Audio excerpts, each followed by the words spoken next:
Chapter 1. The Little Devil Who Cannot Refine Chakra. In a year of Konoha, what evening is it now? How many times has it been? I can no longer keep track of the number of attempts. With tears streaming down his face, forming wave-like patterns reminiscent of spicy beef noodles, Shangguan Huayu gazed skyward at a 45-degree angle, lamenting yet another failure in his endeavor to refine chakra.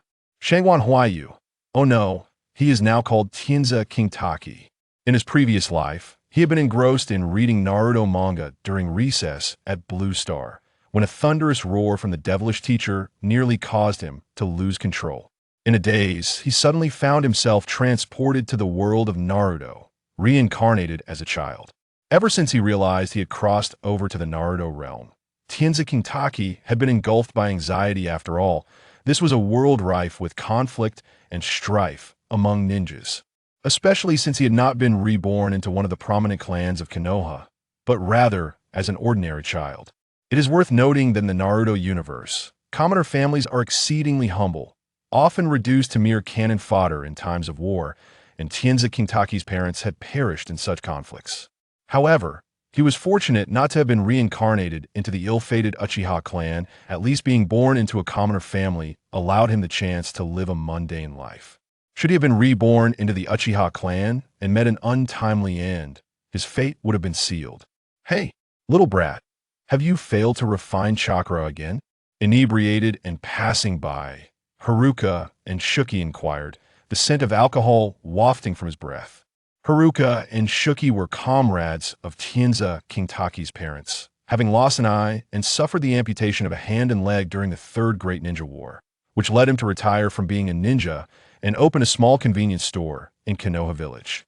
After the sacrifice of Tianzi Kingtaki's parents, he had taken it upon himself to look after the boy, having taught him the art of chakra refinement. With the knowledge of chakra refinement bestowed upon him, Kingtaki had been diligently attempting to refine chakra day and night. Regrettably, to this day, he had yet to extract a single trace of chakra. While his peers had already enrolled in the Ninja Academy, he was denied admission due to his inability to refine chakra, earning the notorious title of the greatest failure in Konoha's history. Clenching his fists and gritting his teeth, Kingtaki's expression hardened with determination. Uncle Haruka, I will undoubtedly succeed in refining chakra. Haruka nodded affirmatively, fully believing in Kingtaki's resolve. As a ninja, one must endure what others cannot. Kingtaki, I believe you will succeed. Kingtaki nodded in response, once again entering the state of chakra refinement. As the sun dipped below the horizon, the Ninja Academy had already dismissed its students. Groups of children either returned home accompanied by their parents or strolled home in small clusters with their classmates. Only on the swing set, a solitary figure lingered, reluctant to depart, while nearby, shouts of abuse from either children or adults echoed around him. He envied those children with families, longing for their warm homes, yet simultaneously felt the piercing sting of the hateful insults, like icy daggers stabbing into his very being. Eventually, at the school gate, he was left all alone, utterly desolate. Awakening from his chakra refinement, Kingtaki felt the golden rays of the setting sun illuminate his face. As expected, he had again failed. Yet again, he remained undeterred, accustomed to this outcome, and rose to make his way home. Is that Naruto? The son of the fourth Hokage? Kingtaki glanced at the distant figure of Naruto, sitting alone on the swing. Such a pitiable soul. His father had been the highest leader of Konoha, a hero who had sacrificed his life to protect the village, and his mother was one of Konoha's wealthiest citizens. From a moment of his birth, he had been destined to become the vessel for the Nine Tails. Although the son of a hero, little Naruto had fallen into such a plight, enduring the scorn, hatred, and abuse from the village. With no one to assist or care for him, his life was devoid of money and friends, constantly subjected to disdain. What a tragedy! Kingtaki sighed helplessly, recognizing that his own circumstances were hardly better. He could not help but wonder if Naruto was aware that a group of children in Konoha referred to him and Naruto as the Konoha duo. One a failure, the other a monster. Alas! With a sigh, Kingtaki chuckled helplessly, choosing not to disturb Naruto. Turning to head home, unaware of the numerous ANBU and root ninjas watching over Naruto from the shadows. King Taki's residence was a modest house in the commoner district, and as he walked, he greeted those he encountered. "Hello, Grandma. Good day, Annie." The townsfolk returned his greetings with smiles. Who wouldn't appreciate a well-mannered and charming child like King Taki? Oh, little King Taki is back. Aside from the occasional scorn from children, most people treated King Taki quite amiably, as this was a commoner area where everyone shared a sense of camaraderie in their struggles. In stark contrast, Naruto faced a different fate after the crowd had dispersed. He returned home alone, enduring the icy glares of villagers along the way. Upon arriving home, he tore open a packet of instant noodles and retrieved a bottle of expired milk, making do with that for dinner. The noodle box had long been emptied, and he crossed his arms, pondering deeply for a moment. Well, tomorrow I need to buy some more instant noodles.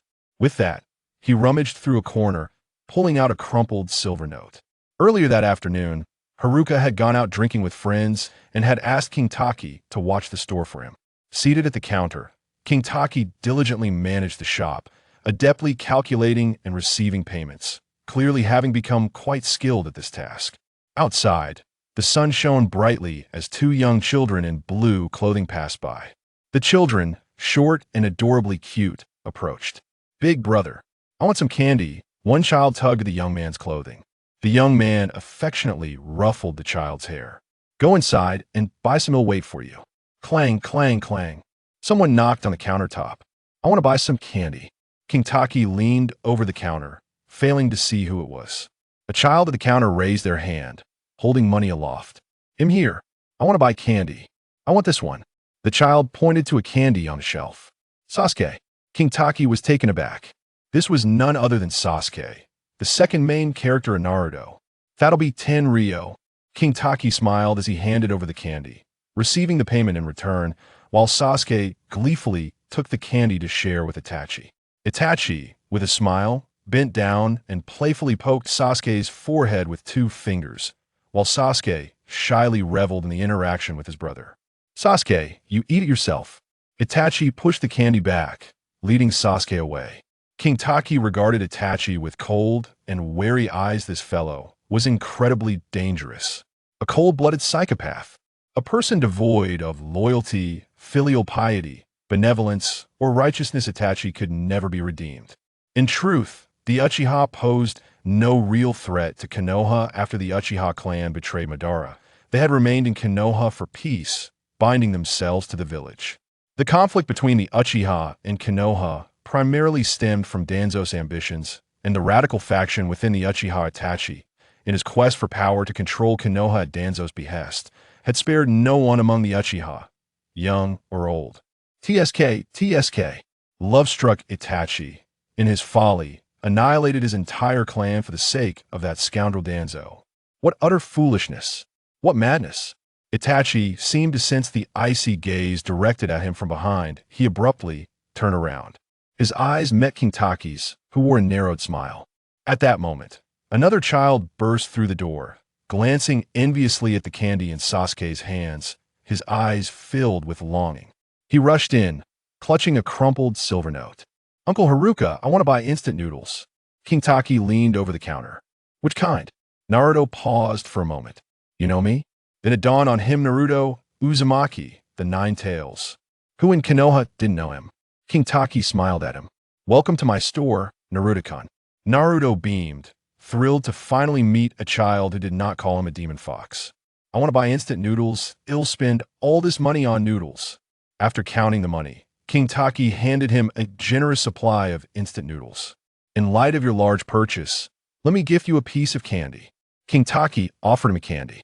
Naruto's eyes lit up, filled with joy as he gazed at the candy in King Taki's hand. "Really?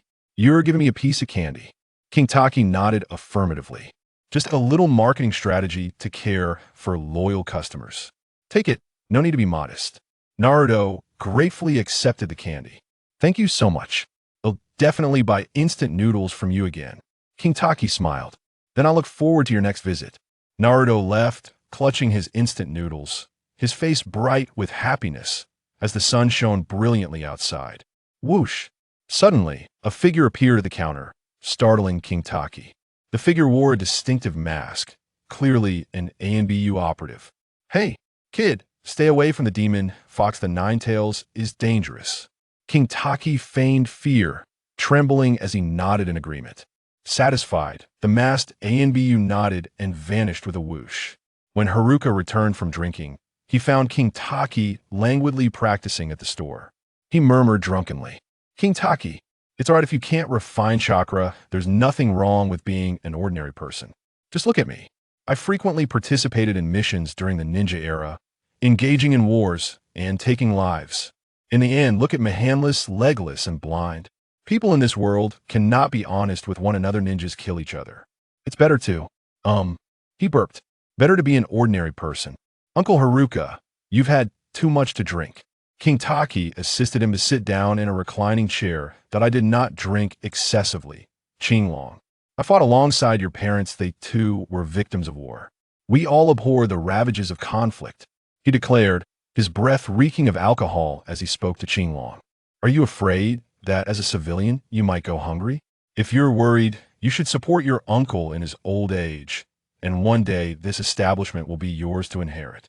Qinglong shook his head. This was the world of ninjas, a realm perpetually embroiled in strife. That night, as Qinglong lay in bed, his mind wandered restlessly.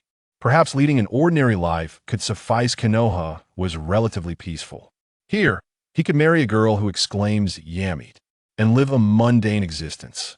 As he drifted into a hazy slumber, he seemed to hear distant commotion and the cries of people echoing in the night. The following day, in Uncle Hashira's small shop, Yuan and Hashu wore grave expressions, their faces dark with dismay. Qinglong looked at him with suspicion. Could it really be that bad? Wasn't it merely a hangover? "The Uchiha clan has been exterminated." After a moment of silence, Yuan uttered this shocking revelation, causing Qinglong to startle. Thousands of souls, men, women, and children, all mercilessly slaughtered, leaving only Uchiha Sasuke. No wonder the atmosphere in Konoha felt so off this morning. Last night marked the tragic annihilation of the Uchiha clan. Taking a deep breath, Qinglong finally grasped the brutal reality of the world of Naruto upon his arrival here. Chapter 2. The Arrival of the Golden Finger. The world of Naruto is perilously dangerous. I must grow stronger to protect myself. At the tender age of 6, it is time for me to embark on purposeful physical training. After all, chakra is derived from the synergy of one's mental and physical prowess. Perhaps through rigorous training, I could witness a miracle. On an open field, a young child stretched his limbs, practicing the martial arts of his previous life before completing 50 push-ups. Having accomplished this, he sprinted towards the rising sun of Konoha. In the distance, Guy, returning with Rock Lee, observed this scene. He crouched down, pointed to Qinglong, and exclaimed to Lee, "Lee, have you not noticed? This is youth, clad in a matching green outfit." Lee's eyes blazed with fervor as he clenched his fists. "Huh." Guy playfully slapped him, sending Lee tumbling. "Then what are you waiting for? Hurry and train." "Hi." Using Guy's momentum, Lee somersaulted off the second floor, wiping the blood from his nose as he charged towards the rising sun. Guy's eyes brimmed with tears of pride. This is indeed youth. As Qinglong continued to run, a peculiar child in an outlandish green outfit caught up to him from behind. With a mushroom-shaped hairstyle, the boy flashed a thumbs up at Qinglong, his teeth gleaming like stars. "Young man, keep it up. With effort, you can become a great ninja." This was Rock Lee. Qinglong was taken aback. That distinctive mushroom hairstyle was truly eye-catching. He was the embodiment of physical prowess in Naruto, a true example of hard work. "Go for it, Lee." Qinglong returned the gesture with an enthusiastic thumbs up. In the days that followed, Qinglong continued to encounter Lee during his training sessions, and indeed, Lee's relentless dedication was evident every day. Over the years, Qinglong also witnessed the legendary Might Guy of Konoha, clad in green, with a radiant smile that outshone the sun. Truly, he was the brightest star of Konoha. With Lee's presence, Qinglong also came to know of the famed Guy, the blue beast of Konoha. "Qinglong, you're putting in great effort, but alas, you lack chakra." Guy expressed his regret over Qinglong's absence of chakra. He, too, was a diligent youth. Yet, Qinglong did not relent. After several days of training, he began to expand his running routes. At this point, he was still quite unfamiliar with Konoha, having ventured only a few places. Not to mention, he had previously dared not approach the reclusive Uchiha clan, and now he felt even less inclined to do so. Furthermore, the Hyuga clan rejected outsiders, and the Inuzuka clan raised dogs, while the Aburame clan dealt with insects territories that outsiders dared not tread. As fate would have it, he soon encountered a few vicious dogs blocking his path, each glaring at him with fierce, vigilant eyes. Some of the larger dogs towered above Qinglong, their large eyes fixated on him, bearing sharp fangs that instilled a sense of terror. Qinglong held their gaze for a moment, his heart racing, suddenly recalling that in Blue Star, if one encountered ferocious dogs, bending down to pick up a stone would often scare them away. Should he grab a stone? Deciding to act, Qinglong bent down and picked up a fist-sized rock. The dogs regarded the child collecting stones as if he were a fool. Why was this child not leaving? Should they chase him away? Holding the stone, Qinglong felt a mix of trepidation and resolve, and in a moment of impulse, he hurled it forward. The stone arced through the air, landing and rolling before the dogs. Woof! A resounding bark erupted, followed by a chorus of woof-woof, as the dogs prepared to pounce. Ah! Qinglong shrieked and took off running. Woof! Woof woof! A pack of dogs chased after him, their barks echoing through the air. Nearby, a small boy with markings on his face was leading a white puppy, who was currently relieving itself against a telephone pole. As the dog pack surged forward, the white puppy joined in the cacophony, racing after its barking companions. Inuzuka Kiba, caught mid-relief, was yanked along by Akamaru, struggling to pull up his pants as he was dragged into a wild sprint. Urine splattered everywhere. After sprinting through half of Konoha, Qinglong finally sensed that the barking hounds behind him seemed to have gradually fallen behind. With no time to look back, he turned a corner and collided with a pair of smooth, round, jade-like thighs. Duong. They were soft and springy. Qinglong tilted her head upwards and beheld a pair of towering, semicircular peaks. Stepping back a few paces, she could just make out the owner of these formidable features, a slightly irate, charming visage. Tsunade gazed down at the little imp before her, her irritation evident. Nothing was more vexatious than a mischievous child. It was indeed Tsunade. Qinglong bowed respectfully, addressing her in the manner of the Blue Star. Big sister, I am truly sorry. The anger on Tsunade's face dissipated swiftly, replaced by a gentle smile gracing her lips. This little imp dared to call her sister. How delightful. Indeed. Tsunade Haim still possessed the spirit of youth. Hevahe. Ah, women. Tsunade revealed a warm smile, her arms crossed, bending gracefully, as if two full moons hung suspended in the air. If Jiraiya were to witness this scene, he undoubtedly would be overwhelmed with a nosebleed. Qinglong touched his nose, relieved to find no blood had flowed from it. What's the matter, little brother? Why are you running so frantically? There's a dog chasing after me. Breathless, Chitang suddenly recalled being pursued by dogs and hurriedly approached Tsunade, clutching her thigh before daring to glance back. Indeed, those dogs had vanished. Tsunade extended her finger to poke Qingtong's forehead, pushing him away with an expression of irritation, yet it was not directed at him. The Inuzuka family's dogs had become increasingly audacious, showing no fear of frightening the village children. Young one, do not run about recklessly in Konoha. Recently, there have been villains committing heinous acts. Be careful not to be abducted. Qinglong nodded eagerly, displaying an expression of gratitude. Thank you, big sister. However, given his unique constitution, he was unable to harness even a semblance of chakra. Who would dare to abduct him? Tsunade nodded in satisfaction before turning to leave, while behind her, Kato Shizen hurried to catch up, cradling a whimpering little pig. The following day, Qinglong no longer dared to traverse that path, fearful of encountering the vicious hounds of the Inuzuka clan once more. Yet, as the saying goes, what one fears often comes to pass. Just as he crossed an intersection, he once again found himself face to face with the dogs of the Inuzuka family. Inuzuka Hana was out for a stroll with her pack, and as Qinghe appeared at the crossing, he was immediately fixated upon by a throng of snarling canines. With a loud bark, a cacophony of barking ensued as the dogs surged forward in pursuit.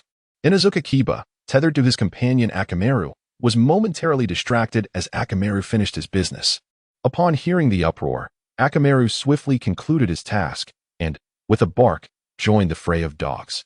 Inuzuka Kiba, once again caught off guard, found himself hastily pulled along by Akamaru, his trousers askew, as he left a trail of yellow-orange remnants in his wake. Inuzuka Hana, in a state of panic, sprinted after them, frantically calling out to the unruly pack. Hoo-ha! Hoo-ha! Qinglong lay exhausted on the playground, realizing that the territory of the Inuzuka family's dogs was so vast. No wonder he had been chased by them almost every day during his runs, leaving him utterly drained. He had yet to refine his chakra. Life felt devoid of meaning. Suddenly, a notification chimed. Host is trained for 3 years and 6 months, with an intense training log spanning a consecutive 49 days. Super Saiyan system activated. Congratulations, host. Qinglong, fatigued beyond measure, thought he was experiencing a fleeting auditory hallucination, mistaking the chime for a ringing in his ears. The Super Saiyan system? The gentle murmur of Qingyang reverberated. I am here. A crisp electronic voice emerged, seemingly resonating within my mind. Congratulations, host, on activating the Super Saiyan system. As a novice reward, the host has acquired the Saiyan Physique. Please claim your reward. Claiming it, a surge of energy coursed through my body, as if I witnessed celestial bodies exploding and the universe being born within me. The fatigue that had burdened me vanished entirely, replaced by an inexhaustible wellspring of strength. Qinglong sat up in shock as a holographic screen materialized before him. This was no dream. My golden finger has finally arrived. Ah. 3 years after another 3 years. A full 6 years. Without you, system, do you have any idea how I have endured these 6 long years? Qinglong was so overwhelmed with emotion that tears welled up in his eyes. Qinglong, I knew you would be elated to see us.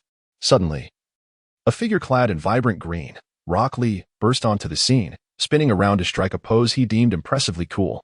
This unexpected entrance interrupted Qinglong's interaction with the system. Come. From this day forth, we shall train together once more. I have also requested Master Guy to guide you in your cultivation. Following closely behind, Guy made his entrance with a wide grin, his smile radiating brilliance that dazzled the heavens. He flashed a thumbs up. Qinglong's relentless dedication to his training exemplifies the essence of youth. Lee, brimming with excitement, leaped in delight, joining Guy in a spirited display of enthusiasm. Indeed, together in our training, we shall surely triumph over those so-called geniuses. Oh, in all of Konoha. No one has ever posed a challenge to him in terms of physical training endurance, except for Qinglong. Qinglong gazed at Kai, this passionate man modeled after Bruce Lee, and could not help but feel that he resembled the character Bar Liang Jin even more. Very well. Let us train together tomorrow. Qinglong agreed. Excellent. A burning passion ignited in Lee's eyes. Wonderful. I am prepared to craft a new training outfit for you all. Kai was immensely satisfied. This is the fervor of youthful exuberance. Hey, thank you, Teacher Kai. Lee was overwhelmed with excitement. Teacher Kai's training attire represented his faith. Perhaps it's unnecessary. Qinglong was utterly astonished. He quickly declined. Winky face, no need for pleasantries. Kai waved his hand grandly and fled with Li Xiao, leaving Qinglong in a state of stunned disbelief. After a brief moment, he excitedly recalled his adorable system. System, come forth. I am here.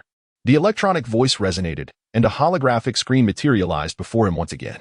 Qinglong, filled with excitement, contemplated briefly and ultimately resolved to return home for his operations. Should he claim the novice gift package? Indeed, he shall, upon arriving home. Qinglong felt a wave of relief wash over him and promptly claimed the novice gift package. Within it, he discovered a complete set of Master Roshi's training attire and a tome containing the secrets of the Turtle School's martial arts. As he clicked on the training secrets, a stream of information flowed into his mind, revealing the training methods taught by Master Roshi to Sun Wukong. He then donned the Master Roshi training outfit, which fit him perfectly. Standing before the mirror, he resembled a charming and endearing child, evoking a sense of the dashing youth from the Dragon Ball series. Qinglong glanced at the personal profile. Host, teens of Qinglong combat power, a mere 5, lacking in prowess. Cultivation method, Turtle Sage's training technique skills, none equipment, none ding. The system has issued a task. Task 1, strength can be achieved through self-discipline. The host must cultivate through self-discipline, performing 200 push-ups daily, running 10 laps around the Leaf Village, frog jumping 5 laps around the Leaf Village, and lifting 20 pounds for 100 repetitions. Upon completing the training tasks and checking in, a lottery will be held after 10 consecutive days of check-ins. Keep going, young man. Flattery. Qinglong was irate. Is it not the case that one merely needs to lie back and grow stronger with the system? How frustrating. The system seems to be a tad upset. Host, Please adjust your mindset. This system is a Super Saiyan system, not a pig-raising system. Chapter 3. Turtle Hermit Training as dawn broke. Qilong lay in bed, drowsily hearing the sound of the window being opened. He slowly opened his bleary eyes. "Hey, kid. Time to get up." A booming shout startled Qilong, banishing all traces of sleep. At the window squatted Might Guy, holding a set of green training clothes in one hand and giving a thumbs up with the other. The gleaming white of his smile radiated even in the dim room. "Kid, this is the training outfit I prepared for you. Isn't it stylish? No need to be moved. Just get up and put it on for Uncle to see." Just as Qilong managed to sit up, the sight of the training outfit nearly sent him back into slumber. No thanks. I already have a training outfit." Qilong, filled with trepidation, hastily declined and swiftly rose from her bed, rushing to the washroom to don the Turtle Hermit's training outfit. Kai gazed regretfully at the training attire in his hands. What a pity. Such a splendid outfit, destined solely for Lee. He would undoubtedly be thrilled. "Off we go. Little one, it is time for training." "Very well." Qilong swiftly opened the door and followed suit. By the riverside of Konoha village, Guy stood to the side, intently observing the two young ones. He turned to Lee and declared, "All right, let us commence our warm-up with 500 push-ups." "Oh." Lee immediately sprang into action. Qilong twisted and stretched his body. After completing his warm-up, he faced the rising sun, forming the great Samudra with his hands while seated upon a stone, immersing himself in tranquil meditation. "Has this little brat yet to refine his chakra?" Might Guy exclaimed. "Lee, after completing 500 push-ups, we shall also attempt to refine our chakra." "Oh." As the sun gradually ascended, Qilong's Saiyan physique began to manifest, and he astonishingly cultivated a sense of energy. Observing the aura around Qilong intensifying, Guy was utterly astounded. This little brat seems to be growing stronger, at a visible rate. Yet, he still lacked chakra. Qilong sprang up from his meditation, stretching his limbs, feeling an invigorating surge of energy coursing through him. "Uncle Kai, let us commence our run. We shall first circle the leaves 10 times. Kai immediately cast aside his tendency for deep reflection, enthusiastically calling out to Lee. "Lee, the fervor of youth is encapsulated in our sprint around the leaves. Let us race beneath the rising sun, ignite our youth. Let our spirits blaze. Let our youth overflow." "Yoshi." Kai's passionate declaration of youth ignited a fiery determination in Lee's eyes. He propelled himself forward, taking the lead with fervor. "He-ho." He-ho as they completed half a circle around the leaves, Qilong pointed towards an intersection. "Lee, this way." This path led directly to the Inuzuka clan.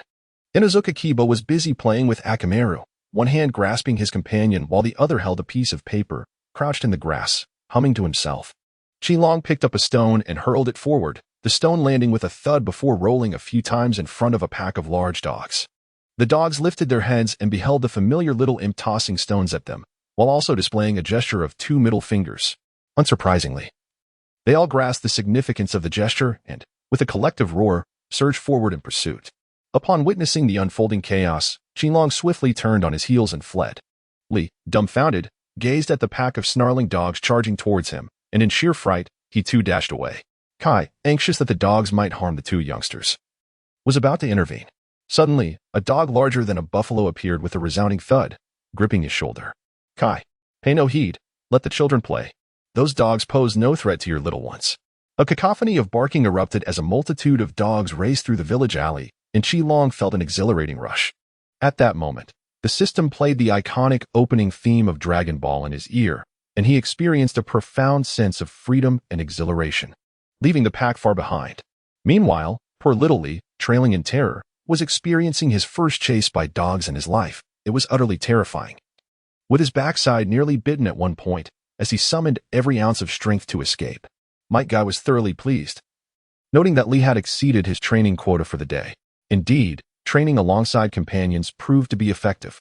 "Qilong, as a token of gratitude for accompanying little Lee in his training, I shall treat you tonight." "Oh, but I couldn't possibly accept." Before Qitong could decline, her stomach let out a growl. Might Guy laughed heartily. "Look, even your stomach is in agreement. Do not refuse any longer." Qilong no longer refused. He was genuinely hungry. In the Ichiraka ramen shop, the cheerful master chef presented yet another generous bowl of ramen. Before Qinghe, the table was already piled high with a dozen empty bowls. Yet he continued to devour his meal with fervor. He had forgotten that Saiyans possessed an astonishing appetite, with their growth requiring immense amounts of energy, truly a voracious eater. Beside him, Might Guy stared in astonishment at Qilong's hearty feasting, his hand trembling as he clutched his wallet. Qilong cast an awkward smile at the pile of bowls on the table, realizing that he had inadvertently consumed so much. I am full. Thank you, Uncle Kai, for your generous hospitality. In truth, he could still eat more, but ultimately felt too shy to do so. Gratitude to Uncle Shouta for crafting such delectable ramen. Qilong watched as Kai trembled while making the payment, feeling a twinge of embarrassment. Kai playfully tapped him, encouraging him to indulge a little more. It's perfectly fine. Youngsters are still growing. Being able to eat is a blessing. They exchanged awkward smiles, both feeling the weight of the moment. After a long day of training, Qilong lay in bed, gazing at the system panel, which indicated that he had successfully checked in for an entire day. A sense of fulfillment and contentment filled his heart, and he drifted off into a blissful sleep. The next day began with an early rise to continue his training. After 10 consecutive days of commitment, he finally earned the opportunity to participate in a lottery. Qilong, delightfully immersed in her bath and comfortably seated on the bed, opened the system panel in anticipation of the lottery. Are you ready to participate in the lottery? Let us begin. Qilong excitedly rubbed his hands together as the lottery wheel began to spin. Duong. A large tortoise shell crashed onto the floor, emitting a dull thud. The system panel chimed with congratulations for winning Master Rashi's weighted training tortoise shell. The weighted tortoise shell, a premium product guaranteed by the system, adjustable between 10 kilograms and 100 kilograms. Capable of enhancing training results by 30. Wow!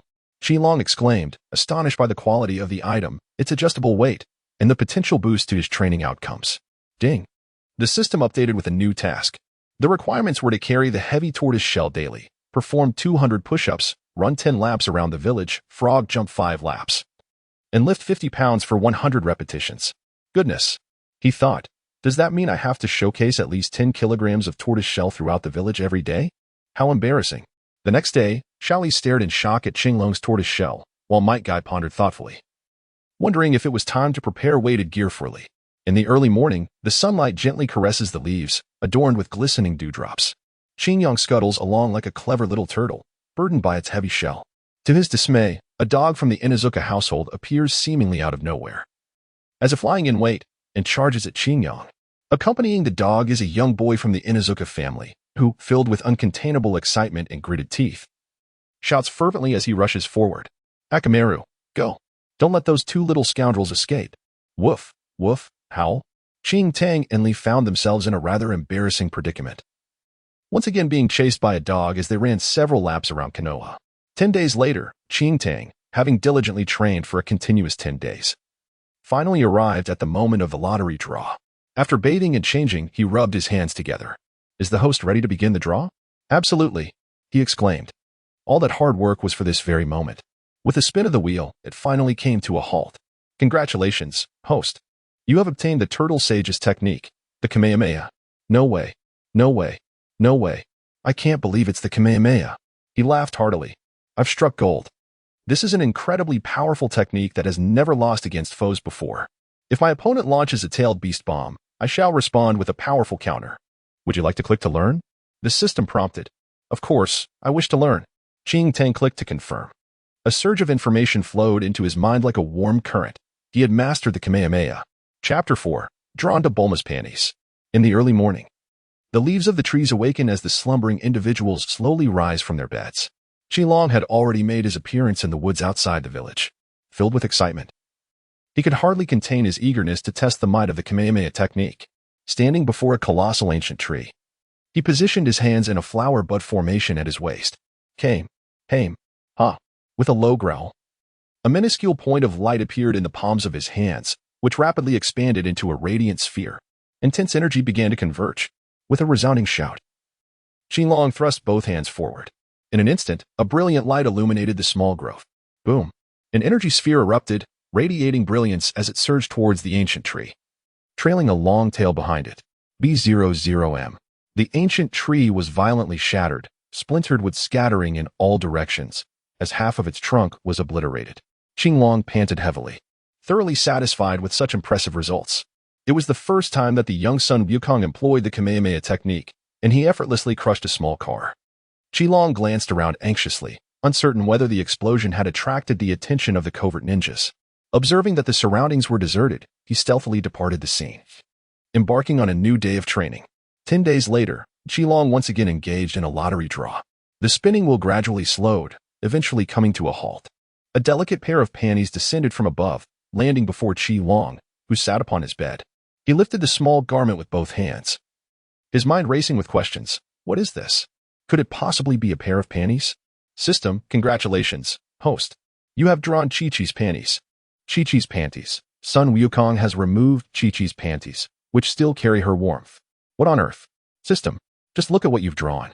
Qingliang's hand trembled, causing the panties to fall onto the bed. He stood there, dumbfounded, pondering the absurdity of this little girl's panties, which still carried a faint warmth.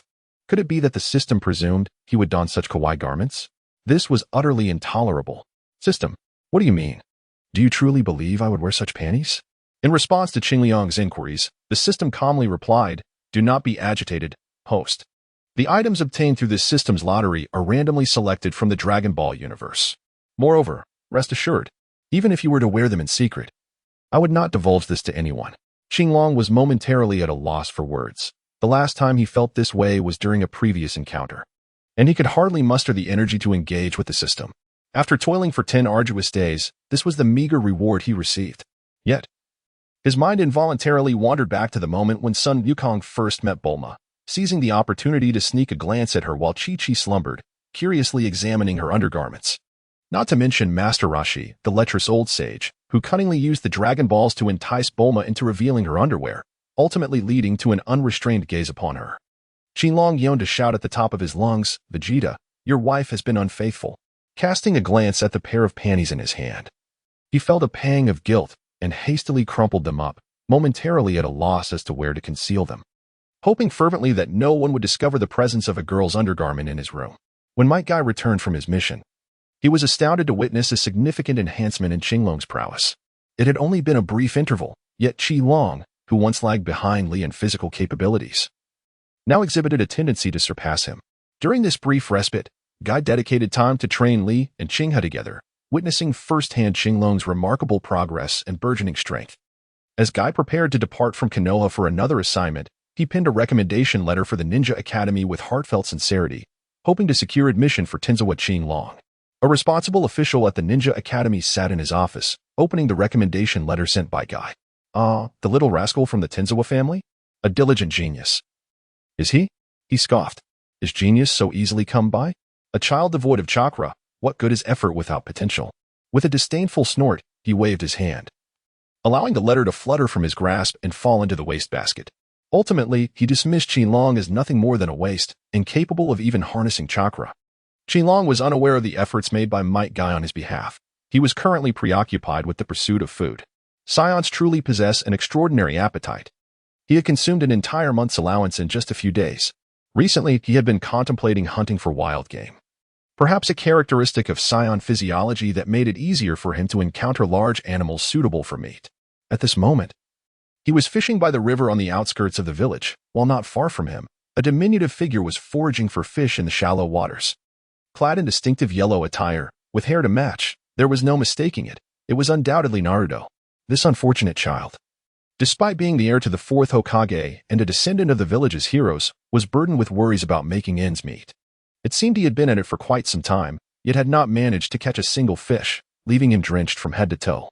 As Qingliang gazed at Naruto, he felt the robust fishing rod in his grasp tremble. It seemed as if a colossal shadow had emerged from the depths of the water. When the rod violently jolted downward, Qingliang exerted a tremendous force to cast the rod upward. Splash! A sizable, plump fish was yanked from the water. Crack! In a critical moment, the rod could no longer withstand the weight of the fish and suddenly snapped, leaving the enormous fish floundering at the water's edge.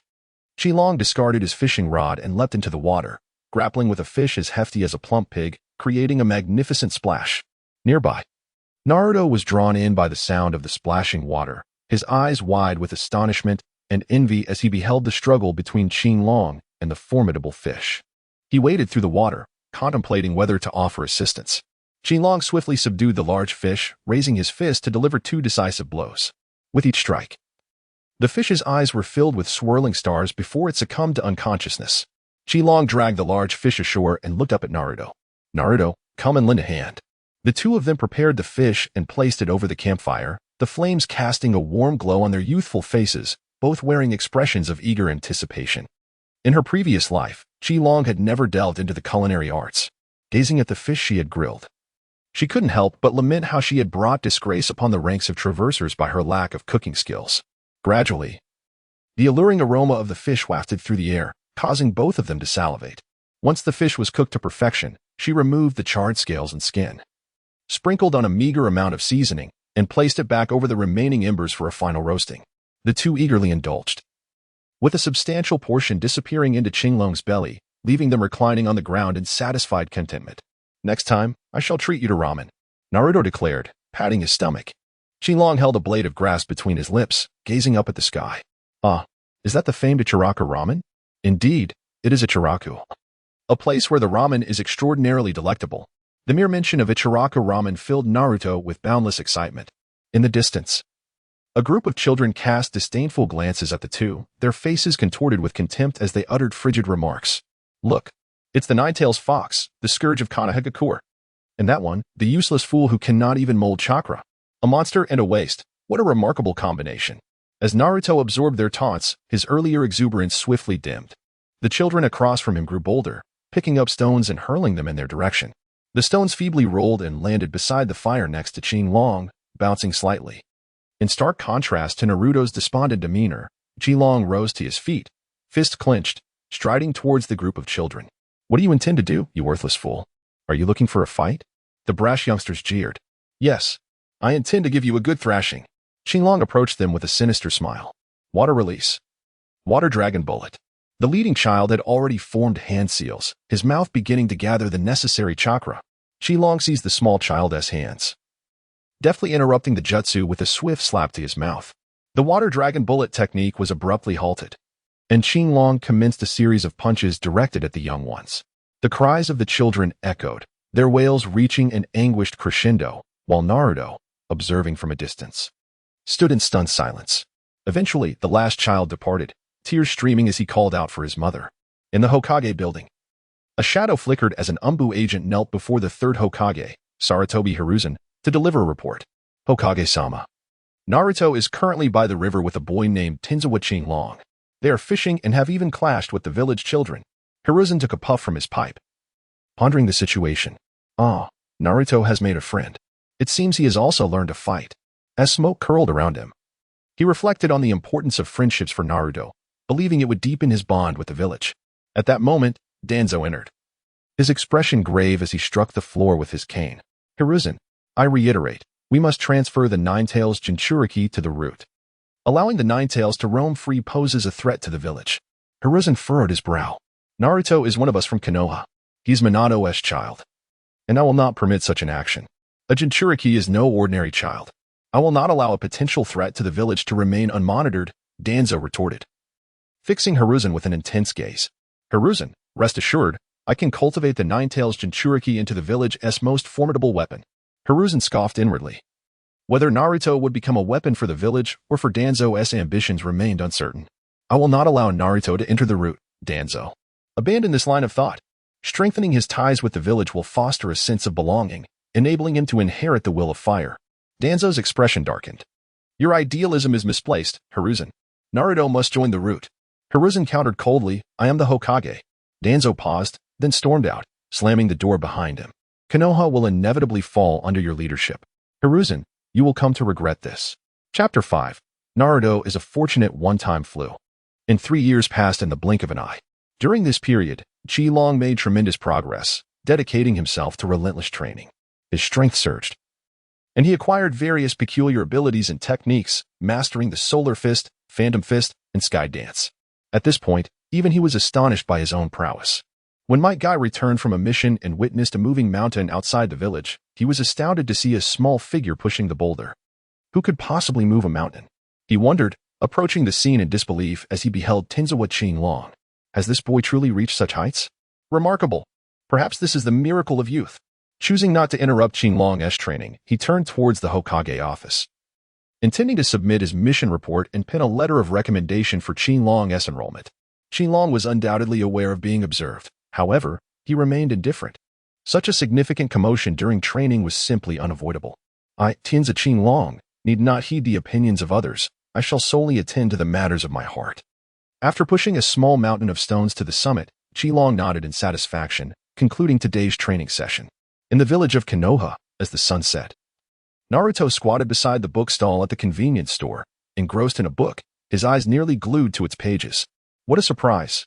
A loud exclamation startled him, prompting Naruto to leap up and hastily conceal the book behind him, subsequently tossing it onto the stall. Qinglong-kun, it's you. Why did you scare me like that? Qinglong turned sideways, casting his gaze past Naruto towards the bookstall. To his surprise, Naruto, you actually enjoy this sort of thing. No. That is not true. Naruto hurriedly waved his hands in denial, beads of cold sweat trickling down his brow. Qinglong wore an expression that suggested skepticism towards Naruto. I am studying. Naruto insisted in his defense. Really, I am studying. As he glanced at the scantily clad illustrations of beautiful women on the bookstall, Qinglong was left speechless, thinking to himself, what could this immature child possibly be learning? Do you think I believe you? Qinglong regarded him with disdain, his eyes conveying a sense of superiority. It's not that I look down on you, but are you truly capable of studying? Do not underestimate me, Naruto retorted, anger flaring within him.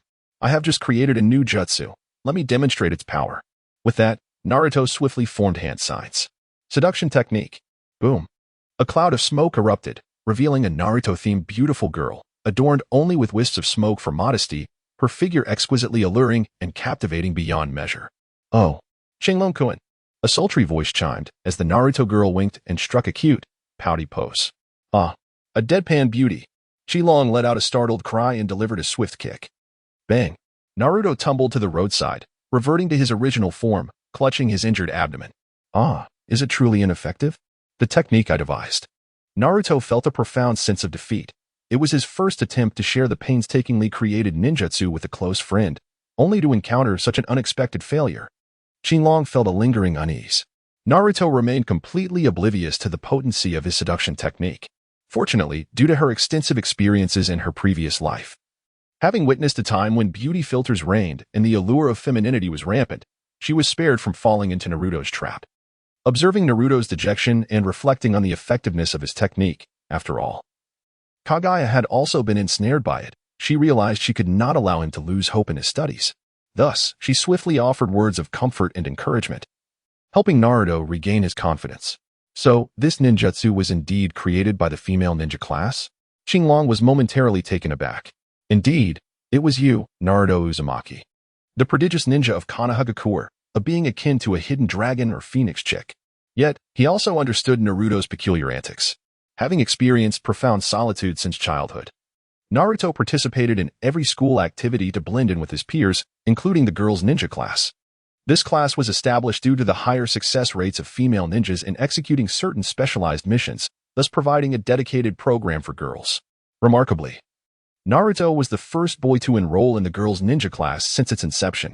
While the girls studied etiquette, physical training, and makeup, Naruto ingeniously devised the seduction transformation technique.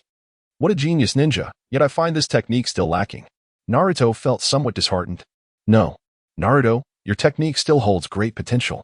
You simply lack a bit of experience and perspective. You have yet to truly unleash the full power of this technique.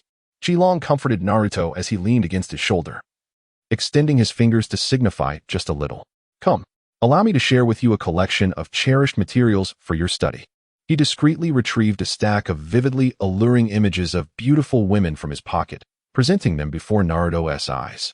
The collection included figures such as Shiranui Mai, Ikaros, Kashiwagi Hashina, Kamihira Rachi, Flame Spirit G, Medusa, angels, succubi, and elves. This extensive array of captivating images was garnered through the system's lottery. Naruto's eyes sparkled with excitement, his mouth watering at the sight. Wow, this sister Shiranui Mai is incredibly seductive. And look at this angel named Ikaros. So pure yet so tempting. She is my wife. Wow. And this one. Naruto exclaimed in admiration as he continued to gaze at the images. Are all these for me? How could that be? What are you thinking?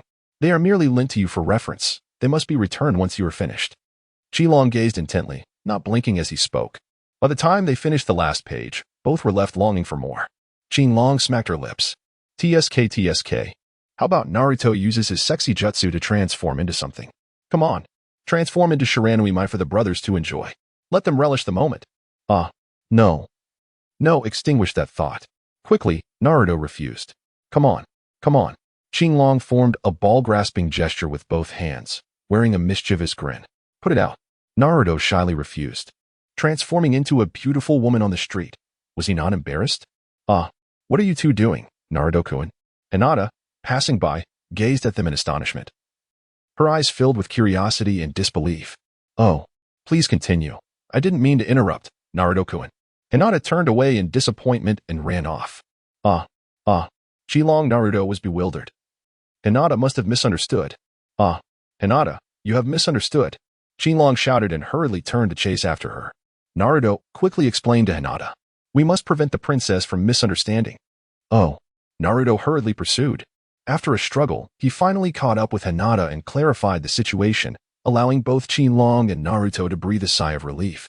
As long as there is no misunderstanding, everything is fine. Otherwise, my entire reputation would be ruined. Naruto playfully patted Qinglong on the shoulder and teased. I say, Qinglong, you don't have feelings for Hinata, do you? She's quite an unusual person. Qinglong stared blankly at Naruto.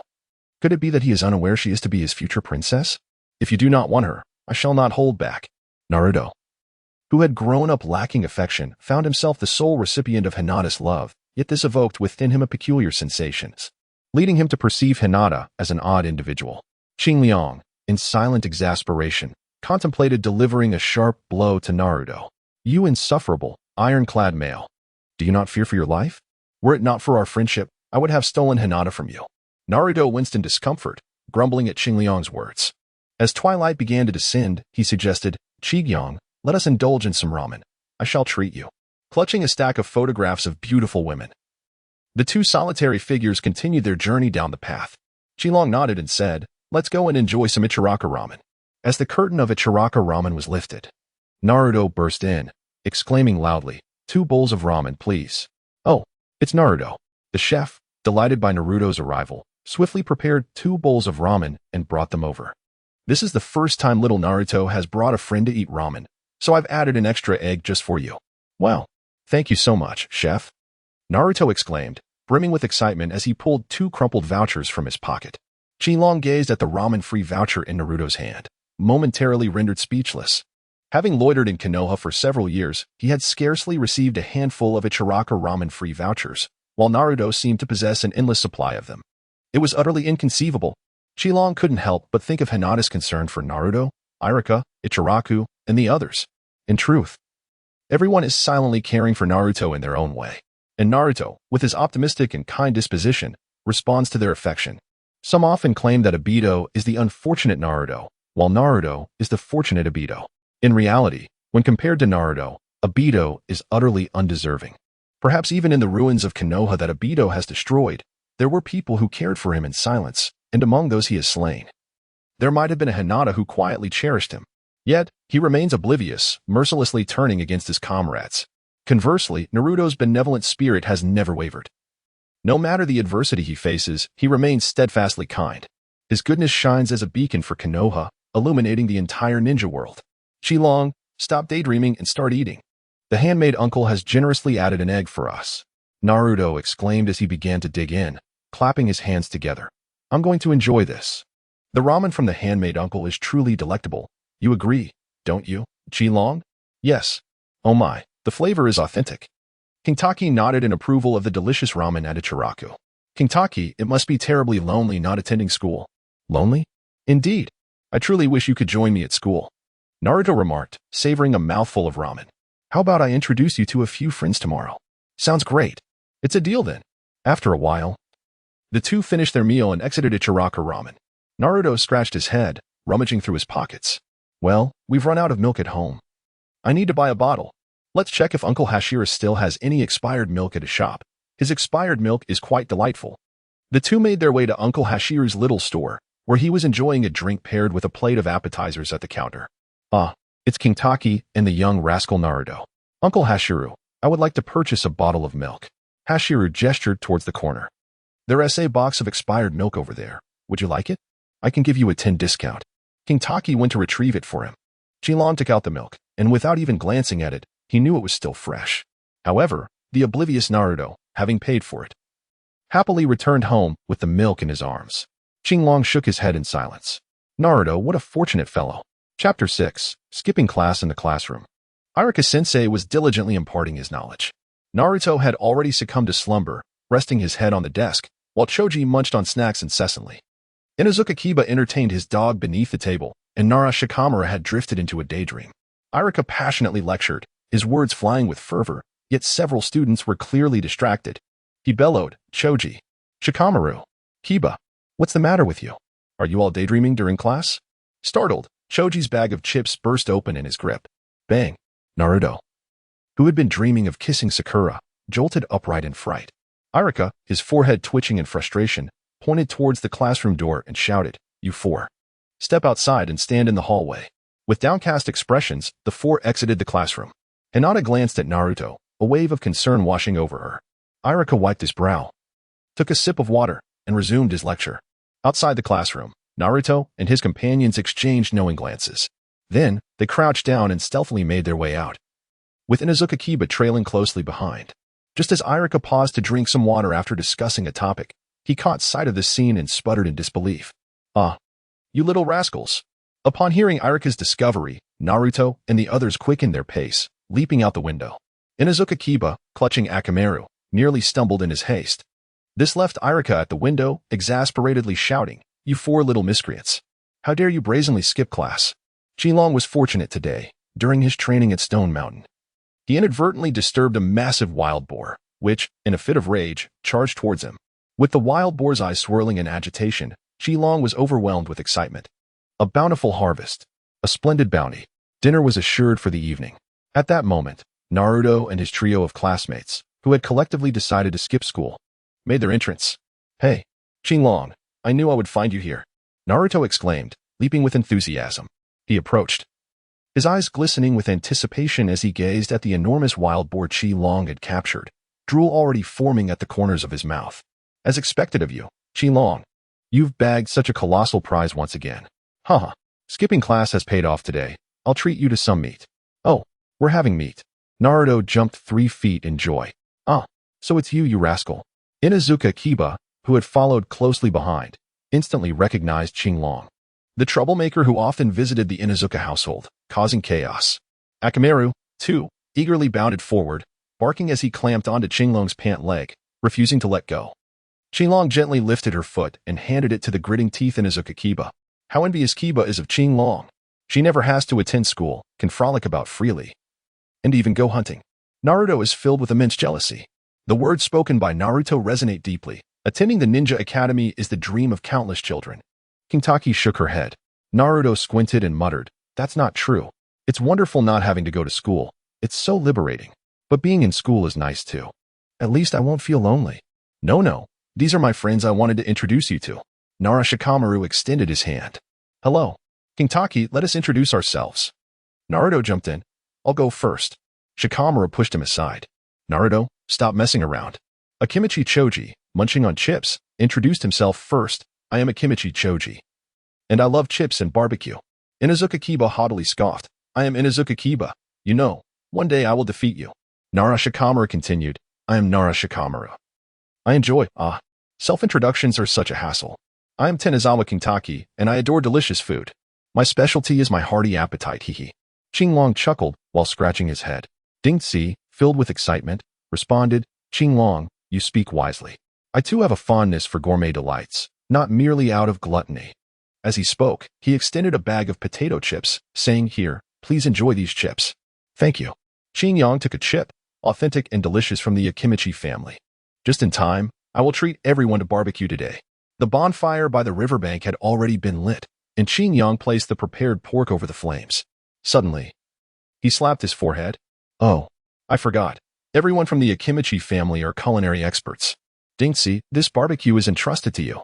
Dingzi rolled up his sleeves. Rest assured, I shall take on the task of grilling. Before long, the fragrant aroma of meat wafted through the riverside. In the Hokage office, the third Hokage held the recommendation letter submitted by Guy. It contained a detailed information card about Tenza Qinglong, featuring multiple photographs and a hexagonal data chart.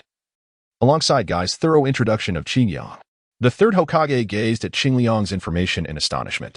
A child devoid of chakra possessed such remarkable physical strength. Danzo, sitting nearby with a stoic expression, remarked, "Sarutobi, leave this child to me. He is merely a chakra-less boy." The third Hokage shook his head. "No. This is a child that Might Guy is concerned about." Danzo said nothing further. To him, Qing Yang was merely a chakra-less child, and while he initially intended to study him, he would let it go if that was not possible. Thus, the carefree Qing Liang was about to receive his admission notice to the ninja school. Reluctant to attend, Qing Yang found the debate over which class he should join quite tumultuous. The upper-grade teachers asserted, "No, Qing Yang has not undergone ninja school education. He should start from the lower grades." The lower-grade teachers protested, "Qing Yang is already 9 years old. Younger students are all his juniors. He should directly attend the upper grades." The third Hokage, serving as principal, felt overwhelmed by the discord. Irika, observing the unwillingness of the teachers, contemplated, "Since no one wishes to accept him, let him join my class." He did not want the boy named Qing Liang to miss the opportunity for education. If no one wanted him, then he would take him into his class. The third Hokage tapped his pipe and made the final decision. Thus, the little one from the Tianzi family would first attend the lower class to initially learn the will of fire, before advancing to your upper grade class, Irika. The third Hokage invested considerable effort into nurturing the next generation's will of fire. He was reluctant to cultivate any child devoid of it. Meanwhile, Qing Yang remained oblivious to the arrangements made for him. At that moment, the 5 of them lay contentedly on the grass, having feasted heartily. The Akimichi family's barbecue skills were indeed commendable. The grilled meat was exquisitely fragrant, and most of it had found its way into the bellies of Qing Liang and Dingzi. What a delightful picnic it was. Dingzi patted his plump belly. "Qing Liang, you are the first person I've met who can eat more than I do. Truly deserving of a gourmet." Qing Liang praised. Dingzi Kuan truly lives up to his heritage as a member of the Chiu family. His culinary skills are indeed exceptional. And the grilled meat he prepared was exquisite. "This was the most satisfying meal I have ever had." Xinglong Kuan commended him and offered a potato chip. Dingzi retrieved a chip from the bag, while Naruto, Shikamaru, and Kiba looked on in disbelief at Qinglong and Dingzi. The 2 of them could truly eat, each consuming far more than the 3 of them combined. Upon returning home, Qinglong received an enrollment notice for the ninja school. "Alas, they expect me to attend the ninja school." Chapter 7. A Kunai shocks the campus ninja school, Grade 1, Class 2. The classroom was filled to capacity with little sprouts. Qinglong, feeling somewhat exasperated, followed Tsukuyami Shippu into the classroom. "Classmates, this is our new student. Let us extend a warm welcome." Teacher Tsukuyami clapped first, and the students followed suit, albeit with scattered applause. The sound of childish chatter soon filled the air. Is this really our new classmate? Did he perhaps wander into the wrong classroom? Is there really a first grader so small? At his age, he is still in first grade. He must be quite inexperienced. Hee. Tsukuyami raised his hands to quell the students' murmurs. "Qinglong, why don't you introduce yourself?" After a reluctant self-introduction, Qinglong quietly took a seat in the corner of the last row.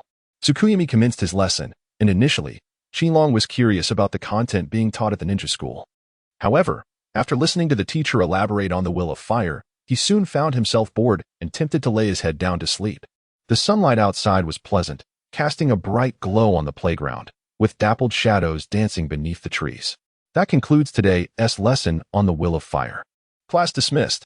Qinglong, having grown weary, had already rested his head on the desk, nearly dozing off. "Are you the new student?" A voice, sweet and innocent, broke the silence as a petite girl appeared before Qinglong's desk, trailed by a few slightly older children. "Let me tell you, I'm the leader of this class. Get lost, you little brat." Qinglong gazed at the adorable little pudding in silence, pondering the immorality of disturbing someone who was peacefully napping in the classroom. Did she not recognize this? How old is she?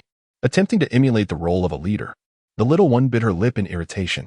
Age is not the measure of one's strength. I, Hinabi, entered the first grade at the tender age of 4 and shall undoubtedly emerge as a prodigious talent of the Hinata clan. You, on the other hand, are already 9 and still in the first grade. How embarrassing. With one hand on her hip and a slight lean forward, Hinabi made a playful grimace, exuding cuteness as she scolded Qinglong. Qinglong was momentarily taken aback and playfully flicked the young girl's forehead with his finger. "You are quite impressive," he exclaimed, causing the girl to squeal in surprise, clutching her head. "I challenge you," she declared with earnest seriousness, her eyes wide open. Just as he contemplated how to amuse this spirited girl, the school bell rang, signaling the end of their playful exchange. This next class was a practical training session. where a row of short-statured elementary students occupied the playground. Some wielded child-sized shurikens, honing their throwing skills at targets set several meters away, while others engaged in pairs, practicing martial arts techniques. I challenge you. Hinata Hinabi once again turned her attention to Qinglong.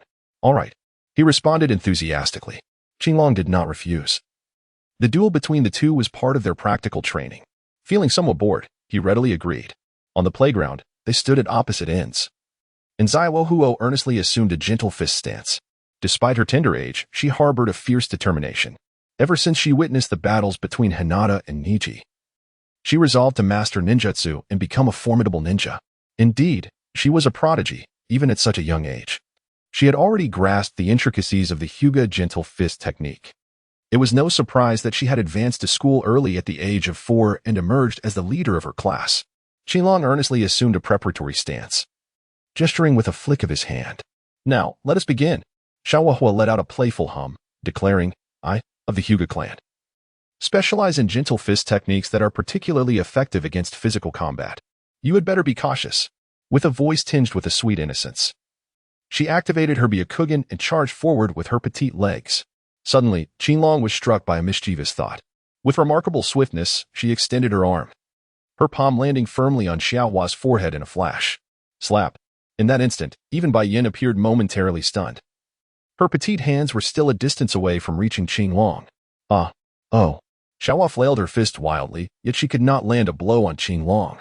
This was utterly futile. She quickly sprang back, reflecting on the scene moments ago where the young girl's face flushed with feverish red. She pondered the absurdity of her own erratic punches. Am I, Hinata Huahua, truly this childish? A deep seriousness now graced the youthful countenance of the girl. Qinglong was an opponent she needed to regard with utmost seriousness. Qinglong's face broke into a faint smile as she awaited her opponent's next assault. Hey! Xiaohua continuously shifted her position, advancing in a serpentine manner once more. Smack! A warm hand gently pressed against her forehead, causing Xiaohua to blink in surprise, followed swiftly by a smile gracing her lips. I, Hinata Hinabi, shall not fall into the same pit twice. With a soft punch, a delicate voice exclaimed. Xiaohua's gentle fist aimed toward Qinglong's arm, radiating blue chakra. Hee-ha. She could almost envision the pitiful state of this arrogant opponent's arm after being struck, a smile dancing at the corners of her mouth as she struck with greater fervor, her heart swelling with pride. However, she soon noticed that her adversary remained unfazed by her attack, his palm retracting slightly with a bent middle finger. Snap! A flick of his finger struck Xiaohua's forehead, sending the triumphant girl tumbling to the ground, her hands clutching her forehead in pain, tears welling in her eyes, her white eyes reflecting sheer indignation. You've lost. Xiaohua, cradling her forehead, began to question her very existence, even doubting the techniques of the Hyuga clan. How is this possible? My gentle fist of the Hyuga clan. She raised her gaze, seemingly in search of answers. How could my gentle fist fail to harm you? Your gentle fist is simply too weak. After a moment's thought, realizing that such words might offend the Hyuga clan, Qinglong continued. It is not that the gentle fist is weak. It is merely that you are too weak. To lose so miserably, only to be told she was weak, left her feeling somewhat despondent. Xiaohua gazed at Qinglong with a sense of unwillingness, finally conceding, I shall acknowledge you as the leader of our class from now on. Qinglong waved his hand. No, you are the leader of the class. In a group of children, the class leader was a title anyone could claim. Just then, Teacher Jifeng arrived with a batch of kunai, ready to conduct a throwing training session. Zaiwo, frustrated, covered her forehead and left for the kunai practice area to throw her kunai. Tap, tap, tap. She launched several kunai in quick succession, all hitting the target, most striking the bullseye, with only one or two barely grazing the edge. This remarkable performance drew cheers and admiration from her fellow students. It was worth noting that these were first-grade students, some had only just begun to handle kunai, and most could not even control the direction of their throws. Failing to graze the target, Zaiwo had every reason to be proud. The little girl instantly felt her headache vanish, her confidence restored. She glanced at Qinglong, who was simply dressed and lacked any practice tools, clearly someone inept at kunai throwing. Other classmates, noticing Zaiwo's gaze, encouraged Qinglong to showcase his kunai throwing skills. Seeing Zaiwo's transition from pride to provocation, Qinglong reluctantly accepted a kunai and sent it soaring into the air. Whoosh bang! The kunai flew out, shattering the target and sending the remnants flying. still possessing enough force to strike the school's wall. With a resounding crash, the kunai embedded itself into the wall, creating a web of cracks on the surface. The students in the practice area stood frozen, their expressions blank, eyes wide with terror at the unfolding scene. Only Zaiwohuo, after her initial shock, gazed at Qilong with wide, sparkling eyes filled with admiration. Teachers in the distance rushed over upon hearing the commotion, demanding to know what had transpired. Upon realizing there was no attack, they breathed a sigh of relief, only to be met with the sight of a wall marred by the kunai, their faces reflecting sheer disbelief. Meanwhile, the third Hokage was playing with his crystal ball, his thin, bony hands trembling with excitement, a flush creeping onto his face, as if he were about to burst with enthusiasm. A knock at the door interrupted him, causing the third Hokage to hastily conceal the crystal ball, adopting a stern demeanor akin to a student caught reading a novel during class. A messenger arrived with a stack of documents, prompting a sigh from the third Hokage as he carefully set the crystal ball aside, resolved to complete his work before indulging in distractions. Such was the simplicity of a Hokage's life. Is this about Tianzi Qinlong? The third Hokage placed a pipe in his mouth, leisurely opening the file, only to widen his eyes in astonishment as a glimmer of brilliance sparked within them. Tianzi Qinlong was a once-in-a-century talent from Konoha. His destructive power frightened the children, and the first-grade teacher hoped to transfer him to a higher grade. Gazing at a photo of a kunai embedded in the wall, the third Hokage felt a jolt of surprise at Qinglong's destructive capabilities. He exhaled a puff of smoke, deep in thought. Such power at such a tender age warranted a transfer to a higher grade. However, such a genius must also embody the will of fire. Chapter 8. The Rude Incident on the Playground. Qinlong became quite the sensation. Now, every lower-grade student recognized him. Wherever he went, he was a figure of admiration. He was heralded as the first genius among common students. Initially, many first-graders challenged his prowess, but they were soon subdued. Far away, Tsunade, embroiled in a disastrous gambling spree abroad, received a message from Konoha's ninja hawk just after exiting the casino. The old man's letter. Is he trying to persuade me to return to Konoha again? Tsunade opened the letter to read. Tianzi Qinlong? Possessing immense strength. How intriguing. However, Konoha's affairs no longer concern me. She tossed the letter aside, barely able to express her melancholy when suddenly a shout interrupted her. The debt collectors were coming. There she is. Pay up. Shizen, in a panic, grabbed Tsunade, and they fled, disappearing around the corner in an instant. No worries, shouted the leader of the debt collectors. We'll wait here. As long as she doesn't leave this city, she'll eventually return to gamble again. The monk may run, but the temple remains.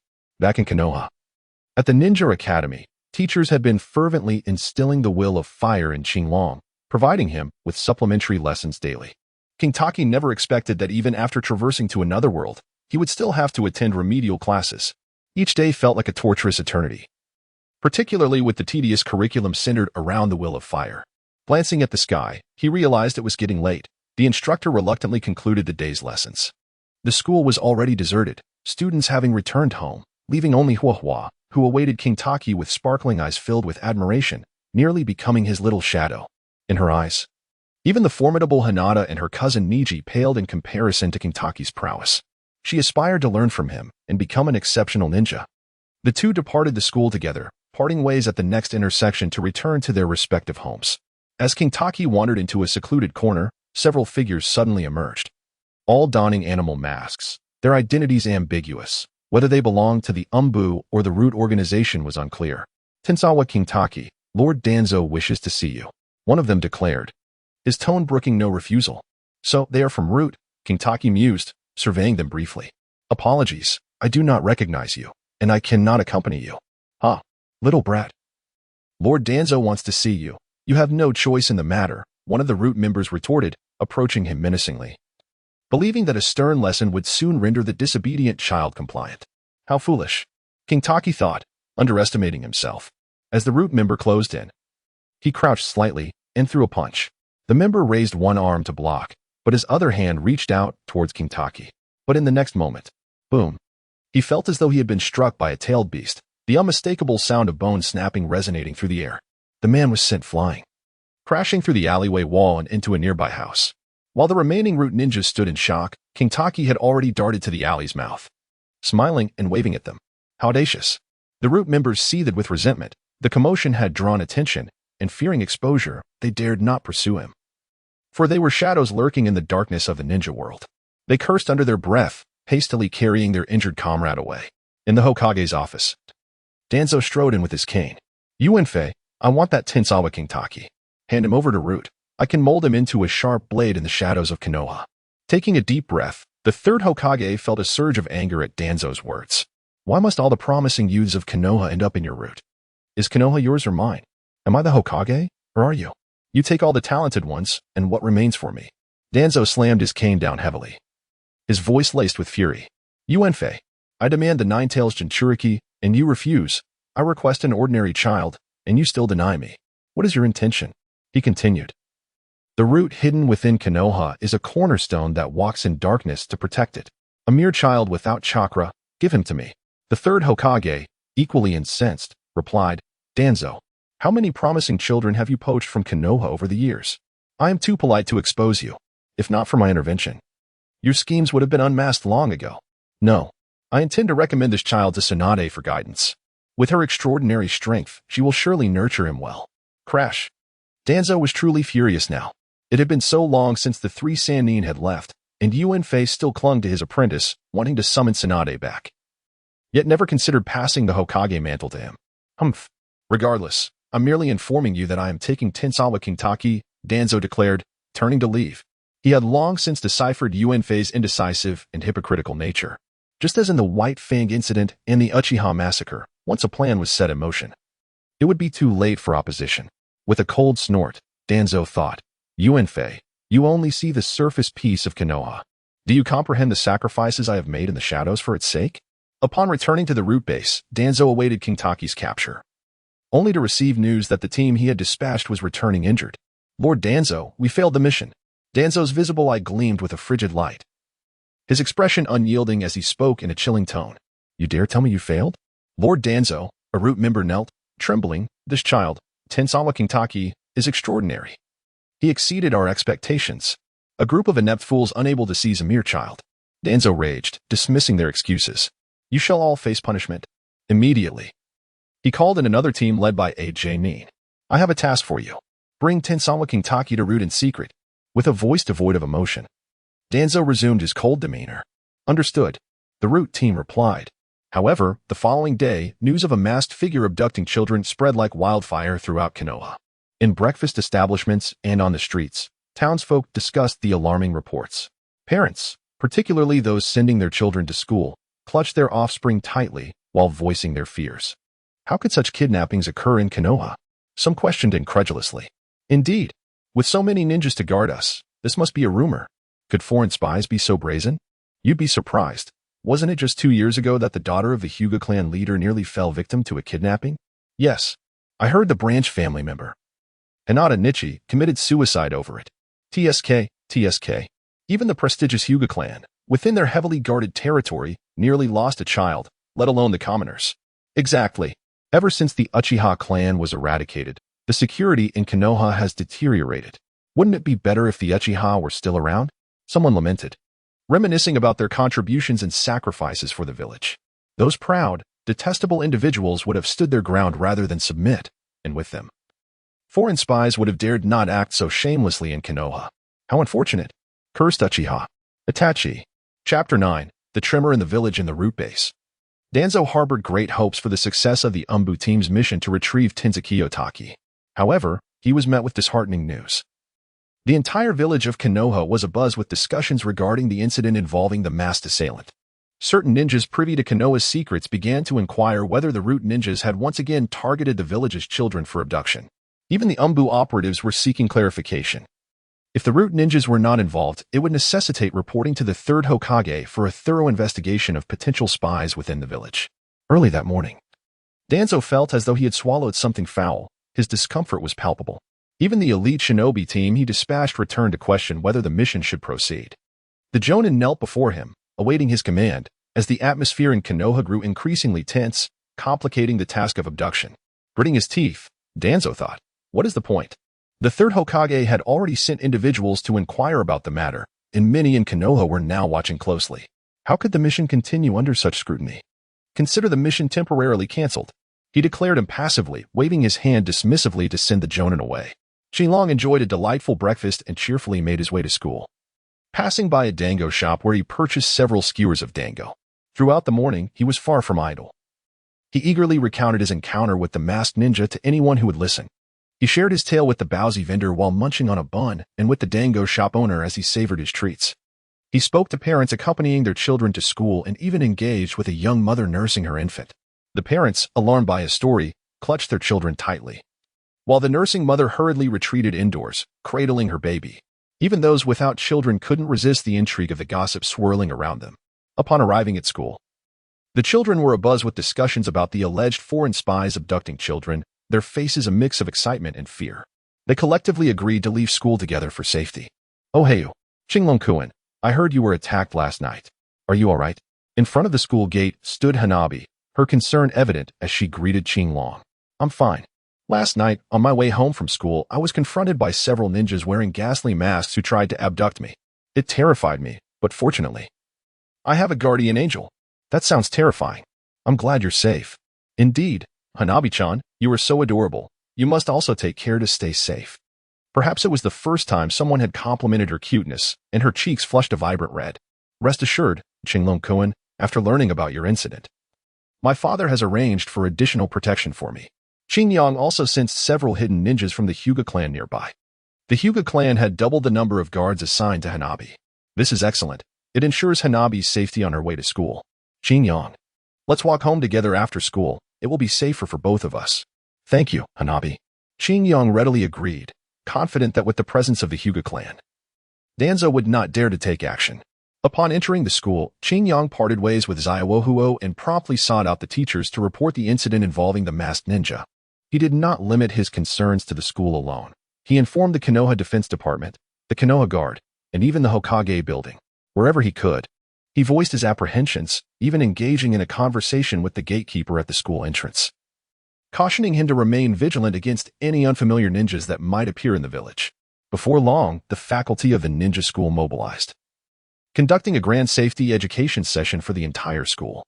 Safety slogans concerning espionage were even affixed to the walls of the school. The Guard and Defense Department intensified their patrols, and the third Hokage, alarmed by the commotion, dispatched Umbu ninjas to summon Danzo for clarification. It was at this moment that Danzo realized he had stirred a significant uproar, with the entire village buzzing about the incident. Gripping his cane tightly, his hand trembled with rage, nearly crushing the staff. "In all my years, I have never encountered such a loquacious child." Creak. The door swung open as a member of the Root organization stepped inside. "Lord Danzo, the third Hokage requests your presence." In the Hokage building, the third Hokage slammed the table in frustration, glaring at Danzo. "Look at the chaos you've caused." Danzo, his face a ghastly mask of indifference, lacked the usual bravado he displayed when facing the third Hokage. He recognized his wrongdoing. Capturing children from the village was one matter, but now the entire village was abuzz with the scandal. The third Hokage was seething with anger, recalling how Danzo had acted without his consent in previous incidents, such as the White Fang affair and the Uchiha incident, and now the matter involving Taienzawa Qingliang. It was well known that the peace and stability of Konoha were of utmost importance to him, and he would not tolerate anyone disrupting the tranquility of the village. The third Hokage berated Danzo, and gradually, Danzo's temper flared as well. The two engaged in a heated argument until they reached a tentative understanding. "I will handle the situation with Taienzawa Qingliang. You should refrain from targeting him further and consider the impact on the village." With a wave of his hand, the third Hokage dismissed Danzo and called for an Umbu ninja. "Go to the ninja school and summon Taienzawa Qingliang." "Yes." The Umbu ninja responded, vanishing in an instant. In the midst of class, Qingliang suddenly received a notification from an Umbu ninja to report to the Hokage. Observing the towering Hokage rock, he made his way to the Hokage building and entered the Hokage's office. "Ah, Qingliang." The third Hokage set aside his work, his expression warm and welcoming. "Hello, Lord Hokage." Qingliang bowed slightly, embodying the demeanor of a well-behaved child. The third Hokage nodded in satisfaction. "Qingliang, was there any trouble from yesterday's attack?" "Not at all. I'm perfectly fine." "Lord Hokage, that's reassuring," the third Hokage acknowledged. "It was our oversight that allowed spies from other ninja villages to infiltrate our Konoha. We have determined that last night's assault was orchestrated by a foreign ninja village, who disguised themselves as root ninjas to incite discord within our village." "Do you understand what I mean?" "Yes, Lord Hokage, I comprehend." "Good. The third Hokage replied, his expression turning serious. We must not allow them to succeed. The tranquility of Konoha and its peace are paramount. I hope you can clarify to everyone that the attack was not perpetrated by the Root. The third Hokage spoke kindly, revealing his intentions. The Root and the Umbu are the unsung heroes who traverse the shadows, silently upholding peace.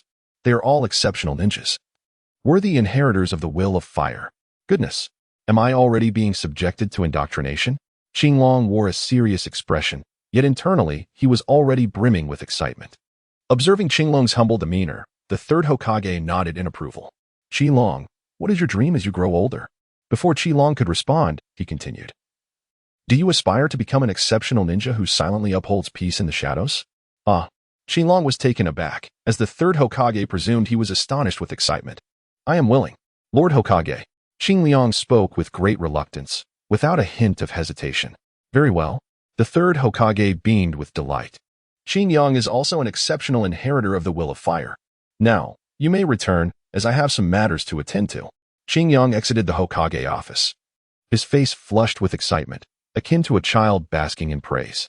The staff within the Hokage building had grown accustomed to such displays, considering him yet another exemplary inheritor of the will of fire. Yet, deep within Xingliang, a tempest of frustration raged, akin to millions of wild horses galloping unrestrained. Chapter 10. Tsunade returns to the village. Although the third Hokage intended to quell the rising tensions, the abduction incident orchestrated by the Root had spiraled beyond control. Initially, discussions revolved around the near abduction of Hinata Hyuga, then shifted to the tragic massacre of the Uchiha clan, leading astute individuals to discern that there were dark machinations targeting Konoha. A multitude of distraught villagers, whose children had vanished, converged upon the Hokage buildings, demanding an investigation into the disappearances. As they gathered, they discovered with growing horror that the missing children were all exceptionally gifted, most of whom were descendants of the Senju clan. This revelation ignited a fervor among the populace. They suddenly understood why the Senju clan had not produced geniuses in recent years. Unbeknownst to them, the promising offspring of the Senju had been systematically eradicated. Anger surged within them. It was clear that a nefarious plot was afoot. At that moment, another piece of information surfaced. The legendary Uchiha clan possessed the Sage Eye. While the Senju clan was known for their ancient sage body, someone coveted the Senju's abilities and had abducted their finest children. They were also eyeing the Uchiha's powers, seeking to collect their sage eyes, which culminated in the Uchiha clan's annihilation. Once, the first and second Hokages wielded immense chakra, with the first effortlessly capturing the fearsome Nine-Tails and sealing it within his wife, Uzumaki Mido. But what remained of the Senju clan now? Merely a handful. The Uchiha clan fared even worse, with only Sasuke surviving the massacre. This was an earth-shattering revelation. Someone was coveting the Uchiha's sage eyes and now turned their gaze towards the descendants of the Senju. The implications were chilling. The once peaceful villagers of the Senju clan were now enraged and demanded accountability from the Hokage, insisting on a thorough investigation of the truth, having been marginalized. They lacked significant political clout within Konoha, prompting them to urgently reach out to Tsunade. Other clans, too, could no longer remain passive. First the Senju, then the Uchiha, and now the Hyuga clan's princess. Who would be next? The atmosphere in Konoha grew increasingly fraught with anxiety. The public outcry was uncontrollable, reminiscent of the infamous Konoha White Fang incident, perhaps even more profound. When Xingliang returned to the classroom, he noticed that the defensive measures surrounding Hinata Hinabi had been significantly intensified. Following the attempted abduction of Hinata, they had lost a day's worth of security, and any further incidents would be intolerable. The Hyuga clan was now on high alert, while several other clans convened emergency meetings. As for the third Hokage, the clans had openly expressed their distrust in him. Meanwhile, Tsunade, far from the village, finally received the news. Since the sacrifice of her brother and the loss of her beloved, she had been utterly devastated. Coupled with her disillusionment towards the village's higher-ups, she had distanced herself from the center of Konoha, drowning her sorrows in gambling. Yet, she had not truly abandoned her village. The title of Princess of Konoha still held weight, and the commoner Senju clan regarded her highly. How could she disregard the village her grandfather had founded? Upon receiving the news, she was filled with righteous indignation and hastily returned to Konoha. On her first day back, she forcefully kicked open the door to the Hokage's office. Old man, you owe me an explanation regarding the disappearance of the talented children from the Senju clan. The third Hokage, already overwhelmed with stress, felt the weight of her accusation even more acutely. As he struggled to find words, Tsunade approached and slammed her palm onto the Hokage's desk with a resounding crash, sending papers flying and nearly cracking the surface of the desk. My grandfather entrusted you with the Hokage position, and this is how you manage Konoha? Tsunade, please. Listen to me, the third Hokage implored. I will investigate this matter thoroughly and provide you with a satisfactory answer. I want an answer now. Tsunade shouted in anger. You are being unreasonable, came a voice from the side. It was Kurenai Yuhi, seated nearby. Naidame is still the Hokage of Konoha and your mentor. How can you speak to the Hokage in such a manner? Kushina also chimed in. Sarutobi, you must discipline your disciple. Tsunade shot them a frosty glance, her usual restraint dissipating in light of the gravity of the situation. With such a significant crisis in our village, what are you doing to assist? Tsunade questioned their competence, given their high-ranking positions in the village amid such turmoil. Enough, Tsunade. Kurenai retorted, her own temper flaring. You have participated in the Ninja World War. How can you still be so naive? Many talented individuals perished on the battlefield, and conflicts between the ninja villages persist. Tragedies continue to unfold, and we have been tirelessly maintaining peace in Konoha. The third Hokage sighed. Tsunade, we are aging. There are times when we are unable to manage everything. I hope you can return and help govern Konoha. Stop, Tsunade interjected, raising her hand to halt the Hokage's words, her brow furrowed. This is not a matter for me to address. You must resolve it yourselves. I demand accountability for the missing children of Konoha. Tsunade, the third Hokage, sighed once more. I will provide you with an explanation. Tsunade's stern expression softened slightly. Now, please provide me with the information regarding the child who was attacked by Root. I wish to investigate the matter further. The third Hokage handed over the files, nervously emphasizing it was an attack by a foreign spy. Tsunade scoffed, accepting the documents without comment. As she perused the information and gazed at the cheerful face of the child, she exclaimed, Tian Zhe Qing Liang. So it is this child. She tossed the documents back to the third Hokage and turned to leave. Kurenai squinted at Tsunade's departure, clearly displeased.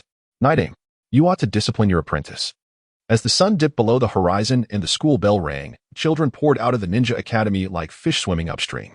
Upon exiting, Qingyang immediately spotted Tsunade and her companion, Shizen. Hey, you're that big sister. Tsunade's attention was captured the moment Qingyang appeared, and a warm smile graced her lips. Little brother. I didn't expect you to remember me, she replied, her eyes sparkling. Of course. You're so beautiful, with such a remarkable presence, it's impossible to forget you. Qinglong chuckled softly, secretly admiring Tsunade's distinctive figure, instantly recognizable at a glance. A keen eye you have, young one. Tsunade praised, promptly extending an invitation. Would you care to take a stroll with your sister? I shall treat you to some barbecue. Ah, women. I address you as sister. And you genuinely take me for a young lad. Nonetheless, if it means indulging in barbecue, I would happily call you sister a few more times. Qilong does not harbor any aversion towards Tsunade's youthful appearance. It is the result of a sealing technique rather than mere cosmetics. Her youthful physique is genuinely youthful. Who would refuse to call a millennia-old stunning beauty, a young maiden in her prime, sister? Of course, one could. Qilong did not refuse. The three of them walked together along the path of Konoha. Could you share with your sister what transpired the day you were attacked? Qinglong recounted in detail the incident of his ambush by the Root ninjas. As Tsunade listened, her brow furrowed deeper with concern, yet she sighed, feeling a sense of relief as her suspicions were confirmed. It was merely an attempt by the Root ninjas to expand their ranks. She then deftly shifted the conversation. I hear you possess remarkable strength? Haha, I merely have a bit more power than average. Qinglong smiled modestly and said, Is that so? Tsunade raised an eyebrow and suggested, How about we have a match to see just how immense your strength truly is? Huh? Qinglong paused to gaze at her. Do you wish to spar with me? Tsunade chuckled. Rest assured, I shall restrain my strength and will not bully you, young one. Qinglong crossed his arms, one hand resting on his chin. I am not afraid of you bullying me for being small. I merely believe that a woman's physique is ill-suited for combat.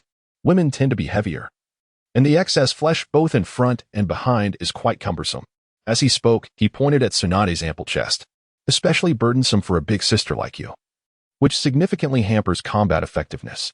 Chapter 11. Tsunade's trial. Tsunade clenched her fist, dark lines appearing on her forehead, unable to restrain herself as she delivered a punch to Qinglong's head.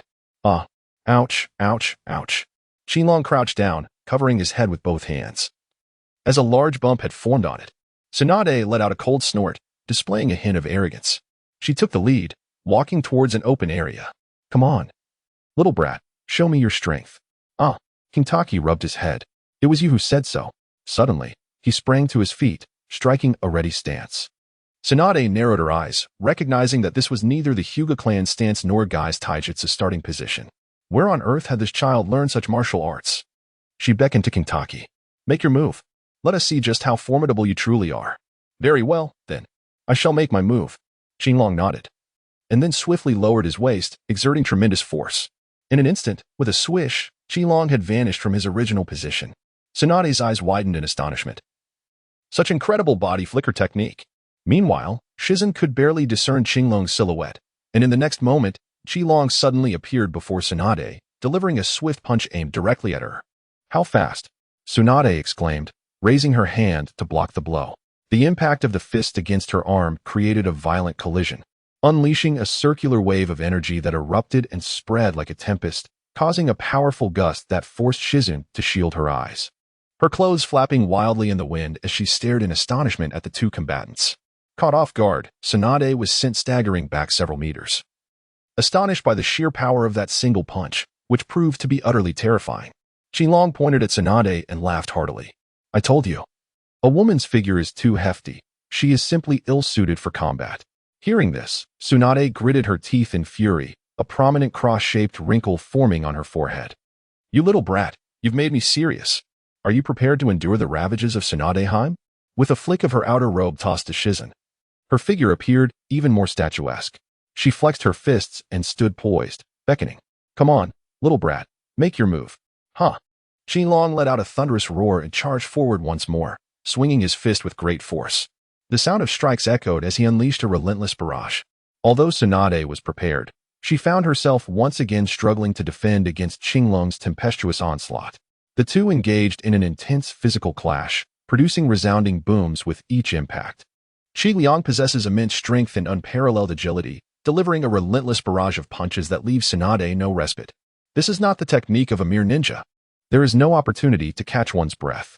Regardless of Tsunade's maneuvers, Qinglong responds with a punch. When Tsunade defends, he strikes. When she counters with an attack, he retaliates with equal ferocity.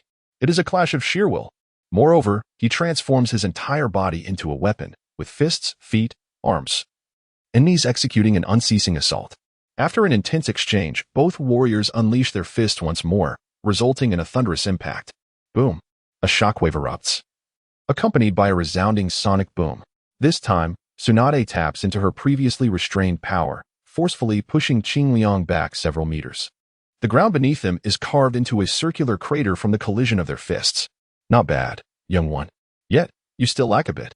Tsunade smirks, retrieving her coat from Shizen. Keep striving.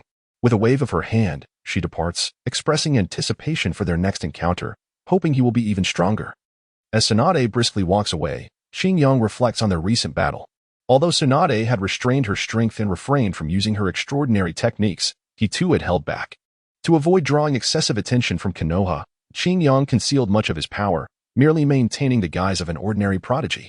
Lost in thought, he suddenly recalls, did she not say she would treat me to a meal? That deceitful woman, Tsunade.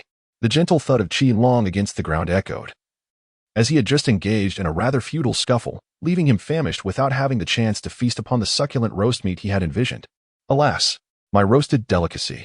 Meanwhile, Tsunade, having stepped into a secluded area beyond Qinglong's sight, grimaced and shook her hands in frustration. Ouch! I never anticipated that this brat would possess such resilience. It's excruciating. Yakina was astounded, unable to fathom the prowess of the young boy. After all, Tsunade was an expert in physical combat. She couldn't help but question if this boy truly had the ability to inflict pain even upon Tsunade. Is he genuinely that formidable? Indeed, Tsunade remarked with a serious demeanor. He is a rare talent in martial arts. With that, she grimaced again as she rubbed her arm and turned to Yakina, declaring, let us go. It's a rare opportunity to return to Konoha. Let us stroll through the streets of the village. Alas, Yukina's expression fell in an instant. Lady Tsunade is once again seeking to indulge in gambling. Meanwhile, Qinglong had already dashed outside the village, hoping to hunt a beast before nightfall to satiate his hunger. Little did he know that Tsunade had intentions of gambling. If he had known, he would have abandoned the hunt entirely. determined instead to see Tsunade's funds and ensure she lost her shirt in the process. Time passed quietly, and the village gradually returned to its serene state. Under the diligent efforts of the third Hokage, the villagers seemed to slowly forget the unsettling incident of the missing children. The third Hokage's contributions to maintaining peace in Konoha were invaluable. Though his methods were open to debate, he undeniably upheld the rare tranquility of the village. Tsunade, too, had not been seen for a while, seemingly chased away by the village's creditors. Thanks to the third Hokage's endeavors, the village enjoyed a period of calm once more. With the root organization no longer a bother, Qilong resumed a regular routine. In a class filled with small children, he had become the leader. Even Hinata's little Hinabi idolized him, calling him Qinglong-kun day by day, and they walked home together after school. However, it was rather vexing. Who would willingly spend time with a bunch of little brats while being lectured about the will of fire? Finally, one day, teacher Shippuden summoned Qinglong to his office and handed him a paper. Pass this examination, and you shall be promoted.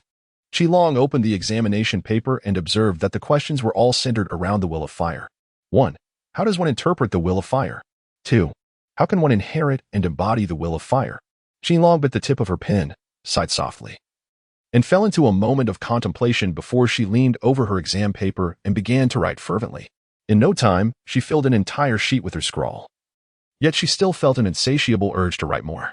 Despite the fact that even she doubted the validity of her own words, she declared, "Teacher, I am ready to submit my paper." Qilong rose and raised his exam paper. When teacher Jifeng reappeared in the classroom with Qilong, he stood at the podium and announced some news to the students. Our classmate Qilong is set to advance to another class. The entire class erupted in commotion, as many of the little boys had long wished for Qilong's departure, feeling that his presence severely undermined their confidence, even if they were internally resilient and unaffected. Qilong's formidable prowess overshadowed them, leaving them with little opportunity to show off, which was quite pitiful. However, there were also many classmates who did not wish for his departure, particularly those who were typically low-profile and bullied. They even idolized Qilong. The most reluctant of all was classmate Xiaohuo, who, with a quiver of her lips, seemed on the verge of tears. Yet, she held back, her stubborn nature refusing to allow her to weep. Qilong stood at the front of the stage, bidding farewell before his upgrade. He expressed his delight at having been accompanied by his classmates during this period, feeling honored to have met each of them. He wished them all progress in their studies and hoped they would become exceptional ninjas in the days to come. The little ones in the audience were feeling emotional. During their time at school, Qilong had acted like a big brother, providing warmth and attentive care. Indeed, they were young, and Qilong felt too shy to tease them, instead showing genuine concern for the little ones. Chapter 12. The wealthy Xiaohua invites everyone. Xiaohua, I'm moving up to another class. Are you crying? Qilong teased Xiaohua after school.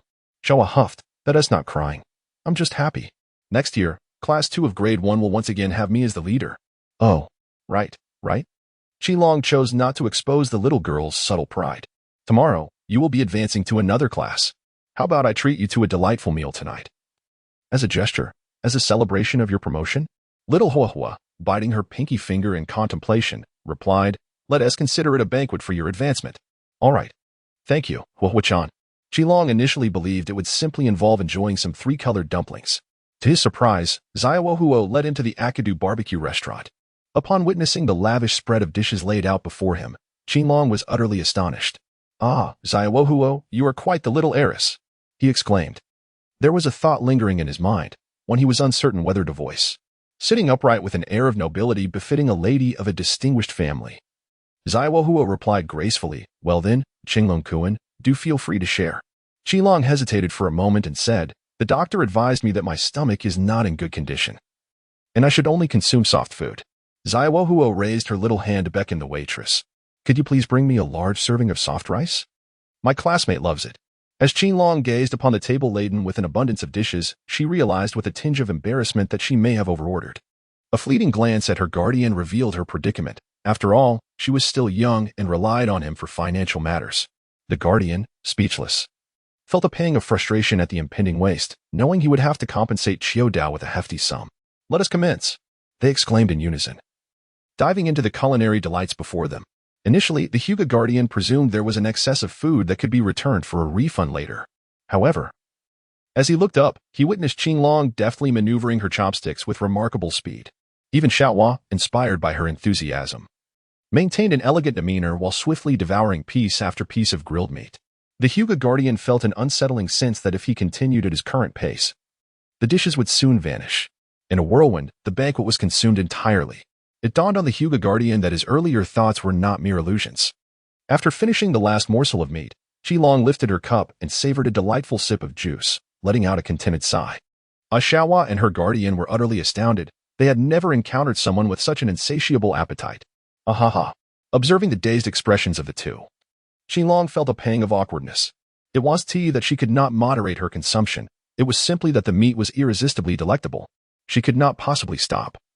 As her body craved the energy, the feeling of being thoroughly satiated was immensely satisfying. As the atmosphere grew increasingly tense, Qilong could not suppress a hearty belch, which only intensified the awkwardness. Shawa snapped out of her stupor, gazing at Qilong with an expression of admiration. Qilong-kun, you are incredible. You can eat even more than my sister. Truly astonishing. Qilong was at a loss for words. It would have been better had you not praised me. In that remark, what else could it be but your sister? Oh dear. Such trivialities, such trivialities. Qilong shyly waved his hand. After all, I am still in the process of development. It is quite normal for boys to indulge in a little extra nourishment during this phase. Quite normal indeed. Qilong defended himself, glancing at the empty table with a hint of concern. He wondered if Xiaohua's pocket money would suffice to settle the bill. He hoped she hadn't dined and dashed at Dingxi's establishment, especially while accompanied by the esteemed Hinata princess. Such an incident would surely escalate matters. Fortunately, the situation unfolded differently than he had anticipated. With a flourish of her small hand, Xiaohua prompted the Hyuga clan's guard to rise, tears glistening in their eyes as they proceeded to the counter to pay. Thank you for your hospitality, Xiaohua. As the trio exited the Tsudo barbecue restaurant, twilight began to descend. They strolled back together, the pathways of Konoha growing increasingly tranquil, while distant sounds of children arguing and tussling reached their ears. It was Naruto. Naruto was engaged in a scuffle with a group of children. Qilong furrowed her brow. It is the young lady. The Hinata guard also possessed keen eyesight, immediately recognizing Hinata Hyuga, who stood protectively behind Naruto. Sister. Little Hinabi also noticed and rushed over in a fit of anger. Qilong and Hinata hurriedly followed suit. Naruto was embroiled in a fierce tussle with the children, or rather, he was the target of a one-sided assault. Yet, Naruto displayed no fear, even as he bore injuries. He refused to retreat. Behind him, Hinata watched the boy who had always protected her, her heart aching with concern. Sister, fight back, Zaiwohuo exclaimed, charging forward in anger. A nearby child, seeing this, attempted to shove her away, but Zaiwohuo deftly evaded his grasp. Drawing upon the combat techniques she had learned from Qilong, she seized the boy's arm and delivered an elbow strike to his chest, followed by a swift throw over her shoulder. Ow! The young child, dazed, cried out in pain. The other children, witnessing this, shouted in dismay. Here comes another Byakugan freak. Let's get her, brothers. Byakugan! Byakugan! A swarm of children prepared to retaliate against Zaiwohuo. Meanwhile, Hinata, who had been at a loss for what to do, could no longer stand idly by as her sister was bullied. Byakugan! With a quiet hiss. Veins bulged around Hinata's eyes.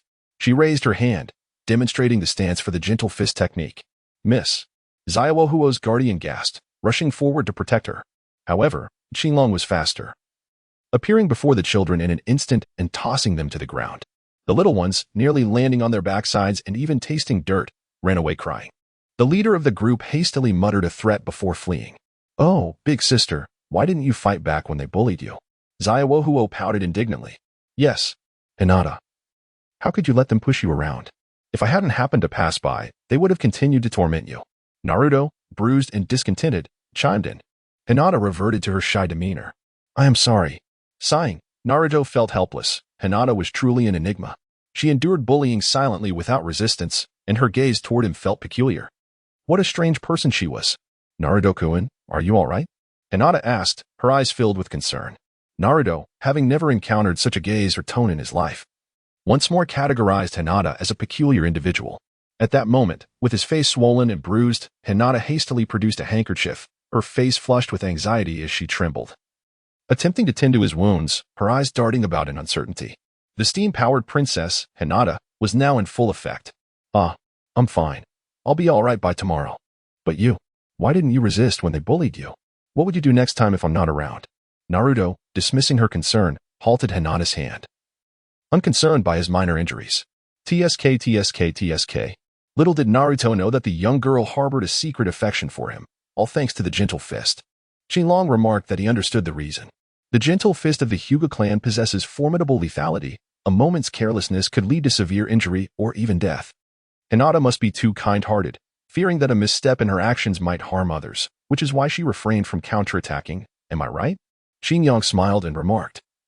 The gentle fist technique of the Hyuga clan possesses immense power in its early stages, capable of claiming the lives of opponents at the Chunnin and Jinin levels. However, Hinata's kindness prevents her from inflicting harm on others, a sentiment she shares with Naruto. In Chapter 13, the transfer student in Irika's class, Zaiwohuo, sighed. Oh, sister. How should I describe you? I have always looked up to you as a role model, aspiring to become a gentle yet formidable person like you when I grow up. However, if being gentle means being subjected to bullying, I refuse to accept it.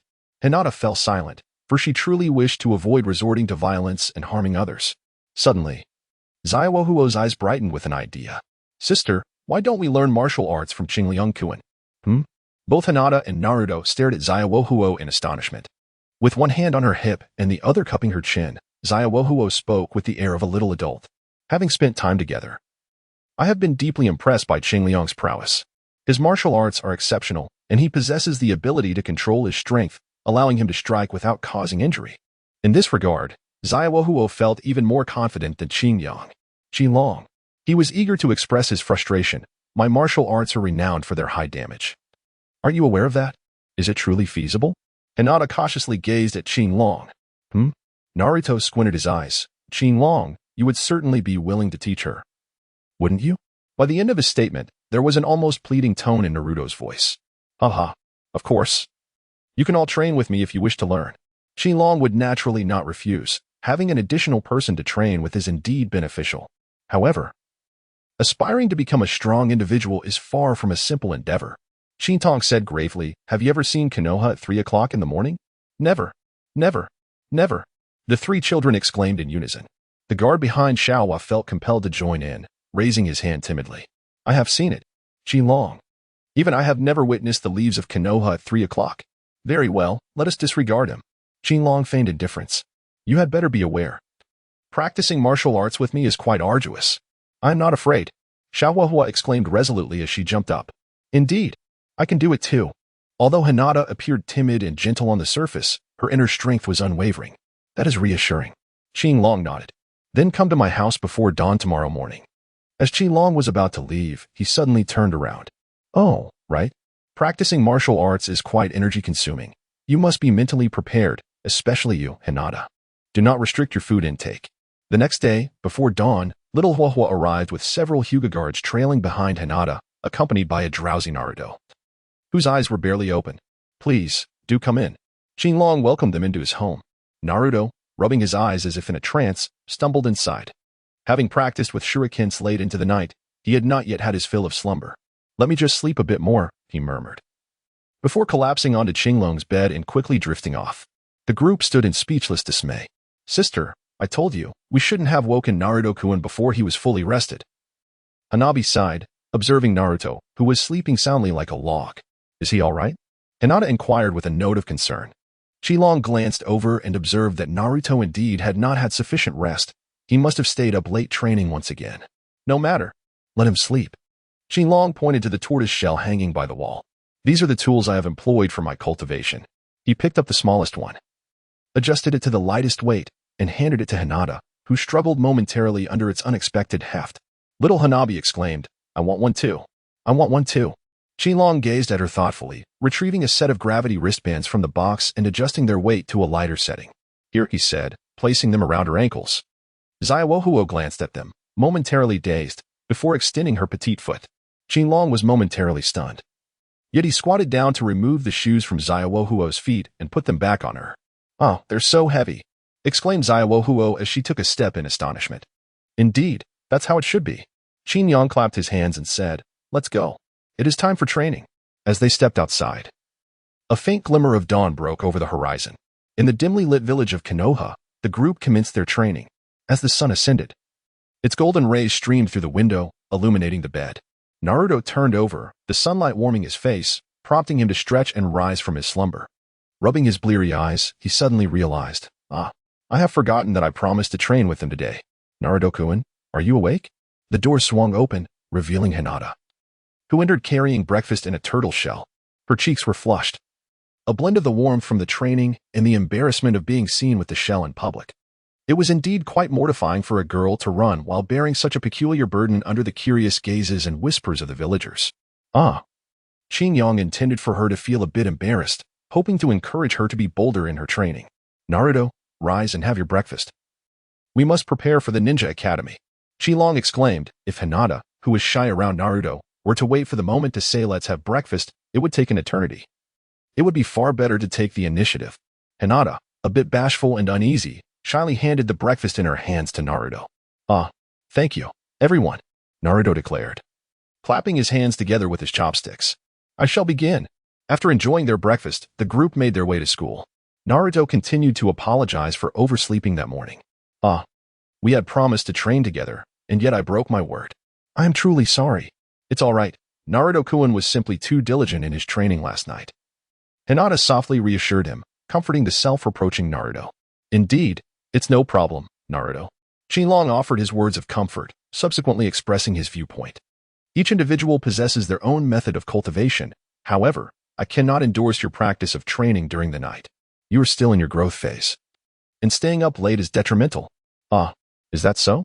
Naruto squinted, scratching his head in confusion.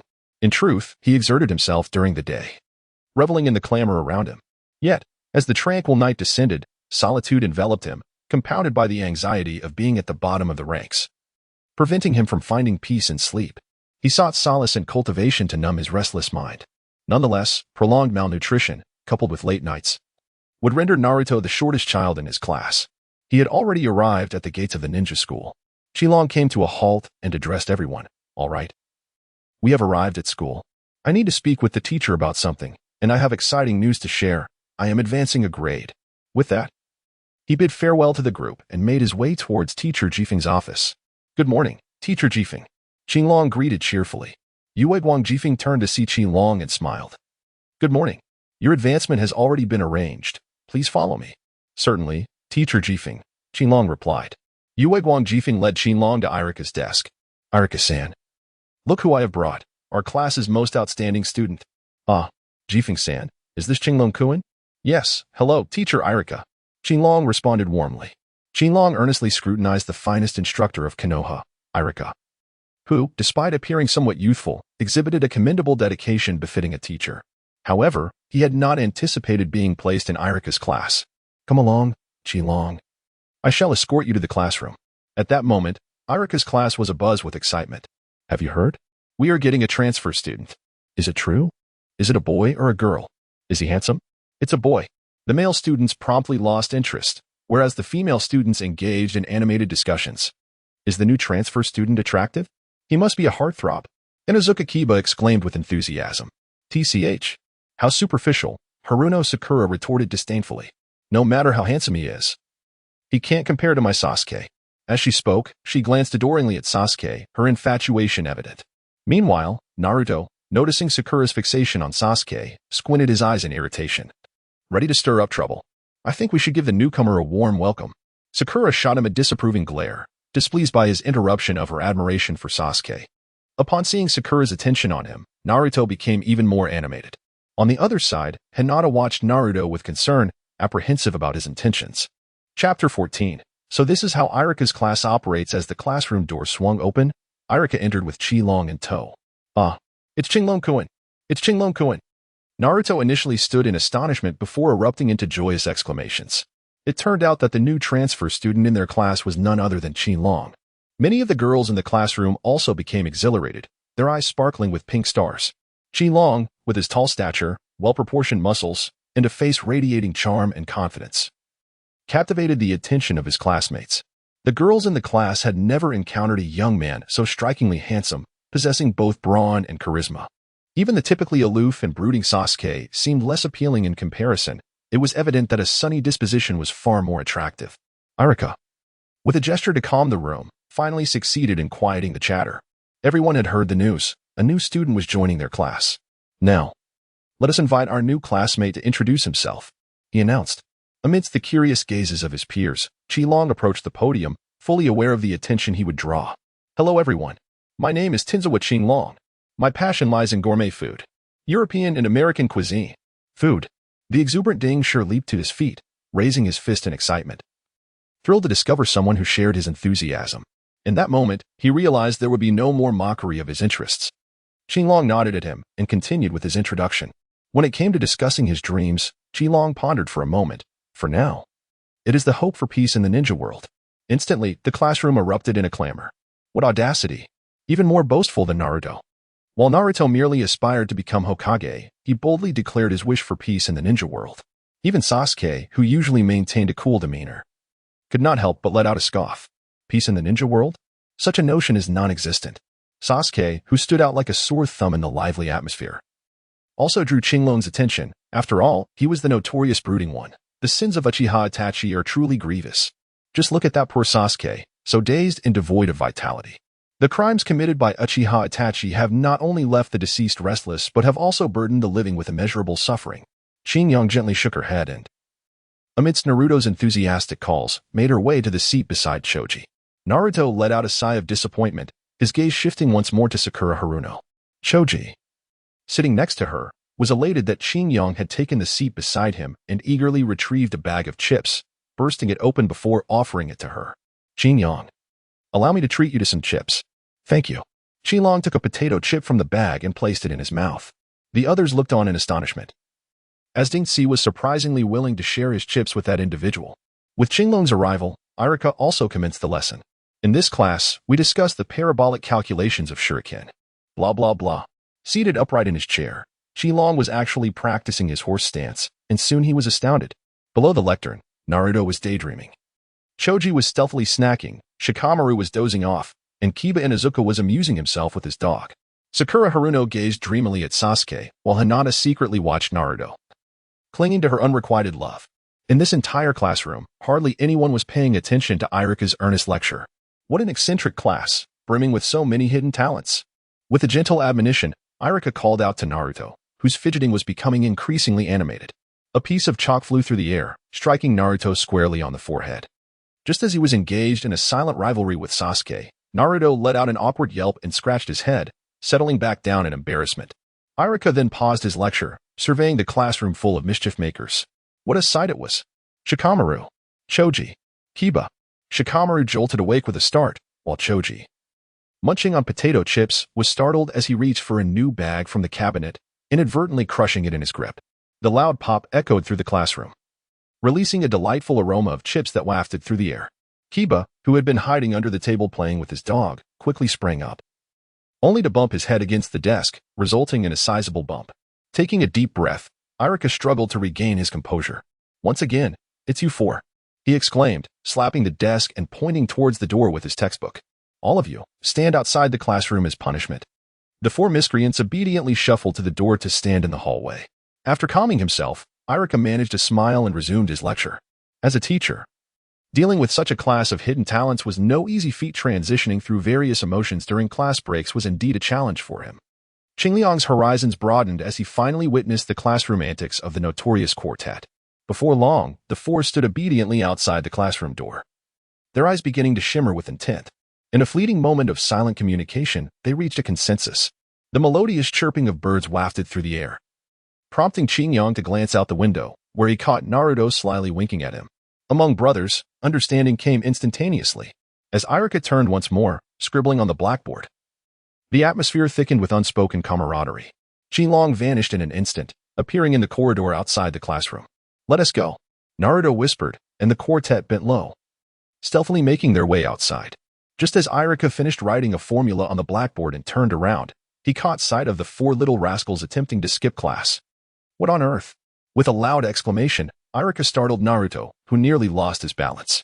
The four of them hastened their pace, skillfully leaping over the doors and windows of the corridor, with Qinglong effortlessly following suit, moving like a graceful dragon. Behind them, Irika was a mix of astonishment and indignation. It was one thing for these little miscreants to skip class, but to drag along Qinglong, who had just transferred on the very first day, was simply outrageous. From the very first day at Irika's academy, young Qinglong has gone astray.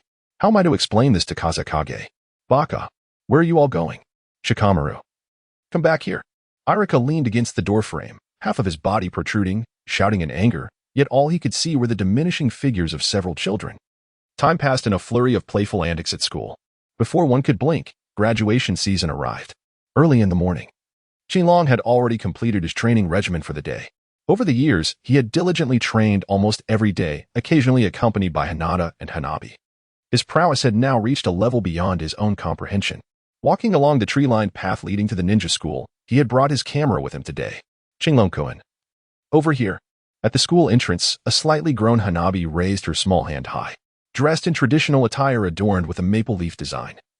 Her smooth hair cascaded over her shoulders, and her radiant smile was disarmingly charming. "Oh hey, Hinabi-chan." Qinglong approached and raised her camera. "May I take a picture of you?" "Of course." Little Spark smiled gracefully for Qinglong's photograph, her charming smile and elegant demeanor exuding an air of refined beauty and sweetness. Click. Qinglong pressed the shutter button, capturing this beautiful moment. "Qinglong-kun, this is a special bento prepared by my mother just for you." "Thank you, Hinabi-chan, and please extend my gratitude to your mother as well." Over the years, Qinglong had savored numerous bentos brought by Hinabi, so he felt no need for formality. "Qinglong-kun is in the same grade as my sister and is about to graduate. Soon, he will become a lower-ranking ninja. How impressive." Hanabi's tone seemed to carry a hint of regret as she added, "It seems there will be no opportunity for me to bring you bentos in the future." Qinglong smiled, feeling fortunate to have savored the delightful bento prepared by the aunt who made the flour fire sauce, especially after mooching off meals for so long. Chapter 15. Graduation and the invitation from Danzo and Irika's classroom. A lively atmosphere prevailed as a throng of girls clustered around Sasuke, vying for his attention. The moment Qinglong entered, the classroom erupted in cheers. "Oh, it's Qinglong-kun. Sit here with me. Qinglong-kun, come over here. I've put on the most exquisite perfume today. Don't sit next to her. She has body odor. You're the one with body odor. Your whole family reeks." A quarrel erupted between two girls, with others joining in. "Humph. Women are truly troublesome," Shikamaru yawned, boredly rolling his eyes. "Exactly. Women can't compare to the sin of chips," Ino remarked, tossing another handful of chips into his mouth, savoring the crunch. Shikamaru was momentarily at a loss for words, unable to respond. Yet, he couldn't help but feel envious of Qinglong's popularity among the girls. Ino, with his eyes squinted in bliss as he munched on chips, appeared oblivious to his own jealousy. In terms of popularity at the ninja school, only Qinglong could rival Sasuke. Shikamaru sighed in resignation. Sasuke's handsomeness was undeniable, his striking features, cultured demeanor, and cold, aloof aura were captivating. In contrast, Qinglong exuded a different charm altogether, with his tall stature, sharp brows, and bright eyes, embodying a sunny handsomeness. Outside school, Qinglong was even more adored. Who in Konoha could resist such a dashing, sunny youth? As he grew older, his appeal only amplified. It was rumored that several affluent women from Konoha had already set their sights on him, eagerly awaiting his maturation. "If only I were as popular with the girls." Inuzuka Kiba sighed, a mix of envy and frustration evident in his tone. "This is something we can only envy," Ino replied, adopting a more carefree attitude. Hearing this, Kiba slumped dejectedly onto his desk, feeling defeated. Meanwhile, Naruto had leaped onto the table, facing Sasuke, blissfully unaware that a classic scene was about to unfold. Sasuke glanced at the equally popular Qinglong, and as their eyes met, a spark seemed to ignite between them. Suddenly, someone accidentally bumped into Naruto, causing him to stumble towards Sasuke. Pop! Naruto and Sasuke's lips collided in a shocking kiss. A gasp swept through the room, leaving the previously quarrelsome girls speechless and even leaving the boys dumbfounded. Haruno Sakura seemed to hear the sound of her own heart shattering. Click. A flash went off as a camera captured the moment. Only then did Naruto and Sasuke come to their senses, each clutching their throats, gagging in disbelief. Once they regained composure, they exchanged a glance that sent them back into a fit of dry heaving. When they finally settled, Qinglong approached with a camera, smiling as he handed them two photographs. "Since graduation is just around the corner, consider this my gift to you." Naruto and Sasuke glanced at the images, capturing their passionate kiss. Cold sweat broke out as the memory of that soft touch lingered in their minds, prompting them to gag once more. Before long, Irika entered with the class assignment list, marveling at the youthful exuberance filling the room. "Everyone, please settle down." After some effort, Irika managed to calm the crowd. "I know you're all thrilled to become Konoha's Chunnin. Your journey as ninjas is just beginning, and you'll need to work hard moving forward." He then pulled out the class assignment roster. "Now, I will announce the class assignments. The first classes, and now for Class 7. Haruno Sakura, Uzumaki Naruto, and Sasuke. Naruto erupted in excitement at being in the same class as Sakura, but his enthusiasm waned upon hearing Sasuke's name, while Sakura beamed with joy. Kintaki let out a sigh. You foolish Naruto, what is so special about Haruno Sakura? Is Hinata not delightful? Irika, upon reaching the end, did not call out Kintaki's name. Kintaki had already prepared himself for this, having opted not to team up with anyone. Solo team. Tienza Kintaki, your arrangements will be communicated tomorrow. For now, all others. Please await the arrival of the guiding Jonin in the classroom. As Irika spoke, he closed the attendance book and turned to leave. Xingyang also dashed outside. And Hinata gazed on with a touch of concern. Xingliang-kun was not assigned, so he should be all right, right? Outside the classroom, Xingyang caught up with Irika. Teacher Irika. Wait a moment, this is a commemorative gift for you. Ah. Irika halted, astonished as he turned to look at the young Tianzawa Xingyang behind him. Qilong handed over a photograph, capturing Irika's reaction as he experienced a nosebleed from Naruto's alluring technique. Irika gazed at the image in his hand, feeling a profound sense of embarrassment and reflection. It seemed like only yesterday he had been guiding these students, and now they had all matured, stepping into the roles of lower ninjas. Thank you, Qinglong-kun. No need for gratitude. Qilong remarked that he had gifted each classmate a photograph, capturing their most beautiful moments. Naturally, it also included iconic scenes reminiscent of Naruto. This evening, the wind was particularly boisterous. After enjoying a meal at Uncle Kazuki's home, upon learning of Qinglong's graduation and his ascension to a ninja in Konoha, Uncle Kazuki insisted on toasting to him, regaling everyone with tales of his experiences as a ninja.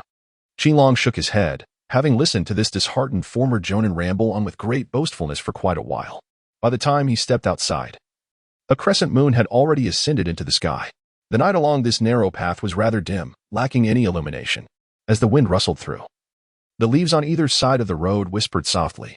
Suddenly, beneath the silvery glow of the half-moon, four shadowy figures adorned with masks emerged. Kintaki also came to a halt, her gaze icy as she observed the four figures on the buildings by the roadside. Are you Tienza Kintaki? We are here at Lord Danzo's behest to invite you to join the route. Not interested. Qinglong responded faintly, lifting his foot to move forward. Do not be hasty in your reply. We are already aware that you are not part of a ninja team and have come specifically to invite you to join the Root organization. I refuse. Do not be so quick to decline. There may be some misunderstanding. Perhaps you are unfamiliar with Root. The masked leader spoke with remarkable patience. Our Root organization serves as a reserve training division for Konoha's Umbu. We are all ninjas willing to root ourselves in the shadows, undertaking missions more arduous than those of the Umbu, willingly sacrificing ourselves for the village's light. So what? Qilong remained utterly disinterested. We hope you will join the Roots. Unite with us to strive for the bright future of the village, the man proclaimed with fervor, as if engaged in a noble endeavor. Humph. Not the slightest interest. Qilong spoke softly as ever. I hope you can ponder over this before responding. The events of 3 years ago were merely a misunderstanding. Lord Danzo greatly admires you. Yet, the individual remained undeterred, for Danzo indeed holds this exceptionally skilled youth in high regard. You truly resemble persistent salespeople, relentless in your efforts. Return and inform Lord Danzo not to provoke me. I have no interest in your roots either. Qilong spoke coldly, preparing to leave. Captain, why waste words with him? Simply use force to bring him back, exclaimed a furious wild boar-masked ninja, his hands poised to channel energy towards Qingyang. Once I have him under control, we shall return to Lord Danzo. However, before he could finish his sentence, Qingyang turned and shot him a piercing glare. Boom. A surge of energy struck him, sending him hurtling through the air. His spell abruptly interrupted, and he let out a cry as he crashed into the wall beside the road. What? The remaining three were taken aback. Merely a glance had sent their comrade flying. Tienza Qingyang was truly terrifying. Yet, before they could catch their breath, Qingyang had already instantaneously appeared beside the Root ninja, seizing his face and slamming it against the wall. Creatures of darkness, unworthy of the light. With a resounding crash, the mask shattered and fell from Qingliang's grip. Humph. A ninja of the mountain clan, is it? Qilong let out a cold snort, casting a disdainful glance at his opponent, his voice devoid of warmth. The technique to eradicate the roots of tongue-related calamities? Merely a puppet of Danzo. If I were to slay you, do you think the clan in the mountains would seek vengeance on my behalf? Chapter 16. Qinglong's first mission. The face of the mountain ninja captured by Qinglong was etched with sheer terror. His eyes widened in horror, cold sweat streaming down his brow, and an overwhelming sense of dread gripping his heart. The others were equally intimidated by Qinglong, their expressions frozen in shock as they beheld him. Even the wild boar proved to be no match for this young prodigy. Ignoring them and unwilling to engage in further bloodshed, Qingyang turned away from the mountain ninja. Damn it! Die! The mountain ninja, overwhelmed with terror, erupted into a frenzy of murderous intent, brandishing a kunai and shouting as he lunged toward Qingyang. Do not underestimate me. Brat, we are ninjas who walk in the shadows, willing to sacrifice everything to accomplish our mission. With a fierce thrust, the mountain ninja aimed for Qingyang, only to have his hand caught and blocked. Another root ninja, unable to restrain himself, drew his kunai and charged in for the kill. In a fleeting moment, Qingyang's gaze flickered as he deftly seized the hand of his assailant wielding a kunai.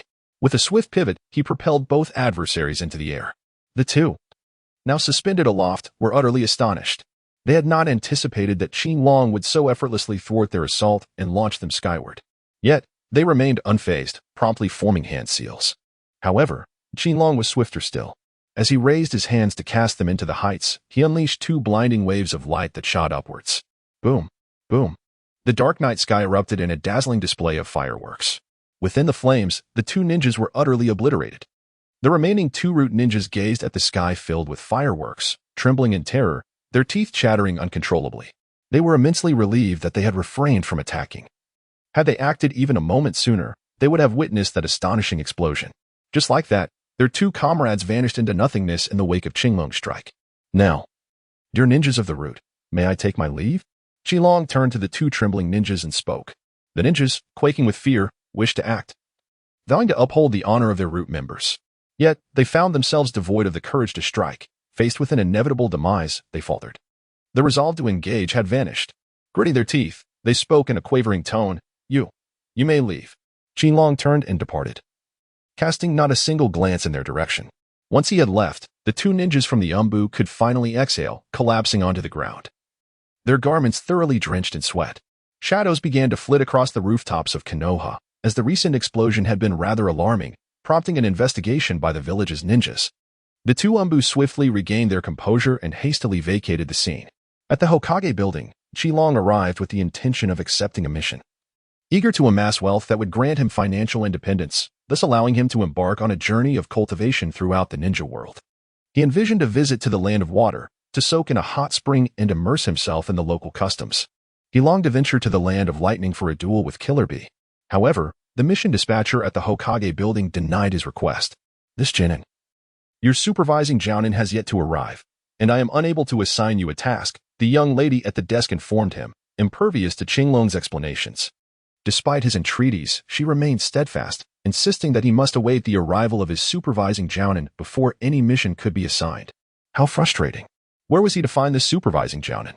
Qingyang had no choice but to concede, knowing that he could always venture out later to undertake bounty missions within the ninja world.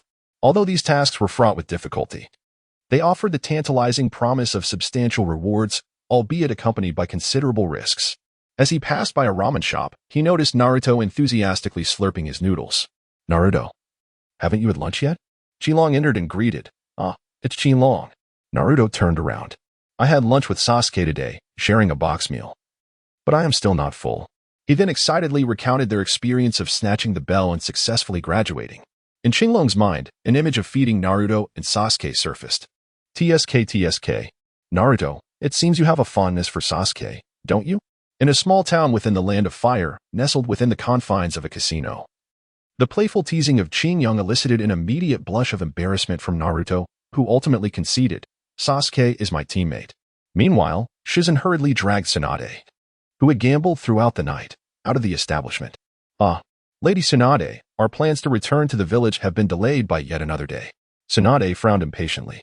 Oh, Shizen, postponing our return for a day is hardly a matter of concern. We will still go back. Once we are home, I must take on my disciples. And there will be no further opportunities for leisure. We must seize this chance to enjoy ourselves a bit longer. But Lady Tsunade, we have no money left. You have squandered it all at the tables. Shizen exclaimed, exasperated. Do you not realize you've lost everything? Besides, you only have one disciple, while others manage 3. How can you even claim to be overworked? With no other option, Tsunade resigned herself to return to Konoha to earn some money before indulging in further escapades.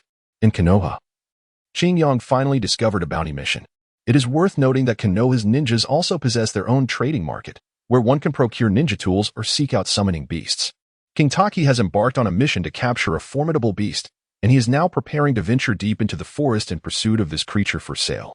Hey, King Taki. Just returning from his own task of driving away wild animals, Lee encounters King Taki alongside Hinata Niji and Tintin, who are on their way to the forest. Oh, it's you, Lee. And Niji, Tintin as well. Lee, with his distinctive green bowl cut, embodies eternal youth.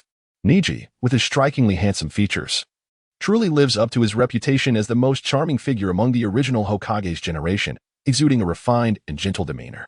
And there is Tintin, the little heiress, who remains unmarried for the sake of someone special. So, King Taki, what brings you here? Are you on a mission? Tintin inquires with her usual curiosity, aware that King Taki has already graduated and is undertaking this endeavor alone. Haha, indeed. It is a mission. King Taki responds. What kind of task have you taken on? And do you require our assistance? Lee asks with enthusiasm, genuinely concerned for his friend's success. The perfectionist in Lee cannot tolerate the thought of failing a ninja mission, nor does he wish for his friends to encounter failure. It's merely a task to capture a beast. It shouldn't be too difficult. Qinglong hesitantly spoke, expressing his belief that the task should not be overly difficult. No, Qinglong, as you embark on this mission, strive to avoid failure, Xiaoli urged. Turning to Niji and Tian, let us assist Qinglong in completing his task. Indeed, Tian chimed in, since Qinglong is just beginning his journey as a ninja, we can help him achieve a more flawless execution of his mission. Niji nodded in agreement, endorsing this decision. With the support of his teammates, Xiaoli turned his gaze towards Qinglong. Well then, shall we proceed? Qinglong agreed, confident that Xiaoli and the others would not hold them back. The four ventured once more beyond the village, gradually delving deeper into the forest. The exuberant Xiaoli continued to impart his experiences regarding ninja missions to Qinglong, while Niji began to sense something amiss, his expression growing grave. Qinglong, what mission are you undertaking?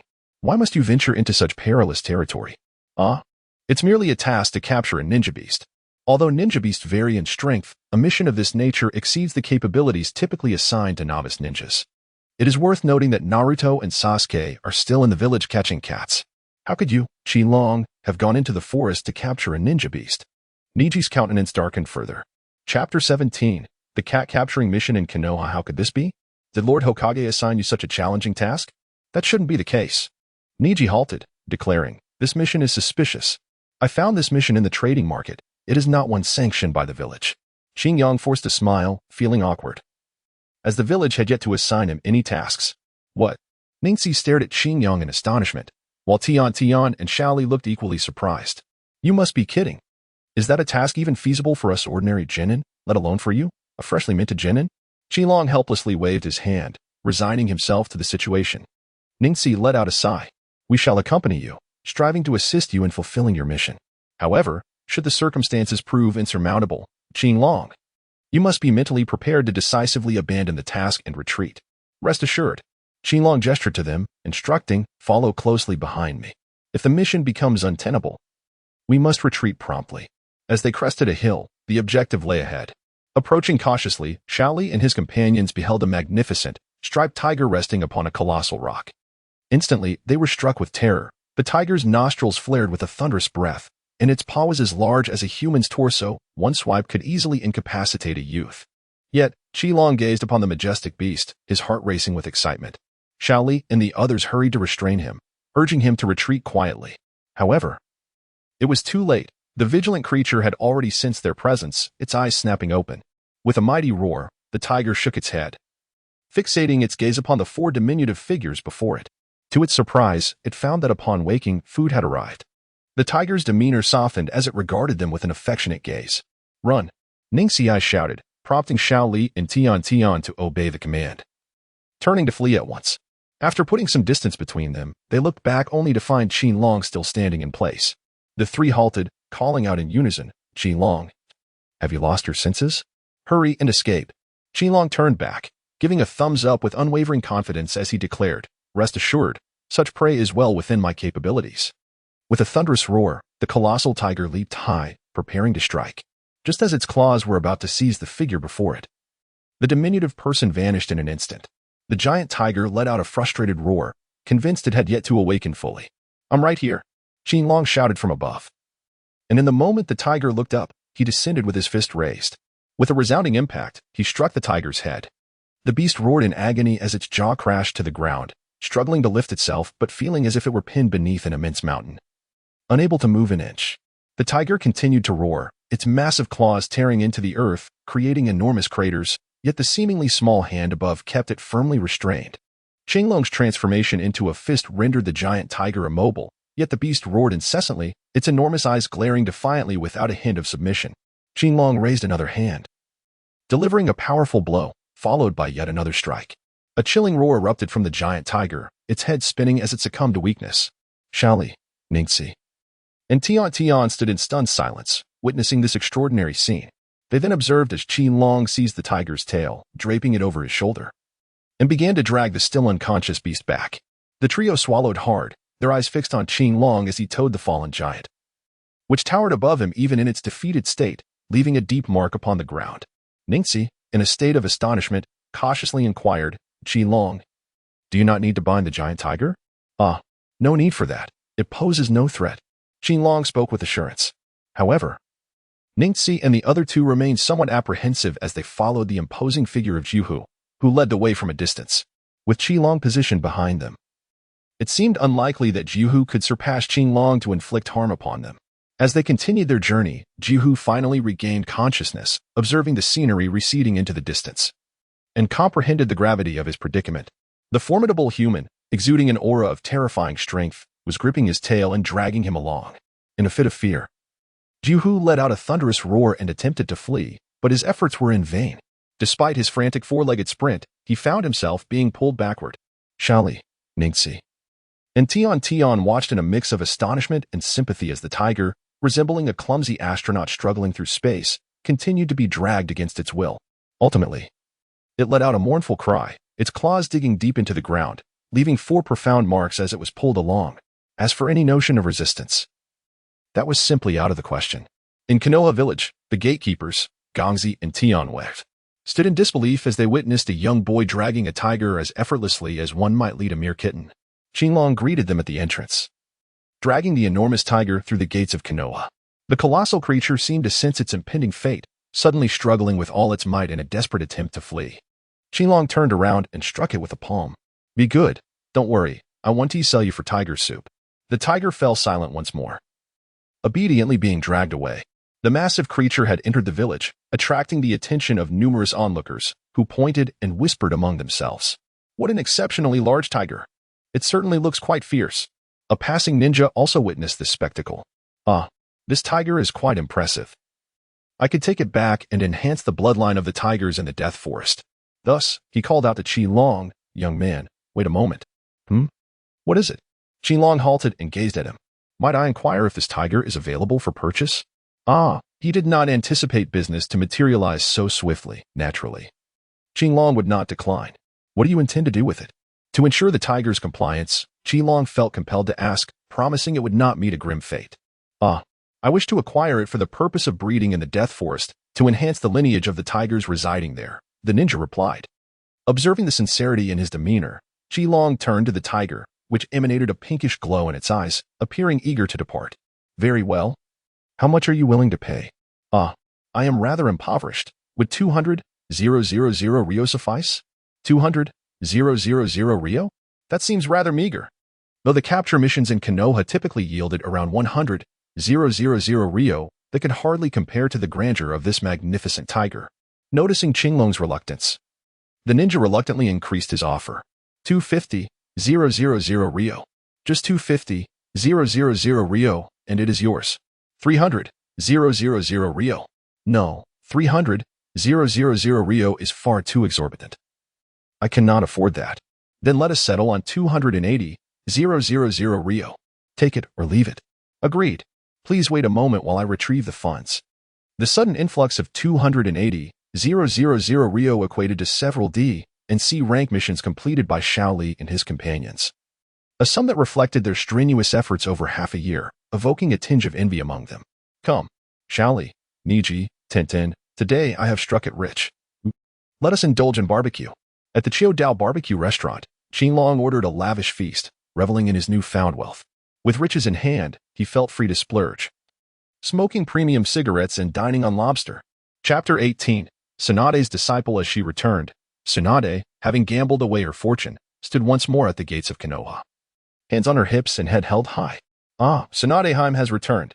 However, Shizen wasted no time for her to bask in her triumph, hastily pulling her along, as lingering would be too embarrassing.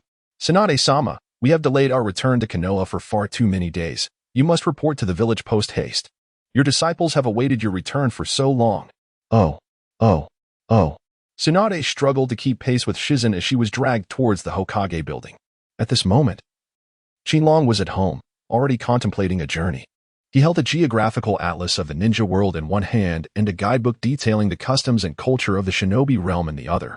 The first destination must be the land of hot water, where he could indulge in the hot springs and immerse himself in the local culture, alleviating the fatigue accumulated from his recent training. It is rumored that they have mixed-gender hot springs. He wondered if that was indeed true. With a gulp, Qinglong swallowed. Having already allocated his funds, intending to return home once his money was spent, suddenly, there was a sound of knocking at the door. Who could it be at this hour? Qinglong mumbled to himself, lamenting that all his peers had embarked on their ninja missions, leaving no one with the time to seek him out. Could it be that Xiaohuahua had arrived? With a creak, the door swung open, revealing a pair of formidable objects barreling toward him. Qinglong took a deep breath and, upon crossing the towering mountains, beheld a cheerful visage. It is Lady Tsunade. What brings you here, along with Miss Shizen? Naturally, I have come to see my little disciple. Tsunade replied with a warm smile as she strode confidently into Qinglong's abode. Little one, why is your home in such disarray? Tsunade observed the scattered garments, luggage, and the maps of the ninja world. My sincerest apologies for the disorder. Please bear with me, dear Lady Tsunade. Qinglong hurriedly tidied up, clearing a space.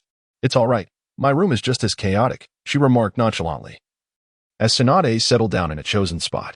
In the meantime, Shizen stood by, smiling awkwardly. Tsunade's carefree demeanor left little regard for her role as a minor. Qinglong-kun, what are you planning to do? Shizen inquired, glancing at the geographical atlas of the ninja world laid out on the table. Me? I'm preparing to travel. I truly envy the days when older sister Tsunade and Shizen go out on adventures every day. Shizen chuckled nervously, masking her embarrassment with laughter. Tsunade-sama, look at you. Returning to the village so late. If you delay any longer, everyone will have already set off on their travels. You might not even find your disciples. However, Tsunade, unfazed, waved her hand dismissively. Is that so? Perfect. Now you are my student. I shall take you around Konoha and beyond to broaden your horizons. King Taki was taken aback as Tsunade raised her hand to reveal the graduation arrangements for the Ninja Academy of the Hokage. King Taki was to be assigned as Tsunade's disciple. Qinglong was lost in thought when Tsunade leaned over with a smile and said, Little brother, why don't you greet your teacher? Qinglong pondered for a moment before responding. Is it possible for you not to accept me as a disciple? I prefer solitude. Tsunade raised an eyebrow, leaning closer, and remarked coldly, Consider it again. Whom do you hold affection for? Qinglong let out a helpless sigh. I like you. Tsunade smirked, her lips curling with satisfaction. This child still chose not to refuse the opportunity to become her disciple. How could one possibly decline the chance to be a disciple of Tsunade, the legendary Sanin? Qinglong was well aware that if he were to refuse Tsunade, this fierce woman would undoubtedly unleash her fury. After bidding farewell to Tsunade and Shizen, Qinglong surveyed the chaotic room, filled with scattered luggage and travel guides. He could only let out a helpless sigh. All his efforts had been in vain. With his travel plans dashed, Qinglong resolved to seize an opportunity to take his frustrations out on this cheap teacher. At the Chiodao barbecue restaurant, Tsunade suggested they gather for a meal in the evening. The three of them settled into their seats, and soon enough, the table was laden with an array of dishes. Tsunade reclined on the sofa, elegantly waving her delicate hand. Waiter, bring me a pot of wine. The server promptly delivered a pot of wine and a cup. Tsunade poured herself a glass and began to indulge. This is truly delightful. One cannot be impoverished by enjoying good food. Qinglong opened his arms and indulged in a hearty feast. When he looked up, he noticed that Tsunade was mostly preoccupied with her drinking, while Shizen exhibited a refined manner of eating. The two of them together were utterly no match for him, were they? Qinglong intended to pour himself a pot of wine. But alas, it was not available for purchase. Tsunade seized the opportunity to admonish Qinglong, asserting that children ought not to indulge in alcohol. How could one endure such a reprimand? Qinglong resentfully ordered another large portion of grilled meat, determined to indulge to the fullest tonight. The feast was a joyous occasion for both the host and the guest, with Tsunade and Qinglong thoroughly satisfied. Only Shizen wore a forced smile, feeling a twinge of guilt as she secretly contemplated whether the Akimichi family, due to their acquaintance, might extend them credit for their meal. Qinglong leaned back against the chair, arms crossed, observing with a calm demeanor as Tsunade settled the bill.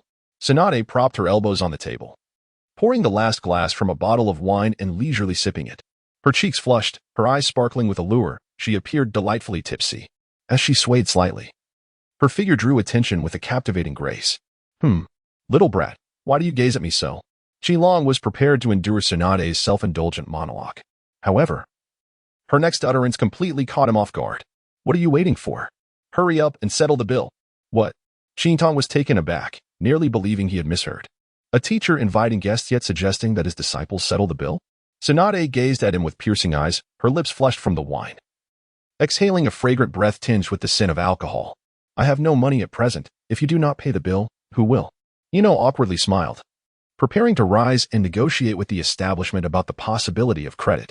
I am devoid of funds as well, Qinglong exclaimed. Ah, you sly one, Tsunade. An old coin indeed.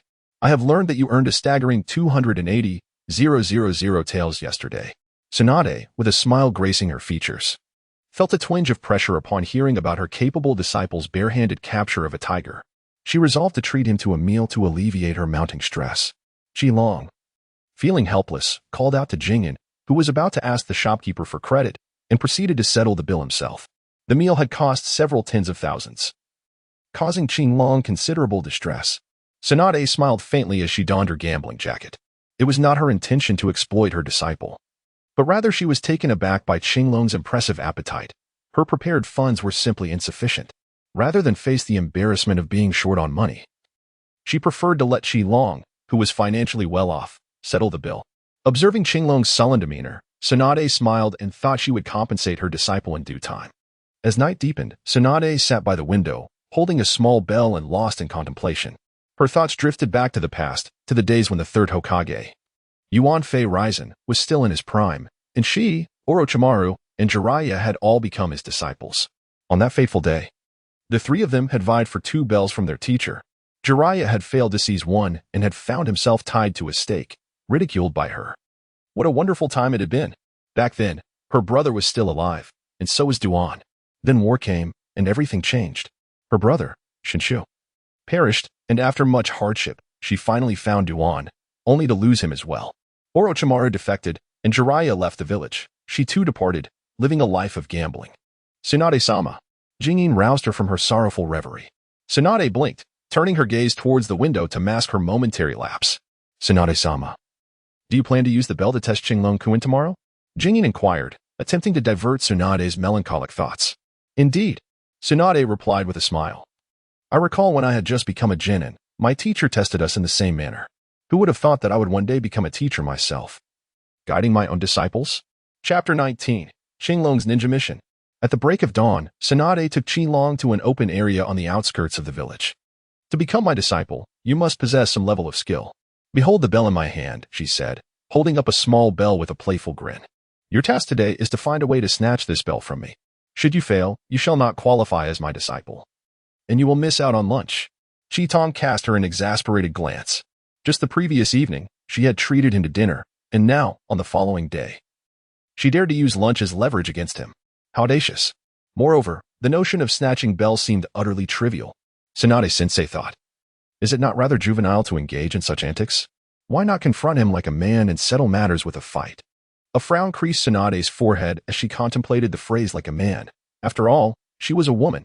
Yet, this suited her perfectly. Rather than squabbling over bells, it would be far more satisfying to engage in a brawl, to demonstrate her prowess, and to instill in him a sense of respect for his teacher. Humph. Tsunade silently tucked away the bells. Very well, little brat. Let us see your true strength. All right. Qinglong executed his initial move, and the person vanished in an instant. What? Gone. Jingyin, cradling a small pig, was equally astonished, while Tsunade widened her eyes in disbelief. No. He hasn't disappeared. He is moving at an astonishing speed.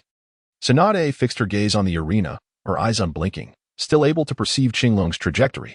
The sound of Qinglong's footsteps echoed across the ground as he advanced with remarkable swiftness, leaving behind ethereal afterimages. Such an impressive body flicker technique. Tsunade's expression grew serious. Yet she couldn't help but voice her admiration, her thoughts drifting to a certain prodigious youth from Konoha known for his mastery of the body flicker technique. Whoosh. In an instant, Qin drew near to Tsunade, and around her appeared numerous afterimages of Qin. The afterimage fist. Nearly 10 phantoms encircled Tsunade, all striking towards her simultaneously. The afterimage fist is a technique that creates illusions through rapid movement, yet only one is the true form. Which one is the genuine entity? Guessing this phenomenon is akin to a game of chance. Regrettably, Tsunade's guess was incorrect. The figure she kicked dissipated into an illusion. Qin had already appeared behind her. Teacher. I am here. As she spoke, she aimed a palm strike to send Tsunade flying. However, Tsunade was not one to be underestimated. She had anticipated the ambush from behind and swiftly turned to defend herself. Bang. Tsunade was still knocked back several paces. You little rascal. Not bad at all. Tsunade's expression turned serious. It's time for you to witness my ultimate technique. With that, Tsunade took a step forward, causing the ground to crack beneath her. Then, she executed a body flicker technique, appearing right in front of Qin, delivering a powerful kick. Painful heaven kick. Bang. Qin braced himself against the force of a kick, being propelled several meters backward. Tsunade was equally astonished. Despite restraining her strength, the impact of the kick was far less effective than she had anticipated. In that moment, she felt as though she had struck not a mere child, but an object of immense weight. Kintaki came to a halt, twisting his body as he spoke. Having completed my warm-up, I am now ready to commence in earnest. With that, he removed his wrist guards, which clattered to the ground with a thunderous sound. Tsunade and Shizen's expressions changed dramatically. Following this, Kintaki shed his shirt, producing an even louder crash that sent a cloud of dust swirling into the air. Qin, in a flurry of motion, seated himself on the ground and removed his shoes. Only then did he rise, feeling as if he had been liberated. His body buoyant and unencumbered. With a gentle leap, he ascended 20 or 30 meters, as light as a swallow. Tsunade and Shizen were rendered speechless, with Shizen's mouth agape, unable to close it in astonishment. As the clear waterfall descended, he stood tall with clenched fists, the air around him crackling with an almost palpable intensity.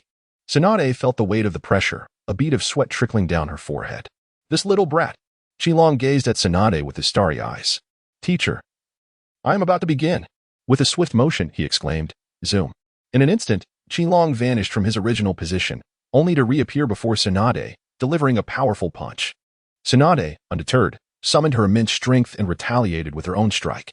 The impact of their fists collided with a resounding crash, unleashing a shockwave that carved a circular pit into the ground.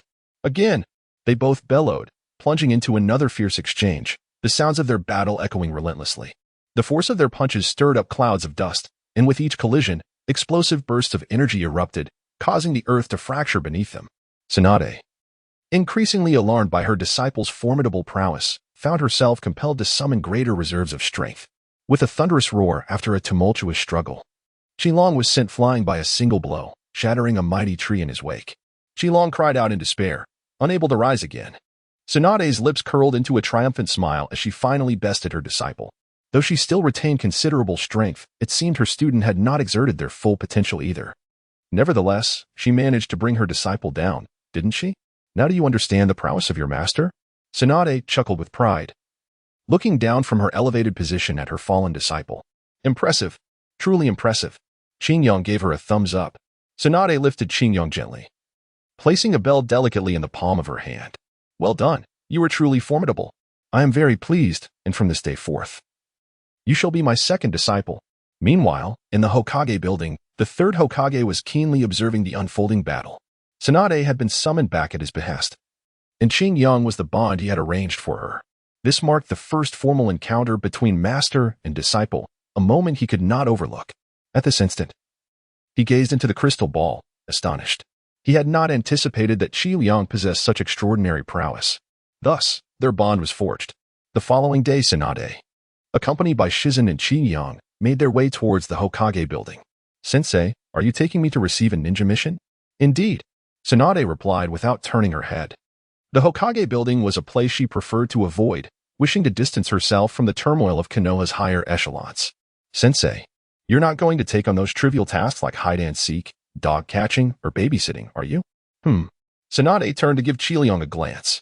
You underestimate D-rank missions. Little one must not be arrogant as a ninja. Upon arriving at the mission distribution point in the Hokage building, Tsunade surveyed the plethora of ninja tasks available. She selected a mission for farmland cultivation, smiling as she handed it to Qin.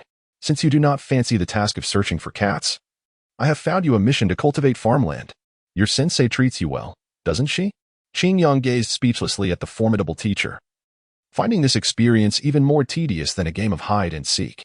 Tsunade brought Qin to the cultivated fields, gesturing towards an expansive area of farmland as she declared, "Behold, this vast expanse is the land you are to cultivate. Do your best." Turning to Shizen, she added, "Let us depart. Off to enjoy some milk tea."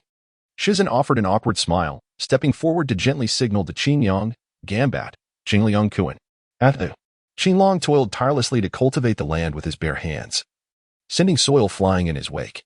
Though he possessed farming tools, they proved too fragile and sluggish. His own iron fist proved far superior. Thus, Qinlong transformed into a veritable human cultivation machine, furiously tilling over a dozen acres of land. Meanwhile, Asuma and his companions, engaged in weeding, could only watch in astonishment. Asuma's cigarette fell from his lips, and Dingxi appeared utterly bewildered.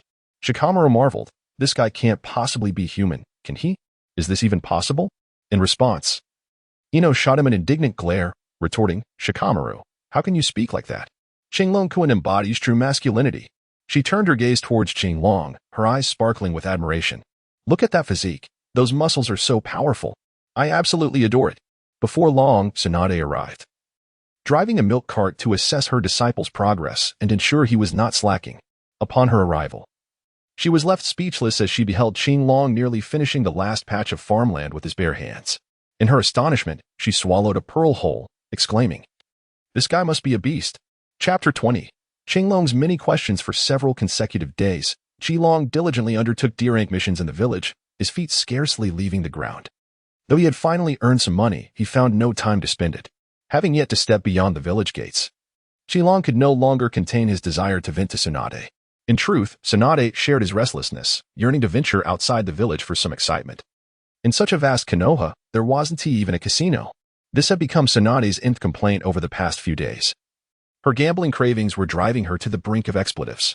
Observing her disciple's flawless completion of several D-rank tasks, she could hardly restrain herself and hastily accepted a C-rank mission. "Qinglong, can you guess what task your teacher has assigned you?" she teased. "Childish."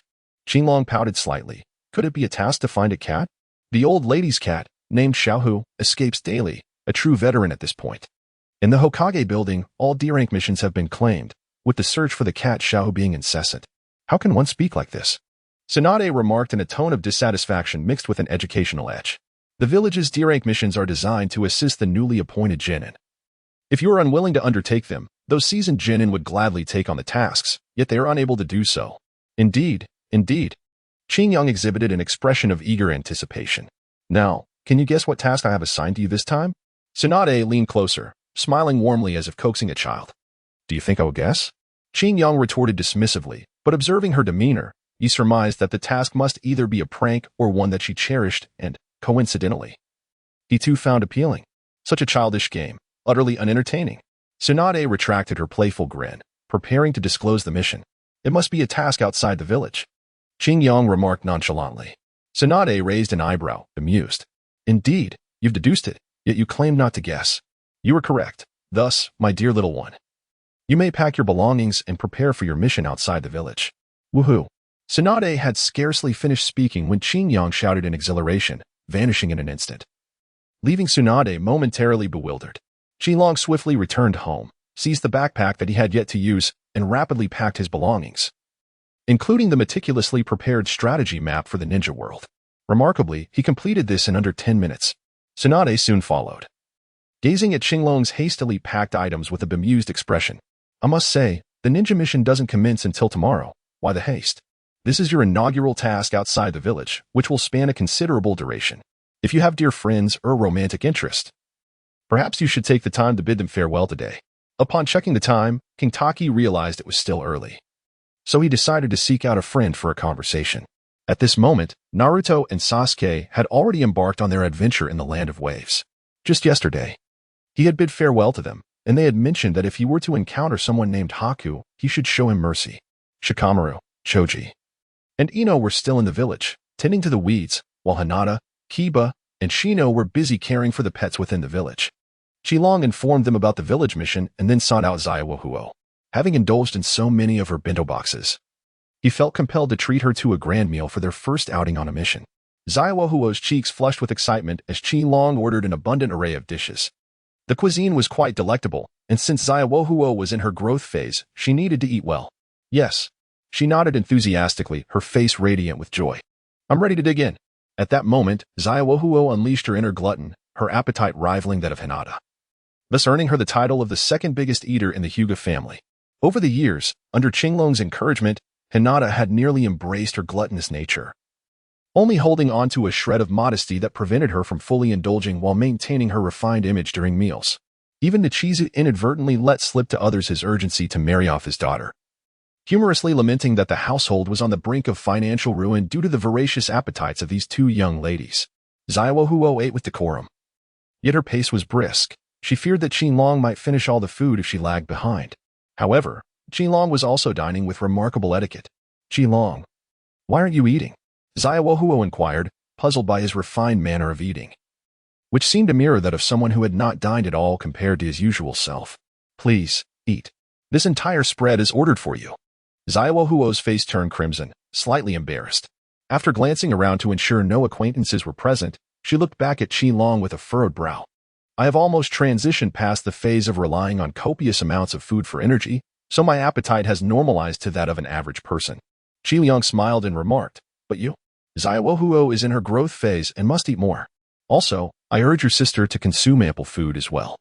Naruto is about to enter a rapid phase of strength enhancement, and if she wishes to catch up with him, she must not let herself go hungry. Zaiwohuo felt a twinge of displeasure at Qingyong mentioning another woman, even if that woman was her sister. In her indignation, she transformed her sorrow into an appetite, astonishing the Hyuga guards as she devoured an entire feast. Indeed, the younger sister of a glutton is also a glutton. Subsequently, Qingyong imparted some words of wisdom, such as avoiding unnecessary close combat if possible, suggesting that ranged attacks could be far more advantageous. Finally, he produced a pair of new wrist guards, carefully placing them on the table, cautious not to collapse it under their weight. These are new wrist guards. When your current ones are no longer needed, you may replace them with these. Qilong incessantly chattered, reminiscent of an elder brother admonishing his younger sister. Moreover, he emphasized the importance of balancing practice with rest, advising her not to wear herself out. Little Huohua nodded continuously, appearing quite obedient. After bidding farewell to little Huohua, Qilong returned home and lay down, eagerly anticipating the life in the ninja world that awaited him beyond the village the following day. Woohoo!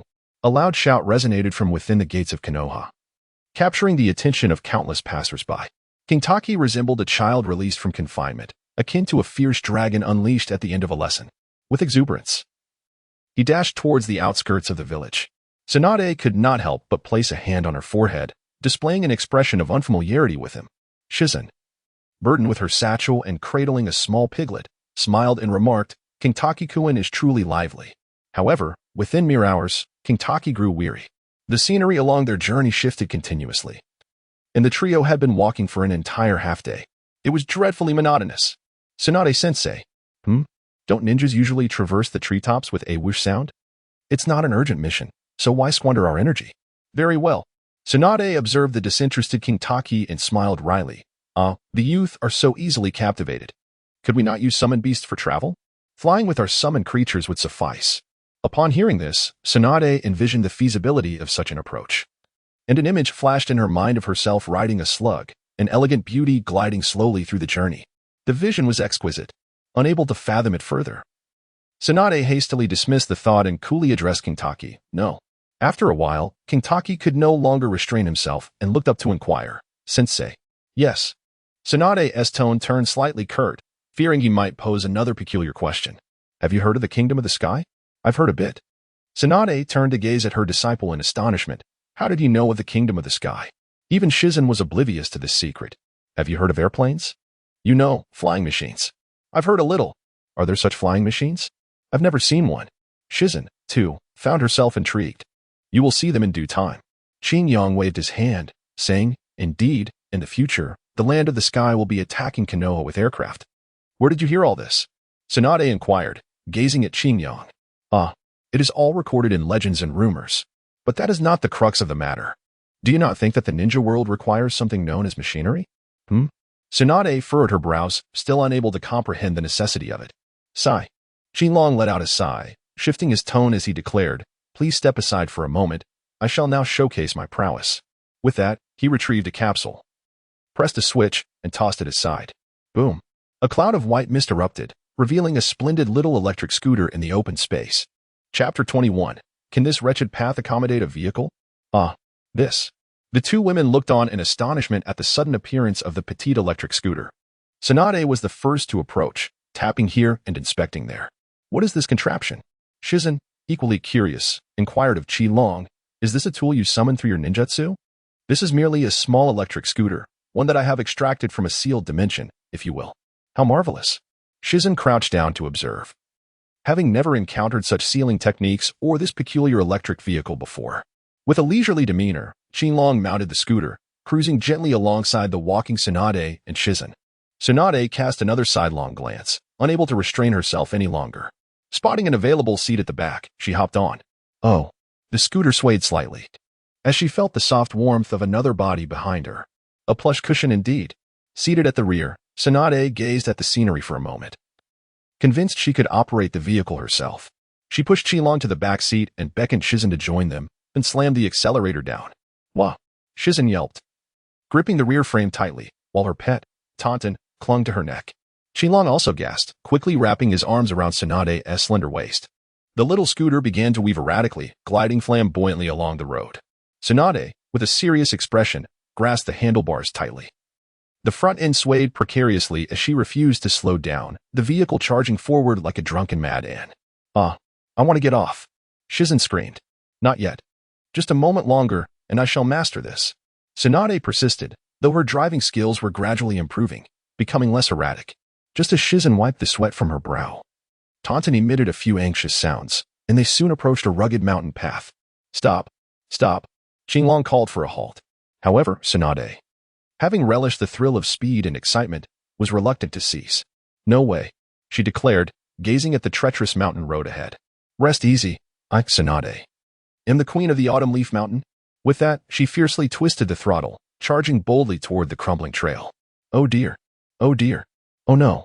The bumpy road tossed the trio about, with Shizen nearly being thrown from the scooter several times, while Tauntaun clung desperately to her neck, terrified and almost flung away.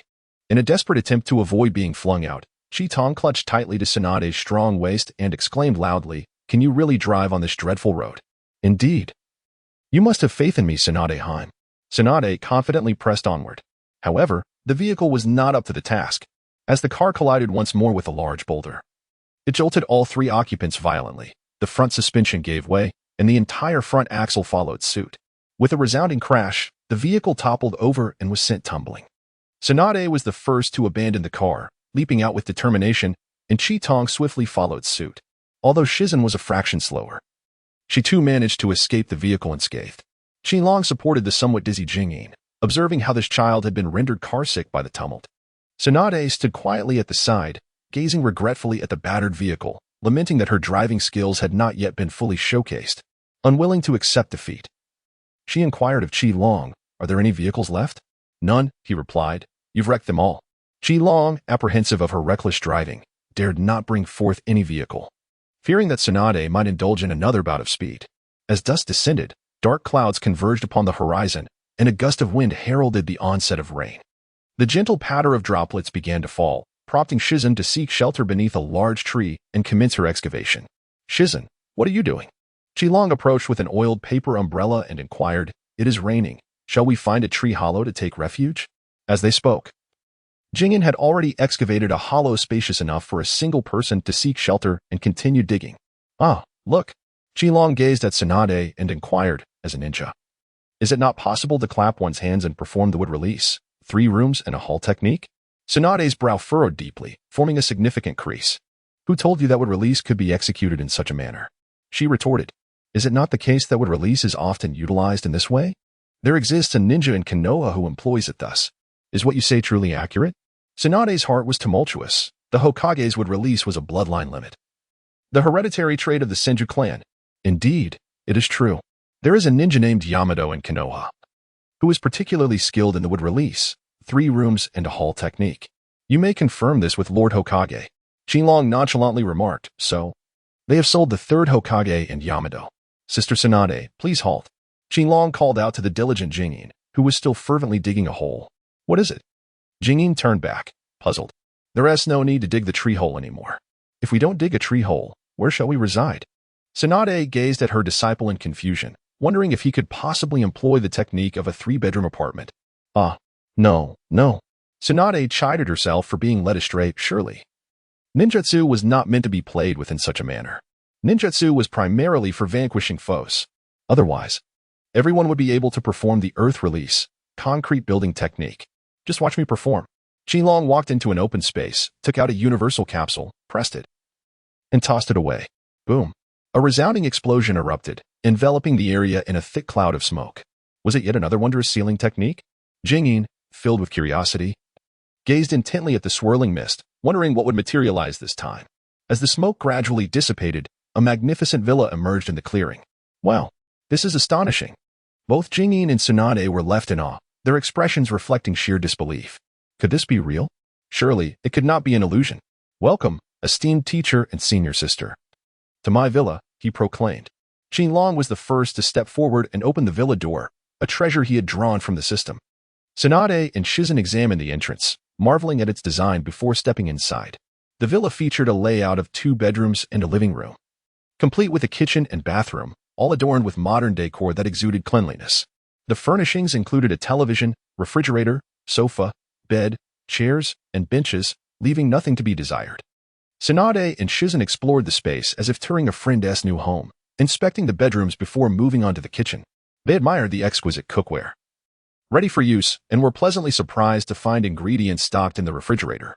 Shizen felt a sudden urge to cook.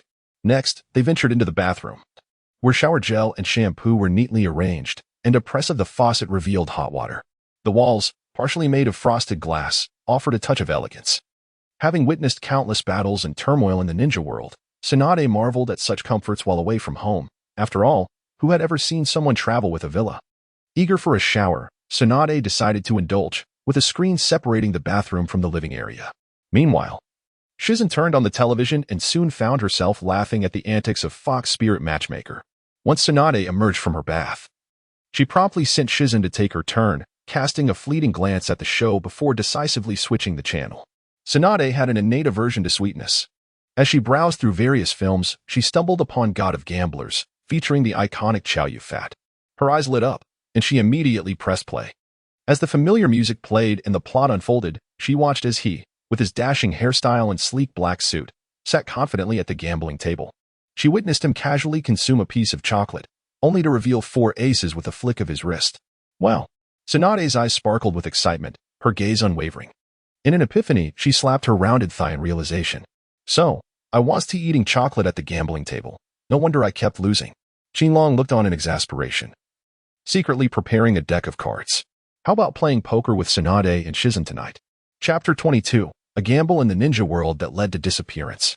In the end, the 3 did not play poker. Surprisingly, Tsunade was able to endure it. Can you believe that? She claimed there was no chocolate tonight and no mood for it. Qinglong, who had been ready to make a fortune, ultimately faced a disappointing conclusion. The next day, Qinglong packed up the house, and they continued their journey. Qinglong hesitated, caught in a moment of indecision. Tsunade observed him, akin to a child yearning to unveil a cherished toy yet fearing it might be snatched away. A sly smile crept across Tsunade's face. Qinglong, do you perhaps possess something delightful to share? Do reveal it. Nothing at all. Qinglong vehemently denied it. How could Tsunade give up? She insisted that Qinglong produce it. You must still have that vehicle from yesterday. Bring it out. I want to drive. Under Tsunade's relentless persuasion, Qinglong reluctantly retrieved a universal capsule. Oh, you truly have more. Are you Doraemon? Jingyin exclaimed in astonishment, having watched Doraemon the previous night and blurted it out. I knew you had more delightful treasures. Tsunade was immensely pleased. Her disciple was indeed a treasure. From now on, she would always take him with her when going out. With a sigh, Qinglong tossed the universal capsule. Bang! With a loud sound, a 3-wheeled motorcycle with a sidecar appeared on the ground. Tsunade excitedly dashed over and hopped into the driver's seat, while Jingyin bounced along, clutching the piglet and carrying the luggage of both herself and Tsunade into the sidecar. happily placing the bags inside. Ah, finally, I don't have to carry anything anymore. Qinglong sighed. Well, once again, I have to embrace the slender waist of Tsunade. Ah, this time, you must not drive so swiftly. Qinglong expressed her concerns, cautioning that if the vehicle broke down again, there would be no means of transportation left. Tsunade, with a firm pat on her ample chest, earnestly assured her, rest easy. I, Tsunade, am perfectly capable of driving. The three-wheeled vehicle emitted exhaust fumes as it sped away into the distance. As they journeyed, the scenery transformed beautifully, with a gentle breeze caressing their faces. Soon, the trio arrived at a sizable town. The uniquely styled three-wheeler drew the attention of the townsfolk as it entered the city, racing ahead while the myriad of shops lining the streets failed to capture Tsunade's interest. Ultimately, the three-wheeler came to a sudden halt in front of a casino. Qinglong was utterly speechless. Upon arriving in the town, you did nothing but head straight to the casino? Teacher, shouldn't we first go for a meal? After being cooped up in Konoha for so long, it is only natural to indulge in a gamble. Tsunade remarked as she strode into the casino. For her, a day without food was bearable, but a day without gambling was simply unacceptable. What else can Qinglong do but follow along? He watched as Tsunade boldly made her way to a gambling table. Shizen, go fetch me some chocolate, she commanded. With a cheerful nod, Shizen, still holding on to Chunnin, obediently dashed out to procure the sweets, leaving Qinglong to idly observe Tsunade's maneuvers. Tsunade exuded the aura of a seasoned casino expert, her gaze imbued with dominance and a hint of danger. Qinglong observed for a while, only to witness Tsunade's vigorous maneuvers, yet the outcome was consistently defeat after defeat. Qinglong helplessly slapped his forehead, and at that moment, Tsunade's frustration flared up. Just then, Shizen brought in some chocolate. Tsunade gradually calmed down, feigning composure as she sat down gracefully and elegantly placed a piece of chocolate into her mouth, exuding an air of a gambling goddess. This round, I bet on a high, Tsunade declared, slapping down her silver coins with certainty of victory. The dealer revealed the cards. 1, 2, 3, low. Tsunade's forehead furrowed into a cross, her expression one of disbelief. Qinglong helplessly rubbed his head, lamenting the string of 10 consecutive losses. It was truly exasperating. Sister Jingyin, how much do we have left? Jingyin responded with an awkward smile, leaning closer to Qinglong and softly said, I have secretly stashed away some money. I won't let Lady Tsunade take all our living expenses. Qinglong offered a commendatory nod, relieved that this young lady possessed such cleverness. Qinglong, may I borrow some money from you? Tsunade, having lost all her funds, munched on chocolate and turned to Qinglong for assistance. Ah, but you are a teacher. How can you bring yourself to borrow money from your disciple? Are you really willing to sacrifice the dignity of the esteemed Tsunade? Qinglong gazed at Tsunade with a look of existential doubt. Teacher, you are utterly shameless. Tsunade, unfazed by his remark, responded with a grave expression. What are you talking about? I, Tsunade Heim, will certainly reclaim what I have lost at the gambling table. With that, her demeanor swiftly transformed into a cheerful smile. Ah, Qinglong-kun, lend me some money, and I shall repay you once I win. After much insistence from Tsunade, Qinglong reluctantly produced the hard-earned money he had made from his tasks. It became evident that one should never lend money to a gambling addict. Before long, after just a few rounds, Tsunade lost everything again. Turning back to Qinglong with a humble request for more funds, Qi Tang, with a sense of resignation, lent out another sum of money, then retrieved a stack of silver notes and took a seat at the gambling table. Tsunade, observing Qi Tang joining the game, couldn't help but feel a spark of excitement. She thought to herself, I am not alone anymore. At last, I have a gambling companion. Well done, Qi Tang. Follow me, and I shall guide you to victories and indulgences. Qinglong cast her a disdainful glance, expressing her exasperation. Following you in this gamble would likely result in losing my shirt, she thought, resolutely deciding against it. For this round, I suggest betting on the smaller outcome. Little Qinglong, join me in wagering on the smaller. Tsunade proclaimed with unwavering conviction, eagerly attempting to persuade Qinglong to place her bet alongside her. Qinglong decisively raised the stakes, exclaiming, Ah, how could you bet so high? You are bound to lose. I advise you to bet low. The dealer revealed the cards, 1 5 and 2 6s, a total of 566, a considerable win. Tsunade gazed in dismay as her money was pushed towards Qinglong, rendered momentarily speechless. Gritting her teeth, she placed another bet, while Qinglong continued to counter her wagers.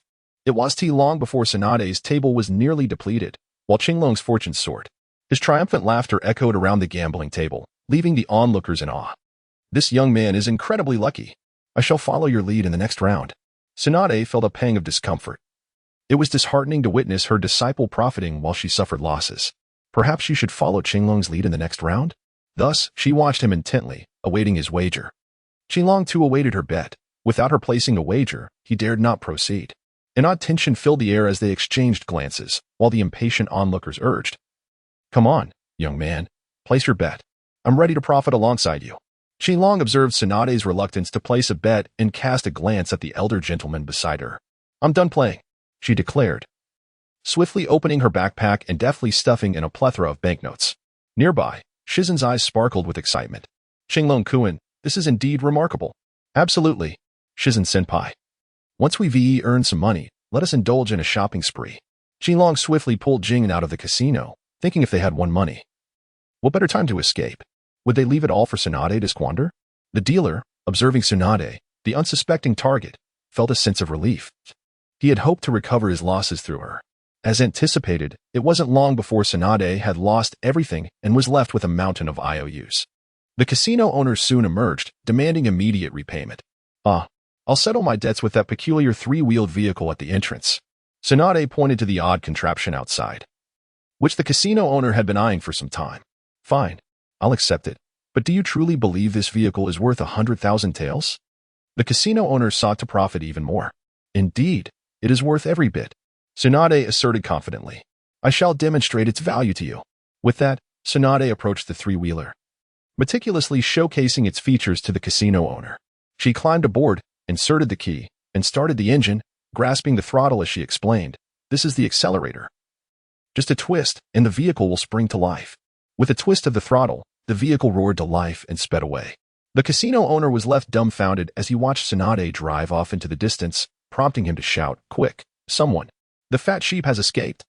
A group of heavy-set individuals sprang into action, chasing after the three-wheeler.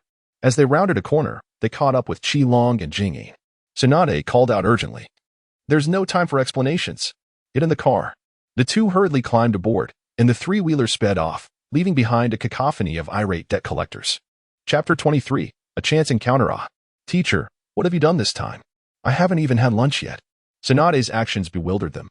"Why are so many people pursuing you?" Tsunade remained silent, her focus solely on driving. "Surely, Tsunade-sama has lost again and is being chased for her debts," Jingyin remarked nonchalantly, explaining to Qingha. "Has she always been like this?" Qinglong turned his head, lowering his voice. Jingyin nodded sincerely. Qingyong bestowed upon her a look of sympathy. The vehicle swiftly arrived at the next town. This time, Tsunade refrained from visiting the casino and instead took her two disciples to indulge in a delightful meal. Subsequently finding an inn equipped with hot springs to stay. Reclining in the soothing waters, Qingyong placed a damp towel upon her forehead, particularly enjoying the company of two stunning women beside her. Life ought to be like this, if one earns money yet finds no time to spend it. What a travesty that would be. As they meandered along, the trio had already traversed beyond the borders of the land of fire, and the heavens began to weep. Gazing up at the sky, burdened with stagnant clouds, Tsunade's spirit sank. They had arrived in the land of rain. The land of rain. A remnant of the Second Shinobi World War. It held memories that Tsunade preferred not to recall. And she was even reluctant to set foot in the land of rain once more. Such a miscalculation. Tsunade muttered a curse, having only focused on selecting straightforward missions without considering the necessity of passing through the land of rain. "Tsunade-sama," Ino voiced her concern. "What is the matter?" Qingyong discerned that Tsunade's mood was amiss and quietly inquired with Shizen. "The land of rain is a place of sorrow for Lady Tsunade," Shizen gently whispered, cupping her hand over her mouth as she spoke to Qingyong. Qilong recalled that Tsunade's brother and lover perished in the Second Shinobi World War, which took place in the land of rain. "Look at the rain pouring down so heavily. Let us take a flight." Qingtong's words captured the attention of Tsunade and Shizen. He produced a new capsule and tossed it aside, after which a cloud of smoke enveloped the area, revealing a small aircraft on the ground. "What is this? A new vehicle?" Shizen gazed at the peculiar contraption. "It is an airplane." Qinglong was the first to enter the cabin, gesturing for the two outside to come in. "Come aboard." As they stepped inside, Qilong ignited the engine, causing the aircraft to ascend gracefully into the sky, trailing a shimmering light. "Wow!" Jingyin exclaimed in astonishment. "We are soaring through the heavens." The plane pierced through the layers of clouds, and Tsunade's eyes sparkled with wonder. Bathed in sunlight, a boundless sea of clouds unfolded below, breathtaking in its magnificence. The moist sea breeze had accumulated here, forming swirling dark clouds, giving rise to the incessant rains of the land of rain. Yet above the clouds, the sun shone brilliantly, painting an infinitely beautiful panorama. Tsunade and Jingyin, having never witnessed such a spectacle, could not contain their exclamations of awe. As the plane traversed the ocean of clouds, the scenery below gradually revealed itself. Fluffy white clouds floated above verdant mountains, azure rivers meandered, and quaint homes dotted the landscape. Qinglong descended onto a gentle meadow. Tsunade emerged from the cabin, thoroughly pleased with the journey. Indeed, this disciple is a treasure. Her choice of apprentice has proven to be most fortunate. Qinglong retracted the aircraft as the three individuals entered the capital of the bird kingdom. This enchanting city, nestled by a lake frequented by migratory birds, radiated with lush greenery and an aura of tranquility. Occasionally, birds soared gracefully across the sky, truly befitting the realm of avians. The trio, Qinglong, found the esteemed monk Mingzong in the land of birds to exchange tasks. Ah, we are truly grateful to you. The delivery of goods is remarkably timely. This is a precious tribute for our newly appointed daimyo of the land of birds. The meeting was attended by Qiantao, a disciple of Mingzong. As the monk himself was absent, "You are too kind. It is our duty." Jingyin responded with a smile, while Tsunade pouted in dissatisfaction, feeling slighted that the host did not come forth to greet them. Soon after, Qiantao presented a generous reward. "Ah, is all of this for us?" Jingyin's eyes sparkled with greed, for as Tsunade's diligent caretaker, her efforts were indeed arduous. "Ah, this is the reward for the task. And a portion is a gift of chicken wing buns, a specialty from our land." She had anticipated a bounty of coins, leaving Jingyin feeling quite embarrassed. "In a while, our new daimyo will assume office. You may enjoy your stay here for a few more days," Qiantao said with a smile before turning to depart. Jingyin, gleefully sharing part of the coins with Qinglong, tucked the remainder into her backpack, which was now filled with wealth, bringing her joy. However, before she could bask in her happiness for long, Tsunade, munching on a chicken wing bun, extended her other hand demanding money, and Jingyin's expression instantly soured. Qinglong recalled the plot of the Kingdom of Birds, where there seemed to be a villain scheming to usurp the position of the daimyo. Was it called Hongming or Mingzong? Thus, Qinglong approached Shizhen. "Shizhen, there is a lucrative venture. Would you care to partake?" "Ah, yes, indeed. What kind of business?" Shizhen, intrigued by the prospect of profit, listened intently as Qinglong elaborated on the matter. Upon hearing it, Shizhen promptly set off to investigate. Tsunade headed to the casino while Shizhen delved into the incident. Meanwhile, Qinglong relished the tranquility and planned to explore the Kingdom of Birds, soaking in its charm. Before long, he found himself by the lakeside, where the scenery was breathtaking, with flocks of migratory birds soaring above. Suddenly, a panicked shout echoed from a distance. "Young Master Lu has fallen into the water." Qinglong rushed over and beheld a young boy plummeting into the water, on the verge of sinking to the lake's depths. The nearby guards were thrown into a state of panic, while a beautiful young girl cried out in alarm. Qinglong leapt into the water, and the currents beneath the lake were peculiar. The young boy was pulled toward the depths by an unseen force. Just as he was on the brink of despair, believing he was destined to perish, Qinglong seized his hand and yanked him back to the surface. The boy knelt on the ground, gasping for breath and expelling water in a frantic manner. "Thank you for saving me, Brother Wang," he uttered. A beautiful maiden hurried over to express her gratitude, her eyes glistening with unshed tears. Qingyang glanced at her. The woman capable of making Kakashi blush was indeed beautiful. At this moment, her eyes glistened with tears, exuding a heart-wrenching charm that was utterly captivating. "How impolite," Qinglong remarked. "Indeed, this water possesses an unusual quality. It is conceivable that someone is employing water manipulation. In other words, is there someone intent on causing us harm?" The young girl inquired anxiously. "Yes." Qinglong nodded, finding no reason to deny it. Qinglong turned his head to gaze into the distance, where his line of sight was obstructed. A shadow stealthily emerged from the lake, slipping onto the shore. Though the distance was considerable, rendering it undetectable to the average person, it could not evade Qinglong's acute perception. Qinglong hurried over, just as a figure shrouded in darkness emerged from the water and stepped into the woods. "Halt!" Qingyang shouted, uncertain whether the other party was indeed a villain. "Water release, water dragon bullet technique." Upon noticing Qingyang, the opponent executed the water dragon bullet technique and sneered contemptuously. "Just a mere child. You're doomed." A water dragon surged from the surface of the lake, roaring as it charged towards Qingyang. However, bang!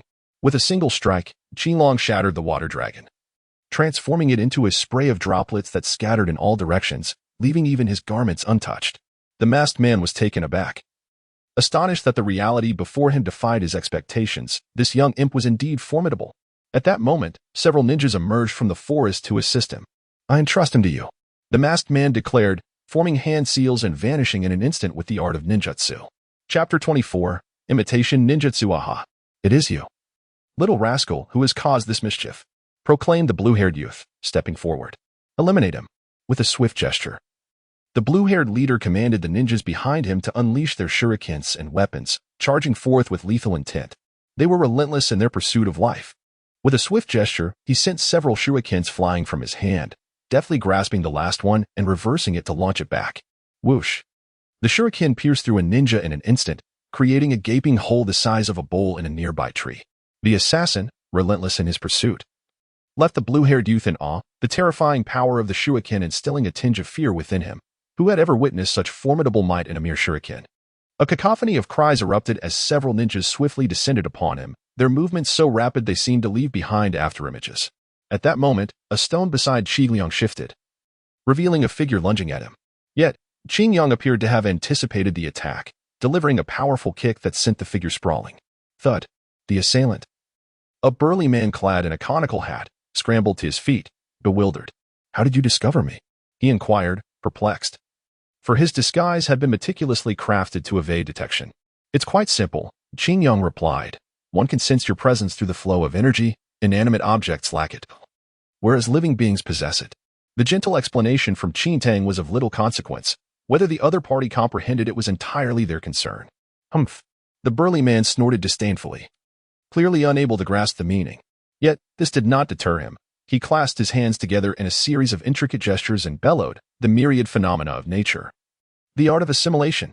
With a swift motion, he struck the stone beside him, causing his own body to transform, adopting the hue of stone, metamorphosing into a form of rock-like hardness, impervious and unyielding. "This time, I shall crush you with sheer force," he roared, unleashing a powerful punch. Such audacity! Qingliang unleashed a powerful punch, and the two fists collided with tremendous force. Bang! The burly man's entire arm was shattered, with fragments of stone scattering everywhere. "How could this be? Your fists are so solid." The giant staggered back in disbelief. "Feel my next move, assimilation, rock battle chariot," he roared as his body transformed into a rapidly rolling boulder, charging towards Qingliang. "Die!" The massive boulder soared high, descending upon Qingliang. In that moment, Qingliang merely executed a straightforward punch. Bang! The entire stone sphere was sent soaring into the air, shattering into pieces mid-flight. While the blue-haired youth watching nearby broke out in a cold sweat. "Will you not concede defeat?" Qingliang spoke with a hint of intrigue. "Baka. How could I possibly concede defeat? Assimilation, like snow upon the rocks." Suddenly, the shattered fragments of stone on the ground began to stir, rising into the air and hurtling toward Qingliang. "Ha!" Qingliang swung his fist, and the stones shattered upon impact. Yet the fragments coalesced to form the silhouette of the burly man. "Ah, so you are merely a ninja skilled in taijutsu. No matter how formidable your physical prowess, it pales in comparison to my mastery of ninjutsu, acquired through clandestine study across various lands. Let us see if you can withstand this technique. Assimilation, Sankoffen bind." Despite his attacks with ninjutsu failing, his arrogance remained unshaken. Suddenly, his form transformed into sand, surging towards Qingliang, enveloping him in a tempest of grit. Assimilation, sand waterfall funeral. Boom. The entire sand cocoon erupted, revealing Qingliang standing unscathed. "Ah, you." The burly man was taken aback, fear beginning to creep into his heart. "How can you remain unscathed?" "Ah, your imitation of the sand waterfall funeral is rather lackluster. I wonder how Gaara's sand waterfall funeral compares." Qingliang gazed at him with a serene demeanor. "What other techniques do you possess? Reveal them all." The burly man, upon meeting Qingliang's gaze, felt his terror intensify. He had exhausted all his abilities yet remained helpless against his opponent. "If you choose not to strike, then it is my turn to act." As the words fell from his lips, Qingliang swiftly maneuvered past the hulking figure and delivered a powerful kick towards the stone behind him. With a cry of anguish, the burly man's form was sent flying from the stone, crashing to the ground and spitting forth a mouthful of blood, unable to rise again. Qingliang stepped forward and shook his head. "I have already stated that your concealment is utterly futile against my sensory perception." "Ah." The blue-haired youth let out a roar. Overcoming the fear within him, and with a resolve to face certain death, he drew his long blade and charged at Qingliang. Bang! Qingliang delivered a powerful punch, and the young man with blue hair gracefully spun in the air, only to fall helplessly to the ground with a single strike. What transpired? At that moment, the siblings Lu and Zhu Lu, accompanied by their guards, hurried over. Are you all right, young sir? I am fine. Xinlong waved his hand. These two are connected to those who attempted to assassinate you. I shall leave them in your capable hands for further inquiry. The information-gathering shinobu had already discerned the circumstances surrounding the land of birds, and at that moment, Xilong returned, accompanied by individuals from the feudal lord's estate. Senior sister. These two are the scions of the former feudal lord of the land of birds. Today, I assisted them in apprehending several assassins and have recommended you to aid in thoroughly investigating the assault on the candidates for the lordship. I am Konoha Shinobu. It is a pleasure to make your acquaintance. Shinobu spoke with a demeanor of modesty and courtesy, bowing slightly. Pleasure to meet you. Both Zilu and Zhu Lu also inclined their heads in greeting. I have heard of you from Xinglong Kuan, and I would like to entrust you with a task in the name of the former feudal lord's son. Would that be agreeable? Thereafter, Zilu disclosed the conspiracy lurking within the land of birds. Upon hearing this, Shinobu readily accepted the mission, for after all, there was a bountiful source of funds at home. Senior sister Shinobu, let us proceed. Xinlong encouraged, if there's work, senior sister will handle it. If there's none, well, regardless, senior sister is so industrious that she'll find something to do. Xinglong Kuan, you are impressive too. Jingyin, without a hint of resignation, was instead filled with fervor. With the capture of several assassins, the intelligence gathered would soon reveal the truth. Yes, I trust you, senior sister Jingyin. After sending Jingyin off to work, Xinlong reclined comfortably in the inn, confident that Jingyin would uncover the facts in no time. Indeed, as evening fell, Jingyin returned, ready to commence the final operation. Monk Mingzong had waited all afternoon for news from his subordinates, only to receive word that the assassins targeting the candidate for the daimyo had been apprehended. At that moment, he was consumed by anxiety, realizing that the plan to seize the bird country had already unraveled. His escape provisions were prepared, yet he hesitated, feeling a pang of regret. Should he sneak away under the cover of night, or should he launch a coup instead? He whispered to himself, pacing the room, consumed by restless thoughts. If I leave like a coward, abandoning my comrades, how will I ever stand in the shinobi world again? Everyone will look down on me. Finally, he gritted his teeth, unwilling to retreat or abandon the schemes he had long contemplated. I shall fight. Take a chance, turn a bicycle into a motorcycle. Having made his decision, he sprang into action. Dispatching those around him, summoned the guard immediately. He then entered the side room to assign combat tasks to the wandering shinobi. As the sun dipped below the horizon and night enveloped the land, the contest for the bird country commenced. High Monk Mingzong led a substantial contingent of guards, storming towards the daimyo's estate with fervor. Suddenly, torches illuminated the night, revealing numerous soldiers on guard at the daimyo's residence. Senior sister, I told you, we need not intervene. Mingzong will come for us himself. Xilong jested atop the wall, while Jingyin's expression grew grave, recognizing the impending battle. Mingzong's face paled under the torchlight. The enemy was indeed ready. He pointed to Xilong and the soldiers at the daimyo's estate, turning to shout, Men, they have taken the daimyo's heir. Let us rescue him. Charge. Annihilate them. Kill. Amidst the throngs of wandering shinobi, the guards surged toward the daimyo's estate. Yu and Zhu Lu, the sibling duo, appeared on the wall, attempting to halt Mingzong's advance. Mingzong, we are here. You traitorous scoundrel, surrender. Guards, I command you to halt. Mingzong defies orders. If you cease now, I may yet show you mercy. Yet the guards, now infiltrated by Mingzong's influence, disregarded the daimyo's commands and charged directly into the estate alongside the wandering shinobi. Senior sister, I leave these minor nuisances to you. Allow me to witness your shadow clone technique. Yash. Jingyi nodded, stepping forward. Shadow clone technique. Boom, boom, boom. Countless copies of Jingyin emerged within the daimyo's estate, forming an army, Konoha's female warriors. They brandished kunai and, with a unified cry, charged forward. I'm going in. In an instant, both sides clashed, chaos erupting. Mingzong's wandering shinobi were no match for Jingyin's prowess. Stand back. Let me handle her. Mingzong bellowed, performing a series of flamboyant gestures. Shadow clone technique. Whoosh, whoosh, whoosh. The battlefield was filled with numerous bald-headed Mingzongs, each declaring, I am Lord Mingzong. Jingyin was taken aback. How could there be others capable of Konoha's shadow clone technique? It was perplexing, yet she failed to discern the essence of the technique. At that moment, Xinlong approached from afar, wielding a large stick. Chapter 25. Why is he crying? Old bald head, your opponent is me. Xinlong appeared, brandishing a large stick. You insolent brat. How dare you underestimate me? Meng Zong, filled with fury, stepped forth to confront Qinlong. In his eyes, Qinlong was merely a child, unworthy of revealing his imitation of the multi-shadow technique. He unsheathed a kunai and charged at Qinlong. With a resounding clang, the large stick struck Meng Zong on the head, causing him to tilt precariously, nearly knocking off his scalp. Staggering, Meng Zong quickly adjusted his head, glaring at the small figure wielding the stick. As he lunged forward again with his kunai, once more, a loud crash echoed as the bald Meng Zong was struck on the head again, this time with greater force, leaving his head ringing.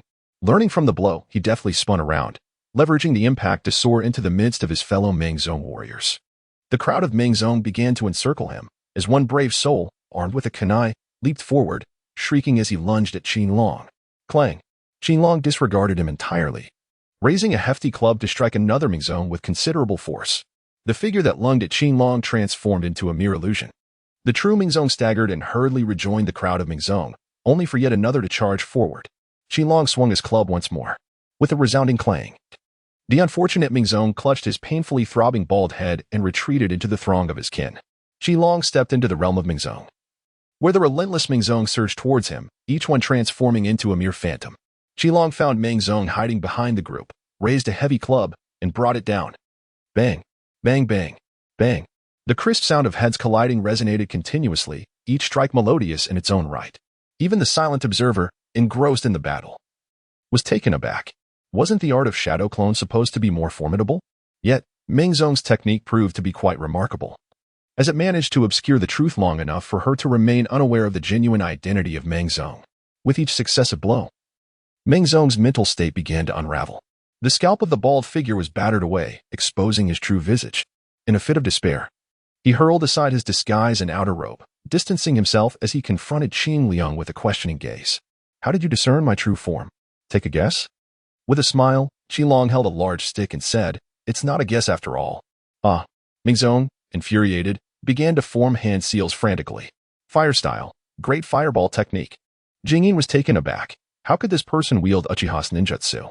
What would Qinlong do, as he lacked any ninjutsu skills? As Meng Zong completed his seals, he unleashed a massive inferno, scorching and barreling toward Qinlong. Die. Boom. The flames erupted, and from within the blaze emerged a composed youth. The boy maintained his stance, having dissipated the flames with a single palm strike, and scathed. What? How is this possible? Meng Zong exclaimed in disbelief, forming seals once more. Fire style, great fireball technique. The flames erupted again, yet this time it was a ruse. Secret technique, shadow binding jutsu. A dark shadow latched onto Qinlong's feet. Meng Zong smirked, extending his arm, while the bound Qinlong mirrored the gesture. Aha! You enjoyed hitting me earlier, didn't you? Now, it's your turn to strike yourself. With that, he raised his hand, mimicking the act of striking his own head with a stick. Qinlong gazed at him with a look of incredulity. Is it amusing? He inquired. What? Meng Zong suddenly widened his eyes in astonishment. That little rascal was not even mimicking his actions. Qinlong stepped forward, advancing towards Meng Zong. The delicate threads binding him snapped one by one. There was no shadowy binding technique at play, but rather a clever ruse concealed by his illusionary arts. Qinlong stepped forward once more, raising his staff, and brought it down with a resounding thud. Bang!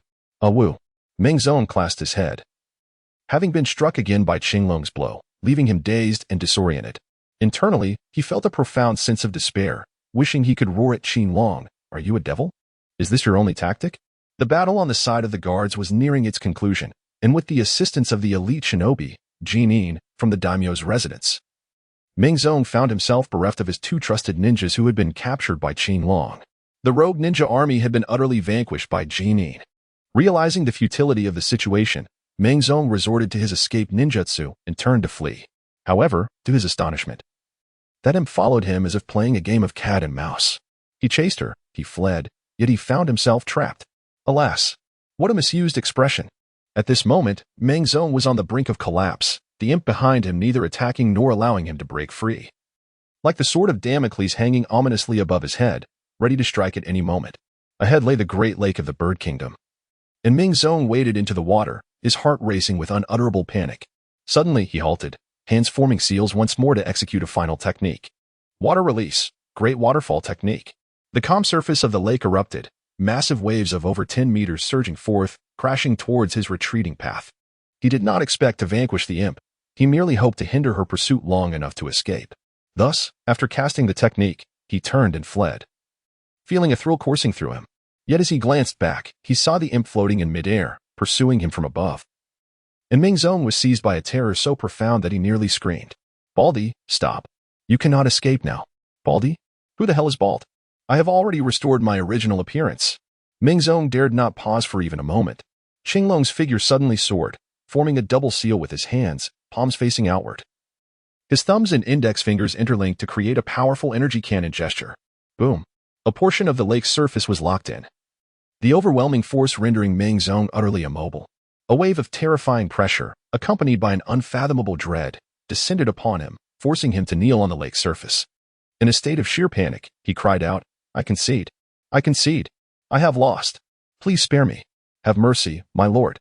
By the time he was pressed to the Deming mansion, Ming's own was on the brink of a mental breakdown. Jingyin cast a curious glance at Ming's own and inquired of Qinglong, "What have you done to him?" Qinglong shrugged innocently, exclaiming, "I haven't done anything at all." Yet, why did it seem as though he had been weeping? This time, it was King Linji who found himself utterly bewildered. He hastily pushed Ming's own away, disdainfully shaking his hand. As the guards from the renowned Ming Fu promptly escorted him away, Qinglong did not take his life. Rather, he was the first to boldly test his own strength, showcasing a plethora of jutsu. However, should the daimyo's mansion seek retribution, he would remain indifferent, for one cannot urge others toward virtue without experiencing their suffering firsthand. Qinglong is not Naruto, and Ming's own's fate, whether life or death, is entirely of his own making. Qinglong, on the other hand, is merely a gallant young hero who draws his sword to aid those in need, embodying the spirit of justice. Ultimately, he offered some counsel, suggesting that the captured wandering ninjas be retained if possible. This would not only mitigate their propensity for mischief, but also bolster the strength of the nation, a win-win scenario.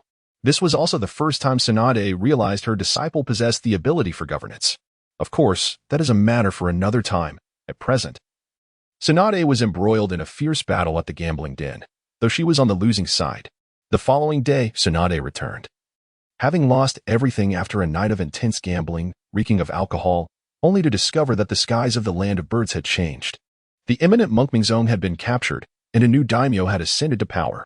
She stared blankly at the scene before her, unable to believe that this was the handiwork of her two disciples. Then she noticed the substantial rewards sent by the daimyo's residents, as this involved a ninja operation of Super S rank aimed at overturning a foreign nation, as well as saving the lives of the new daimyo and the princess. The reward was indeed generous. Tsunade's eyes sparkled with excitement, prompting Shizen and Qilong to hastily divide the silver in front of her, quickly stashing it away. Ahem. Tsunade let out a burp and rolled her eyes at the two. Chapter 26. The Rainy Alley with the mission in the Land of Birds completed. The trio of master and disciples began their journey homeward.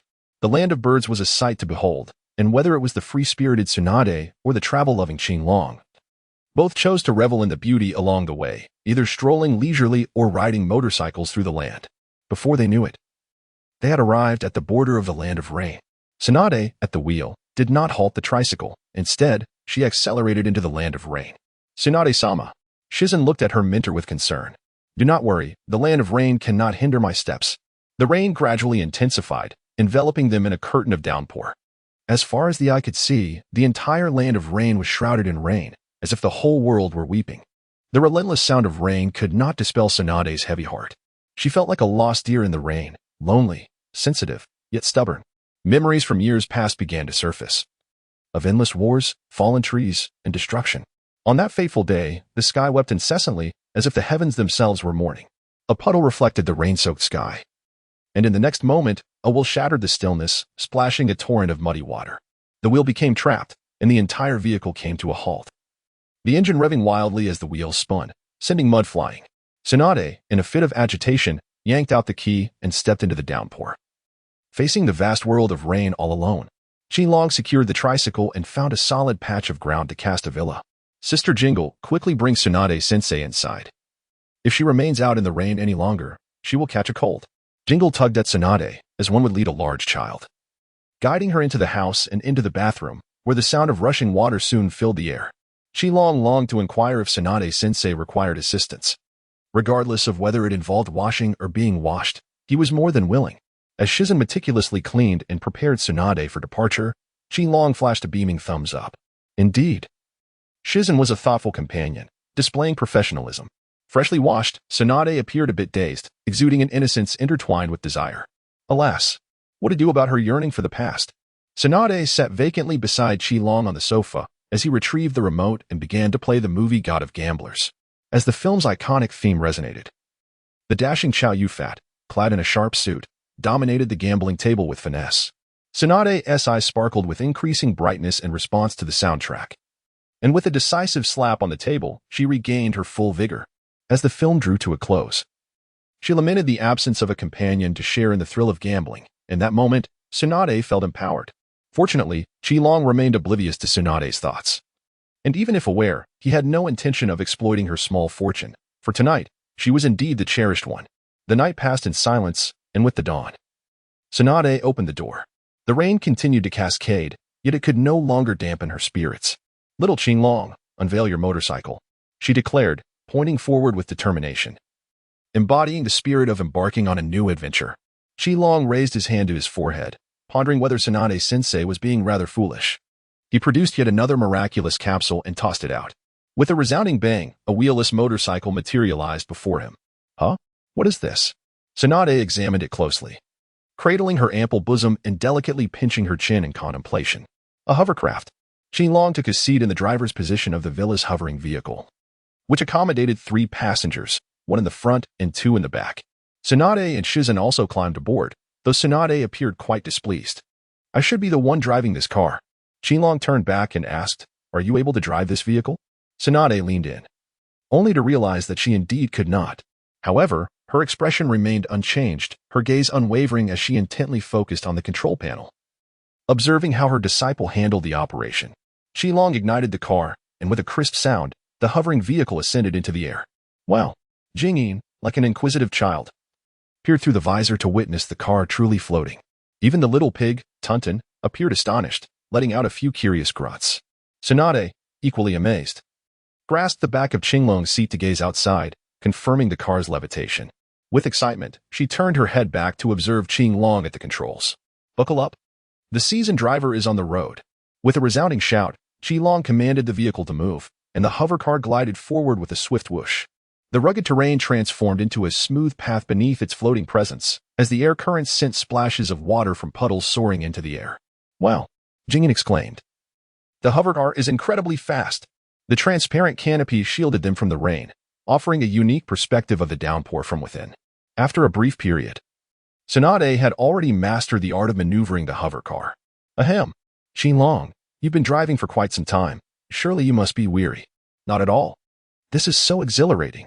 After a while, Tsunade spoke again. "We've been on the road for quite a while now. Perhaps you should take a break." "Qilong, remember, there are countless rules to follow while driving, and safety is paramount. Driving without care." "Rest assured, teacher, I've barely been driving for 4 hours." Qilong firmly grasped the steering wheel, racing through a rain-soaked terrain, causing splashes of water to erupt around him. What an exhilarating experience. "Enough already." Tsunade clenched her fist and leaned closer, her voice turning cold yet gentle as she smiled and said, "May I take the wheel of this car for a moment?" Qilong was covered in a chill of goosebumps. "You start, teacher. I implore you to begin, for your disciple wishes to take a moment's respite."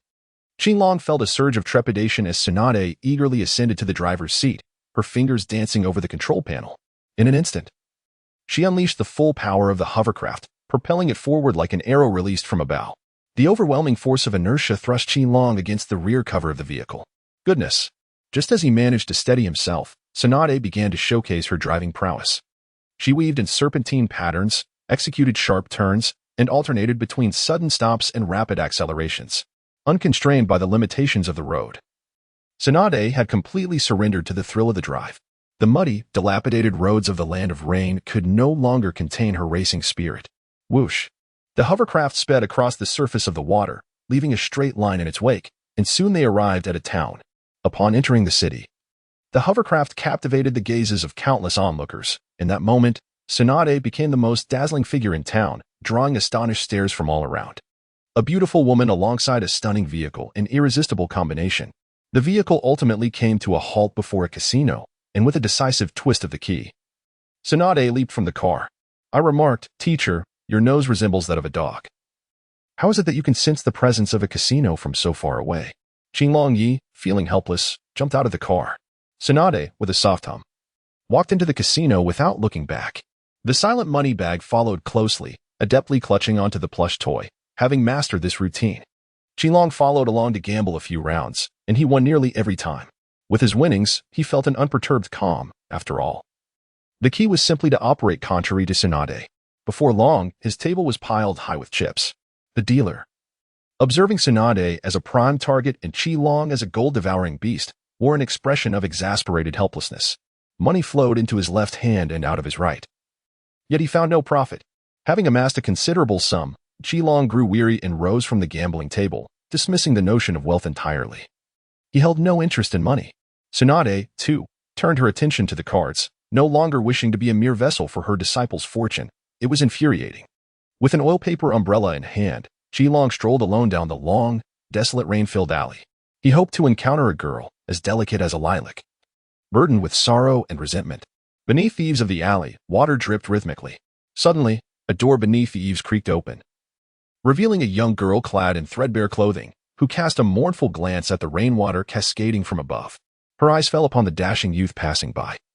Sheltered beneath his umbrella, Qinglong cast a glance at the young woman, whose delicate features exuded a fragile sorrow reminiscent of gentle rain. As she looked into Qinglong's eyes, a glimmer of light sparkled within her gaze. "Young sir, do you require my services?" "It is but a mere 100 taels," she said, raising her slender hand and extending a single finger. Qinglong was momentarily stunned, gazing at the enchanting young woman, before he inexplicably turned and fled. Chapter 27. Robbing the rich to aid the poor. After running for some distance, Qinglong halted. The woman had mentioned only 100 taels? In the land of the leaves, this would scarcely cover the cost of a bowl of a chakra ramen with a side dish. Had the citizens of the Land of Rain fallen to such a dire state? Since the Second Great Ninja War, the Land of Rain had tragically become a battleground for the 5 great nations, leaving the entire region ravaged, with countless casualties and a populace displaced, giving rise to a multitude of war refugees and orphans. Even after the war's conclusion, the Land of Rain remained embroiled in conflict. The numerous battles resulted in the deaths of many men, and with the scarcity of agricultural resources, countless women were left destitute, resorting to a life of hardship just to secure a meal. Orphans like Nagato, Yahiko, and Konan witnessed the brutal realities of war, which fueled their resolve to seek a world of peace. Yet, Yahiko never fulfilled this aspiration before his demise, ultimately leading Nagato to become entirely disillusioned with the world, prompting him to endeavor to create a peaceful realm himself. Qitong felt a profound sorrow as the rain poured down upon him. The gentle droplets could not extinguish the turmoil within his heart. Perhaps it was his excessive sensitivity that led him to believe he could make a difference in this world. A gentleman, in times of hardship, cultivates his own virtue. In times of prosperity, he extends his benevolence to all. He contemplated returning to assist that woman. Yet he was ultimately held back by his pride. Alas! With a sigh, he turned back toward the casino, having lost all desire for leisurely wandering. Upon returning, the entrance of the casino had become a scene of lively chaos, with several waves of ninjas engaged in relentless combat. Tsunade stood with her arms crossed, accompanied by Shizen, observing the spectacle. What was happening here? Qinglong hurried over and inquired. Tsunade chuckled softly and replied, "I have incurred a debt at the casino, and the owner insists that I repay it with a hover vehicle." Subsequently, several families attempted to forcibly purchase the hover vehicle, and in their struggle for it, a conflict ensued. Qinglong was speechless, pondering the absurdity of the situation. "You must not sell my hover R," he exclaimed. "How could you even think of such a thing?" Tsunade replied resolutely, "That is my treasure. That is my treasure."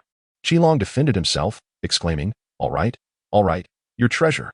Tsunade waved her hand dismissively, muttering softly, "Your treasure is still my treasure." As the battle raged on, it was evident that the crowd had yet to determine a victor. Suddenly, Qinglong conceived a brilliant idea. He turned to Tsunade and whispered, "Teacher, how about we engage in a business venture? Let us return to the casino. You place your bets, and I shall follow with counterbets. You wager small amounts, while I stake larger ones, and we shall split the profits equally."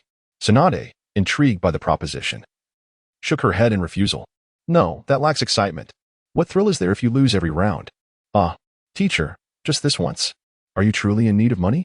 she inquired, turning with a captivating smile that radiated charm. "Is it finally the moment when my disciple seeks my assistance?" "Indeed, I require funds." Shall we embark on a venture of redistributing wealth? Very well. Tsunade acquiesced, for how could she deny a request from her earnest disciple? With that, the duo entered the casino together, eliciting a mix of apprehension and intrigue from the dealer overseeing the tables. Tsunade boldly took her seat at the gambling table, confidently placing a bid of one tael, which visibly irked the dealer. You cannot afford to lose. You, a plump sheep, with such ample bosom.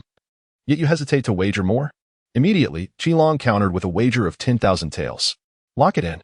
Lock it in, the dealer announced, waiting for the patrons to place their bets before revealing the outcome. With a resounding thud, the dealer was taken aback. The hefty sheep had lost yet again, while Qilong emerged victorious with a staggering win of 10,000 taels. Although there were multiple outcomes in the betting area, Qilong consistently triumphed, amassing considerable wealth. As Qilong's stakes grew bolder and his winnings multiplied, the dealer's anxiety became palpable. Eventually, as Qilong amassed nearly half of the casino's total turnover, the dealer could no longer contain himself. Hey kid, I want to challenge you. Who would wish to challenge you? It is far more enjoyable to have many players. Come on, let us continue. The casino owner, overhearing the commotion from outside, could not resist and hurried in. You must be the little rascal raking in the winnings. I want to take you on. Having just secured another victory, Qilong waved dismissively, signaling for the owner to step aside. Do not interfere with my game. Fuming, the casino owner seized the container of dice, shoving the dealer aside, and with fervor, he exclaimed, I wish to wager against you. Qilong seized the jar and hurled it at the casino owner's head, causing him to fall with a yelp. Gamble on this. A barrage of traditional insults followed, leaving the casino owner overwhelmed. He had come to realize that the two individuals before him were ninjas, far beyond his means to confront. The casino owner struggled to articulate his thoughts, eventually erupting in frustration. This casino is closed. We are ceasing operations. With that declaration, he began to dismiss patrons and shut the establishment down. Qilong, witnessing this turn of events, understood that this establishment had reached its conclusion. Qilong led Tsunade to seek out the next casino, specifically targeting the tables where the house dealt. They placed their bets and swiftly departed upon winning. They triumphed at several casinos, and at one that could not afford to lose, a confrontation nearly ensued, resulting in threats of violence. The remaining casinos, in fear, hastily shuttered their doors for the day. Qilong shared the winnings equally with Tsunade, taking his half to provide aid to those in need. He swiftly made his way to a narrow alley where he encountered a sorrowful woman. This entire street was lined with women awaiting assistance. Qilong dashed through the rain, clutching an oiled paper umbrella while scattering coins along the way. The sorrowful woman gazed despondently at the relentless downpour. Suddenly, she spotted the boy, the one she had frightened away, returning. He held an oiled paper umbrella, sprinting across the rooftops of the alley, tossing money as he ran. Whoosh! A bundle of silver coins pierced through the rain curtain, landing at her small window and crashing into her room. Ah! The woman gasped, covering her mouth in astonishment as she beheld the thick stack of coins, only to turn back and find the boy had swiftly vanished into the mist of rain. After scattering his bounty, Qilong made his way to the slums until his bag of money was entirely emptied. In rain-hidden village, the shadowfish Hanzo had already received word of the floating vehicle as soon as Qilong and his companions entered the city. A peculiar vehicle that could hover? Hanzo felt a twinge of excitement. This could be an excellent means of transportation in the land of rain. If he could decipher its workings and even mass-produce it, it would greatly enhance transportation in the region. He promptly summoned a squad of elite ninjas. I have a task for you. Procure a floating vehicle. The elite ninja squad accepted the mission and set off immediately.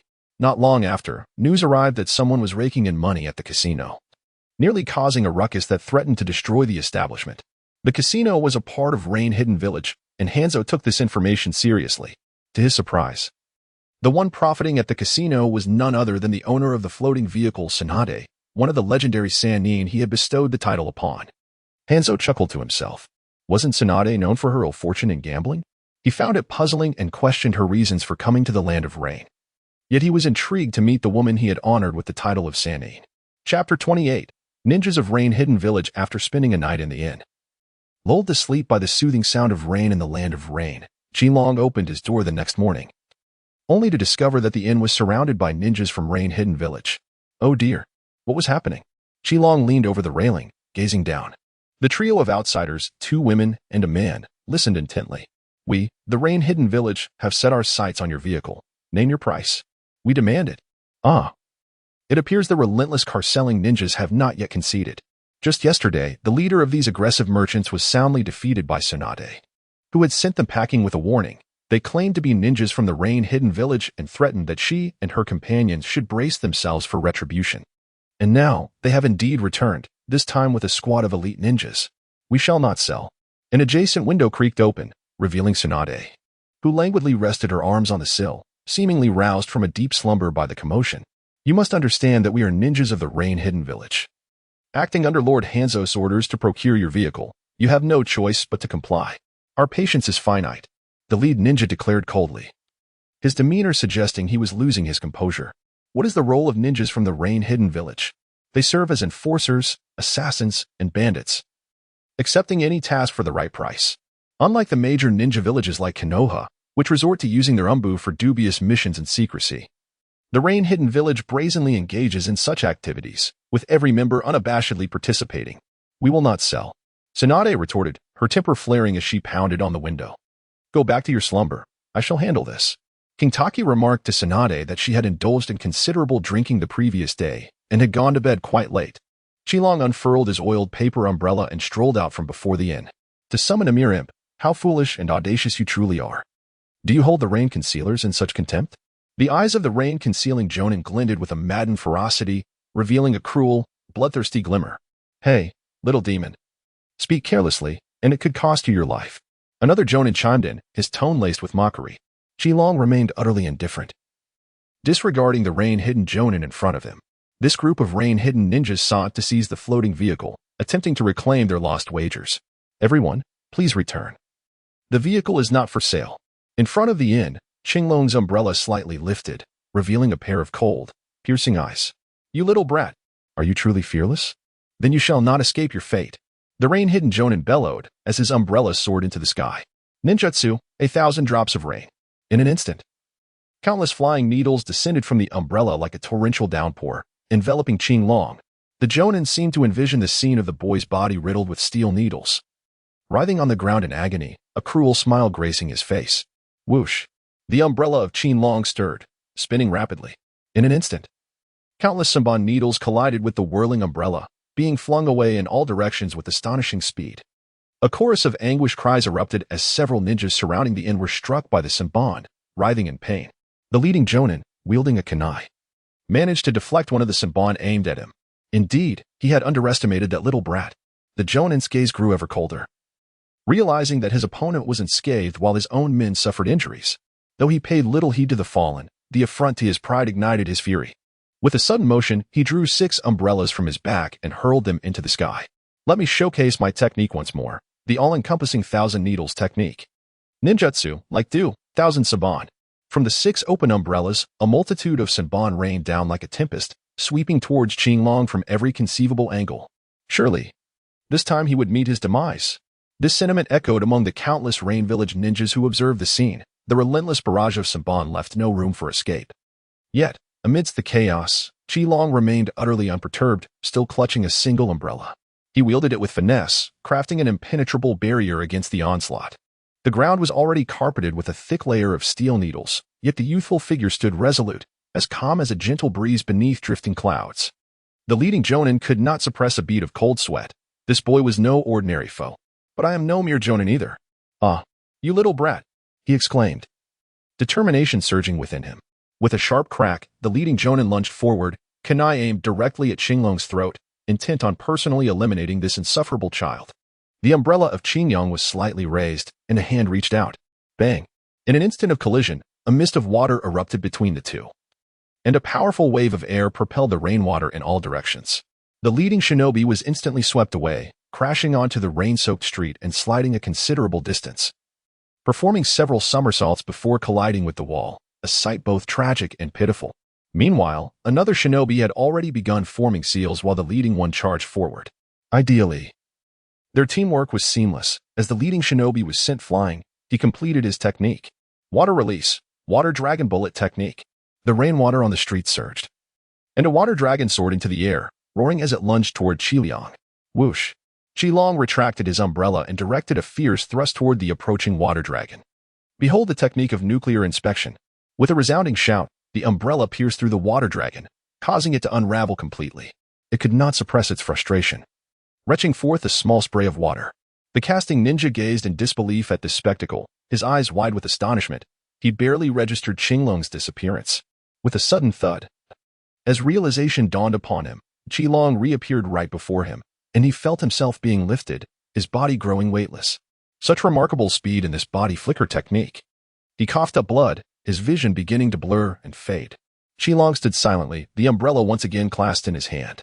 The leading ninja, who had just crawled up from the wall, witnessed this scene as Qinglong advanced towards him, umbrella in tow. The sound of footsteps splashing in the rain echoed like the harbinger of death. With a swift motion, the leading ninja leaned against the wall and drew forth a shuriken. If death was inevitable, he would meet his end as a true ninja. The rhythmic patter of raindrops falling from the umbrella drew closer, each step resonating ominously. An umbrella aimed directly at him. This was no ordinary umbrella. It could shield against the torrential downpour of Saban needles. And he believed it could just as easily deliver his demise. Stop! A commanding voice rang out as a burly man donned in a mask, accompanied by several Rain Village ninjas, made his entrance. Hanzo of the Salamander. Tsunade furrowed her brow at the window, her expression grave as she observed the newcomer.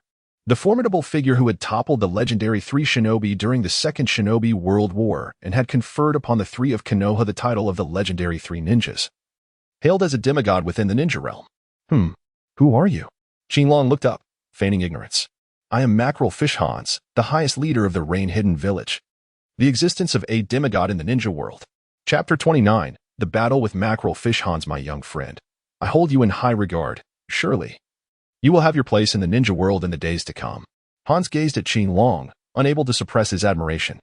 He appreciated those juniors who posed no threat to him and offered compliments generously. Such flattery. Do you believe that such words will persuade me to spare him? Qinglong pointed at the umbrella held by the leading Chunnin, remaining unmoved. Do you dare to disregard the words of Hanzo, the demigod of the shinobi world? Release him, and I assure you safe passage out of the land of rain. Hanzo proclaimed with an air of authority, expressing his admiration for this talented young prodigy from Konoha, without harboring any intent to resort to violence. Qinglong retracted his umbrella and turned to Hans. You expect me to release him with just a single sentence? If I release him, will your Rain Village guarantee our safe passage out of the land of rain? Indeed. I assure you, if you release him, I will ensure your safe departure from the land of rain. Oh, and that vehicle, sell it to us. Name your price, Hans proclaimed with bravado, seemingly confident that Qinglong would obediently comply and relinquish the ninja. Hanzo of the Salamander remained as arrogant as ever. Tsunade, leaning against the window, felt displeased. Yet she hoped Qinglong would indeed free the Rain Village's Chunnin. After all, Hans was a formidable adversary. But does my disciple Tsunade appear so easily bullied? In an instant, Tsunade appeared on the street, a striking kunoichi making an entrance that captured the attention of all nearby ninjas. Hans of the Salamander. Do you presume to intimidate my disciple in my presence? Ah, it is the legendary Tsunade Heim of the Sannin. Hans grinned. The title of Sannin being one he had conferred upon them, a label he bestowed upon those he had vanquished with ease. It has been a while. I hear you have developed a penchant for gambling post-war. What brings you to the land of rain? Humph. Tsunade scoffed. I come and go as I please. Ah. Tsunade Heim is most welcome in the land of rain. Hans responded with a smile, showing tolerance toward ninjas he deemed non-threatening. Meanwhile, the injured Chunnin leaning against the wall could not help but grumble internally. I'm still wounded, you fool. Stop chatting and summon someone to tend to my injuries. Hans glanced at his wounded subordinate before steering the conversation back. Perhaps there has been a misunderstanding. Instruct your disciple to release that Chunnin. There is no misunderstanding. Your subordinate attacked my disciple. He got what he deserved. Tsunade replied coldly, refusing to yield. He is also injured, and as for that vehicle, I intend to purchase it. Allow your departure. At this moment, Hans's tone shifted to one of undeniable authority, declaring the matter settled. Not for sale. Qinglong flatly refused. You little brat. I am speaking to your teacher. You have no place to interject. Hans felt a surge of anger. In the realm of distinguished conversations, it was unthinkable for a junior to speak out. Tsunade's presence intensified as well, a tempest swirling her garments. Standing at the heart of the maelstrom like a goddess of war, the clash of their oars ignited a storm on the street, rain droplets scattering in all directions. If my disciple declares something is not for sale, then it shall not be sold, Tsunade stated coldly. Hans's brow furrowed, after many years apart. How could one of the legendary Sannin, who had once been bested by him, dare to challenge him now? Had the passage of time dulled the memory of Hans's formidable reputation? His expression grew increasingly frigid. Prideful by nature, how could he endure provocation from a former subordinate? Tsunade-sensei, please step aside and allow me to handle this. Qinglong stepped forward, having long desired to test his skills against someone of considerable stature. You little brat, are you not afraid of being beaten to death by me? Hans glared fiercely at Qinglong, thinking to himself how presumptuous this young fool was. Your teacher, alongside Jiraiya and Orochimaru, was defeated by me when the legendary Sannin banded together. You weren't even born then. How dare you bare your teeth before a demigod? It seems that too much time has passed, and the world has forgotten the formidable reputation of Hans of the Salamander. In a flash, an umbrella transformed into a streak of light, as Qinglong responded with action. The umbrella became a sharp sword, piercing through the wall beside Nin. A killer must be met with death. Had Qinglong not possessed sufficient strength, he would have already been pierced like a hedgehog amidst a barrage of thousand needles. For those who sought his life, he had no need for leniency. Good. Excellent. The speed of Qingtong's movements caught Hans off guard, leaving him unable to intervene in time. At that moment, fury surged within him, prompting him to unleash his weapon, a chain sickle. How shameless. To wield a weapon against a mere child. Tsunade shouted in indignation from the sidelines, already prepared to strike. Hans, by nature arrogant yet cautious, attacked with lethal intent from the very outset. His subordinates had already envisioned the scene of the young boy meeting a swift demise. Clang! The chain sickle was sent soaring through the air. What? The surrounding rain ninjas were stunned, watching as the sickle flew away. This was the first time in many years that Hans had misfired his weapon. And it was against a mere child. Hans clearly observed Qingtong narrowly evade the blade, delivering a powerful punch to the back of the sickle. Such speed, such determination, was a rare sight for him in recent years. Moreover, he was just a child.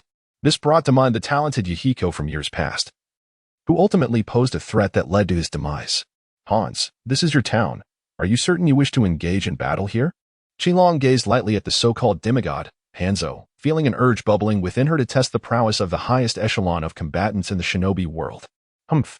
This audacious little brat dares to accept the challenge posed by my chain scythe, Hanzo of the Salamander. For years, scarcely anyone has had the courage to confront my scythe. If you wish to engage in battle with me, then have the gall to meet me in the outskirts. With that, Hanzo leaped across the rooftops of the streets, swiftly scaling the city walls. In a matter of moments, he bounded through the trees and arrived at a desolate expanse on the outskirts. As Hanzo departed, Kintaki swiftly followed, leaping across the rooftops to the outskirts. Tsunade, Shizen, and a multitude of ninjas ascended the rooftops in pursuit.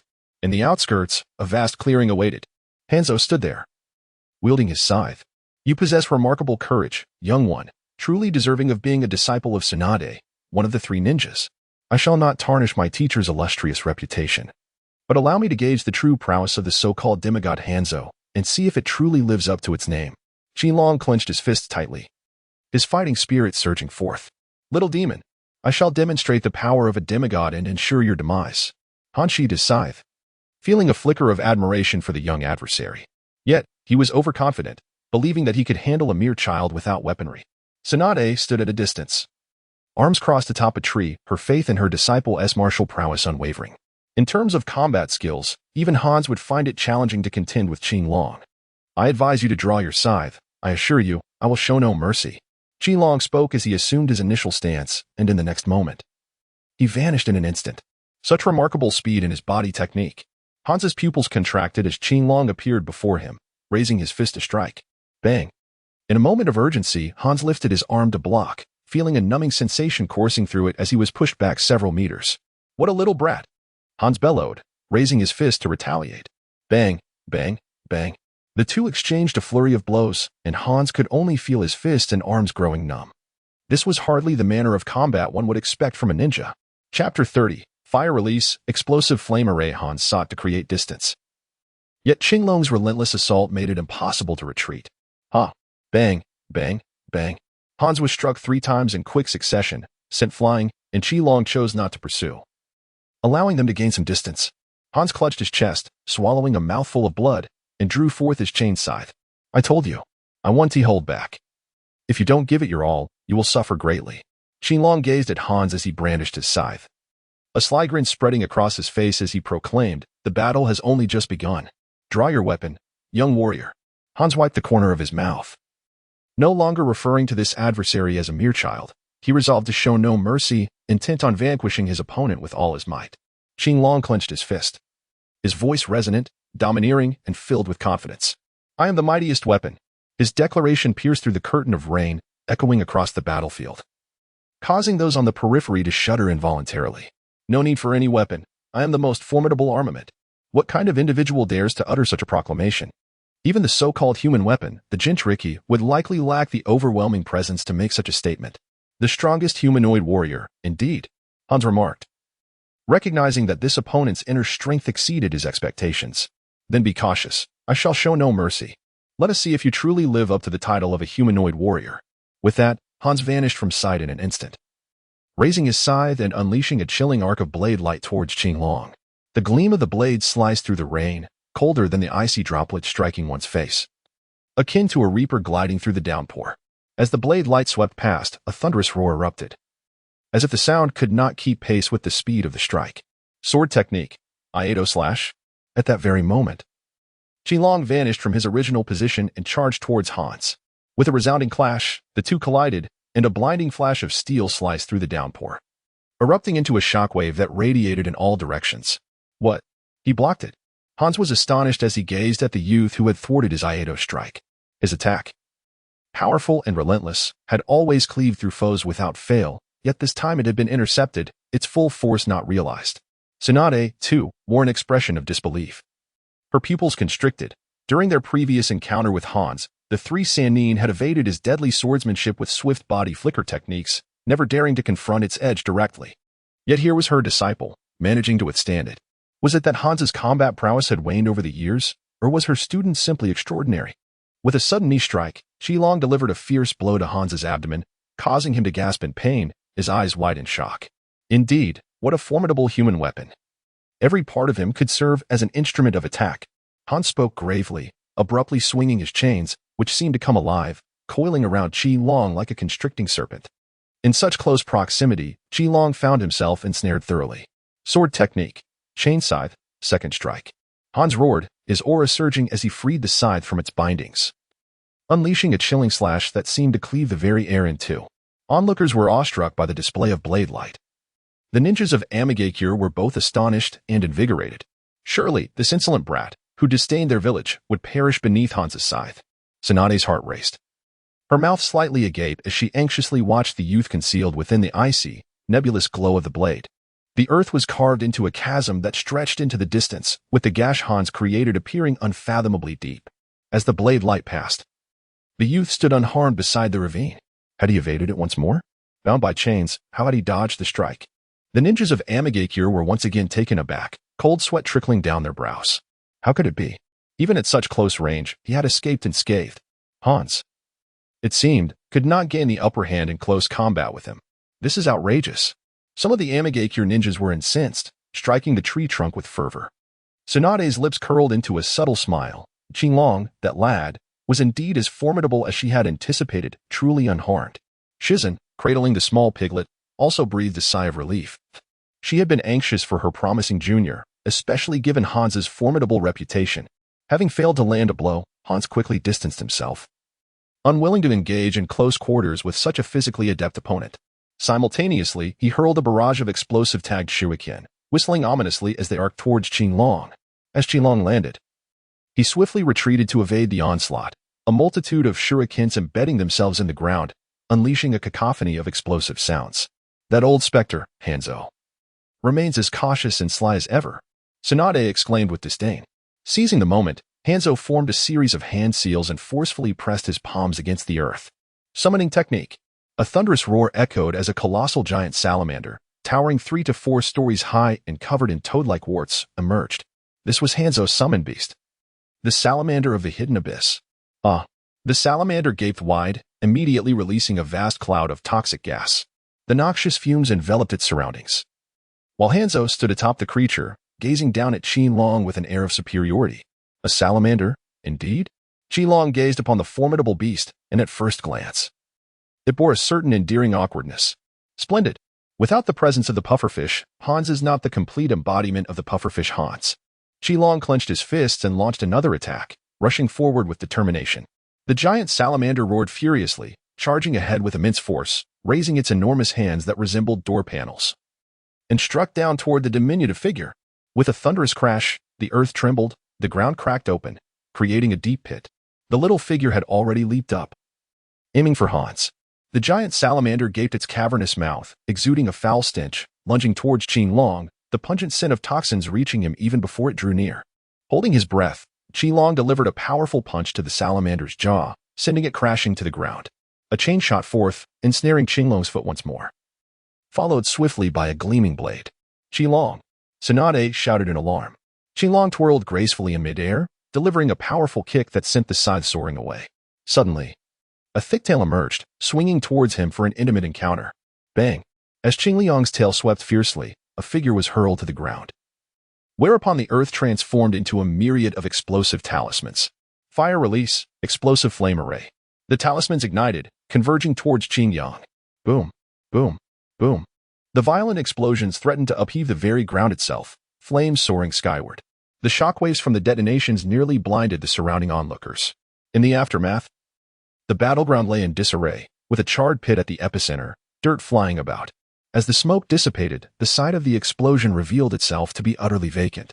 Where could the person be? Questions arose among the crowd. Had the wielder of the ninjutsu managed to evade the blast? Up in the sky, a keen-eyed observer spotted what appeared to be a figure flung into the air, descending from above. This young one had ascended just moments before the talismans detonated, narrowly escaping the epicenter of the explosion. Some had already deduced the true nature of the event. Indeed, the blast had still reached Qinliang, and the towering flames along with the dense smoke enveloped him. Qinliang plummeted from the heights, a picture of disarray, his body charred and blackened by the explosive flames. Fire release, explosive flame array. The malevolent Hans unleashed the explosive flame array once more, transforming the ground into a tapestry of detonating seals. Chapter 31. This is what it means to be a humanoid tail beast. As Qinliang remained suspended in midair, Jingyan anxiously grasped Tsunade's arm. What should we do, Lady Tsunade? Qinliang lacks ninjutsu. Without the ability to leverage his surroundings while airborne, he would inevitably descend into the explosive trap set by Hanzo. Indeed, Qinliang landed squarely in the midst of the explosive tags, which surged toward him like a swarm of leeches. You little brat, surrender now, and perhaps I'll spare your insignificant life. Hanzo, perched atop a giant salamander, proclaimed triumphantly as he formed hand seals. The moment he unleashed his technique, the multitude of explosive tags beneath Qinliang would detonate in an instant. Ha! Hanzo, do you truly believe your explosive tags can harm me? Qinliang stood amidst the explosive flame formation, allowing the detonating talismans to crawl up his legs without any resistance. Despite appearing quite disheveled, he remained utterly unafraid. Qinliang, what are you intending to do? Tsunade observed with growing anxiety, puzzled by her disciple's willingness to let the explosive talismans adhere to him. Hans was incensed. This young fool dared to underestimate his explosive flame formation, and a murderous intent began to brew within him. Come forth, Hans. Let me witness the true might of your explosive flame formation. Qinliang stood amidst the explosive flame formation, a perilous position that was lower than Hans's, yet he appeared to tower over Hans, gazing down with an air of dominance. The moment of explosion arrived. Hans could no longer restrain himself and decisively activated the explosive flame formation. The ground was soon ablaze with detonating tags, yet the youth at the center remained unperturbed, allowing the tags to explode around him, flames soaring into the sky. Tsunade and Shizen were dumbfounded. Why was Qinliang not resisting, allowing the explosive tags to detonate upon him? Even the surrounding ninjas were left in a state of shock. Had this boy lost his wits? Did he intend to endure the explosive flame formation? Summoning technique. Tsunade slammed her palm onto the ground, and a giant slug appeared, ready to rescue him. Even the enormous slug was bewildered upon being summoned. It found a lad standing dazedly in the explosive flame formation, allowing the tags to bombard him. What was happening? That boy. A gentle voice inquired of Tsunade. Yes, that boy is my disciple. Boom, boom. The sound of the explosive flame formation roared. Intense flames surged skyward, accompanied by a thunderous cacophony that seemed to upheave the very earth, engulfing the boy at the epicenter in a blaze of fire. The searing heat and orange flames rose high, evaporating the rain, while the scalding shockwave radiated in all directions.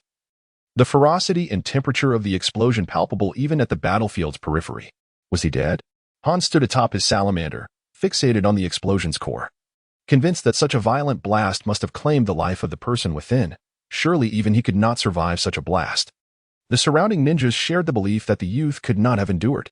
Only Tsunade and Shizen watched anxiously, hoping for a miracle. This disciple was extraordinary. They prayed for his safety. As the heat wave dissipated, rain began to fall again, creating a mist as it met the scorching ground. The warm air stirred, generating a gentle breeze that cleared the vapor, revealing the boy at the heart of the explosion. He appeared even more disheveled, standing in a crater where the earth had been charred and overturned. Yet, he remained upright, his bright eyes shining with clarity. How could this be? Hans gazed in astonishment at Qinlong. How could he remain unharmed after such a violent explosion? The surrounding ninjas were equally flabbergasted. How had he endured such a fierce blast? This was inconceivable. The Rain Village ninjas could hardly believe their eyes. Observing Qinlong's steadfast stance, Tsunade's tension began to ease, a smile gracing her lips. Indeed, her disciple never failed to surprise her. Having withstood the explosion, Qinlong felt an exhilarating surge within. He had indeed withstood the tremendous force. In his youth, Hans had employed the explosive flame formation, causing the tags to crawl up Tsunade's thigh. Although protected by Jiraiya's Hell Realm, she still sustained injuries. In his later years, Hans had used the formation against Nagato, resulting in a severe injury to his leg. Thus, when the first wave of the explosive flame formation erupted, Qinlong had leapt to evade the center of the explosion, experiencing the blast power from the periphery, instilling in him the confidence that he could withstand the ensuing explosion. And indeed, he had endured. At that moment, a flicker of panic surfaced within Hans. He struggled to maintain his composure, but a tinge of fear crept in. Amidst the astonished gazes of onlookers, Qinlong began to shed his garments. The surrounding ninjas were once again engulfed in confusion at Qinlong's enigmatic actions, yet Tsunade was already smiling. This familiar gesture signified that her disciple had finally begun to take things seriously. Qinlong removed his shirt and casually tossed it to the ground. The garment plummeting as if it were an enormous boulder, crashing down with a resounding thud that sent tremors through the earth. What? The surrounding ninjas were taken aback, their eyes widening in disbelief as they beheld this scene. Hans felt an immense pressure, his eyes bulging in astonishment, a bead of cold sweat trickling down from his forehead. This little brat. Qinlong removed his upper garment and began to take off his wrist guards, then seated himself on the ground to remove his shoes. When he rose, his tall figure showcased a physique that was robust yet not overly exaggerated, exhibiting not a single scar upon his body. Hans displayed an expression of disbelief. This young lad bore not even the slightest mark of injury. Meanwhile, Tsunade discreetly swallowed, her cheeks tinged with a faint blush. This child, with such a physique, was undeniably alluring to mature women, particularly to one of her age. Qinlong, barefoot, leaped upon the ground, light as a swallow hardly sufficing to depict his buoyancy. As if the heavens and earth had liberated him from all constraints, allowing him to gallop freely across the vast expanse. The sensation of unshackled freedom was indeed exhilarating. Kintaki clenched his fist tightly, and a resounding explosion echoed through the air as he lifted his gaze towards Hans. "It is time for me to strike," he declared, kicking the ground with such force that he vanished in an instant, leaving behind a massive crater where he had propelled himself. In the blink of an eye, he materialized before Hans. "Nanny!" Hans exclaimed in disbelief, astonished by such incredible leaping prowess, covering that vast distance in a heartbeat. Bang! Hans, atop the salamander, was struck down, and the ground beneath them formed a large depression as Hans's body transformed into a puddle of water. A water clone technique. Boom! The salamander beside them stirred, its colossal tail whipping towards Kintaki. Crash! An explosive sound reverberated, freezing the scene in place. Remarkably, Kintaki had seized the salamander's tail. In the next moment, he hurled the creature upward, a youth tossing a 5- or 6-story-high giant salamander. Can you even fathom such a spectacle? Even the watching slug was left in awe. This boy. Could he possibly possess the body of a tailed beast? In its eyes, Kintaki was nothing short of a humanoid tailed beast. Chapter 32. Explosive energy with a fierce spin. Kintaki slammed the salamander down into the ground. Bang! The earth shattered, clods of dirt flying as a great pit was created. Qinlong released the mountain pepper fish, which was adorned with a multitude of bumps along its tail, an unsettling sight indeed. Upon sensing its tail was freed, the fish swiftly burrowed into the ground. The speed and agility of its movements were so remarkable that one could almost perceive a hint of trepidation in its demeanor. When the mountain pepper fish re-emerged alongside Hans, it had already found its way to another corner, instinctively expelling a puff of toxic gas as it made its appearance. Qinlong has already launched an assault, and Hans hastily unleashed his chain sickle. However, their speed proves insufficient. Bang! The salamander is once again sent flying by a powerful punch. Hans's sickle misses its mark, and he too is struck by a blow from Qinlong, subsequently facing the full brunt of Qinlong's relentless onslaught. The attacks from Qinglong were exceedingly fierce and swift. Just as one assault was repelled, another would immediately follow. The surrounding ninjas occasionally glimpsed only a blur of figures. The intensity of these assaults instilled in them a profound sense of inadequacy, leaving them without even the opportunity to deploy their ninjutsu. Tsunade watched in astonishment, her gaze fixed on the battlefield as she addressed Shizen. Did you see that clearly? That lad, Qinglong, seems to be able to initiate an attack merely by lightly touching the ground. No matter the distance, he always leaps right to the target. Indeed, Shizen acknowledged, her expression grave. With such a distance, the force exerted on the ground should leave significant traces, yet it appears this does not apply to Qinglong. Tsunade's gaze remained unwavering as she gradually articulated her hypothesis. Could it be that he possesses the ability to fly, utilizing a magnetic shield to propel himself upon landing? Shizen refrained from responding, and Tsunade did not assert her theory with certainty, for both sensed that the situation was far from straightforward. Bang!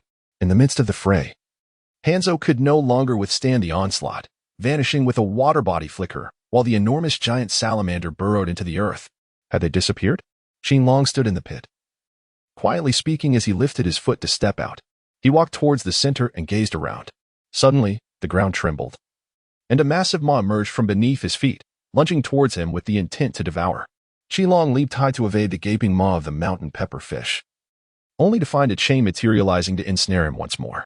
Yet this time, Qinglong was resolute. He swiftly kicked the chain and its bellhead into the air. With his fists clasped, he descended rapidly, deftly dodging the scythe wielded by Hans above him, and unleashed a powerful strike upon the fish's head.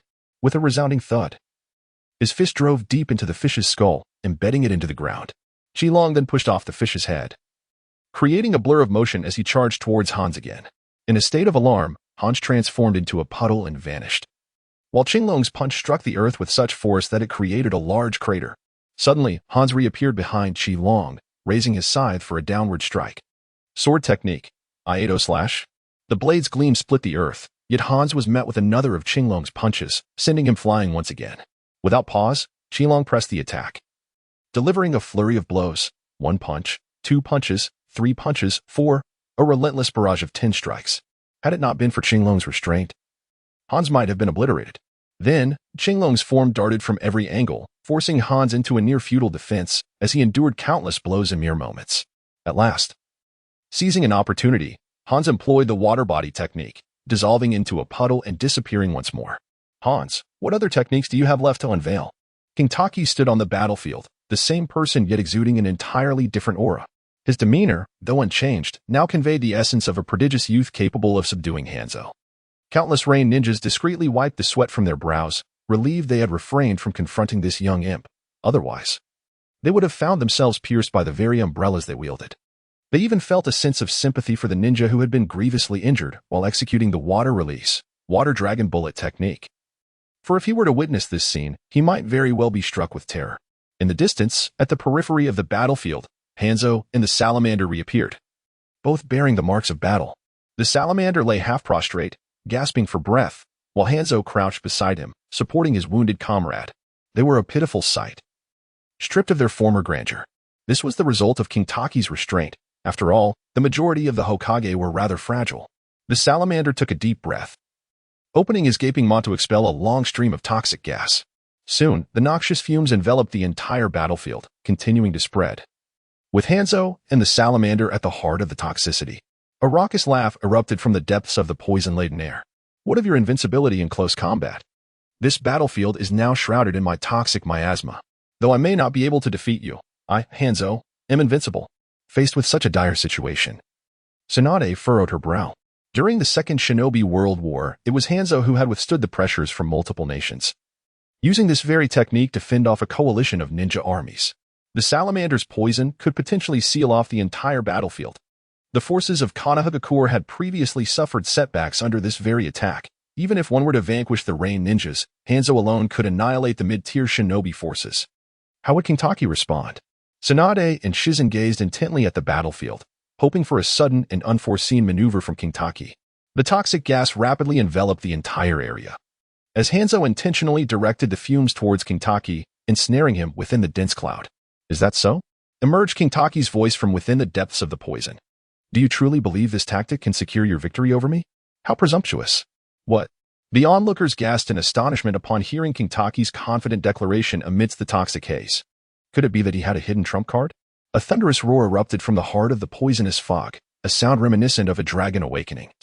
As if a dormant volcano were on the brink of eruption, the winds within the toxic mist began to stir violently, and a powerful wave of energy surged forth, dispersing the toxic vapors across the battlefield, even shattering the rain that fell from the heavens. The tempestuous force continued to rise, revealing a youthful figure, fists clenched and roaring defiantly. The overwhelming energy emanated from him, intensifying with each moment, scattering even the clouds above. Boom! As the overwhelming energy of Qin Liang culminated, a beam of golden light descended from the dispersed clouds, enveloping him in its radiant embrace. In that fleeting moment, he appeared both divine and demonic. The watching ninjas of the Land of Rain were equally astounded by this spectacle. After countless years, the Land of Rain finally witnessed the sun's warmth. Reverence began to bloom among the onlookers for the young hero. Was this boy a god? Tsunade felt an inner turmoil as she gazed upon the youthful figure illuminated by sunlight. An extraordinary youth indeed. Even Hanzo, astonished, beheld the shaft of sunlight piercing through the heavens. How long had it been since the Land of Rain basked in sunlight? Could this boy truly be invincible? A sense of defeat began to creep into his heart, making him question if he had grown old. Considering he was a figure of nearly the same era as the third Hokage of Konoha. Yet, he would not concede to defeat. Chapter 33, The Solitude of a Demigod Old Friend. It's time to engage. Otherwise, we may all meet our demise. Hanzo tenderly caressed the salamander, his voice tinged with age. The salamander responded with a soft whimper. Action! Hanzo bellowed, brandishing his scythe as he charged forward, while the salamander burrowed into the earth, preparing for an underground assault. At that moment, Qin Liang gently raised both hands. Suddenly, a barrage of energy orbs, trailing flames, erupted from his palms, hurtling towards Hanzo. Nanny! The crowd gasped in collective astonishment. What manner of attack was this? This was their first encounter with such flame-imbued orbs, a combat style previously unseen and undocumented. Boom, boom, boom. A series of luminous waves bombarded Hanzo, unleashing explosions of a ferocity far surpassing that of explosive tags, blindingly bright. When the dust settled, Hanzo lay prostrate on the ground. His scythe scattered beside him, the salamander was rendered incapable of rising again.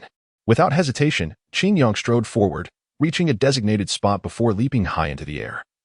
One hand aimed at the ground. Boom!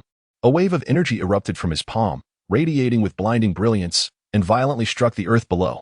The onlookers gazed in awe as this wave surpassed the ferocity of the previous orbs, crashing into the ground. In an instant, the light dissipated, revealing a deep crater where a large salamander lay, exuding a faint scent of charred flesh. The salamander, Hibifu, would rise no more. With resolute footsteps, Qin Liang approached the aftermath. Qin Liang approached Hans, who gazed at the young man with a look of weakness, as if he were beholding a prodigy. You have lost. Qin Liang spoke with a tone of indifference, perhaps unaware that his words heralded the twilight of an era and the demise of a formidable warrior. Hans, the man is fish, struggled momentarily before surrendering to the inevitability of his fate. Once revered as a demigod, Hans ultimately succumbed to the ravages of age. His vitality waning and his indomitable spirit eroded. Hans, you have aged. Your cunning has lost its former fervor. It is a profound pity that I cannot engage you in battle during your prime to witness the might of a demigod. Kill me now, Hans exclaimed in fury, his heart burdened with immeasurable anguish. Being cast down from the ranks of demigods was tantamount to death itself. Throughout history, renowned generals have been likened to beautiful women, forbidden from growing old before the eyes of the world. Such lamentation, such regret. Qin Liang sighed coldly, I shall not take your life, for we bear no enmity towards one another. However, rest assured, there will be someone who will. Nanny? Hanzo, who had been lost in thoughts of renowned warriors resembling beautiful figures, was taken aback. Fear gripped him. This old man was indeed afraid of death. He was once hailed as the pinnacle of greatness. Hasn't it always been said that illustrious warriors are akin to beautiful women, never to be seen with gray hair in the mortal realm? What a splendid poem, Tsunade remarked, reflecting on Hanzo's evident aging. He was no longer the formidable and spirited opponent they had once faced. She raised her hand to touch her own face, relieved that she still retained the youthful appearance of her earlier days. Yet, the line uttered by Qi Liang, her disciple, truly vexed her. Qi Liang gazed upon the aged demigod, now a mere shadow of his former self, stripped of the vigor that once defined him. The spark of ambition had long since faded. Akin to the third Hokage of Konoha, both now frail and decayed, quietly awaiting the final curtain. After their encounter with Hanzo of the Salamander, Qilong and his disciples departed from the town, opting for a detour through the land of grass before returning to Konoha. Eager to escape the incessant rain of the dismal land. In the land of grass, verdant meadows stretched endlessly, and clusters of lush trees flourished, while the long-awaited sunlight bathed everything in a warm, bright, and refreshing glow. Qingyang was perplexed as to why the Rain Country chose not to invade such a small nation, instead confronting the 5 great shinobi villages, a confrontation they could not win. The group, long deprived of sunlight, trekked through this relatively picturesque land, basking in the warm rays. Feeling quite comfortable. Tsunade-sensei, do you wish to take on another female disciple? Tsunade regarded Qingyang with curiosity. What is it? Do you want me to take on another female disciple? Why do you say that? I know of a girl from the Uzumaki clan. Yes. She is from the same lineage as your grandmother. What? Tsunade halted, gazing intently at her disciple. The Uzumaki clan, a family nearly eradicated, included her grandmother, Uzumaki Mido, and her dear friend, Kushina, both women of that clan. Even Tsunade possessed a trace of Uzumaki blood. Due to the unique physique of the Uzumaki clan, each member was exceedingly precious. When the ninja villages encountered Uzumaki descendants, they would capture them, and if they could not seize them, they would eliminate them. I believe you would be willing to accept her, right? So be prepared, I might bring her along at any moment. Tsunade furrowed her brow in contemplation. The girl you mentioned is in the land of grass, isn't she? Indeed. Tsunade-sensei, your wisdom is remarkable. Qilong smiled and praised, saying, I already knew of such a person. If we hadn't met, it would have been fine. Now that we have crossed paths, I believe we cannot turn a blind eye. Let us proceed as you desire.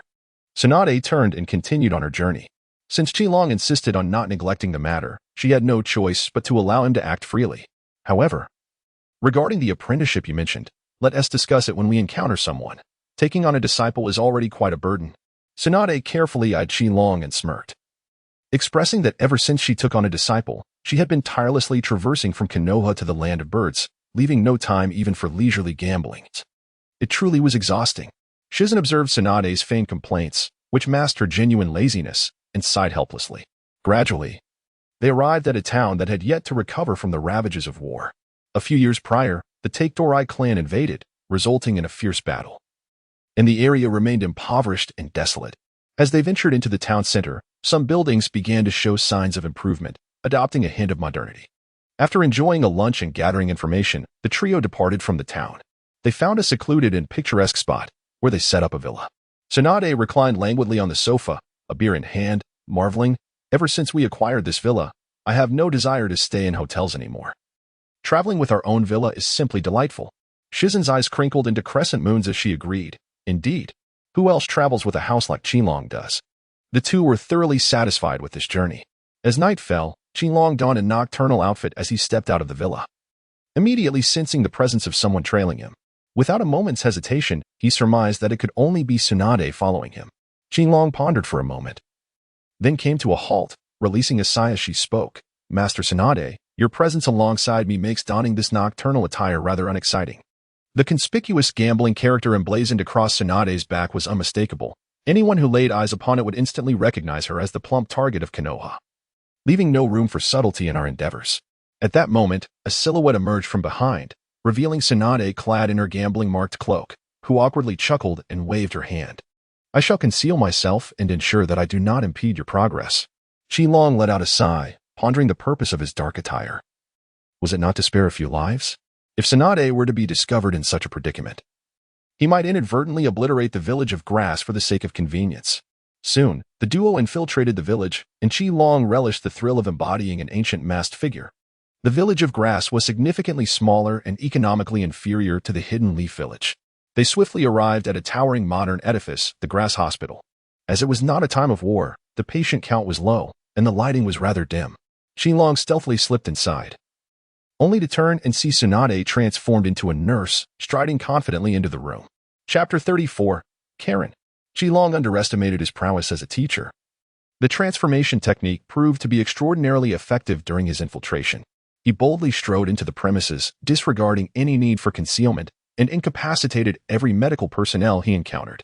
Before long, the floor was strewn with unconscious staff, leaving Tsunade momentarily speechless, her brows twitching in disbelief. As he explored room after room, he finally came upon a medical chamber where a girl with striking red hair was present. Who are you? exclaimed the guards as several ninjas sprang to their feet, drawing their kunai. In an instant, Qinglong flickered before their eyes, vanishing from sight, only for them to subsequently feel a sudden, devastating blow to their heads, collapsing to the ground. The red-haired girl looked on in astonishment at the figure before her, clad in dark stealth attire. Could it be that a ninja from a rival nation had come to capture her? Qinglong removed his mask. Do not shout. We harbor no ill intentions towards you. Who are you? Xianglin inquired anxiously. Rest assured, we are not here to capture you. You are Xianglin, correct? A descendant of the Uzumaki clan. How do you know me? Xianglin's wariness remained intact, her gaze fixated on Qinglong and Tsunade with heightened tension. Tsunade maintained her demeanor as a medical professional, observing Qinglong's performance with a hint of amusement. Curious to see how he would manage to abduct a minor. Qinglong did not respond to her but continued, I'm acquainted with 2 descendants of the Uzumaki clan. And having heard of your plight, I felt compelled to come and see for myself. At that moment, gasps of astonishment erupted within the Kusanagi hospital, swiftly followed by the cacophony of loud shouts. Upon hearing the commotion, Xianglin too grew anxious. I can take you away from here. Qinglong inquired, are we leaving? Where will you take me? This was a thought that Xianglin had long harbored, yet lacked the strength to act upon. The notion of becoming a rogue ninja from the grass-hidden village left her feeling anxious about her future. Qinglong chuckled at her concerns. Reflecting on the narrow-minded worldview prevalent in the realm of Hokage, becoming a rogue ninja from the grass-hidden village is quite simple. Once you acquire the necessary strength, you can easily destroy it. Alternatively, you could take a gentler approach and replace the higher-ups of the grass-hidden village to seize control. Xianglin gazed in astonishment at this boy, seemingly of a similar age, who dared to utter such audacious words. Was he truly so bold? Qingyang smiled faintly, reflecting on how Obito's reckless actions nearly led to the annihilation of the Mist Village. Were it not for his penchant for vengeance, he might have single-handedly extinguished the village. And then there was Orochimaru, audacious enough to devise a plan for the collapse of Konoha all on his own. As the cacophony from outside drew nearer, Qingyang remained unfazed and calmly inquired, So, do you wish to accompany us, or would you prefer to stay? Karen had yet to fully contemplate the notion of departing with Qingyang, but his subsequent offer to remain struck a profound chord within her. It shattered her mental defenses, evoking memories of her harrowing past and the tragic demise of her mother, who had fallen victim to a fatal bite. Although uncertain of the fate that awaited her should she choose to leave, she was acutely aware that remaining would inevitably lead her to share her mother's grim destiny. With a resolute glint in her eyes, hidden behind her glasses, Karen clenched her jaw and declared, I will go with you. The fierce shouts from outside were now imminent, and the sound of approaching footsteps echoed in the corridor just beyond the door. Then let us depart. With a charming smile, Qinglong revealed his pearly white teeth. This smile instilled a sense of reassurance in Xianglin as Qinglong lifted her onto his back, forcefully kicking the door open. Several ninjas from the grass village, armed with shurikens, charged forward upon realizing that someone was attempting to seize their precious blood bags. Trembling with anxiety, Xianglin clung tightly to Qinglong's back. The fierce ninjas from the grass village had cast a long shadow over her past, particularly the lead ninja, who had been responsible for escorting her from her small cottage to the ninja hospital for medical supplies. Fear gripped her heart. However, in the blink of an eye, Qinglong unleashed his formidable skills, effortlessly dispatching all the grass village ninjas. Xianglin's eyes widened in astonishment as these once menacing figures fell before the young boy with such ease. She clenched her fists, vowing that one day she too would possess such strength and no longer be a victim of bullying. Meanwhile, the grass ninjas continued to ascend the stairs. With a powerful leap, Qinglong launched himself off the corridor's railing, soaring through the air like a majestic bird, followed closely by Tsunade. As Tsunade touched down, Qinglong remained airborne, prompting her to leap once more. With determination, she attempted to catch up to him, but he still hung in the air. Gritting her teeth, she made another jump. Fortunately, this time, Qinglong descended, though the distance he had covered was remarkable. Qinglong, how on earth did you manage that? Tsunade asked incredulously, astounded by the possibility of jumping so far that he nearly exited the village in a single bound. Hiki. Qinglong smiled, revealing a set of pearly white teeth, and then he floated upward, as if walking through the air. Tsunade gritted her teeth, exclaiming, Indeed, you can fly. Qinglong chuckled softly, lightly tapping his toes as he sprang into the air, soaring beyond the confines of the hidden grass village. In his wake, Tsunade gritted her teeth, summoning all her strength to leap after him. Outside the village, Qinglong patiently awaited Tsunade's arrival, and soon she caught up to him. With each bound, the energy between them surged, reminiscent of 2 full moons illuminating the heavens. Let us proceed. The group is assembled, and we have distanced ourselves from the hidden grass village," he declared as the three of them strolled leisurely back, the starry sky blanketing the night. "Kid, you brought her out. How do you intend to handle the situation? Will you take her as your disciple? If you choose not to, we can arrange for her stay in the village. But if you hesitate, I shall have no choice but to send her to Orochimaru." Qinglong spoke casually. "Youngster, do you dare? Do you even know who Orochimaru is?" Tsunade shouted angrily at Qinglong. Orochimaru was an entity she wished to avoid, a former comrade, a rogue ninja of Konoha, and a terrifying figure known for his inhumane experiments. "Don't be so tense. Although Orochimaru is not exactly a paragon of virtue, he tends to treat those with special abilities quite well." Qinglong firmly believed that with the terrifying presence of Orochimaru looming over them, even if the hidden grass village were aware of Karen's whereabouts, they would not dare to utter a single sound. Should they provoke Orochimaru, the village could face a catastrophic demise. And the small hidden grass village would certainly not withstand the onslaught of such a plan, unlike the formidable hidden leaf village. Karen anxiously tugged at Qinglong's sleeve.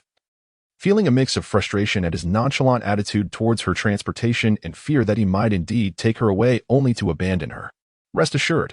Qinglong turned her head to comfort her, saying, "No matter where you go, it will undoubtedly be better than in Konoha village." Furthermore, she gestured towards Tsunade, who had reverted to her original form, adding, "She is one of the individuals I mentioned, a bearer of the Uzumaki clan's bloodline. By rights, you should address her as your cousin."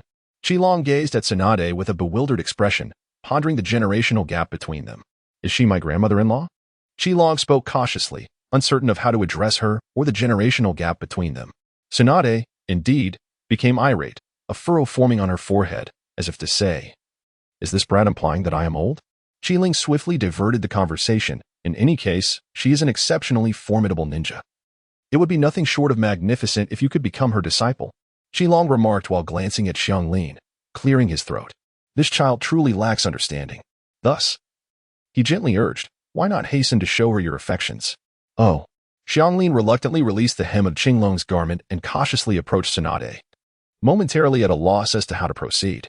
Alas, Qinglong shook his head. This child has lacked companions since childhood, resulting in a somewhat timid disposition. "When we return, I shall introduce you to a few friends, including a handsome gentleman named Uchiha Sasuke." Qinglong chuckled. "If you do not fancy her, I could introduce you to another child of the Uzumaki clan, named Naruto Uzumaki. You might refer to him as your cousin, perhaps?" Chapter 35. The Somersault Cloud. Upon returning to the villa, Tsunade was already waiting there. Observing the two leading in Xianglin, she inquired in astonishment, "Whose child is this?" Tsunade nonchalantly gestured, "Behold, the young girl from the hidden grass village brought in by Qinglong." "What do you mean brought in?" Qintang was quite displeased, as it was she who had rescued her, after all. Upon entering the room, Xianglin felt a wave of nervousness wash over her. Despite the silence surrounding the inquiry, she still greeted everyone with courtesy. That evening, Tsunade decided to assign Xianglin to sleep in Qingtang's room, while Qintang was relegated to the sofa in the hall. Tsunade sat on the sofa, lost in contemplation.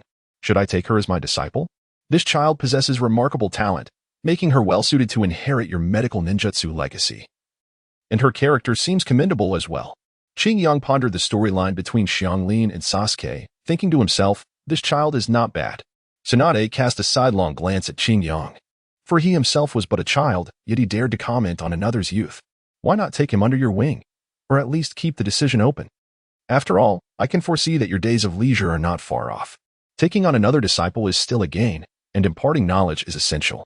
Qinglong chuckled cheerfully, playfully mimicking the gestures of divination. "How cheeky." Tsunade hurled a pillow at her. "How dare you claim that your teacher's carefree days are over?" With that, she rose to retire for the night. Meanwhile, Kankuro, who had been eavesdropping in the room, felt a wave of relief wash over him. Finally able to sleep soundly now that there was nothing more to overhear. The following day, Qilong tidied up the small villa, pocketing the universal capsule under Kankuro's astonished gaze. Tsunade, in turn, unleashed the three-wheeled motorcycle that Qilong had gifted her, swiftly donning her goggles, embodying the essence of a punk motorcycle woman. "Time to board," she announced, as Kankuro nimbly hopped into the sidecar, clutching the little piglet. Tsunade shot a glance at Kankuro. "Hurry up, young lady." Then, she fixed Qilong with a stern look. "To prevent you from taking advantage of the young girl, how about you walk instead?" It seemed that her annoyance stemmed from the trouble Qilong had caused her, Yet this also indicated that Tsunade was ready to take charge of Kankuro's arrangement. With a playful smile, Xingyang pondered whether Tsunade had forgotten about her hover vehicle. However, after spending so many days in the land of rain, he realized he had neglected his training and was contemplating a rigorous workout. "You all can take the vehicle. I shall run to exercise," he declared. Tsunade, with a mischievous grin, abruptly pressed the accelerator without any intention of slowing down to wait for Xingyang. The tricycle roared to life, charging forward like a wild stallion, accompanied by Tsunade's jubilant cheers. Indeed, riding a wheeled machine was a blissful experience. Thus began the exhilarating race, Tsunade the speed enthusiast. Xingyang adjusted the gravity suit and began to sprint. Glancing at the rearview mirror, she noticed that Xingyang was not falling behind. Tsunade, fully immersed in the thrill, drove recklessly, causing Kankuro, who was experiencing a car ride for the first time, to scream in surprise. In contrast, Shizen remained utterly composed, unfazed by Tsunade's display of driving prowess. "Will you still be running this afternoon?" Tsunade provocatively inquired after a brief rest at noon. "Oh, no," Xingyang replied. Xingyang decisively rejected the notion, and Tsunade felt a twinge of regret. This child was impervious to provocation. "I have already acquired a superior means of transportation." Xingyang cheerfully exclaimed that after successfully clocking in this morning, he initiated a lottery and fortuitously won the coveted flying Nimbus. It was the very Nimbus he had longed for since childhood. This delightful turn of events left him grinning foolishly throughout the afternoon, as he eagerly anticipated utilizing it for his journey later on. "A better mode of transportation?" Tsunade inquired with curiosity. "Come, let me see your means of travel." "All right, just a moment." Xingyang exuberantly strode into the open space and shouted towards the sky, "Nimbus." Tsunade, Shizen, and Karen were left in a state of bewilderment. However, moments later, a golden cloud descended from the heavens, tracing an arc before coming to a halt in front of Xingyang. Whoosh! The cloud halted, appearing soft and fluffy like cotton candy. Xingyang gazed in excitement, nearly drooling in anticipation. Tsunade and the others were equally astonished as Xingyang shouted, "How is it possible for a cloud to descend like this?" Xingyang gazed at the clouds before him, akin to beholding an unguarded beauty of exquisite charm, and he could hardly contain his excitement as he rushed towards the clouds with eager abandon. Bang! Xingyang tumbled through the clouds, landing abruptly on the ground, the earth splattering his face with dirt. Stunned, he lay there, bewildered by the unexpected turn of events. How could this happen? He hastily rose, brushing off his clothes, too flustered to feel embarrassment, and quickly opened the system panel. If he could not ride the Nimbus Cloud, it would be a tremendous loss. The system panel displayed, "Nimbus Cloud, only those with a pure heart may ride." What on earth? Could it be that he was not a person of pure heart? Was he destined to miss the opportunity to ride the Nimbus Cloud? Xingyang endured her sorrow and continued to watch. If the host does not meet the conditions, they can still bind the Nimbus Cloud for riding. Haha. Upon witnessing this, Xingyang raised his head and let out a long, sorrowful yet exhilarated howl, instantly binding himself. Tsunade and her companion stared blankly at Xingyang, their expression shifting between sadness and excitement, filled with concern that this child had perhaps been driven mad by some stimulus. Subsequently, Xingyang stood on tiptoe and gently tapped the golden cloud. With a soft thud, he encountered the tangible form of the Nimbus, its texture reminiscent of cotton candy. Xingyang leapt upward, standing firmly upon the Nimbus Cloud. Woohoo! Xingyang let out an ecstatic shout, "Nimbus, soar forth." Whoosh! The Nimbus, bearing Xingyang, ascended into the heavens, leaving a long, trailing tail as it soared into the depths of the white clouds. Tsunade and her companion stood in stunned silence, gazing at Xingyang riding the golden cloud. Their perception of reality shattered once more. After a graceful aerial turn, Xingyang descended back to the earth. Tsunade and her companions watched in as Xingyang leapt from the cloud. Tsunade swiftly removed her wind-resistant goggles, leaped off her motorcycle, and approached, delicately touching the Nimbus with her toes. Xingyang stood by, waving his hand and saying, "Lady Tsunade, there's no need for you to exert yourself. Only those with a pure and kind heart can occupy that seat." Unfazed, Tsunade stepped onto it, as if she had traversed the air and landed directly on the ground. "Damn it!" Tsunade fumed. "How could I possibly not be a person of pure goodness?" Xingyang, in exasperation, raised his hands in surrender. "Oh, teacher, among the three of you, all brothers, indulged in vice and vice alone, which one resembles a person of pure goodness?" Tsunade was momentarily taken aback, finding herself unable to refute his claim. However, it was Shizen who approached gently, brushing against the Nimbus Cloud, which surprisingly felt as soft as cotton candy. "Xingyang-kun, may I have a try?" Shizen inquired with excitement. Of course, Shizen-senpai is indeed a person of pure goodness. She responded eagerly, and as she tentatively sat upon it, she discovered the nimbus cloud was delightfully soft and comfortable. Even Kaguya, filled with curiosity, came forward to touch it, but alas, her hand merely glided over the nimbus cloud, finding nothing to grasp. Tsunade, observing that Shizen could sit upon it while she herself could not, pouted in discontent, recalling that Qinglong had initially struggled to do so as well. With a teasing tone, she remarked, "You are hardly a paragon of virtue yourself." Humph. I remember the first time we met, you were fixated on the teacher's bosom. Qinglong felt a twinge of guilt. How could this be? Even the nimbus recognized me. I am a person of pure virtue. Humph. Tsunade chuckled triumphantly, her expression clearly saying, "Do you really think I believe you? You mustn't speak carelessly. I shall accuse you of defamation. You are slandering me." Humph. Tsunade laughed again with satisfaction and turned to her motorcycle. Hurry, get on. We are about to set off. Chapter 36. The Chunnin exam. Upon returning to the land of fire, a ninja hawk descended from the sky, circling gracefully. Tsunade retrieved a letter from the hawk. Pondering its contents before turning to Qinglong, I bring you good news. The Chunnin exam in Konoha is commencing. This year's new students must participate in the exam ahead of schedule. What? I thought following Tsunade would allow me to leisurely wander without a care, yet here I am. Expected to partake in the Chunnin exam?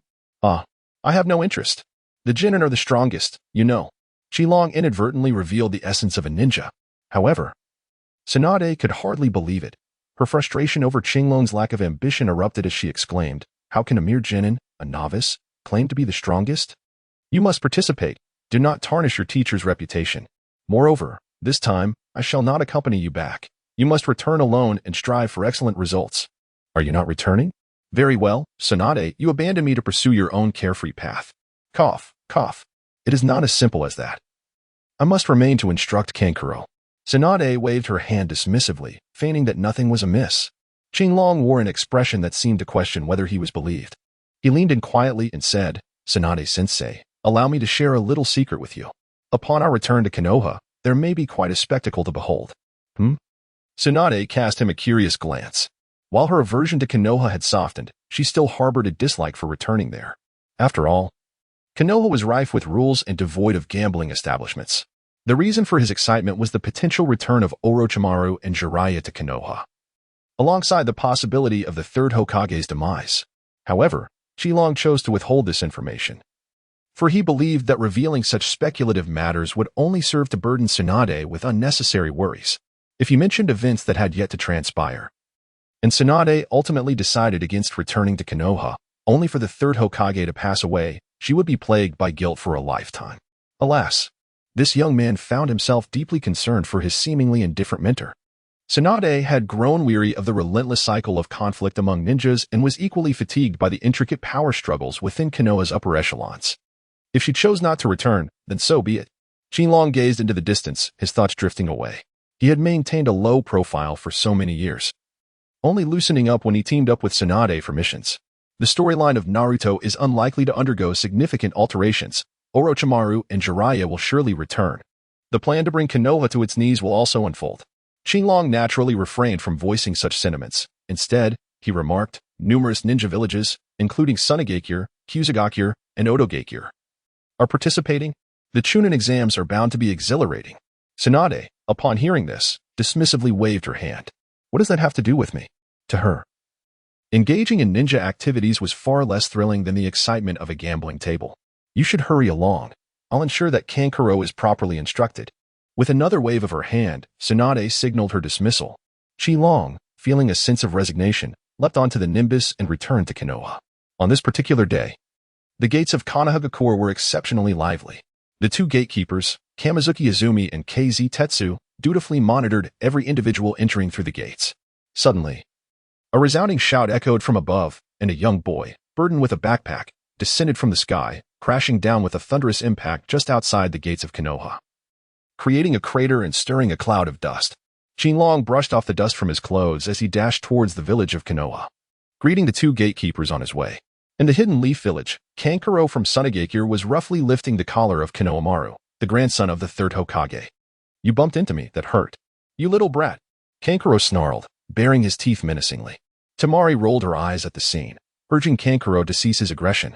Sakura hastily apologized, while Naruto, fueled by rage, charged forward, only to be swiftly knocked to the ground. Kankuro, with a taunting grin, remarked, "Is this the extent of Konoha's Chunnin? You wish to rescue him? I can't stand that little brat. So audacious for his age, it makes me want to obliterate him." His face twisted into a sinister expression, startling both Naruto and Sakura. "Release that child." A clear voice rang out as Hinabi approached, hands on her hips, pointing at Kankuro. "What? An even more audacious brat. These Konoha kids truly provoke a desire for destruction." Kankuro glared at Hinabi, his expression darkening as he began to form hand seals to unleash his jutsu. Byakugan. Hinabi activated her Byakugan, stepping back to create distance, her fingers poised at her forehead. Two Hyuga guards flanked her, determined to protect Hinabi following the recent abduction incident involving Hinata. Kankuro smirked, preparing to unleash his chakra, when suddenly a stone hurtled through the air, striking his hand and causing blood to spatter. With a pained gasp, Kankuro released Konohamaru, who swiftly fled towards Naruto. Enter Sasuke. Cool and collected. "Kankuro, stand down." A calm voice sounded from behind Sasuke, startling him. "Gaara." Kankuro immediately complied, halting his actions. Sakura gazed at Sasuke, her face lighting up with admiration, and everyone assumed it was Sasuke's intervention that quelled the confrontation. Only Gaara sensed the ominous energy emanating from the little girl as fingers resting on her forehead, realizing that if Kankuro underestimated her, he would surely face dire consequences. "Konoha produces remarkable talent. Gaara, why did you stop me? Are you afraid of that guy named Sasuke?" Kankuro questioned in frustration during a meal with his siblings. "Are you questioning me?" Gaara's grip on his chopsticks froze, his lips, devoid of warmth, uttered coldly as his gaze turned icy towards Kankuro. Time seemed to freeze in that moment, and Kankuro recalled the terrifying presence of his brother, paralyzing him in fear as beads of sweat trickled down his forehead. Sensing the heavy atmosphere, Temari attempted to break the tension, perhaps influenced by Konoha's pleasant climate, as Gaara unexpectedly retracted his intimidating aura and began to explain. "That little girl possesses a formidable energy. If you underestimate her and engage in battle, you will surely be humiliated." "What?" Both Temari and Kankuro were taken aback, trusting Gaara's animal-like intuition granted by Shikaku. Gaara pondered, how could such a small child harbor such immense power? Perhaps, like himself, she possessed a unique source of energy. Meanwhile, Hinabi sat in a restaurant with Qinlong, expressing her frustrations over the conflict with the ninjas from Tsunade. "You handled it very well, Hinabi." Qinlong gave her a thumbs up. With the advantage of her wide eyes, one should maintain distance from the enemy and prioritize personal safety. Yet, in the face of the ninjas from Tsunade, she remained undaunted. "Hinabi is truly remarkable." The little spark, flattered by the praise, felt a hint of shyness, her cheeks flushed, her hands resting awkwardly between her legs. "Qinglong-kun is also quite impressive. Qinglong-kun will be participating in the Chunnin exams upon his return, and I will cheer for you." Chapter 37, The Complete Encounter of the Konoha 12. After escorting the little spark home, Qinglong was on his way back when a ninja from the hidden rain village, donned in a straw hat and cloak, appeared. "Kid, abandon the Chunnin exams. Otherwise, I will kill you." Qinglong gazed blankly at the unexpected rain ninja before him. Did the ninjas of the rain hidden village remain unaware of my formidable reputation? Furthermore, the defensive measures of the Konoha village appear woefully inadequate. Suddenly, a spark of realization ignited within him. It had been over a decade since he last encountered such a situation. This seemed reminiscent of the time before the Chnin exams when Irika-sensei, concerned for the safety of his students, had come to assess their abilities. Ah, what a splendid teacher he was. The palms that had once endured the sting of punishment and the assignments I had been compelled to rewrite, I shall surely reclaim my honor this time. Hiya. Qinglong laughed heartily within. "Irika-sensei, you are about to fall into my hands." "Ah, which ninja village do you hail from, spy?" "I am a genin of Konoha. So surrender quickly. Allow me to take you to the Hokage." Qinglong suppressed the excitement bubbling within her, putting on an exaggerated performance. "Then, I suppose I must take your life." With that, Irika flung his umbrella, unleashing a multitude of shurikens that descended upon Qinglong like a torrential downpour. Qinglong swiftly retreated to evade the attack, while Irika contemplated his next move. Qinglong pointed to a location behind Irika and shouted, "Teacher Irika, come save me." "Nanny." Irika, transformed into a rain ninja, quickly turned his head, startled that someone would dare to impersonate him. However, upon glancing back, he found nothing there. Panic surged within him. He had fallen for a trick. As he thought, what a blunder, he turned around only to see no trace of Qinglong. "Excuse me." Ninja uncle. Who were you looking for? A voice resonated right beside Irika. Nanny? Irika's eyes widened in disbelief. When had this little rascal gotten so close? In the next instant, Qilong executed a move known as the bond stronger than gold hold on him. Little thief, did hearing me referred to as teacher Irika frighten you? I am indeed a student of teacher Irika. Are you scared now? Upon hearing this, Irika was uncertain whether to feel joy or sorrow. He felt joy because his student had made progress, yet sorrow because his student was now attacking his teacher. Only then did Qilong realize that this rain ninja was merely a shadow clone. Yet, it was too late to hold back. With a loud bang, he exploded the rain ninja. Darn it. Qilong's loud exclamation echoed. Irika-sensei, is your test preparation so perfunctory? Another day dawned, bright and sunny, heralding the commencement of the Chunnin exams in Konoha. Ibiki stood on the podium with a fierce countenance, solemnly elucidating the examination rules. To be frank, Qilong had long forgotten how the written test was navigated in the narrative, yet after 9 years of compulsory education and 12 years of high school examinations, he could not afford to submit a blank paper. Within half an hour, he fervently scribbled across the test sheet, filling it to the brim. This individual, so self-assured, was undoubtedly the examiner's chosen candidate. In the classroom, every aspiring genin, whether they had deciphered the examination rules or not, gazed at Qilong's confident responses, all the while resorting to ninjutsu to copy from him. Gaara conjured a floating eye, Sasuke activated his Sharingan, and even the demure Hinata switched to her Byakugan mode. Only Naruto remained aloof, deeply conflicted, resolutely unyielding, without writing a single word. Time's up. Submit your papers. All of you have passed, Ibiki announced, observing the clock. With a wave of his hand, he declared all participants successful, eliciting an immediate uproar of cheers. Even Naruto appeared bewildered. He had submitted a blank paper and yet had passed. His blank sheet stood out conspicuously, causing Ibiki to stifle a laugh despite his irritation. Then he glanced at the other test sheets. What on earth? Ibiki felt a lump in his throat. All the answers were identical, and the content was utterly nonsensical. What sort of madness was this?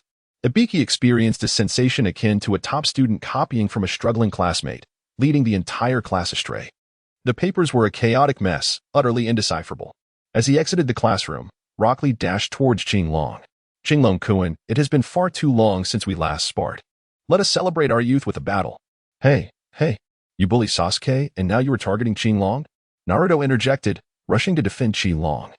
Defeated foes need not engage further. Rock Lee promptly dismissed him, his gaze fixed solely on Qilong.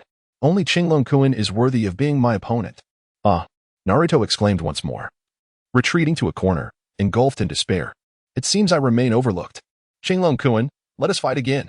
Rock Lee, clad in green, positioned himself in a distinctive stance.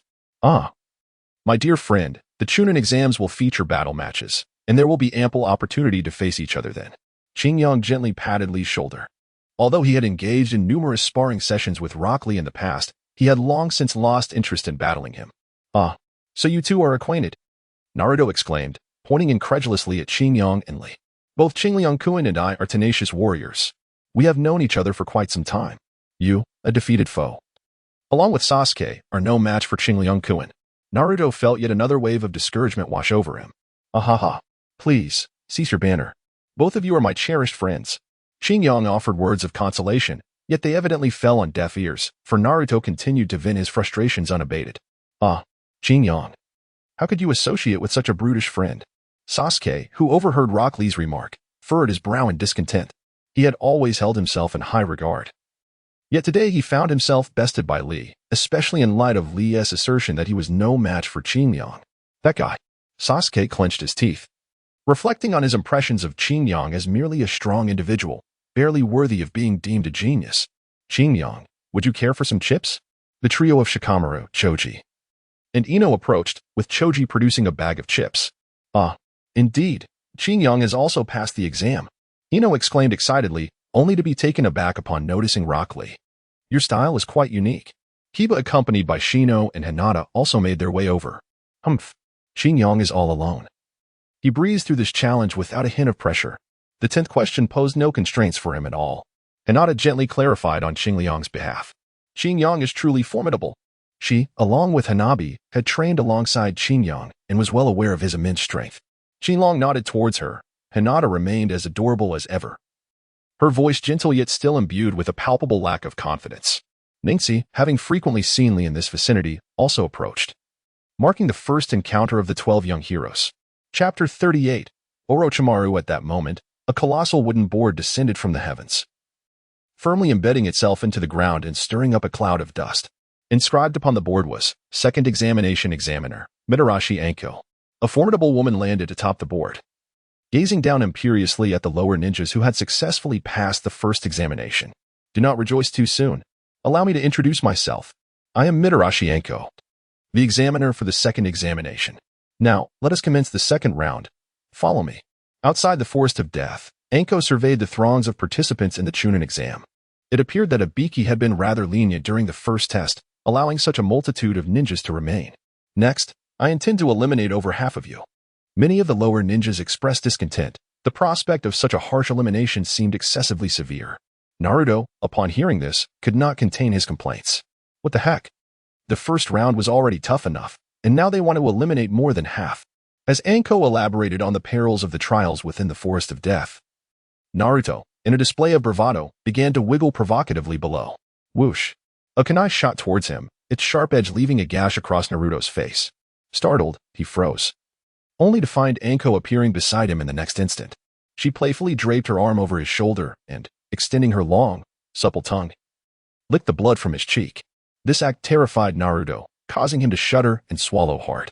Suddenly, a female ninja approached, standing behind Anko with a long tongue wrapped around a kunai. Anko, ever vigilant, brandished her own kunai at the newcomer. The woman explained that she was merely returning the kunai to Anko. With a dangerous smile, Anko accepted the weapon, completely unaware that this individual was, in fact, Orochimaru. Qilong quietly observed from the side, as the audience drew several conclusions. Firstly, it is undeniable that Hongdo is an exquisite beauty, possessing an enviable figure. Secondly, Snake Ant truly embodies the essence of her title. Perhaps it would be better for her to embrace her identity as Snake Ant rather than pursue the persona of Orochimaru. Qilong gazed at Orochimaru with a sense of intrigue. Orochimaru, sensing the scrutiny, turned to reveal a pair of dangerously alluring eyes, flicking her elongated tongue across her lips in a serpentine manner. TSK. Yusha Akane returned to her original position and resumed explaining the examination rules.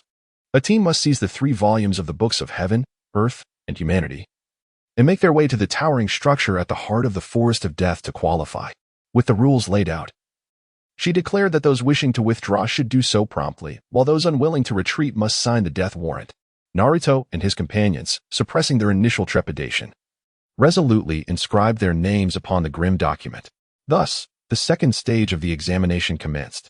With a wave of her hand, Yusha Akane commanded the gates of the ominous forest to swing open, and a throng of ninjas surged into the depths of the Forest of Death. Qilong wandered slowly through the Forest of Death, yet he was already being watched by others. Hey, kid, how dare you participate in the Chunnin exam alone? 3 ninjas from the Hidden Rain village appeared, perched on the branches, mocking him. TSK. It seems you truly have an inexplicable connection with the Hidden Rain village. By the way, have you not heard of me? Qilong raised his gaze towards the 3 Rain Hidden Village ninjas, who surprisingly did not recognize him. Could it be that the news of his victory over Hanzo had been suppressed even from the Rain Hidden Village? He momentarily forgot that he had traveled from the land of grass on a cloud, arriving in less than half a day. Even if Hanzo intended to inform the participating lower-ranked ninja teams, it was likely that the message would not reach them until this afternoon. Moreover, the Rain Hidden Village was currently entangled in troubles of its own. The Akatsuki organization, long concealed, seemed poised to make its presence known, and significant upheaval was imminent. Hanzo must be overwhelmed with pressing matters, leaving him little time to concern himself with a mere Chunnin exam. Hey, kid, who do you think you are? I haven't heard of you. One of the Rain ninjas sneered, while another chimed in, Leaf Ninja, hand over your scroll. I might still afford you a modicum of respect. Qilong smiled faintly and spoke in a deep voice. Since you have not heard of my renowned reputation, today you shall learn of it. Humph. Such audacity. The Rain ninja sneered coldly, but moments later, he witnessed the Konoha ninja vanish in an instant. Such remarkable body flicker technique. A bead of cold sweat trickled down the Rain ninja's forehead as he fixated on the front, hurling his umbrella into the air. Yet he could not lock onto the figure of the Konoha ninja. What are you looking for? I am right here. A series of sounds echoed from above, as Qilong stood atop the tip of the umbrella, deftly seizing another flying umbrella and forcefully casting it downwards. Hidden within the umbrellas, countless shurikens shot down like raindrops towards the Rain ninja below. Never had they anticipated an enemy appearing from above, caught off guard. They were all struck by the sudden barrage of shurikens, collapsing to the ground like porcupines. Surrender your scrolls. Meanwhile, Naruto and Sasuke, having narrowly evaded an attack from the rain ninja, finally encountered Orochimaru, disguised as a female ninja from the grass village. Orochimaru silently dealt with Naruto and began to toy with Sasuke. With a surge of murderous intent, she unleashed the Death's Door technique. Sasuke and Sakura were confronted with visions of their own demise, causing Sasuke to falter to the ground in fear, while Sakura was utterly paralyzed by terror. However, burdened by a deep-seated desire for vengeance, Sasuke refused to surrender. As he saw this menacing figure approach him with a kunai, he resolutely stabbed himself, awakening his latent potential and narrowly evading her assault. Just as Sasuke, shaken yet determined, prepared to concede under the threat of death, Naruto emerged, having pierced through Orochimaru's defenses. Refusing to yield, Naruto fought back fiercely, inspiring Sasuke to retaliate in turn. Only Sakura remained, caught in her own despair. Shenlong effortlessly dealt with the rain shinobi, leisurely making his way toward the towering spire nestled deep within the forest of death. From a distance, the echoes of Sakura's cries resonated, each one a poignant reminder of the struggle ahead. Shenlong, in utter disbelief, nonchalantly scratched his ear, while others fought valiantly. Little Sakura seemed to have an incessant stream of trivial concerns. Day after day, it was either Sasuke or that lecherous fellow. At this moment, the commotion of battle had subsided. Shenlong, well aware that they would survive to see the next generation, paid little heed to the situations, presuming that Orochimaru had resolved the matter. That Orochimaru. Shenlong shook his head in resignation, feeling rather peculiar about this snake lady who had a penchant for scientific pursuits. Meanwhile, the sounds of combat echoed again, fleeting as always, such as the nature of battles in the world of ninjas, where the speed of confrontation is astonishingly swift. Suddenly, an enormous serpent materialized, obstructing Shenlong's path. It was his first encounter with such a colossal snake, and the sight sent shivers down his spine. A python emerged, lunging towards him to ensnare him, prompting Shenlong to hastily evade its grasp.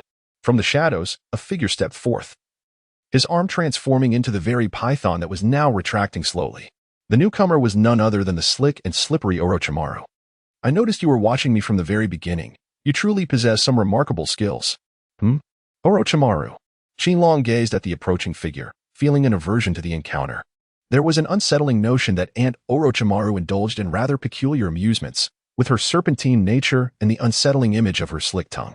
Just the thought sent shivers down his spine. Oh, you actually recognize me. After all these years away from Konoha, it's quite rare to find someone from the younger generation who remembers me. And Orochimaru exclaimed, her excitement evident as her elongated tongue flicked across her lips. Why not accompany me? I am in need of someone with your talents. Chapter 39. And Orochimaru unleashes her serpent. What else can Shenlong do? Naturally, the answer is to refuse. What? Are you unwilling? I can bestow upon you immense power. Orochimaru extended his long tongue, a wicked allure evident in his expression. I would rather forego your power. I choose to remain in Konoha. I believe Konoha needs me more. Shenlong once again declined, his tone nonchalant, utterly dismissive of Orochimaru's power. You dare to underestimate my strength? Orochimaru's seductive demeanor momentarily faltered, suddenly erupting with an intense aura of malice. Naruto's technique was activated. Yet, Shenlong remained unfazed, his gaze clear and unwavering. Orochimaru's eyes narrowed. Hidden shadow snake hands. Orochimaru's arm transformed into a massive serpent, swiftly lunging toward Shenlong. Shenlong deftly evaded, but the giant snake pursued relentlessly, annihilating all trees in its path. Leaves and splintered would dance through the air. Orochimaru, you certainly are ruthless, ready to strike at the slightest provocation. How can you gauge my strength if you don't engage? Orochimaru retracted his arm and extended his long tongue to lick his lips. I know exactly where you are.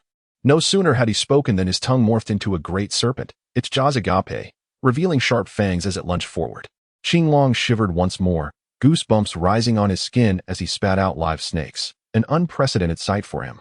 Unable to contain himself any longer, Shenlong clenched his fist tightly and hurled a punch toward the colossal serpent. Boom! A shockwave erupted, scattering leaves and branches, revealing Shenlong's figure, while the snake's head, unleashed by Orochimaru, was obliterated. At last, it has emerged. The shadow snake hand. With a flick of his wrist, Orochimaru summoned numerous serpents, their gaping jaws revealing sharp fangs as they lunged at Shenlong. Eight-handed fist. With a swift motion, Qinglong's arms moved with the agility of 8 limbs, exuding an imposing presence as he struck down the approaching serpents, obliterating them one by one.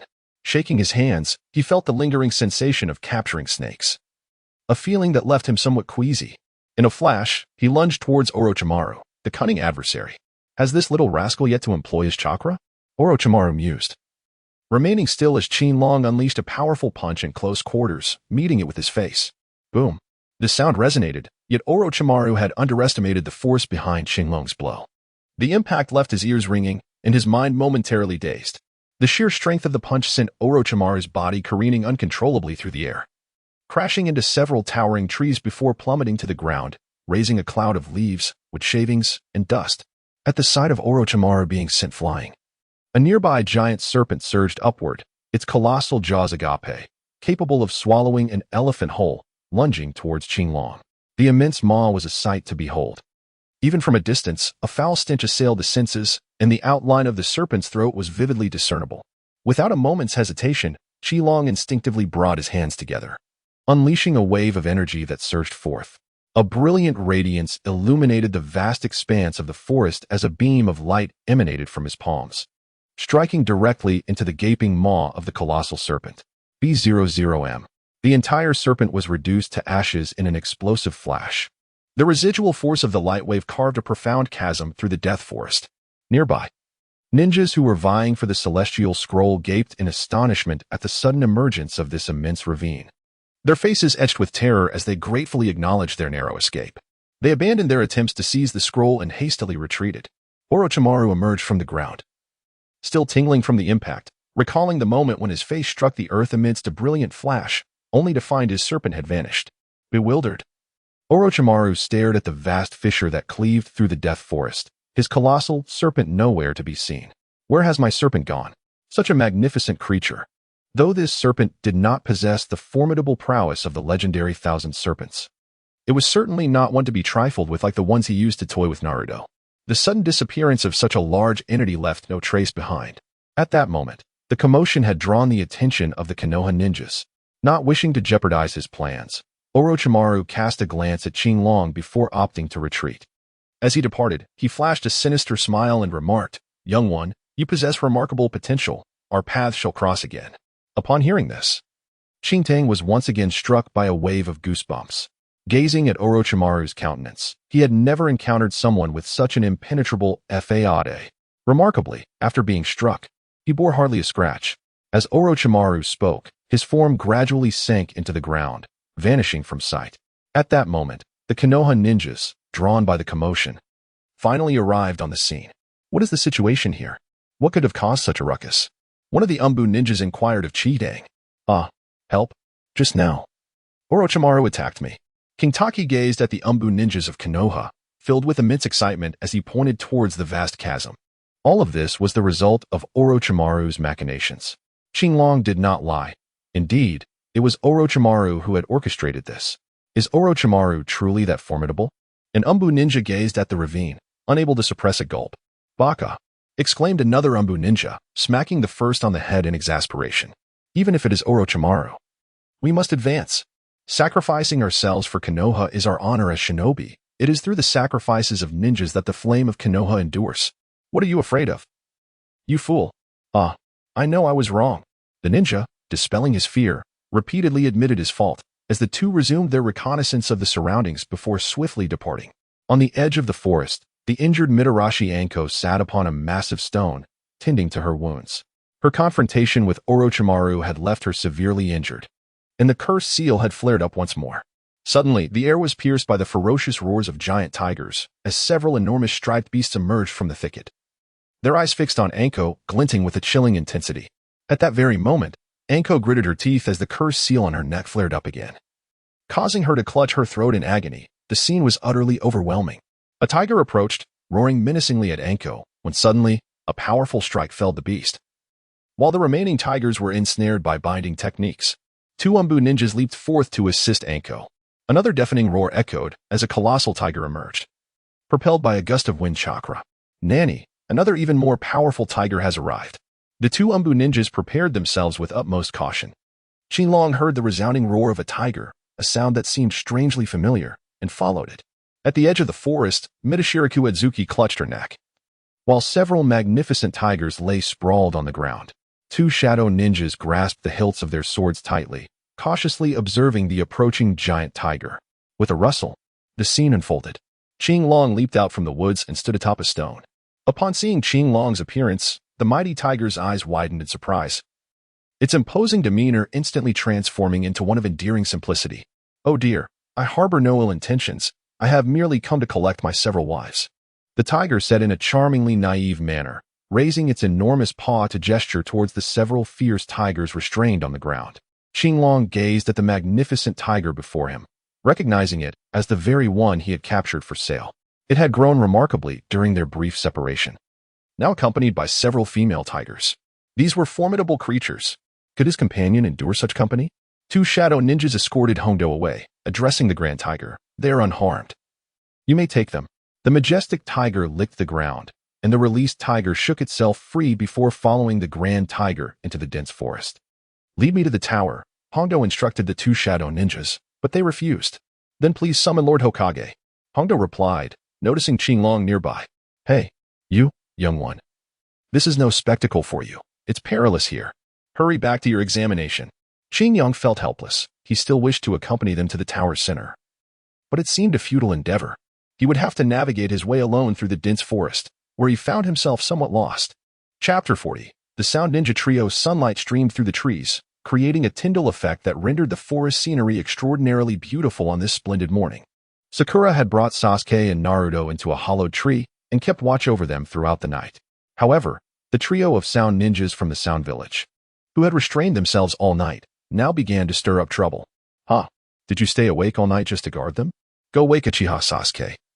We desire a duel with him," one of the sound ninjas, Tors, said languidly, his arms hanging down. "What do you intend to do? I know you were sent by Orochimaru," Sakura shouted, a mixture of terror and fury in her voice, her hands trembling as she resolutely reached for the kunai in her ninja pouch. "What is that strange scar on Sasuke's neck? He is already injured, and you still dare to challenge him?" Sakura questioned loudly, her heart filled with worry and fear for Sasuke, who lay unconscious. Another sound ninja, Saku, coldly smirked. "Then let us eliminate her as well. Leave it to me." With that, the three sound ninjas leaped forward, intent on attacking Sakura and Sasuke. Tears welled in Sakura's eyes. While Sasuke usually provided her with strength, at that moment, she felt an overwhelming sense of despair. "Leave Hurricane." With a thunderous shout, Rock Lee suddenly appeared, delivering a powerful kick that sent the sound ninjas flying. Presenting the azure beast of the leaf, Rock Lee, he stood protectively in front of Sakura, adopting a ready stance with one hand forward. "What are you doing here?" Sakura gazed at the figure she had once despised, now feeling an unexpected sense of solace. Without sparing a glance at the sound ninjas, Lee confidently patted the squirrel on his shoulder and declared, "I will always appear when you are in danger." This scene resembled a moment from a romantic drama where the heroine finds herself in peril, only for the hero to arrive just in time to save her. "Do you remember? I once promised to protect you until my dying breath." This moment felt reminiscent of a fiercely protective declaration, and even Lee himself was moved to tears by his own bravado. Alas, it is often the case that feelings are the most difficult to force into existence. At that moment, Qingyang was riding on the back of a large tiger, ambling along leisurely. This once ferocious beast, which could only roar in the past, had astonishingly reached a level where it could articulate human speech. "I told you, bringing you to Konoha was undoubtedly a wise choice. I must also thank you for your earlier decision," the large tiger said, its ears twitching as it gazed intently in a certain direction. "My lord, there is fighting occurring over there." Qinglong sat leisurely on the back of the tiger, eyes closed in serene contemplation. He nodded and said, "Indeed, I have noticed it as well. Let us go and take a look." The great tiger leapt up and sprinted towards the direction of battle. Upon arriving, Qinglong beheld Ino skillfully employing the mind transfer technique to control the sound ninja, Kin. Without regard for camaraderie, Sak quickly unleashed his formidable void wave. Akimichi Choji, maneuvering his meat tank, attempted to intercept, but was swiftly repelled. Kin, under Ino's manipulation, hastily raised her hands in defense, bracing for the impending sonic onslaught. Boom. The void wave erupted. A figure materialized before Kin. What? Sak and To were astounded, for someone had withstood Sak's ultimate technique, the void wave. How ruthless. To unleash such ferocity upon such an adorable girl. Qinglong let out a soft chuckle. "She is still your companion. is she not? Upon hearing the familiar voice before her. And before the sound wave attack could reach her, the gold controlled by Ino finally opened her eyes in a moment of tension. She gazed at the imposing figure before her and, overwhelmed with excitement, exclaimed, "Qi Long, have you come to rescue me?" Qin Yang turned around, bestowing upon her a radiant smile. "Ah, I have come specifically to rescue everyone. Mina-san, is everyone all right?" For a moment, silence enveloped the scene, with no one responding. Qin Yang glanced around. Li lay on the ground, blood trickling from his ears, while Sakura knelt, her beautiful pink hair transformed into a chaotic mess, battered beyond recognition. Sasuke and Naruto lay neatly at the base of a tree. Naruto appeared to be peacefully unconscious, whereas Sasuke clenched his jaw in agony, exuding an aura of peculiar energy. This truly is tragic, resembling the original narrative to AT. Ino, return to your own body. I will handle things here. Understood, Xingliang-kun. Ino harbored an inexplicable trust in Qin Yang, forming hand seals as her spirit returned to her own body, causing the golden figure she had possessed to collapse to the ground. Xingliang cast a glance at the fallen Jin, her exquisite visage framed by a cascade of raven-black hair adorned with a delicate bow. Ah, what a beauty. Yet she is destined to be a sound ninja. How lamentable. Beside her, the sound ninja Sak let out a furious roar. This unexpected intruder not only disrupted his assault but also dared to utter words that belittled their vocation, thus insulting the sound village and the great Orochimaru. This is intolerable. How dare he? Do not underestimate the sound ninjas. Sak's fury surged as he charged towards Xingliang, his hands poised to unleash another attack. Slash void sonic wave. 2 waves of sonic energy surged forth, hurtling towards Xingliang. Just in time. TOS seized the opportunity and sprinted towards Sasuke, unable to conceal his disdain. You sound ninjas only prey on the weak. Suddenly, Neji and Tintin appeared, looking down upon TOS from a position of superiority. What? TOS halted his advance.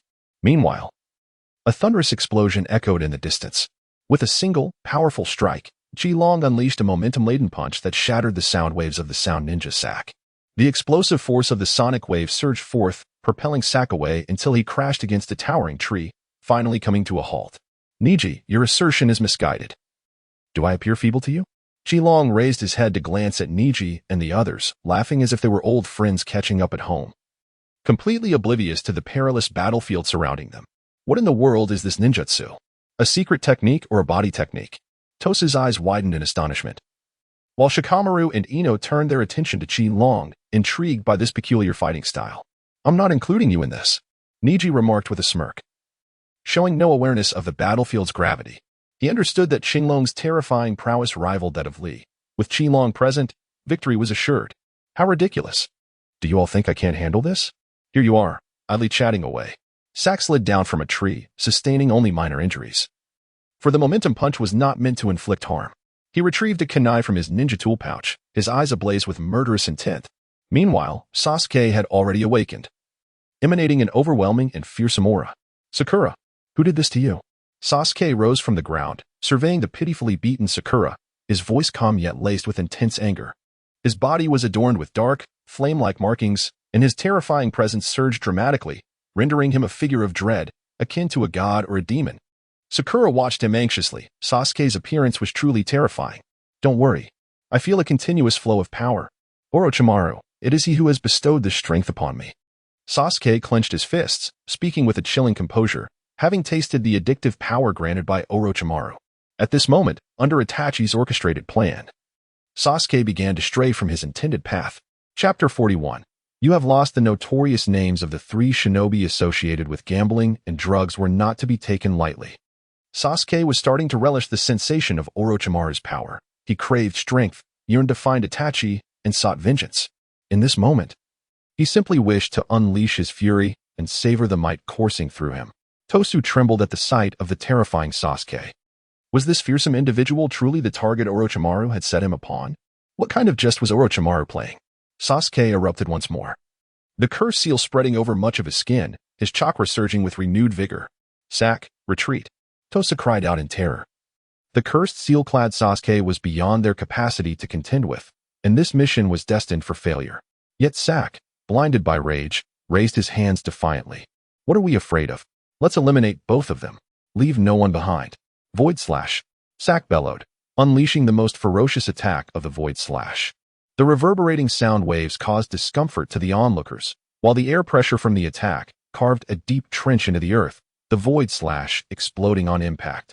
In the midst of the explosion, a shockwave struck Sak, sending him hurtling through the air, crashing into a large tree, his body marred with wounds and his clothes singed.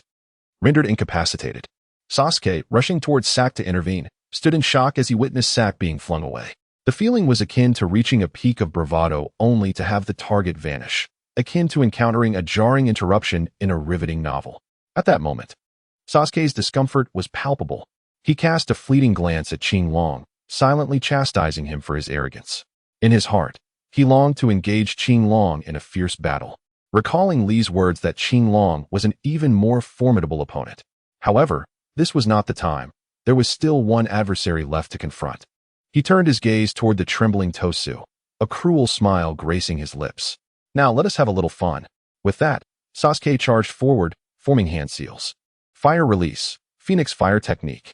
Several fireballs erupted from Sasuke's mouth, hurtling toward Tosu. Tosu swung his fist, generating a sound wave that extinguished the flames. Yet Sasuke was already upon him.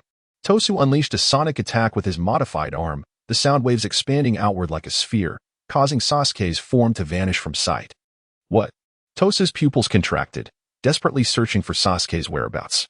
Above, he called, glancing skyward, but Sasuke was swifter, landing a foot upon Tosu's back.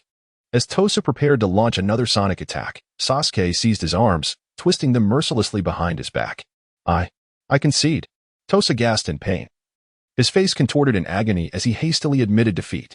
Yet, Sasuke's lips curled into a sinister smile, exuding a terrifying and malevolent aura. He would not simply let Tosu go. At that moment, Ino, Shikamaru, and the others were gripped by fear at the overwhelming chakra radiating from Sasuke. Even Sakura found herself unfamiliar with this version of him. Is your modified arm really that impressive? Sasuke sneered, suddenly exerting force and ruthlessly snapping Tosu's modified arm. Ah! A scream echoed, resonating within the hearts of the onlookers, as Shikamaru and Ino gazed in horror at Sasuke methodically twisting Tosu's arm. The kindly CHG had become too frightened to watch. Alas!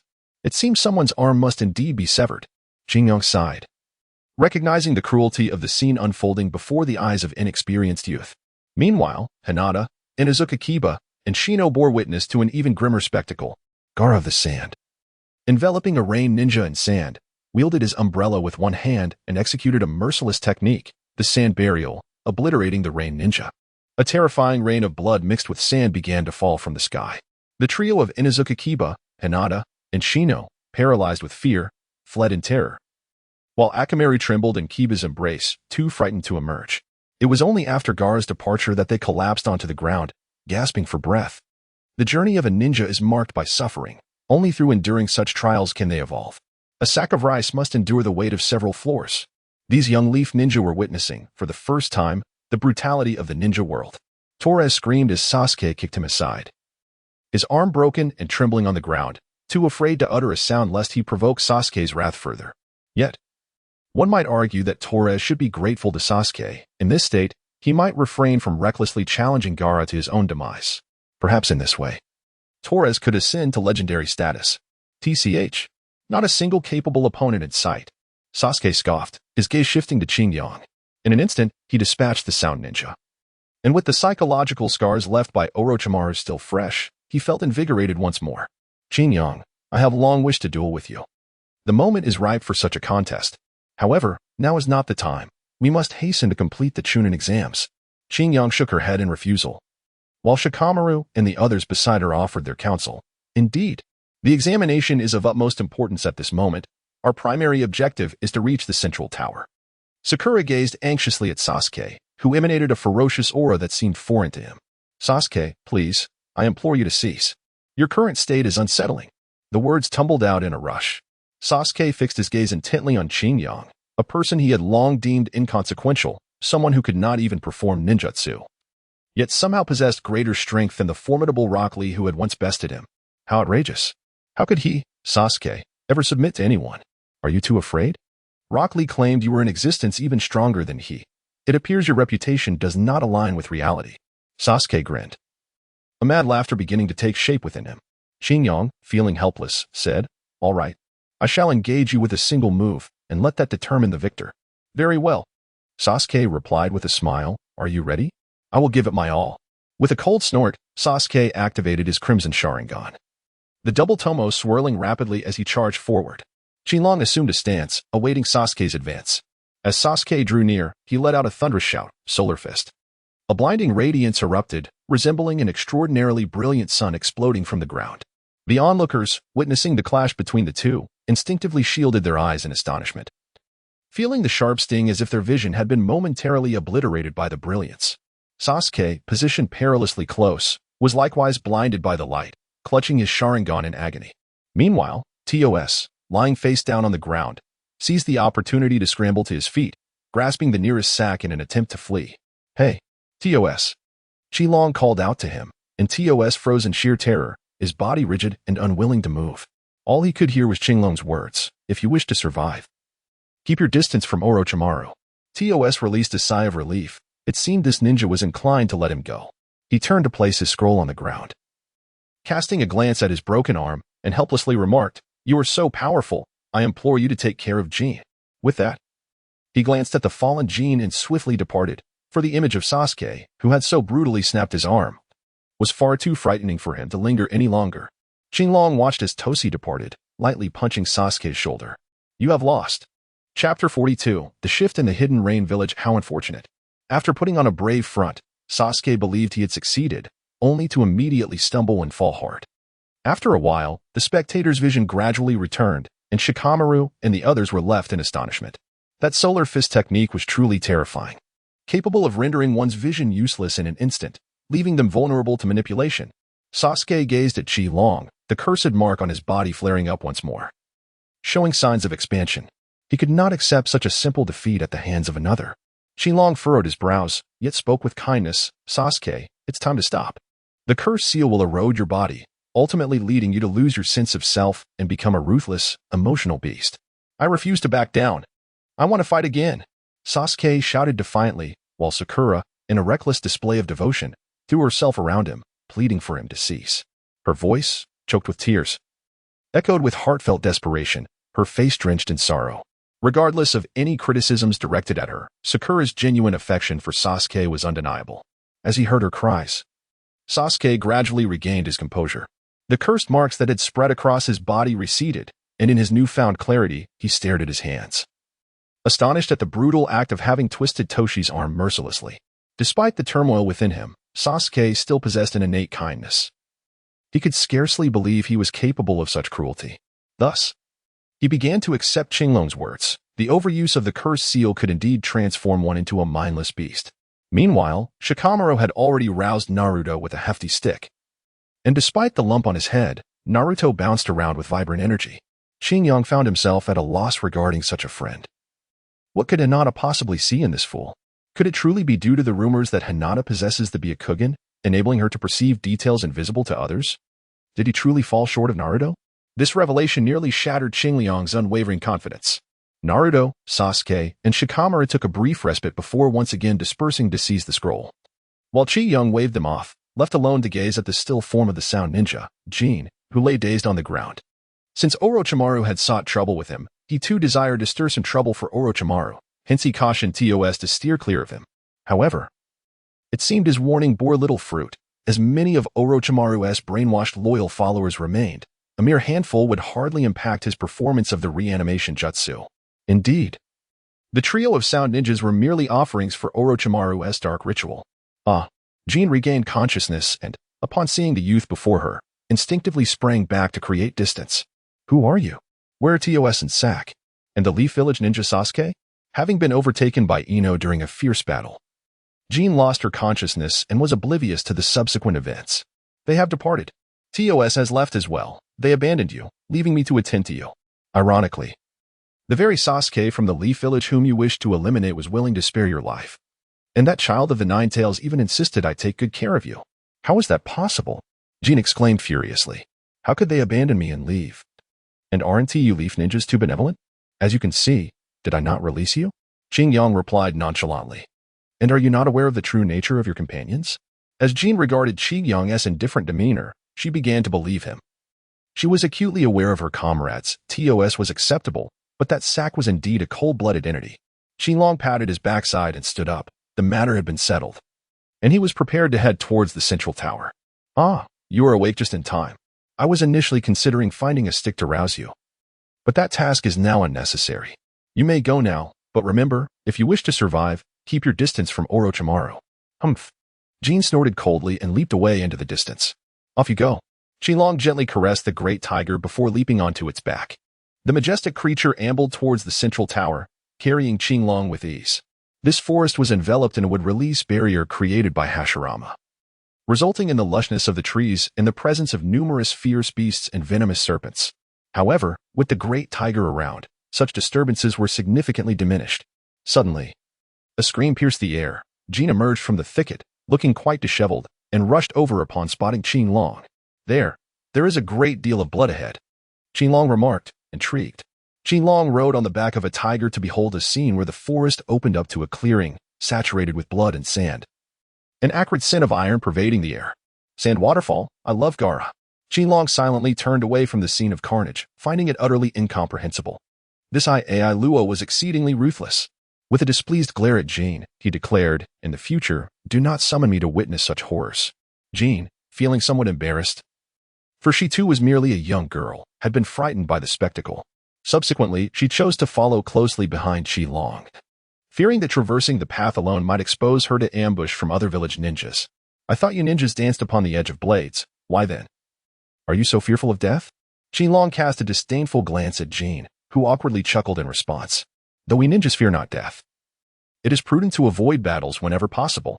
As time passed, various lower-ranked ninja squads from different villages gradually arrived at the central tower. With each step closer to the tower, the number of encountered ninjas increased. Suddenly, Qinglong's gaze sharpened. Had he attracted attention? Among the multitude of ninjas surrounding the central tower, he walked with the same boldness as Qinglong, making him a conspicuous target. After deftly dealing with a group of troublesome ninjas, Qinglong tossed a scroll to the great tiger. This is your reward. Should you require assistance in opening the scroll, I shall return. The great tiger, with a look of gratitude, swallowed the scroll and swiftly dashed into the depths of the forest. Qinglong accompanied Jean as they strode into the central tower, offering a final admonition, keep your distance from Orochimaru. In the land of rain, the rain continued to fall in a persistent drizzle. Yet today, the rain bore a different essence. Pain of the Deva path infused his chakra into the downpour, weaving a network of surveillance throughout the hidden rain village. Now, let us charge into the hidden rain village, avenging blood with blood, and tooth with tooth. Peace can only be attained through war. With a mere wave of his hand, countless ninja warriors surged into the hidden rain village, advancing towards the headquarters. The other pains followed suit, while Conan soared with her paper wings towards the village's edifice. Today, we shall repay blood with blood and tooth with tooth, avenging Yahiko and bringing an end to the turmoil in the land of rain. In the midst of conflict, we shall seize peace. Kill. The Akatsuki's forces flooded into the hidden rain village, mercilessly slaying anyone who dared to resist. Soon, the streets ran red with the mingling of blood and rain, and before long, they had encircled the headquarters. Boom. A thunderous explosion heralded the emergence of a massive salamander, spewing toxic gas as it lunged towards Pain of the Deva path. Shinra Tensei. Pain uttered softly, and the gigantic creature was sent hurtling away, crashing to the ground. Immediately thereafter, the Azura path Pain advanced, revealing a barrage of missiles aimed at the salamander. Boom, boom, boom. The air erupted with explosions, leaving the salamander utterly obliterated before it could burrow into the earth. Next, the animal path summoned hellhounds, which howled as they charged forward, splitting into numerous copies and surrounding the salamander, viciously tearing it apart. At this moment, Pain of the Deva path had already entered the headquarters of the hidden rain village, the echo of his footsteps resonating through the empty corridor. Kinjutsu, Aijutsu. Suddenly, a figure lunged forward, wielding a scythe aimed at Pain of the Deva path. Shinra Tensei. Pain remained motionless, not even raising a hand, yet Hans was sent flying. Hans painfully crawled from the rubble, casting a glance at Pain before he hastily performed the water body technique, transforming himself into a puddle of water. Pain observed this with an indifferent gaze, raising his arm and opening his palm. Chakra manipulation. Hans, in his attempt to escape, found himself pulled closer. Terror etched across his face as he was lifted off the ground, the surroundings receding from him. Bang! Pain of the Deva path stomped Hans back to the ground, causing him to crash into a wall, blood spilling from his lips. At this moment, the other Pains arrived, following closely behind Pain of the Deva path. Hans gazed at these figures radiating an aura of dread, recalling the words of a young leaf ninja who had warned him of impending doom. In disbelief, he questioned, "Who are you? Why have you invaded my hidden rain village?" Pain of the Deva Path's gaze was icy as he regarded Hans, the very embodiment of his enduring torment. "Have you forgotten my face so soon?" Hans stared at the familiar yet alien visage, his pupils narrowing in realization. "How is this possible? You should be dead. I witnessed your demise." Incredulously, Hans struggled to accept that the man he had seen perish slain amid the treachery of Danzo was now alive. Pain of the Deva Path's cold voice cut through the air. "Minato is dead. I am now known as Pain." With a foot planted upon Hans, he felt a tumult of anguish, sorrow, and grief for Yahiko's untimely death. To think Minato fell at the hands of someone like you, despicable. Thus, let your blood serve as a grave offering for Yahiko. Hans, endure the torment. A piercing scream echoed through the headquarters of the hidden rain village. Thus, the village underwent a transformation, bringing an end to years of chaos and war, ushering in the oppressive yet peaceful era of Pain's dominion. Meanwhile, in the hidden leaf village, the preliminaries of the third exam were underway. The ailing Mizuki ship was explaining the details of the upcoming challenges. Due to the large number of candidates who passed the second exam, a preliminary round was necessary. Each team participating in the Chnin exams would engage in one-on-one combat to determine the strongest, culminating in a final showdown before the daimyo and the Hokage. As Mizuki coughed several times, appearing gravely unwell, Qinglong watched with concern from the audience. "Qinglong, I hope to face you in battle this time." Sasuke approached, ignoring Sakura's protests despite the pain in his shoulder. "What are you thinking? Sakura is worried about you, and you still wish to fight," Naruto exclaimed, infuriated. However, Sasuke replied with a smirk, "Naruto, I want to fight you too." This acknowledgement of Naruto was also a testament to his own confidence. He would not shy away from a chance to duel a formidable opponent. "All right, I won't hold back if we cross paths," Qinglong chuckled, remarking on Sasuke's tendency to act invincible while enduring the harshest of blows. "If we cross paths, I shall certainly give him a thrashing." "Me too. I want to join in the battle," Naruto chimed in eagerly. "All right." Qinglong approached fearlessly, declaring that he would not cease until he revealed your hidden intentions. "How could such a grand event unfold without my presence?" The Azure Beast of Konoha, Rock Lee, is also eager to engage in battle. This is the essence of youthful passion. Rock Lee squeezed into the fray, striking a pose, his eyes nearly ablaze with fervor. "If it involves Qinglong, then count me in." The usually suave and understated Niji chimed in, asserting that since one cannot escape fate, one might as well strive to live freely within the confines of it. Shikamaru, accompanied by the chip-obsessed Choji, observed the combative group with a resigned shake of his head. What a troublesome bunch. Hinata and Ino, initially apprehensive about the competition, couldn't he help but smile at the camaraderie displayed by the boys. "And now, let the competition commence," the Moonlight Gale announced from the stage. As the electronic screen illuminated with Sasuke's name, "Sasuke versus Chidori Armor. Don't lose," Qinglong said to Sasuke, turning to walk towards the spectator platform. "I shall not be defeated," Sasuke declared confidently, a smirk gracing his lips. Upon the platform, Qinglong observed the approaching trio from the hidden sand village, Gaara, Temari, and Kankuro. At that moment, both sides came to a halt, locking eyes with one another. "Gaara, I eagerly anticipate our battle," Qinglong spoke after a brief moment of silence. "Do you wish to die?" Gaara's piercing gaze, reminiscent of a panda's, was filled with a murderous intent as he glared at Qinglong. The intensity of his killing aura was palpable, akin to that of the legendary child warrior Neza. "Let us see your true abilities. I am keen to experience just how formidable the authentic Gaara truly is." Qinglong couldn't help but reminisce about the funeral held at the counterfeit sand waterfall in the Land of Birds. He had long wished to experience the true power of Gaara. If you wish to face Gaara, you must first pass through me." Kankuro stepped forward, his concern for his younger sibling evident. How could he tolerate anyone challenging Gaara? "Kankuro, is it? You'd best hope you do not cross paths with me," Qinglong spoke, casting a glance at Gaara. This demeanor infuriated Kanjiro to no end. "You shall not be disappointed," Gaara replied coldly, turning his gaze towards the competition below. Qinglong gazed at Orochimaru, who lurked in the shadows, before turning his attention back to the match. Below, Sasuke, enduring the torment of the cursed seal, astonishingly unleashed the lion's barrage. Delivering a kick that rendered the copper armor unconscious, Sasuke's tenacity and prowess garnered the astonished recognition of all present. In the distance, Orochimaru watched Sasuke with an almost infatuated gaze, filled with admiration, greed, and desire. "This is the body crafted for me," Orochimaru could not resist the urge to lick his lips. Qin Yang silently observed this scene, aware of the original story, and could not help but mutter to himself. Aunt Snake will always be Aunt Snake. Does she wish to be Uncle Snake? What a foolish notion. As the match progressed to the second round, Shino Abure made his entrance, prompting Qin Yang to recall this particular contender. Soon, it was time for the third match, where Qin Yang would face off against Kankuro. Is it my turn now? As King Taki ascended the stage, he was confronted by the formidable Kanjuro.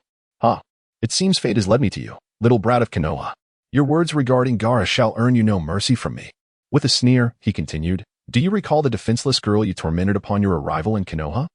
Rest assured, I will show you no kindness either. I, Kanjuro, do not waste my thoughts on inconsequential individuals. Moonlight Gale cast a concerned glance at the two, offering King Taki a few words of encouragement before weakly declaring, now, let the third round commence. Qin Long, with a look of concern, addressed Moonlight Swiftwind, saying, Teacher Swiftwind, you ought to take better care of your health. Young individuals should exercise moderation and rest more. Just look at how frail you become. Moonlight Swiftwind, upon hearing this, coughed a few times and waved his hand, urging Qin Long to hasten the match. Kanjuro had already set the mummy down from his back and, with a boastful expression, declared, let us settle this swiftly. Once I strike, you and T have a chance. Qin Long surged forward, delivering a powerful punch. Bang!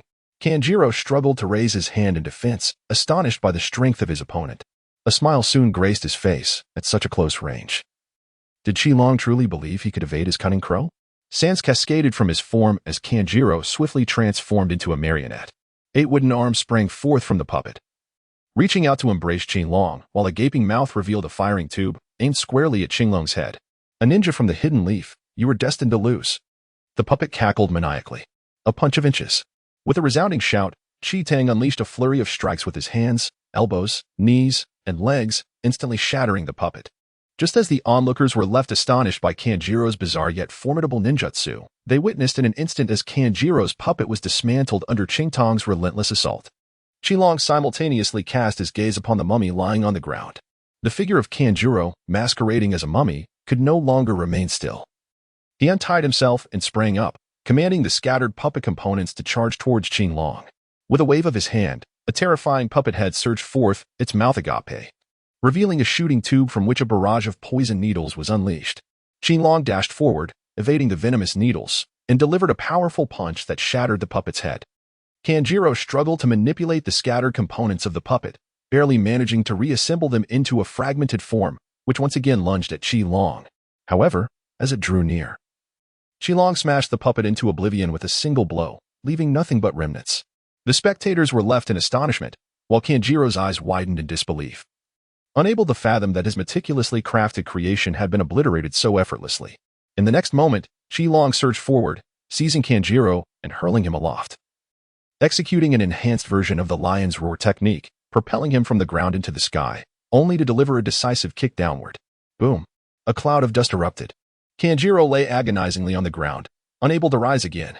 He gazed at this Leaf Village youth, realizing with shock that he had met his defeat in this inaugural battle. Now, do you remember the girl you once tormented? This victory is in her honor.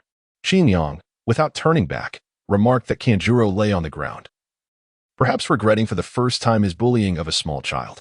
In the audience, the ninjas from Konoha cheered. Naruto scoffed. What is this? Is the puppet master really that weak? No, Hinata Niji, with his Byakugan activated, responded gravely, it's not that the puppet master is weak. Rather, Qin Yang's physical prowess is so formidable that it completely disregards the defenses of the puppets. Chapter 44, Hinata Niji, a battle wagering everything. Kanjuro was carried away, leaving one to wonder if he regretted having bullied that little girl. Next up was Sakura against Ino. The two novices exchanged clumsy blows, making for a rather painful spectacle. In the end, Sakura emerged victorious. Who would dare believe that such inexperienced fighters could advance to the finals? The defeated Akagane and Kanjuro must have been furious enough to spit blood. Following this, it was Tintin versus Tamari, the Sound Ninja against Shikamaru, and Naruto facing Inuzuka Kiba.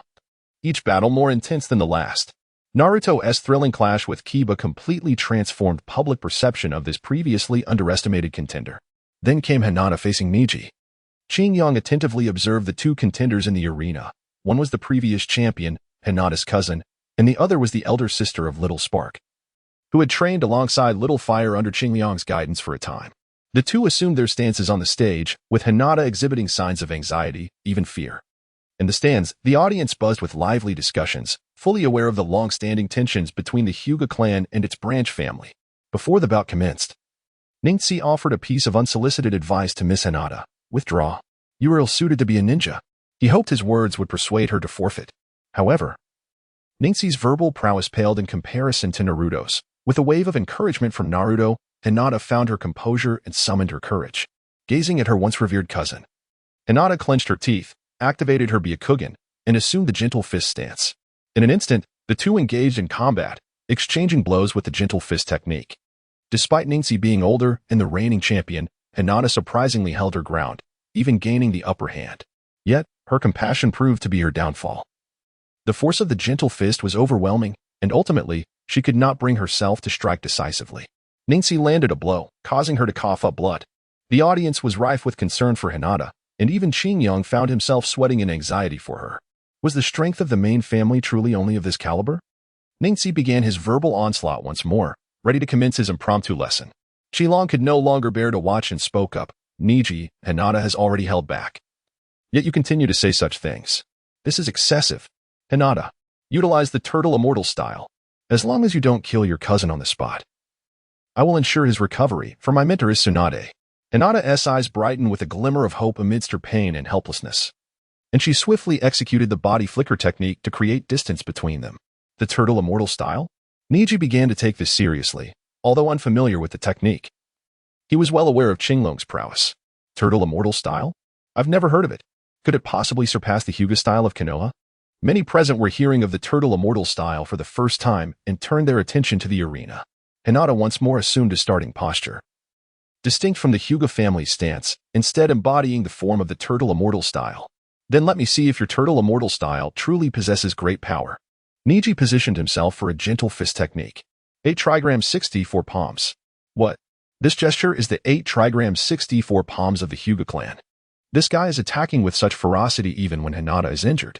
Numerous observing ninjas were astonished that Niji had mastered the 8 trigrams 64 palms at such a young age. Hinata's teacher, Kurenai Yuhi, gritted her teeth, deeply concerned for Hinata. Would the turtle immortal style truly be effective? Niji sprang forward, striking the ground fiercely. Solar fist. Hinata let out a fierce cry, her body erupting with blinding radiance. Countless spectators felt as though their eyes might be scorched. What is this ninjutsu? Such dazzling brilliance! Shikamaru, Naruto, and others had encountered this technique before, yet they remained unprepared. Feeling the light was nearly blinding. Is it this technique again? Niji widened his eyes. The scene before him resembled an overexposed film negative, with the central orb of light representing Hinata transformed into a luminous sphere. Bang! Hinata's fist struck Niji with tremendous force, and she swiftly gripped his arm, executing a powerful shoulder throw that slammed him into the ground. Boom! As the crowd's gaze returned to the arena, they beheld Niji sprawled pitifully on the ground, the impact resonating painfully in their ears. Kurenai looked at Hinata and realized her student had unconsciously grown to this level. Guy observed the technique, feeling overwhelmed. Chakra transformed into light energy, capable of subduing the enemy in an instant? Lee also found it terrifying, murmuring, "Doesn't this specifically counter our taijutsu?" Niji wiped the blood from the corner of his mouth, painfully rising from the ground, feeling as if a rib had been broken. The solar fist, indeed formidable. However, Niji, have yet to concede defeat. Qingliang gazed at Niji, unable to suppress a smile. This Niji, capable of inflicting harm upon his own cousin, surely had some German orthopedic insight. Niji looked at Hinata across from him, and in that moment, it seemed as if he barely recognized her. This outwardly delicate yet intrinsically resolute girl now appeared to possess an unexpected ferocity. What had transpired? Narrowing his eyes, Niji resumed his gentle fist technique, having triumphed over Niji once. Hinata, brimming with newfound confidence, initiated an offensive. The two engaged anew, and to Niji's astonishment, Hinata, unbound by psychological constraints, managed to dominate him in taijutsu. This time, Hinata did not hold back, landing several punches on Niji, leaving him questioning his existence and fracturing yet another rib.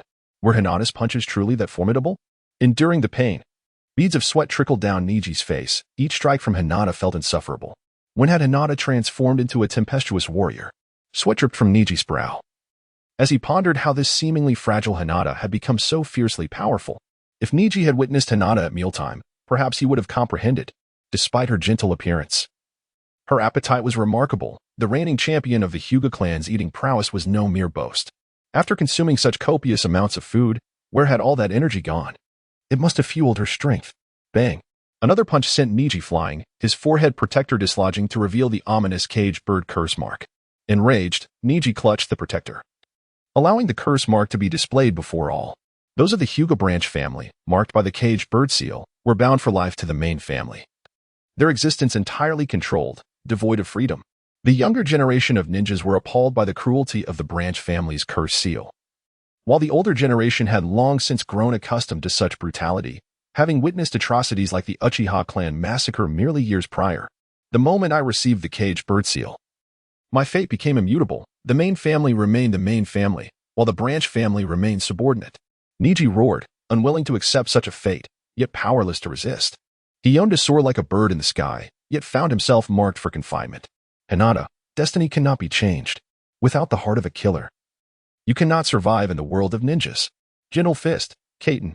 As Hinata launched another assault, Niji unleashed his Kaiten.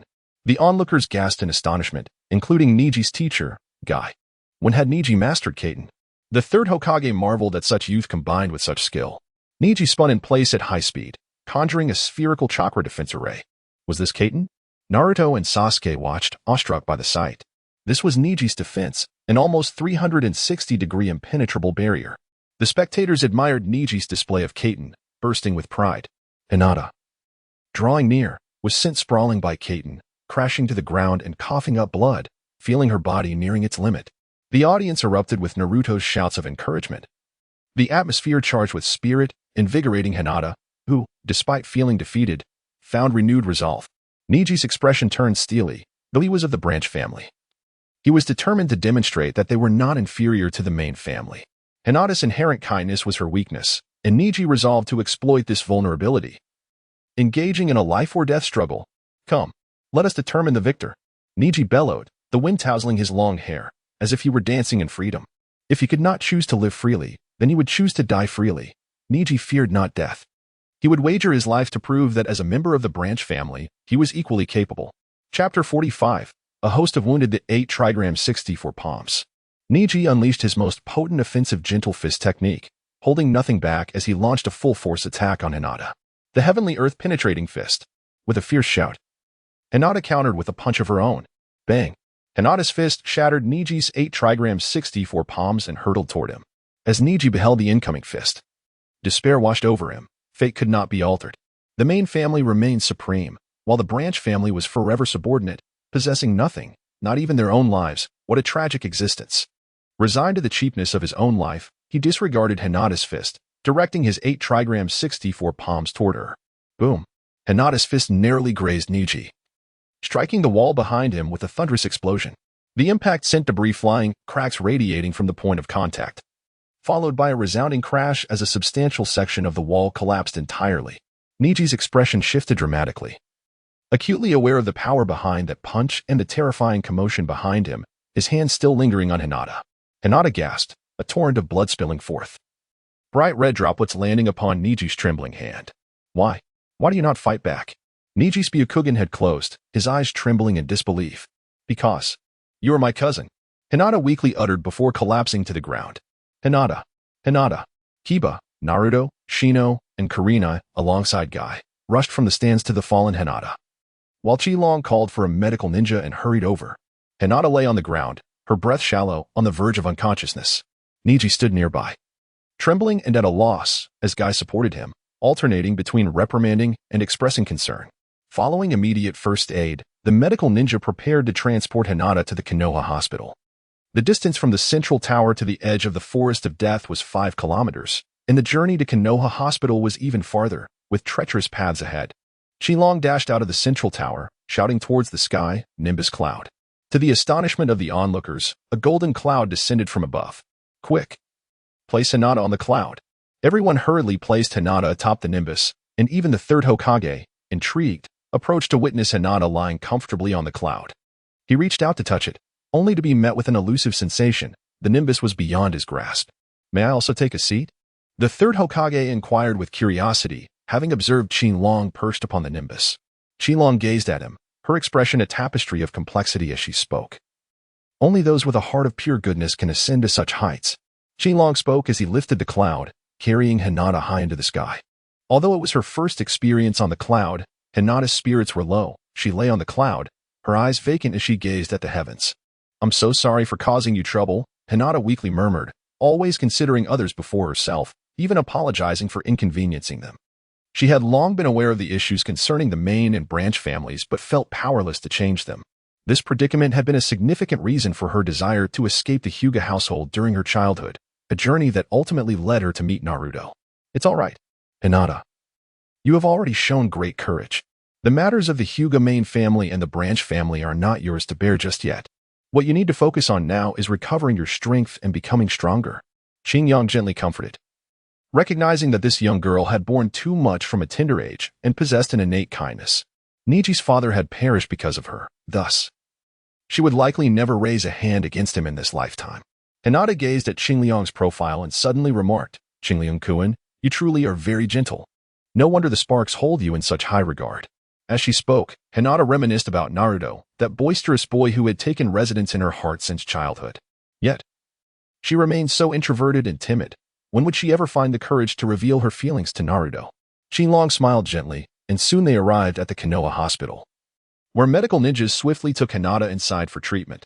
As evening fell, a recovered Niji came to visit Hinata alongside Naruto, seemingly after a recent argument between the two. Niji gazed at the gravely injured Hinata, feeling a tumult of guilt and indignation within him. Perhaps it was through anger that he could mask his shame. He first inquired about Hinata's injuries, then approached her bedside, grasping at straws as he questioned. "You can put an end to the tragic divide between the main and branch families, can't you? If you become the head of the family, surely you can bring an end to this tragedy. Just agree, and we of the branch family will wholeheartedly support your ascension. We will pledge our loyalty to you." Hinata was taken aback by Niji's fervent words. She did not believe she could accomplish such a feat. Nor did she even desire to become the head of the Hyuga clan. "Hinata, you must agree," Naruto chimed in, filled with righteous indignation. "The system of main and branch families within the Hyuga clan should not exist. If I were to become Hokage, I would certainly abolish this unjust system." Hinata turned to Naruto and declared, "If it's you, Naruto, then I believe you can achieve it. If you become Hokage, you can certainly make it happen." Naruto, caught off guard amidst his enthusiastic chatter, paused and excitedly leaned closer, asking, "Hinata, what did you say? You believe I can become Hokage, right? Right?" Hinata shyly shrank back under the covers, her cheeks flushed, unable to speak further, leaving Naruto to wonder if he had merely imagined her words. Disheartened by the lack of the response he sought, Niji exited Hinata's hospital room. Naruto expressed his concern for Hinata once more before preparing to leave. Just as he stepped out of the room, Hinata gathered her courage and called after him, "I believe in you, Naruto. I have always believed that you can become Hokage." Her words resonated clearly in Naruto's ears. He paused, a smile creeping onto his lips, his heart warmed by Hinata's unwavering faith in him. The feeling of being trusted by someone is truly wonderful. Qinglong and Huohua wandered along the streets of Konoha, carrying baskets brimming with fruits, one for Hinata, another for Niji, and a third for Lee. It struck them how few of their companions seemed to find peace.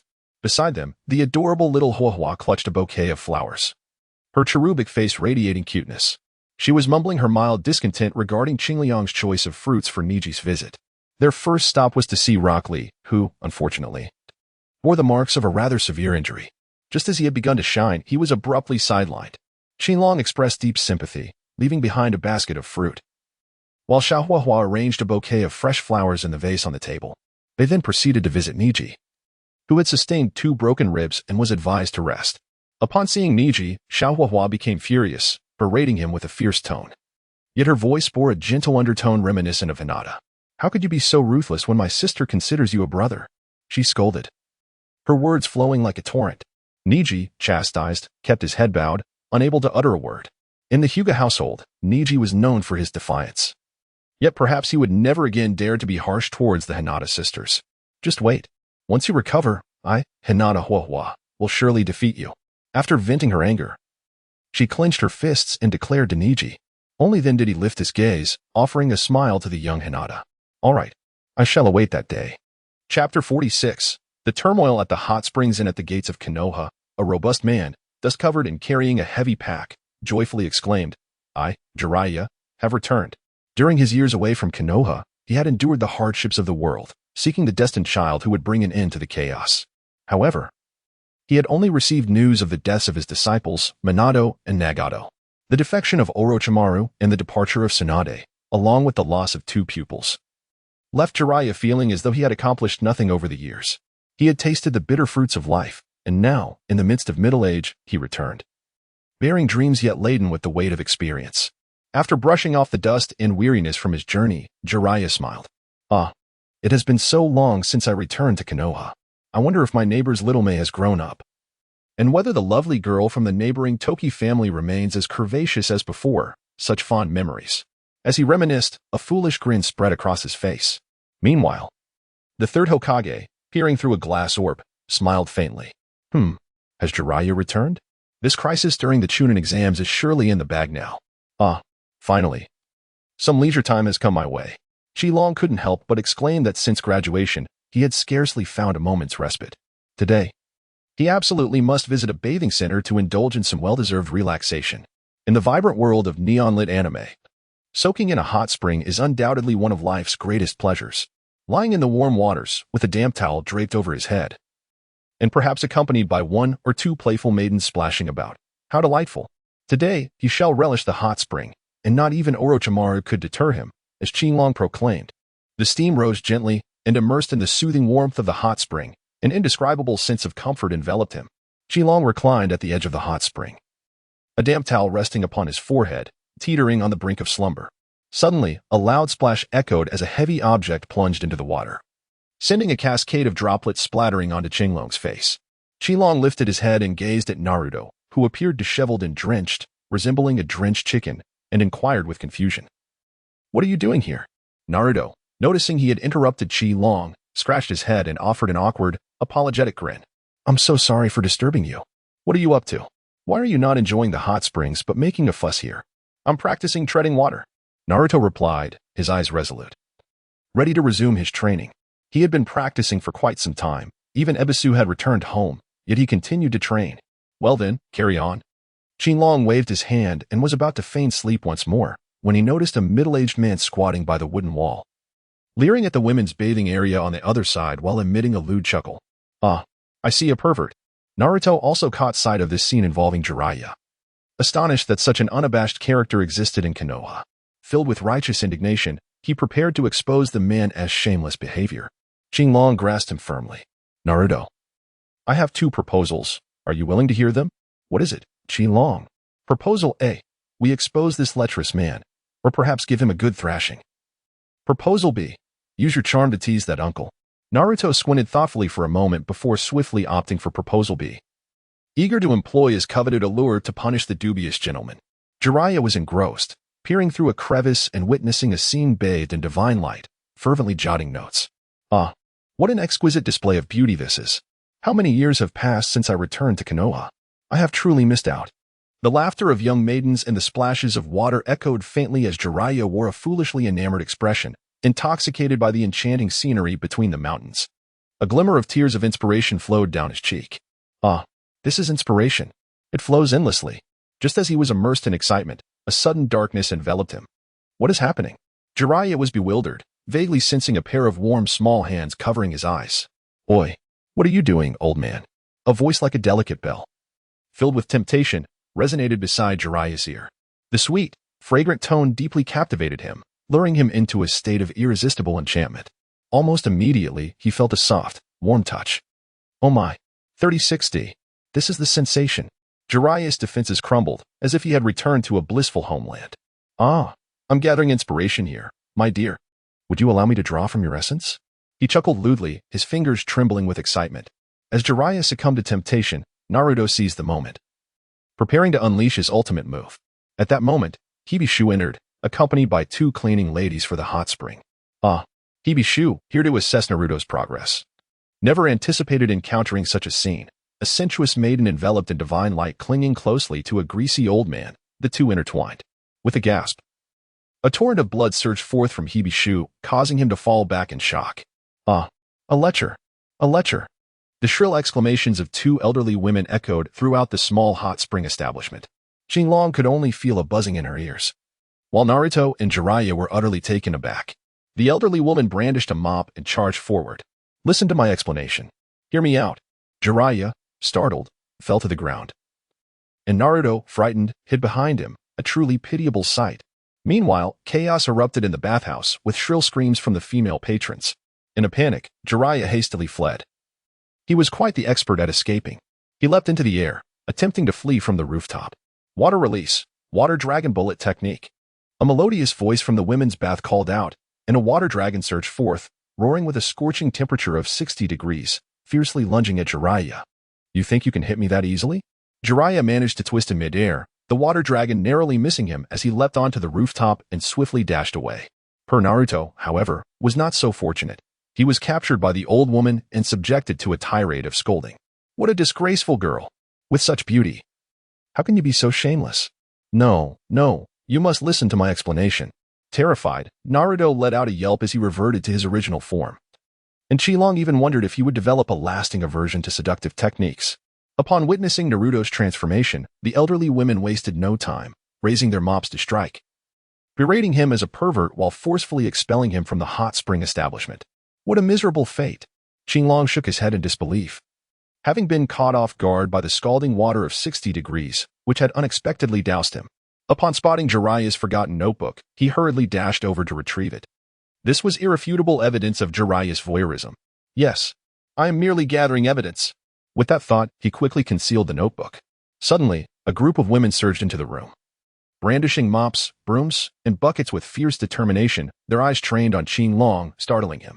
Fortunately, a cleaning lady emerged to defuse the situation, allowing Xilong to exhale in relief. However, the leading female ninja showed no intention of letting him off the hook, her enchanting gaze fixated on him as she extended her hand. Young man, the men's bath is far too chaotic. Why don't we retreat to the women's hot springs instead? She suggested enticingly. Yes, come play in our women's bath, chimed in a robust woman clutching a large bathtub, her eyes ablaze with enthusiasm. Goodness! This utterly startled Xilong, sending his heart racing. The two cleaning ladies stood dumbfounded. What was happening? They had chased away one lecher only to be confronted by another. It seemed this young man was destined to be ensnared. Such a pity. He was about to be ravaged. And he was so handsome too. Chapter 47. All playing on the cloud of somersaults after finally escaping the hot spring establishment, Xilong sighed in relief. Naruto, ever the loyal friend, was waiting at the entrance. Concern etched on his face. Xilong, are you all right? Those Annies didn't give you any trouble, did they? Not at all. Xingyang spoke with lingering fear, and Naruto, upon gazing at her, felt a profound empathy. Humph. Those elderly women are quite fearsome. No, it's not the Annies who are intimidating, rather. It is the women at the bathhouse who are truly fierce. Naruto's head was adorned with a flurry of question marks, yet that was not the crux of the matter. The focal point was that lecherous old man, who had caused both himself and Xingyang to suffer such indignities. This was intolerable. Xingyang, I must confront that lascivious old man. He must be taught a lesson. Will you accompany me? No. This is your opportunity, Naruto. I shall not interfere. Then I shall seek him out alone.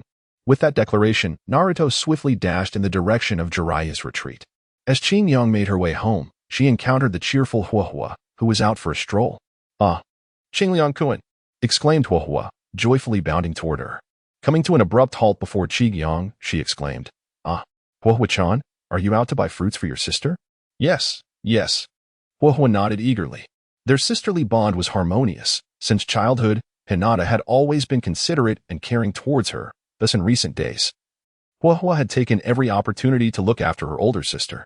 Xingyang-kun, I heard from my sister that you possess a delightful treasure that can soar into the sky. Is that true?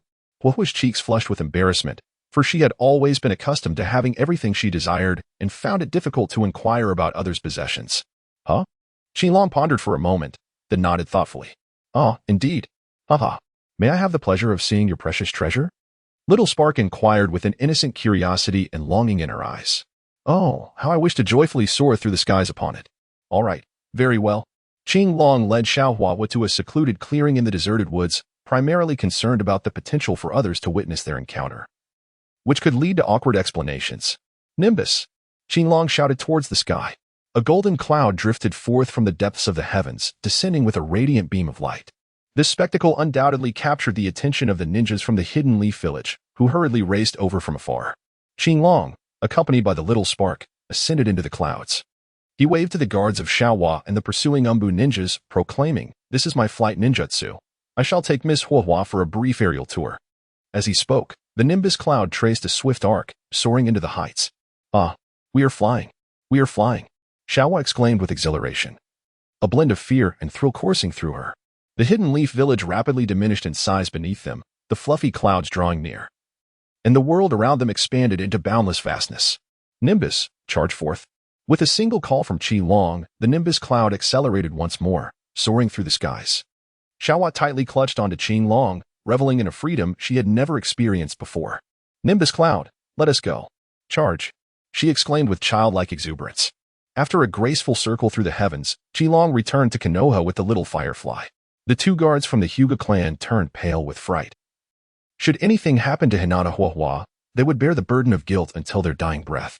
The hurriedly arrived Umbu swiftly reported to the Hokage, anxious to prevent another incident involving the abduction of a member from the Hyuga family. Thankfully, Qinglong had returned safely with Huohua. Feeling a bit embarrassed as she glanced at her guards, Xiaohua offered a sincere apology before reluctantly descending. Qinglong discerned the reluctance in Zaiwo Huo's eyes and said, "Let us take the nimbus cloud to visit your sister. It shall be swifter."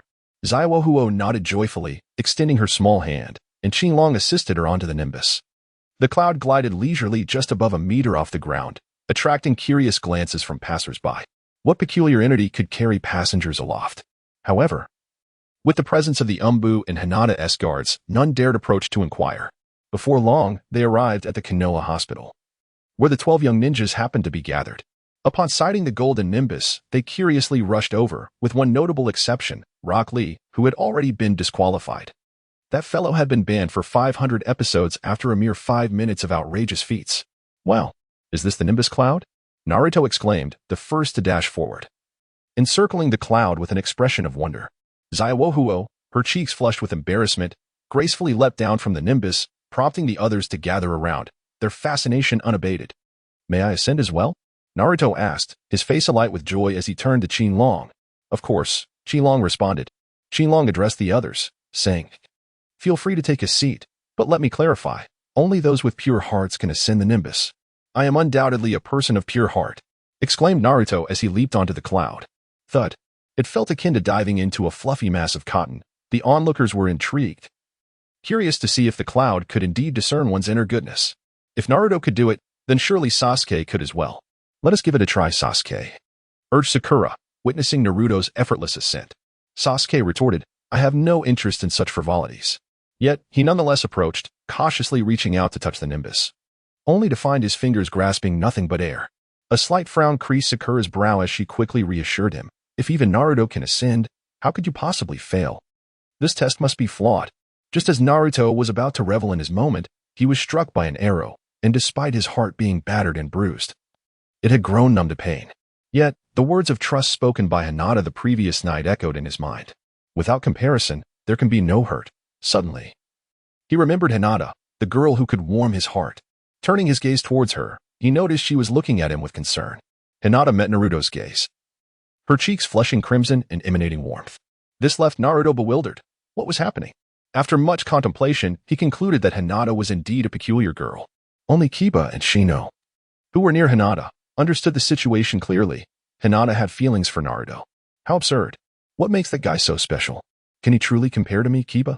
I, too, aspire to be Hokage.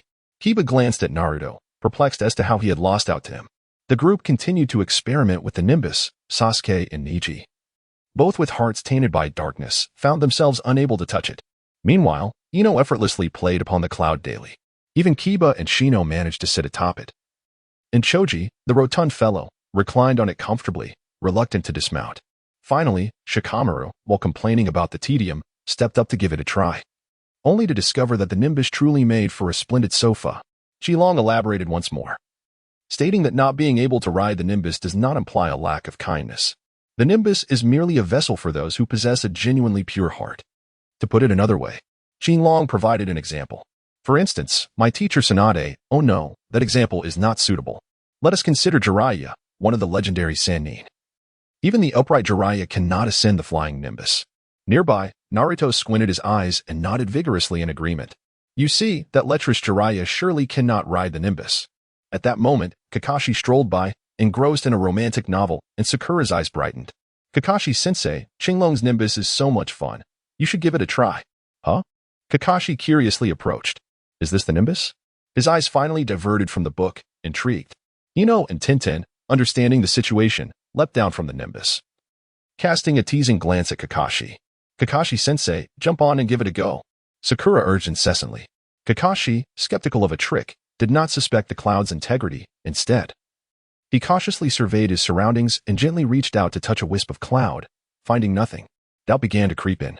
Sakura nudged Tintin, who then hopped back onto the Nimbus, hugging and rubbing it, her face pressed against the soft cloud. The Nimbus is so plush. It feels wonderful to embrace.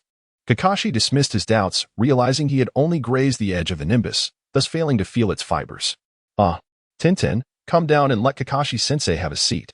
Sakura called again for Tintin to descend, while Sasuke, Naruto, and the onlookers fixed their gazes intently on Kakashi. Passing by, Yuhi Kurenai and Asuma, attracted by the commotion, approached. Is this the Nimbus belonging to that child Qinglong? How adorable. May I touch it? Kurenai gazed at the Nimbus, her youthful spirit emerging. Such a soft cloud must be delightful to embrace. Of course. Kurenai-sensei, you should hop on and experience it. Qinglong smiled softly. Zirhong was equally unreserved, generously stroking the cloud, finding it delightfully soft. Noticing Asuma nodding at her, she leapt onto the cloud, settling comfortably. Wow, so soft and so cute, she exclaimed, embracing the Nimbus with unbridled admiration. After indulging in her joy, she dismounted, aware of the many children still playing. Being an adult, she felt a twinge of reluctance to continue. The crowd's attention shifted back to Kakashi, urging him on. Kakashi-sensei, it's truly soft and so much fun. Kakashi's discerning gaze confirmed the cloud posed no danger, indicating that the real trouble lay with this group of mischievous children. He attentively observed their antics before leaping towards the Nimbus. Splash! To his utter astonishment, Kakashi landed flat on the ground, having missed the cloud entirely, eliciting a chorus of laughter from the children. Even Zirhong couldn't suppress a giggle. While Asuma looked on in bewilderment, unable to fathom the situation. Kakashi-sensei, only those with pure hearts can ride the Nimbus. Your heart is impure. Sakura teased with a playful laugh. Kakashi, rising and scratching his head, joined in the laughter. So that's the reason. Naruto, sensing the truth, burst into hearty laughter. Ahahaha. Kakashi-sensei watches that romantic paradise every day. He truly is a lecher. Kakashi chuckled, though a flicker of sorrow briefly crossed his eyes. Obito was gone. Rin was gone. Minato-sensei was gone, and his father had passed long ago. All those dear to him had perished, and with them, a part of his own heart had died. The tainted hands and the unyielding Sharingan were but the heaven's retribution upon him. A man trapped in hell, gazing upon the world's brightness with his remaining eyes. How could he ever embody the essence of purity? The sorrow within him was akin to a concealed Sharingan who could perceive it. Then, Asuma-sensei, why don't you give it a try? Ino enthusiastically suggested, eager to test her own teacher. No, I'd rather not. Asuma hurriedly declined, casting a furtive glance at Zirhong. Oh, could it be that Asuma-sensei is also a lecher? Ino teased, directing her gaze toward Zirhong, causing Asuma to blush profusely while Zirhong shyly stifled a laugh. Meanwhile, Rock Lee's condition was dire. The Konoha hospital was still deliberating treatment options. However, Qinglong felt their efforts were in vain, knowing they would ultimately rely on Tsunade's intervention. Regrettably, he lacked a means to contact her. The ninja world is equipped with communication devices, yet the absence of telephones felt like a great inconvenience. Thus, Konoha could only reach out to Tsunade unilaterally, leaving her response entirely at her discretion. Gazing at the sky, Qinglong noted the fine weather in Konoha, devoid of any hint of impending storms. Come forth. Qinglong came to a secluded village path and came to a halt, stating, swish. A ninja girl leaped out. What brings you here? The newcomer was none other than Jane, the girl from the Sound Ninja village. Did you not once advise me to steer clear of Orochimaru? Indeed. Qinglong nodded, acknowledging that it was merely a kind-hearted reminder. Witnessing the girl preparing to become a living sacrifice weighed heavily on his conscience. I intend to part ways with Orochimaru, Jin declared, his mind swirling with a myriad of complex and inexplicable thoughts. Well, that's a positive development. Alas, have you uncovered something? Qinglong praised her determination. Yet he was curious if Orochimaru was up to something. No, Jin replied decisively. Then what? Qinlong was quite taken aback, as she believed she had stumbled upon something significant. My sixth sense tingled. The atmosphere within the Sound Ninja Village team was peculiar, leading me to sense your departure from Orochimaru. You have done remarkably well. Qinlong gave her a thumbs up, speechless at how she relied on her sixth sense. Then you will shelter me, won't you? Jin said, gazing intently at Qinlong. What on earth? Jin's words startled Qinlong. You wouldn't abandon me, would you? It was you who urged me to leave Orochimaru. I have nowhere else to go now. Orochimaru might still pursue me. Sigh.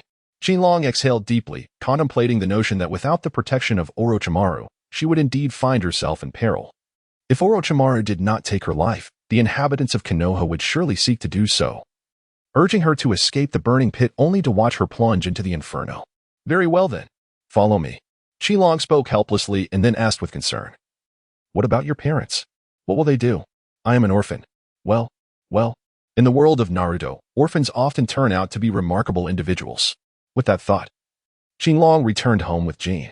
In the cramped quarters, he felt a tinge of embarrassment, but suddenly, an idea struck him. He almost forgot about the matter regarding Moonlight Shifeng. Surely, nothing had gone awry yet. You stay here. If you're hungry, help yourself to something to eat. I have something to attend to. With that, Qinlong turned and dashed away. As he searched for Moonlight Shifeng, guided by the gestures of passers-by, he spotted him on a bustling street, engaged in a date with Yuzuki Yuin. He then witnessed Yuzuki Yuin assisting the weakened Shifeng towards the Konoha hospital. The clear stream has grown deep, and one can only recall that the moonlight and swift winds have brought about this calamity. However, the specific time has long since slipped from memory. Surely, one cannot continuously follow along while consuming dog food. How disheartening that would be. Qintang had no choice but to reveal himself for an unexpected encounter with Moonlight and Swift Wind. Ah, Teacher Swift Wind, Sister Shiyang, he exclaimed. Oh, it is Qintang.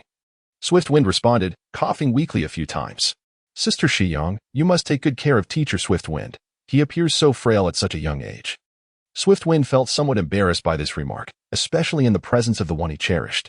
After all, how could he be so weak without even having exercised? Nonetheless, Qintang had no intention of letting him off easily, suggesting that with Mao Weishiyang by his side, he would likely refrain from wandering about. Upon calculation, it seems that Teacher Swift Wind has been rather weak these past few days, so Sister Shiyang, you must keep him company at all times. Qinlong pretended to ponder, gesturing with his fingers before departing. Aizuki Shiyin chuckled softly, covering her mouth. Your disciple possesses the gift of divination, she remarked. Then, casting a worried glance at Jifeng, she added, Jifeng, you should take good care of yourself for the time being. I shall venture out to seek Tsunade Heim and see if she can heal you. Chapter 49. Leave Sister Shiyin in my care. Upon returning home, Qinlong was immediately greeted by a suffocating haze. The kitchen was in utter disarray. What on earth? Are you planning to demolish my home? Qinlong gazed in astonishment at her pitch-black home, witnessing Jin emerge, resembling a battlefield survivor, her expression one of utter despair. Jin's long hair was disheveled, a stark contrast to her normally decisive demeanor as a fierce female ninja. Is this truly the outcome? She lamented. I am profoundly sorry. I intended to prepare a meal, but I never anticipated it would result in such chaos. Jin continued to bow repeatedly, her face etched with regret. Qinlong, feeling helpless, realized there was nothing else to do but forgive her. After tidying up the scene and ensuring it was immaculate, he glanced at the dishes, which were cruelly mutilated. The knife used was a kunai. Qinlong was left speechless, and with no other option, he discarded everything. After cleaning up, he opened the doors and windows to let in some fresh air, and reluctantly set about preparing his own meal. When he first arrived in this world, he had no culinary skills. After all, how many young people in modern society are adept at cooking? Having traversed into this realm left him no choice. Being a voracious eater, he learned to cook to avoid depriving himself. A few refreshing and simple dishes were elegantly arranged on the table, and Jin proactively set the chopsticks and bowls. At that moment, the doorbell chimed. Jin eagerly approached the door to open it, only to find a stranger standing there. Initially, she thought she had mistakenly arrived at the wrong apartment and took a few steps back, when suddenly, a familiar voice echoed from within the house. Dinner is ready. Coming. Jin called back. Qinlong, you have a guest. Qinlong, donned in an apron, leaned out to see that the visitor was indeed Xiaohuo. Xiaohua, how delightful to see you. Come in for dinner. In an instant, Xiaohuo's eyes clouded with moisture, a wave of sorrow and pain coursing through her. Ah, I've already eaten, she exclaimed, turning to leave. After taking a few steps, she remembered the delicacies in her hands but lacked the courage to offer them directly. Instead, she entrusted her guard to deliver them. Qinglong. This is a gift of treats from Miss Huohua. Please accept it. Qinglong accepted the delicacies, casting a puzzled glance at the peculiar expression of the guard. Jean took a bite of her meal, observing the scene with a contemplative look, for her intuition had always been remarkably accurate. Qinglong. That little girl seemed to have a fondness for you. Nonsense, he replied. She is merely a child. How could she possibly comprehend the concept of affection? Qinglong waved his hand and turned to inquire about the Village of Sound. However, Jean fell abruptly silent. The Village of Sound was an exceptionally ruthless ninja village. One that Jean was reluctant to even mention. Now considered a rogue ninja. The mere thought of the fate that befell those who strayed from the path filled her with trepidation. She refrained from responding and instead posed a question of her own. Why do you urge me to leave yet still dare to shelter me? Are you not aware of Orochimaru's terrifying nature? My presence here could potentially bring about your demise. Qinglong took a bite of his meal and nonchalantly remarked, I remind you. It is merely a matter of conscience. Perhaps you remain unaware of your ultimate fate upon arriving in Konoha. As for Orochimaru, Qinglong nonchalantly remarked, Ha. He provoked me first, and I fear him not. You need only to remain here in peace. As for the bounty on Orochimaru, it is merely a means to acquire intelligence. If that day arrives, the day when we truly must unify the ninja world, Qingyang would unceremoniously obliterate the Sound Ninja Village, subsequently installing a familiar subordinate as its leader. No sooner had the words left his lips than a masked ninja burst in. Tianzi Qingyang. You conspire with ninjas from other villages. Do you intend to betray our village? Qinglong looked up to see the root ninja, who coldly stated, according to the law, trespassing into private residences grants me the right to kill you. Are you aware of this? The root ninja, with an indifferent gaze, replied, I have not heard of such regulations in Konoha, but I am aware that colluding with ninjas from other villages is considered treachery. Execution on the spot. Do you wish to kill me? Qinglong picked up the chopsticks as if wielding a kunai and spoke in a calm tone. The root ninja was instantly drenched in cold sweat, suddenly recalling that the little demon before him was indeed a true tyrant, possessing a heart as ruthless as it was unyielding. If he dared to act, his demise would be certain. What to do? What to do? The root ninja was engulfed in anxiety, lamenting his impulsive intrusion. Leave, he declared. This is a Sound ninja I have captured, and I will provide you with an explanation in a few days. Qinglong waved his hand dismissively, too indifferent to argue, simply wishing them to leave. The root ninja fled in disarray, hastily wiping the sweat from his brow, only to realize that his clothes were already soaked through. Yet he felt an overwhelming sense of relief. Thankfully, he had not ended up like those two seniors. As night fell, the darkness enveloped the surroundings in solitude. Qingyang found himself somewhat unaccustomed to sharing a room with a stranger of the feminine kind. As he gazed out at the round moon slowly ascending in the night sky, he resolved to leave Jean to her solitude and venture to the rooftop to admire the moonlight. The lunar glow was as clear as water, casting its serene and peaceful light over the village of Konoha. Unfortunately, the villagers, weary from the ravages of war, seemed oblivious to the beauty of the moon. In the distance, a subtle energy fluctuation was felt, accompanied by a surge of malevolent aura. Qinglong employed the art of aerial maneuvering to traverse the expanse, and upon arrival, he beheld Gaara engaged in a fierce confrontation with Tatsu. Gaara extended his peculiar, oversized hand and forcefully slammed Tatsu into the ground, raising his gaze with a fierce intensity. He directed his attention towards Qinglong, who was perched atop the ceiling. I inquired, I am merely passing through. Do you believe me? Qinglong smiled awkwardly, indicating that he was merely passing by. He had not anticipated that that fool, had lost both arms and still dared to challenge Gaara. Was this not akin to lighting a lantern in a restroom? Is it truly of no consequence? That ninja is aligned with your Sound village. Maki glanced at the lifeless feeling somewhat embarrassed. It's of no concern. He has become utterly devoid of value. He scoffed. The valuable ones have already been designated for those two. Kabuto adjusted his glasses, having determined earlier that they would use Kin and Saku as sacrifices for the impure world reincarnation, while TOS was merely a redundant backup, easily discarded. However, unbeknownst to them, Kin, who had always been loyal under Orochimaru's manipulation, had actually defected. They still could not comprehend women. In the midst of the fray, Gaara's eyes glowed with malice. His body partially transformed into a monstrous entity. One side of his face retained its human form, while the other morphed into a beastly visage, bearing sharp teeth glistening with viscous saliva. He gazed at the one who had once provoked him, his murderous intent stirred under the pale moonlight. Ah!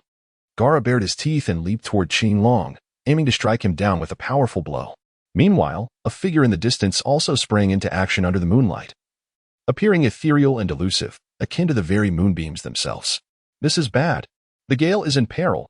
As Gaara lunged with ferocity, Qilong soared into the air, delivering a punch that sent him flying, hastening toward the Moonlight Gale. The elusive figure of Moonlight Gale struck at Maki with a blade. But before the strike could land, he vanished, leaving only a shallow wound on Maki's flesh. Maki, rambling in praise of Moonlight Gale, finally extended his palm to unleash his ninjutsu. Blade of Wind. Boom. A shockwave erupted, and Moonlight Gale collapsed into Qilong's embrace. While Maki was sent tumbling away by the force, there was no time to pursue. Qilong noticed that Moonlight Gale had begun to cough up blood. Gale-sensei, you mustn't die. Qingyang swiftly lifted the ailing Moonlight Shifeng into the air, propelling himself towards the Konoha Ninja Hospital with remarkable speed. Observing the frail state of Shifeng, Qingyang called out, Shifeng-sensei, you must not come to harm. If anything befalls you, I shall have no choice but to take care of Sister Shi and myself. The already weakened Moonlight Shifeng, upon hearing these words, coughed up another mouthful of blood and succumbed to unconsciousness. At the Konoha hospital, medical ninjas hurriedly transported Moonlight Shifeng for emergency treatment. While members of the Umbu approached to inquire about the situation, Qilong briefly recounted that upon his arrival, he witnessed Gaara engaged in combat with Tsu, soon followed by the sight of the esteemed teacher, Ship, locked in a fierce struggle against a burly adversary. The Umbu ninja meticulously documented the intelligence and hastened to report to the third Hokage. Awakened from his slumber, the elderly third Hokage lit a candle, its flickering flame casting deeper shadows upon his furrowed brow as he perused the report, letting out a heavy sigh. The machinations of Orochimaru were about to commence. Chapter 50. The plan for Konoha's collapse outside the Hidden Leaf Village. A cadre of sound ninjas was advancing within the confines of Konoha. The ninja forces had initiated a state of alert, although the patrolling units stationed on the outer walls remained oblivious to the impending crisis, serving merely as pawns in a ruse to mislead the enemy. What a splendid day it is! Exclaimed Ninja A as the sun shone brilliantly amidst the drifting clouds, his spirits lifting in tandem with the splendid weather. Indeed, today's weather is particularly delightful, alas. We shall not partake in the festivities of the Chnin exam in the village, lamented Ninja B, casting his gaze toward a distant corner of Konoha, envisioning the revelry that awaited there. Suddenly, a thunderous explosion resonated, and a colossal three-headed serpent emerged, crashing through the walls of Konoha as if they were mere paper. The towering serpent surged forth like a monstrous behemoth, sweeping through the village. The shurikens and explosive tags hurled by the ninjas proved futile against the serpent, which retaliated with devastating force, claiming numerous victims among the patrol units. The sound and sand ninjas seized the opportunity to storm in, leaving a trail of destruction in their wake. Meanwhile, Jiraiya was still stealthily observing a maiden bathing at the Chnin exam venue. Naruto pulled off another shocking upset by defeating Neji, while Shikamaru was tending to his wife's needs. At that moment, Sasuke was engaged in a fierce battle against Gaara. Suddenly, white feathers began to drift from the sky, and the spectators fell into a deep slumber. The guards of the Wind Shadow began to take action, with the Wind Shadow himself affectionately draping his arm around the third Hokage's neck as they ascended to the rooftop to enjoy the view. In quick succession, the four sound ninjas positioned themselves atop the roof, conjuring the four purple flames formation, creating a protective purple cube of light that shielded the rendezvous between the Wind Shadow and the third Hokage. I must rescue the Hokage. Qinlong leaped onto the rooftop, shouting as he charged towards the Hokage. Upon arrival, he witnessed an Umbu ninja collide with the four purple flames formation, plummeting to the ground engulfed in flames. The remaining three Umbu ninjas knelt before the four purple flames formation, their expressions grave. A barrier, indeed. They remained there, frozen in place, observing intently. Qilong arrived and also knelt down to observe. A few individuals from the Dark Division cast their gazes over, and both sides exchanged a peculiar glance before silently turning their attention to the third Hokage within the four purple flames formation. Hokage-sama, do your best. Qilong raised his arm and shouted to encourage the third Hokage. The Wind Shadow, observing the scene, smiled and remarked, Teacher Yuan Fei, you truly hold a significant reputation in Konoha. You've deceived quite a number of people with the will of fire, haven't you? The Wind Shadow had already acknowledged his identity as Orochimaru and taunted the third Hokage. I have dedicated my entire life to Konoha. The third Hokage retorted with a cold snort. Orochimaru chuckled. He understood the third Hokage all too well, as well as the upper echelons of Konoha, those whom he both loved and loathed. Orochimaru revealed his true form and plunged a knife into himself. The blood that flowed from his palm symbolizing his resolute determination to confront the third Hokage. Meanwhile, Jiraiya was still covertly watching a girl bathe well. He had realized something was amiss, causing the girl to hurriedly dress in fright. "Who dares to ruin my enjoyment?" Jiraiya exclaimed in fury. Casting a glance at the distant Sanji Orochimaru, which reminded him of his former comrade, Orochimaru, his brow furrowed as he charged towards Sanji Orochimaru. The three Umbu ninja, witnessing Qilong cheering for the third Hokage, hesitated before also raising their hands and shouting, "Go, Hokage-sama! Go, Hokage-sama!" Ahahaha. Orochimaru tossed aside the wind shadow's hat, his long, silky hair cascading down, exuding the aura of a serpent. "Cheering for the Hokage, are we? Then let us engage in a true battle of master and disciple." Humph. The third Hokage smirked, swiftly forming hand seals. "Ninjutsu, shuriken from the roof tiles." "Ha! Shadow snake hand." Orochimaru retaliated. And the two clashed fiercely within the four purple flames formation. Outside the formation, Qilong watched with rapt attention. It was a close, risk-free 3D viewing of a legendary battle in the ninja world. Who could resist such a spectacle? If only a frame could be set up by the side of the four purple flames formation, it would make for a splendid giant screen. Alas, it was lacking in snacks. The Umbu captain glanced curiously at Qilong, who quickly suppressed his amused expression, returning a serious glare before raising his hand to shout once more. "Go, Hokage-sama!" Gambat. The Umbu captain, speechless, turned back to focus on the battle. As the fight progressed, both combatants shed their ninja cloaks, entering their optimal fighting states. A tremendous aura erupted from both of them, causing the tiles beneath their feet to crack, and countless fragments floated into the air. Goodness! These two possessed the power of initial explosive chakra. Qilong's eyes widened in astonishment. Such a thrilling spectacle, witnessed from such proximity, was indeed a rare occurrence. Alas, it was regrettable that there were no sunflower seeds. The leader of the Umbu gazed at Qilong, hesitating to voice his thoughts, ultimately swallowing his words. This youth, with a look of deep concern as he surveyed the battlefield, must be equally worried about Lord Hokage, he mused. Summoning technique, impure world reincarnation. Orochimaru bellowed, clapping his hands together as three grand coffins emerged atop the roof. "Behold the coffins! Behold the coffins!" Qingyang incessantly murmured, caught in a tumult of both fascination and trepidation. As the two colossal coffins emerged from the surface, the third was on the verge of rising. The third Hokage, with hands forming seals, clenched his teeth and bellowed. "We must prevent the ascent of the third coffin." Ultimately, just as the third coffin surfaced halfway, it sank back into the ground, prompting a sigh of relief from the third Hokage, mirrored by Qingyang's own breath of ease. Should Minato emerge, Naruto would undoubtedly succumb to darkness. Then, the lids of the two immense coffins creaked open, revealing the visages of two individuals clad in the garb of a bygone era, exuding an air of antiquity. The leader of the Umbu gasped in astonishment, for as the captain of the Umbu, he possessed a wealth of knowledge. The features of these two figures were hauntingly familiar, causing the third Hokage to break into a cold sweat. "Long time no see, monkey." One of them spoke, followed by the other's remark, "Ah, Yuan Fei risen. You two have aged." Their exchange, laced with veiled secrets, nearly terrified the three Umbu ninjas into submission. Goodness! The first Hokage and the second Hokage truly are striking. Especially the first, with an elegant demeanor and a gaze that seemed to overlook the world. Qingyang found himself particularly drawn to the first Hokage. What a mockery of the deceased! The third Hokage scolded furiously, beads of sweat glistening on his brow, a mixture of anger and fear coursing through him. Watching Orochimaru toy with the dead, including his own mentor, painted a pained expression across the third Hokage's face. He had never anticipated such a reunion with the first and second Hokage. And Yuan Fei risen was left in tears. Yet, the first and second Hokage had stirred, wobbling towards the third in a determined advance. Chapter 51. The mightiest third Hokage rises. Yuan Fei risen, a master of ninjutsu, indeed lived up to his title, unleashing a myriad of techniques as he engaged the first and second Hokage in a fierce exchange. Qinglong watched with rapt attention, unable to suppress his admiration for the brilliance of the spectacle. Even the first Hokage, engaged in battle, could not help but cast a sidelong glance at this peculiar little rascal. Qinglong was taken aback, his expression suddenly becoming solemn as he fixed his gaze intently on the battlefield.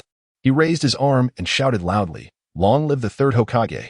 The third Hokage, renowned as the strongest Hokage in history, had triumphed over the first and second Hokage. Upon hearing this, Beads of sweat like pearls sprang forth on the third Hokage's brow, and an overwhelming sense of dread descended upon him, as if the heavens themselves were collapsing. The second Hokage turned his head, his hardened visage betraying no clear emotion, appearing almost amused. The strongest Hokage in history, is it? This little monkey is quite impressive to have such a distinguished title. At that moment, the expression on the third Hokage's face contorted in distress. Master, allow me to explain. The second Hokage remarked coolly. There is no need for explanation. Whether one deserves the title of the strongest Hokage can be determined through trial. With that, he charged towards the third Hokage, followed closely by the first Hokage, who summoned the power of the Forest of Death to join the fray. What ensued was a fierce assault from the first and second Hokage upon the third, who found himself shouting in protest. Even the watching Umbu ninjas could not help but marvel at the spectacle. What an extraordinary display of ninjutsu, one exclaimed, clearing his throat, though he couldn't shake the feeling that he was merely a spectator, much like Qin Long. Then, Orochimaru entered the fray, showcasing his technique of summoning snakes. Yet against the third Hokage, he found himself momentarily at a disadvantage in hand-to-hand combat, requiring the assistance of the first and second Hokage. Qilong could not help but exclaim how formidable the third Hokage truly was. It was somewhat disheartening to witness Orochimaru bully an elderly man. The third was not inherently malevolent. Revered by fans as a paragon of ninjutsu, he was once a capable Hokage in his youth, though age had rendered him somewhat feeble and befuddled. After once again repelling Orochimaru, the third Hokage felt the weight of his limitations. Indeed, he had aged. He resolved to make one final stand, invoking the Reaper Death Seal. Even the formidable King Kong ape could not help but express concern, urging him that it was not yet the opportune moment to employ such a technique. Orochimaru chuckled sinisterly, mocking the third's decline, and then nonchalantly revealed her identity as the Serpent Lady. With a delicate gesture, her fingers brushed her face, unveiling a visage that was, well, it was difficult to articulate, but undeniably youthful, exquisite, and strikingly beautiful, leaving everyone present in sheer astonishment. With an enchanting flick of her long hair, Orochimaru's lips parted, producing a voice that resonated with feminine allure. Qilong found it somewhat unbearable, cursed the wicked snake ant and the malevolent transgender person. Should he take action? Qilong hesitated, lost in contemplation. The third Hokage was on the brink of collapse. If Tsunade were to learn that she had the power to intervene and save him yet chose not to, while witnessing the demise of the third, would she not be filled with anger? Alas! Qilong exhaled deeply, casting a glance at the first and second Hokage, his heart already brimming with eagerness. Moreover, that Orochimaru had previously troubled him, and he had long harbored a sense of discontent towards her. You all stand to protect me. I am determined to rescue Lord Hokage.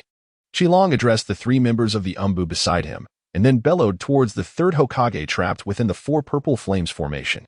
Third Hokage, hold on just a moment longer. I shall come to your rescue.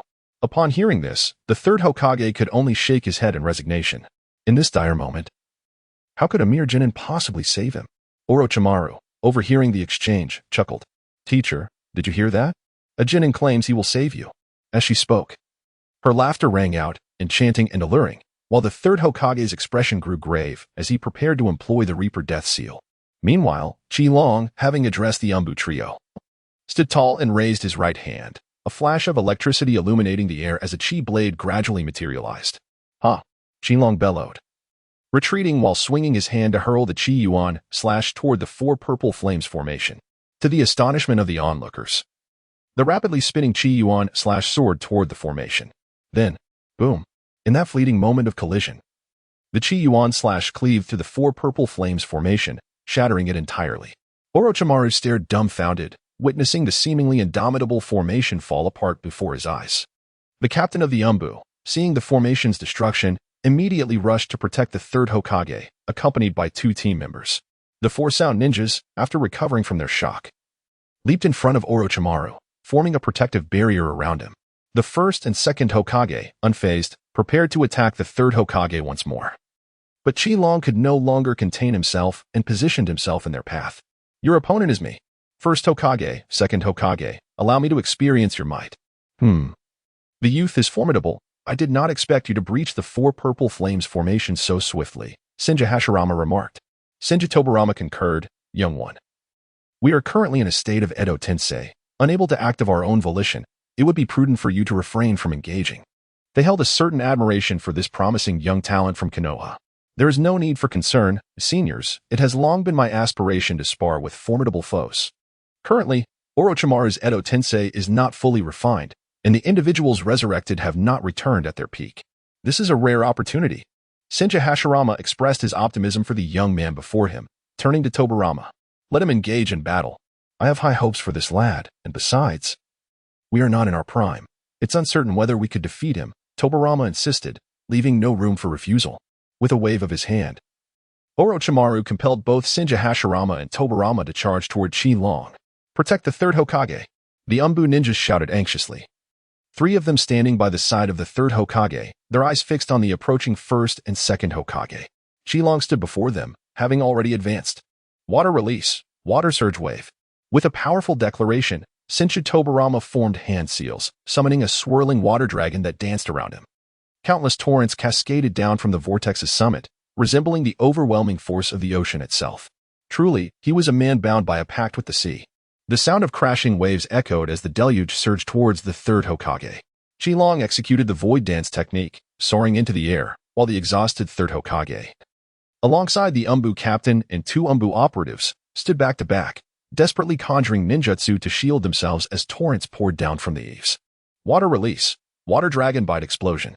As Qi-Long ascended, a vast expanse of water beneath him swirled into a vortex, columns of water shooting skyward, propelling him into the heavens.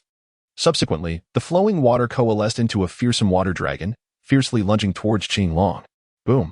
Qi-Long was suddenly plunged into the water, and although it was merely a tiled surface, the vast expanse of water appeared unfathomably deep. Would release, birth of the woodland. With a forceful clap of his hands, Senja Hashirama summoned towering trees from the roof. Unrestrained by the limitations of the 4 purple flames formation, and in the blink of an eye, a sprawling forest emerged. Qi-Long had just soared out of the water when he was ensnared by a mighty tree. Water release, water dragon bullet technique. With both hands forming seals, Senju Tobirama summoned a roaring water dragon that surged forth, hurtling towards Qi-Long. Qi-Long crossed his arms, bracing himself against the force of the impact. The water dragon collided with him, toppling several large trees before finally coming to a halt.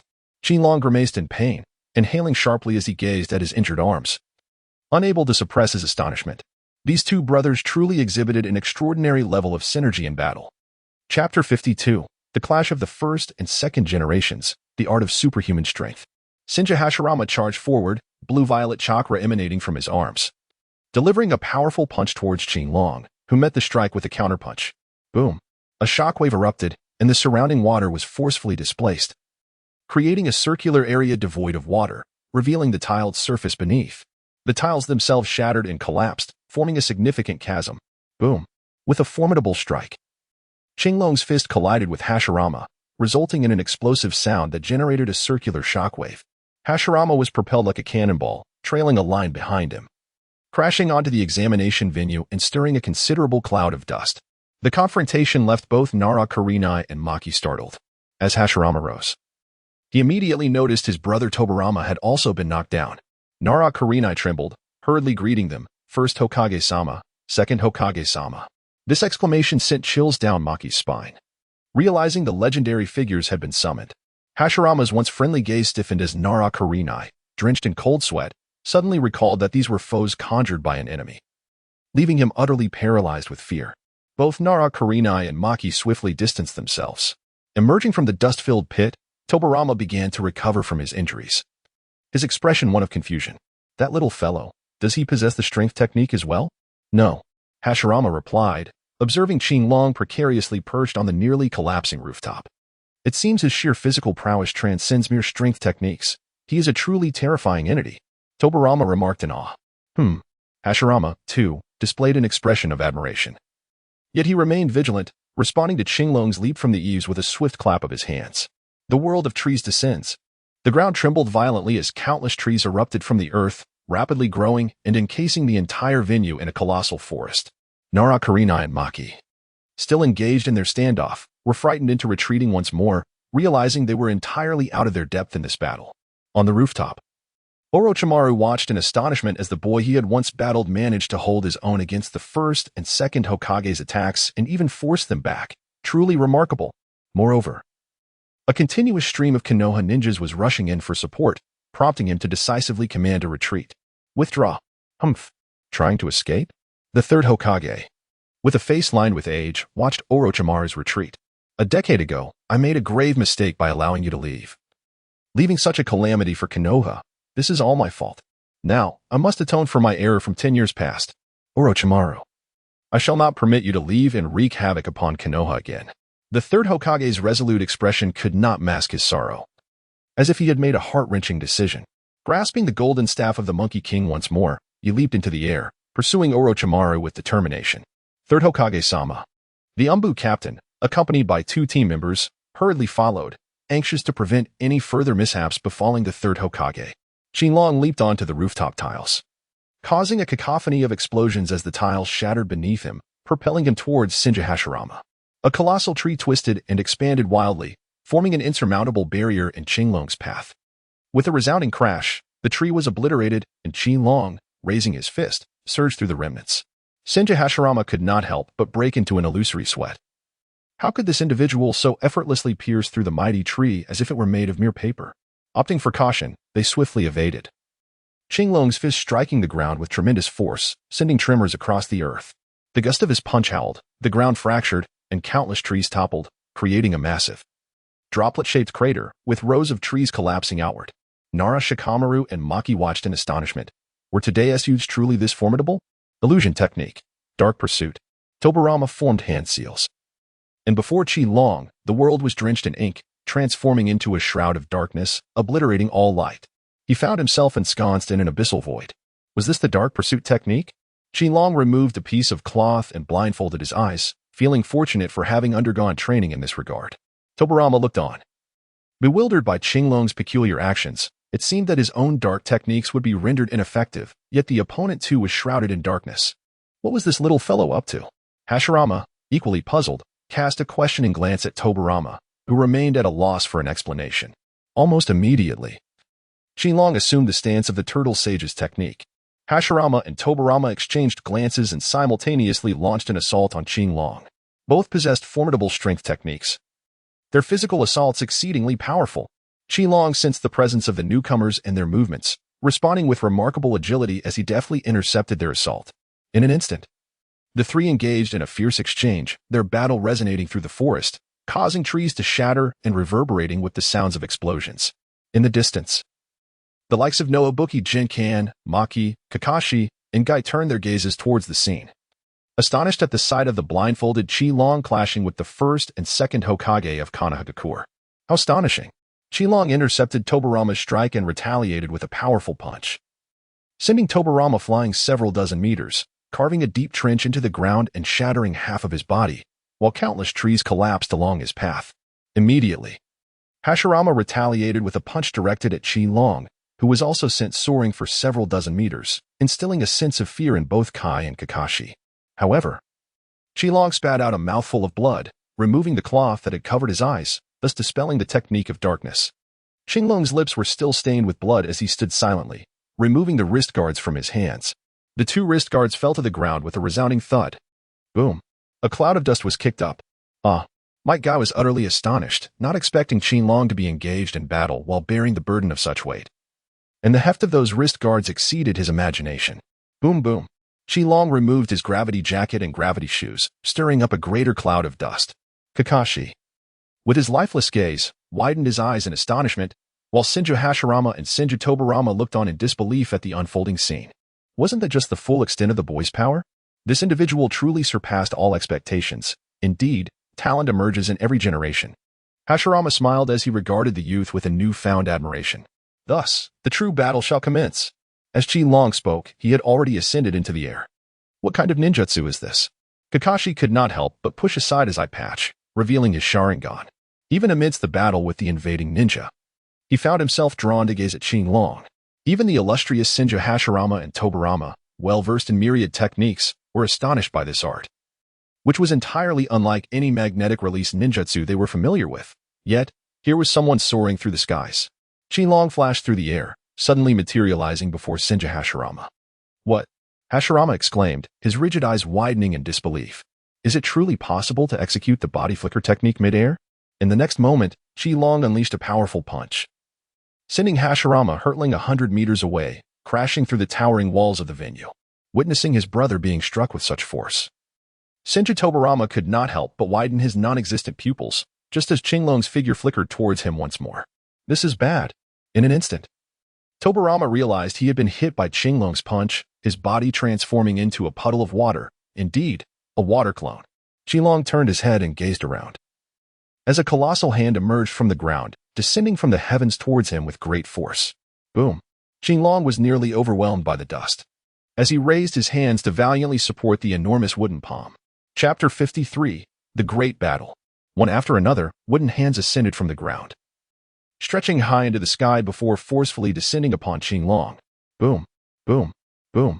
Qinglong was abruptly engulfed by dust, leaving behind only a wooden handprint upon the ground. Was it the end? In the distance, Tobarama formed hand seals with fervor, his wide eyes fixated on the scene before him. The crumbled walls loomed behind him as the fragmented figure of Hashirama approached step by step, wisps of wood shavings swirling around to mend his shattered form. A bead of sweat, as large as a soybean, trickled down Guy's face as he looked on with concern. Qinglong, the most exceptional taijutsu prodigy of Konoha, I acknowledge you as the strongest of your generation. Please do not come to harm. After a brief silence, a resounding voice erupted from beneath the earth. Turtle School Kamehameha. Each syllable resonated within the hearts of those present. Suddenly, the ground concealed beneath the wooden handprints erupted with a blinding radiance, as if a multitude of hands were desperately trying to contain the brilliance that surged forth. In an instant, a deafening explosion followed, shattering the countless wooden hands that had been pressed down, sending a wave of energy soaring into the sky. The intense light illuminated the vast expanse around them. Realizing that his brother's wood release was faltering, Tobarama hastily formed hand seals with urgency. Water release, water chaos wave. A torrential downpour cascaded from a swirling vortex, rushing towards the deep pit created by the wooden hand, transforming the entire venue into a vast ocean. Qinglong soared from the depths of the abyss, propelled skyward by several jets of water that burst forth, liberating him from the watery depths. Water release, water riding strike. Senju Tobarama materialized behind Qinglong, grasping him and attempting to drag him further into the depths. Gulp, accidentally swallowing a mouthful of water. Qinglong conjured a wave of energy in his hand and unleashed it towards the encroaching Senju Tobarama. Bang! A muffled explosion reverberated beneath the surface, sending Senju Tobarama reeling backward. With deft movements of both hands, Qinglong unleashed a barrage of energy waves towards the retreating figure of Senju Tobarama. The underwater detonations echoed ominously, causing the surface to tremble and spray forth columns of water. Senju Tobarama struggled to emerge from the depths, his form grievously battered, having lost half of his corporeal essence in the tumult. Qinglong soared from the water, raising his hand to unleash several energy waves, each striking the outstretched palms on the ground, while a few were directed towards the distant Senju Hashirama. A series of explosions resonated, leaving the earth pockmarked and utterly transformed. Whoosh! Qinglong took a deep breath, realizing that Senju Hashirama and Senju Tobarama were far more formidable than their portrayals in the original narrative. He chose to unleash his full power. Channeling every ounce of energy within him, a tremendous aura erupted from his being, sending shockwaves radiating outward. The wind whipped through his hair, and streams of energy blossomed around him, while debris swirled in the air. Trees were uprooted, and droplets of water floated upwards from the surface. Kai stared in astonishment at the spectacle. What is this? Has Qinglong devised a form of the Eight Gates technique? Kakashi, too, watched in disbelief, his eyes wide with incredulity. This young man exceeded all my expectations. Senju Hashirama and Senju Tobarama gazed in amazement at the boy radiating such immense energy, employing techniques they had never witnessed in their lifetimes. However, Senju Tobarama remained more composed and decisive, swiftly forming hand seals. Water style, water dragon bullet technique. A massive water dragon surged upward, hurtling toward Qinglong. Senju Hashirama clapped his hands together, causing wooden appendages to erupt from the ground, reaching out to grasp Qinglong. Qinglong unleashed a powerful punch that shattered the water dragon, propelling himself even higher. Ki blast. With a resounding shout, Qinglong unleashed a series of energy waves, striking forcefully towards the colossal hand that had risen from the ground.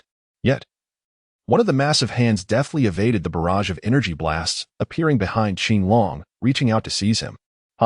Qinglong's figure swayed as he deftly grasped the wooden hand, forcefully uprooting it from the ground and swinging it towards Senju Hashirama with tremendous might. Bang! It struck the earth like a long whip, leaving behind a deep gash. Senju Hashirama narrowly evaded the blow, his eyes widening in astonishment at the sheer strength of the one capable of lifting him with release. Senju Tobarama suddenly appeared beside Hashirama, placing a hand on his brother's shoulder. "Brother, the time is drawing near." Hashirama gazed up at the young man in the sky, his smile radiant. "Little one, I truly wish we could continue this battle, but I must take my leave. I hope for our paths to cross again." With that, Senju Tobarama grasped Hashirama's shoulder, and in a flash of flying thunder god technique, the two vanished from sight. Space-time ninjutsu, indeed. Qilong gazed at the two figures that had vanished from sight, feeling a profound sense of frustration. "Just as I was about to unleash my ultimate move, you chose to flee?" Kakashi surveyed the uneven battlefield, his expression a mixture of shock and exasperation. Outside the hidden leaf village, the third Hokage intercepted the fleeing Orochimaru and his companions. After a fierce battle, the third Hokage managed to subdue Orochimaru, while the Umbu team restrained the Sound Four. "Teacher Yuanfei, do you truly intend to keep me here?" Orochimaru hissed, extending his tongue and wearing a wicked grin, undeterred by his injuries. "Orochimaru, I have already missed my chance once. I will not allow you to escape again. I shall bury you to atone for my past mistakes." The third Hokage erupted in fury, raising his staff to strike, cleaving Orochimaru in two. Yet, the upper half of Orochimaru opened his mouth and unleashed a fresh version of himself, slick and revitalized. "Teacher Yuanfei, you remain ever so Navi." The new Orochimaru sneered. The third Hokage furrowed his brow deeply, pondering the endless cycle of man spewing forth man, contemplating whether he needed to seal Orochimaru at the very soul level. At that moment, Orochimaru chuckled. "Teacher Yuanfei, it is too late for mercy now." In a flash, Senju Tobarama and Senju Hashirama arrived on the scene. "What?" The third Hokage's eyes widened in horror.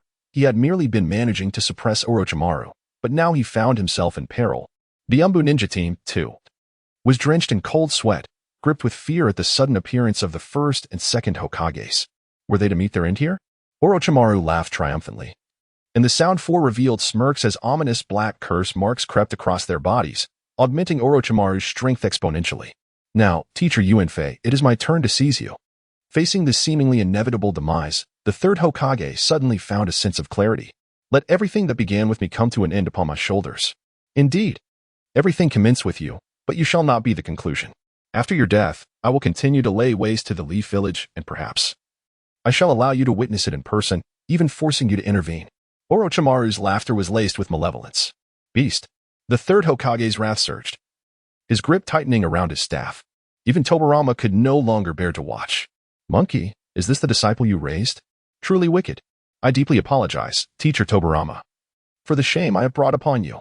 The third Hokage lamented, tears streaming down his face. Orochimaru cast a sidelong glance at Tobarama. "Wicked? In your eyes? It is the Uchiha clan that embodies evil. Alas, the Uchiha clan you deem malevolent has been exterminated." "What?" The expressions of Tobarama and Hashirama stiffened, emotions flickering within their eyes. No wonder no Uchiha ninja emerged to battle. They had been obliterated. Hashirama felt a profound sorrow welling within him.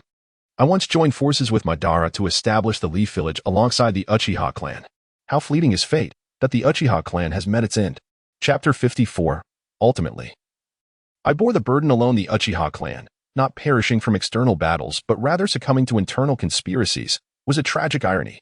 Orochimaru mused, his tone ambiguous, teetering between sympathy and scorn.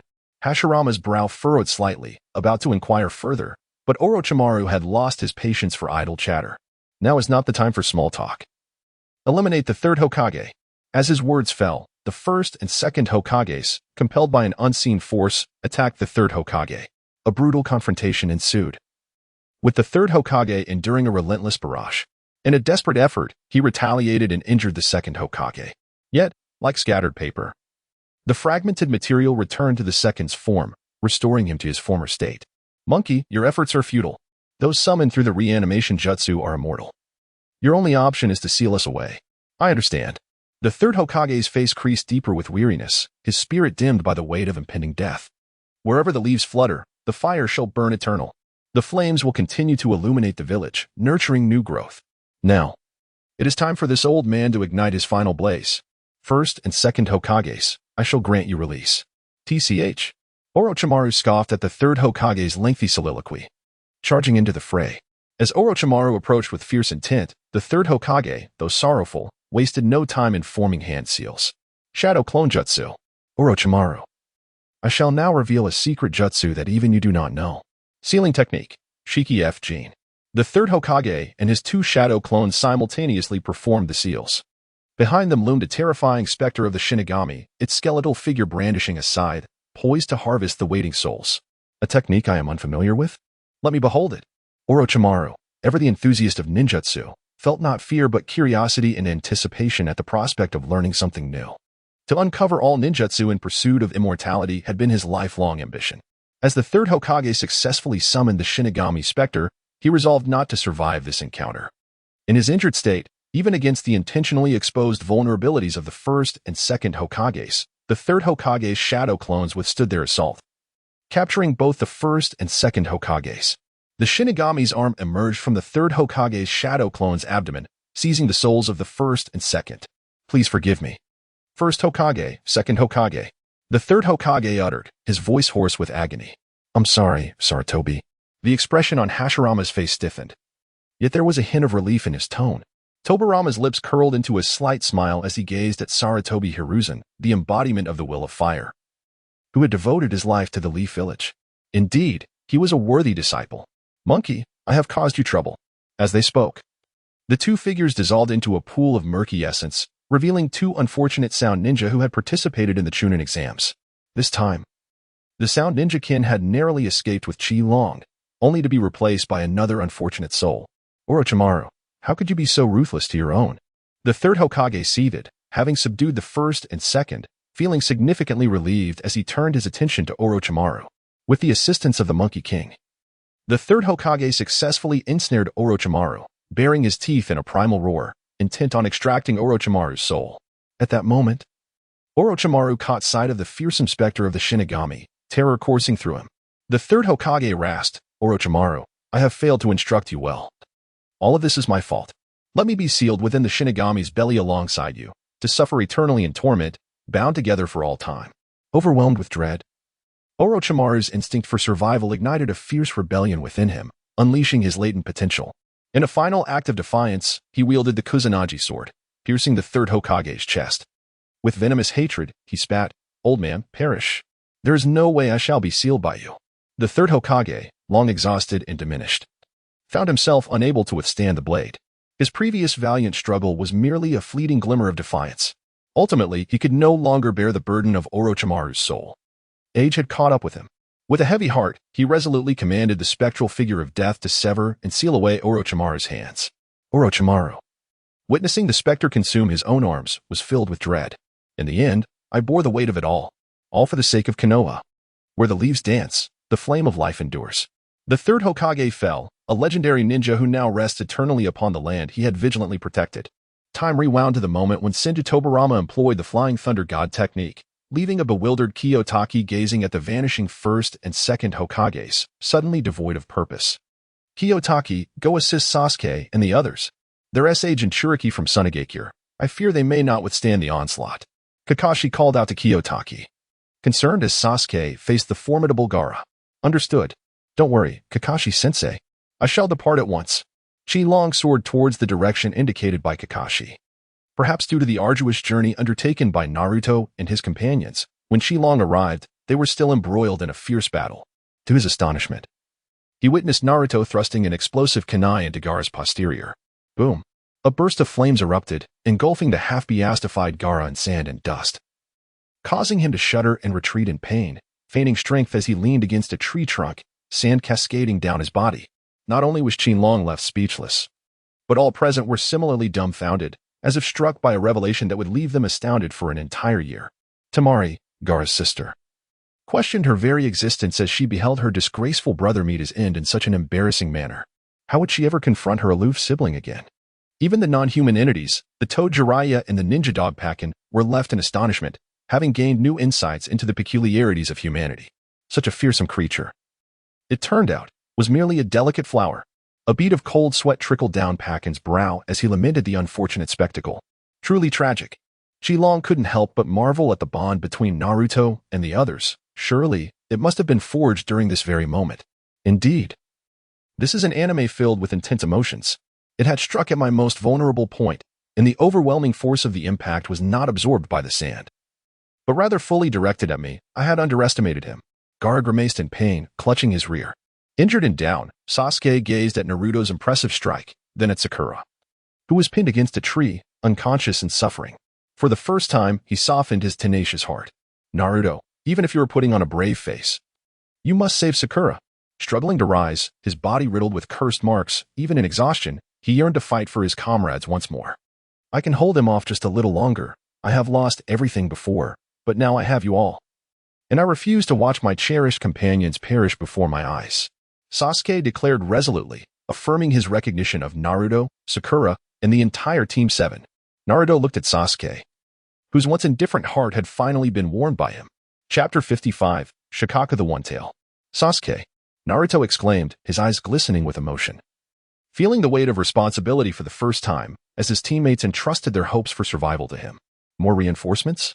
Gaara glanced at Chi-Long, who had mysteriously appeared on a tree branch, the rival he had longed to face. Your opponent is me, Naruto shouted at Gaara, an immense chakra erupting from his body. Because you are so similar to me, having lived in solitude and sorrow, fighting solely for yourself, I have always regarded you as formidable.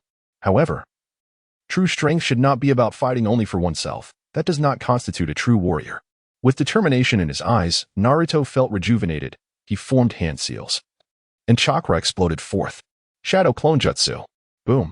Suddenly, hundreds, even thousands of shadow clones emerged, densely populating the forest, with Naruto's likeness hanging from every tree. Gaara was astounded by the sheer magnitude of this technique. A single individual had created an army. The spectators were left in shock. Even though they were aware of Naruto's capabilities, yet, Chi-Long was equally stunned by the sight. His mind conjured images of Naruto employing this multitude to captivate and seduce, explaining why so many renowned ninja masters could not withstand it. Then, countless Narutos began to unleash a furious assault on Gaara, who was partially transformed into his tailed beast form. Enraged, Gaara roared as he fully transformed into his beast form, obliterating all the shadow clones in an instant. A colossal one-tailed beast towered over the forest, with the towering trees barely reaching its knees. You have forced me to this extent. A gust of yellow sand ensnared Naruto, Gaara's voice bellowing from within the beast. Die. Sand waterfall. Boom. A thunderous explosion erupted as a minuscule figure akin to an ant emerged, striking the face of the one-tail with a devastating punch, causing it to collapse to the ground, sending dust and debris flying, crushing countless trees. At the same time, Naruto successfully summoned an enormous toad. Boom. Toad Bunta appeared, his sword strapped to his waist, puffing smoke from his pipe. Standing proudly atop Toad Bunta, Naruto crossed his arms, a triumphant smile on his face. His training had not been in vain. Xingyang soared into the air, casting an imposing presence alongside the two companions and the beast. The onlookers were astounded by the appearance of the colossal toad and the figure suspended in midair, as though he had single-handedly vanquished that formidable one-tailed creature. Sasuke gritted his teeth, his heart brimming with disbelief. The genius who had always trailed behind him, Xingyang, was astonishingly powerful. And what of Naruto, the legendary underachiever? Had he truly grown to such remarkable heights in secret? Particularly striking was his stance, arms crossed atop the giant toad, exuding a sense of triumph. Sasuke's indomitable spirit felt as though it was on the verge of fracturing under the weight of their prowess. In comparison, he felt like a mere fledgling. Observing Naruto's smug demeanor, Gamabunta cast a sidelong glance. You again, kid. The toad exhaled a plume of smoke, his eyes narrowing as he regarded the immense beast before him. Indeed, it was Shikaku, the one-tailed beast from Tsunade. Then, he was taken aback by the sight of the flying figure. This human emanated an unparalleled aura of strength. Hey, who might you be? Konoha, Tenzawa Xingyang. Chi-Long said with a slight smile and squinting eyes, Greetings, great Toad. Toad Winta took a deep puff of smoke, relieved to ascertain that this human was not an adversary. Hello, it is a pleasure to make your acquaintance. I am Toad Winta, a humble disciple of the sage from Myaboka Mountain. Naruto, filled with exuberance, wiped his nose and, lowering his head, exclaimed, Toad Lord, let us fight together. I must decline. Toad Winta responded with resolute firmness. The one-tail, Shikaku, was no ordinary beast. It was a formidable entity formed from a colossal gathering of chakra. Upon hearing this, Naruto grew anxious and began to pat Toad Winta's head. Toad Lord, am I not your subordinate? How can a leader turn a blind eye when his underling is in peril? I did indeed mention taking you on as a subordinate, but we have yet to partake in a ceremonial drink together. Thus, you cannot be considered my underling just yet, Toad Winta declared with a distinctly gangster demeanor. Exhaling a plume of smoke as he spoke, Xingyang observed with amusement, remarking on the distinctive character of the frog. Naruto, feeling exasperated, clasped his head in despair and exclaimed, "I am still but a child. How could you deceive a child into drinking alcohol?" Qilong spoke, "Allow me to take action. I too wish to ascertain the true might of a Jinchuriki." In the distance, the one-tailed Shikaku had risen. "How dare you?" Gaara roared in fury. "Having transformed into such a formidable form, how could I possibly be vanquished by a mere insignificant being with a single blow?" His gaze, filled with wrath, fixated on Qilong, the very challenger who dared to confront him. "I shall end your life." The colossal one-tailed Shikaku lunged towards Qilong, who simultaneously soared through the air to meet the beast. As they drew closer, a gigantic claw of Shikaku reached out, attempting to seize Qilong. Too slow. Qilong let out a mighty roar, swiftly evading the colossal claws of Shikaku and appearing atop its head in an instant. With a powerful punch, he struck Shikaku's forehead. Boom. The enormous head of Shikaku was once again slammed into the ground by a mere human, causing the earth to crack and erupt in clouds of dust, accompanied by a resounding roar. Unlike the previous encounter, this time, Shikaku was struck before the watchful eyes of the crowd, revealing the stark visual disparity of their sizes before them. But the spectacle did not end there. Qilong seized Shikaku's outstretched claw and bellowed with immense force. With unparalleled strength, he hurled Shikaku in a sweeping arc, executing a fierce throw that crashed it down to the ground. The onlookers were left dumbfounded, even the toad Winna stared wide-eyed, astonished by the terrifying prowess of this human. Could he be a human-tailed beast? Boom. Shikaku crashed violently into the ground, sending forth a powerful shockwave that compelled the spectators to raise their hands against the ensuing gale. "Excellent. You are formidable. Tenzawa Qilong, you have made me feel pain. Now, behold the true power of the embodiment of sand. Die." Gaara emerged from Shikaku's head, forming hand seals as he prepared to succumb to slumber, surrendering himself to the one-tailed beast. A terrifying aura began to awaken, sending Hanja fleeing in terror.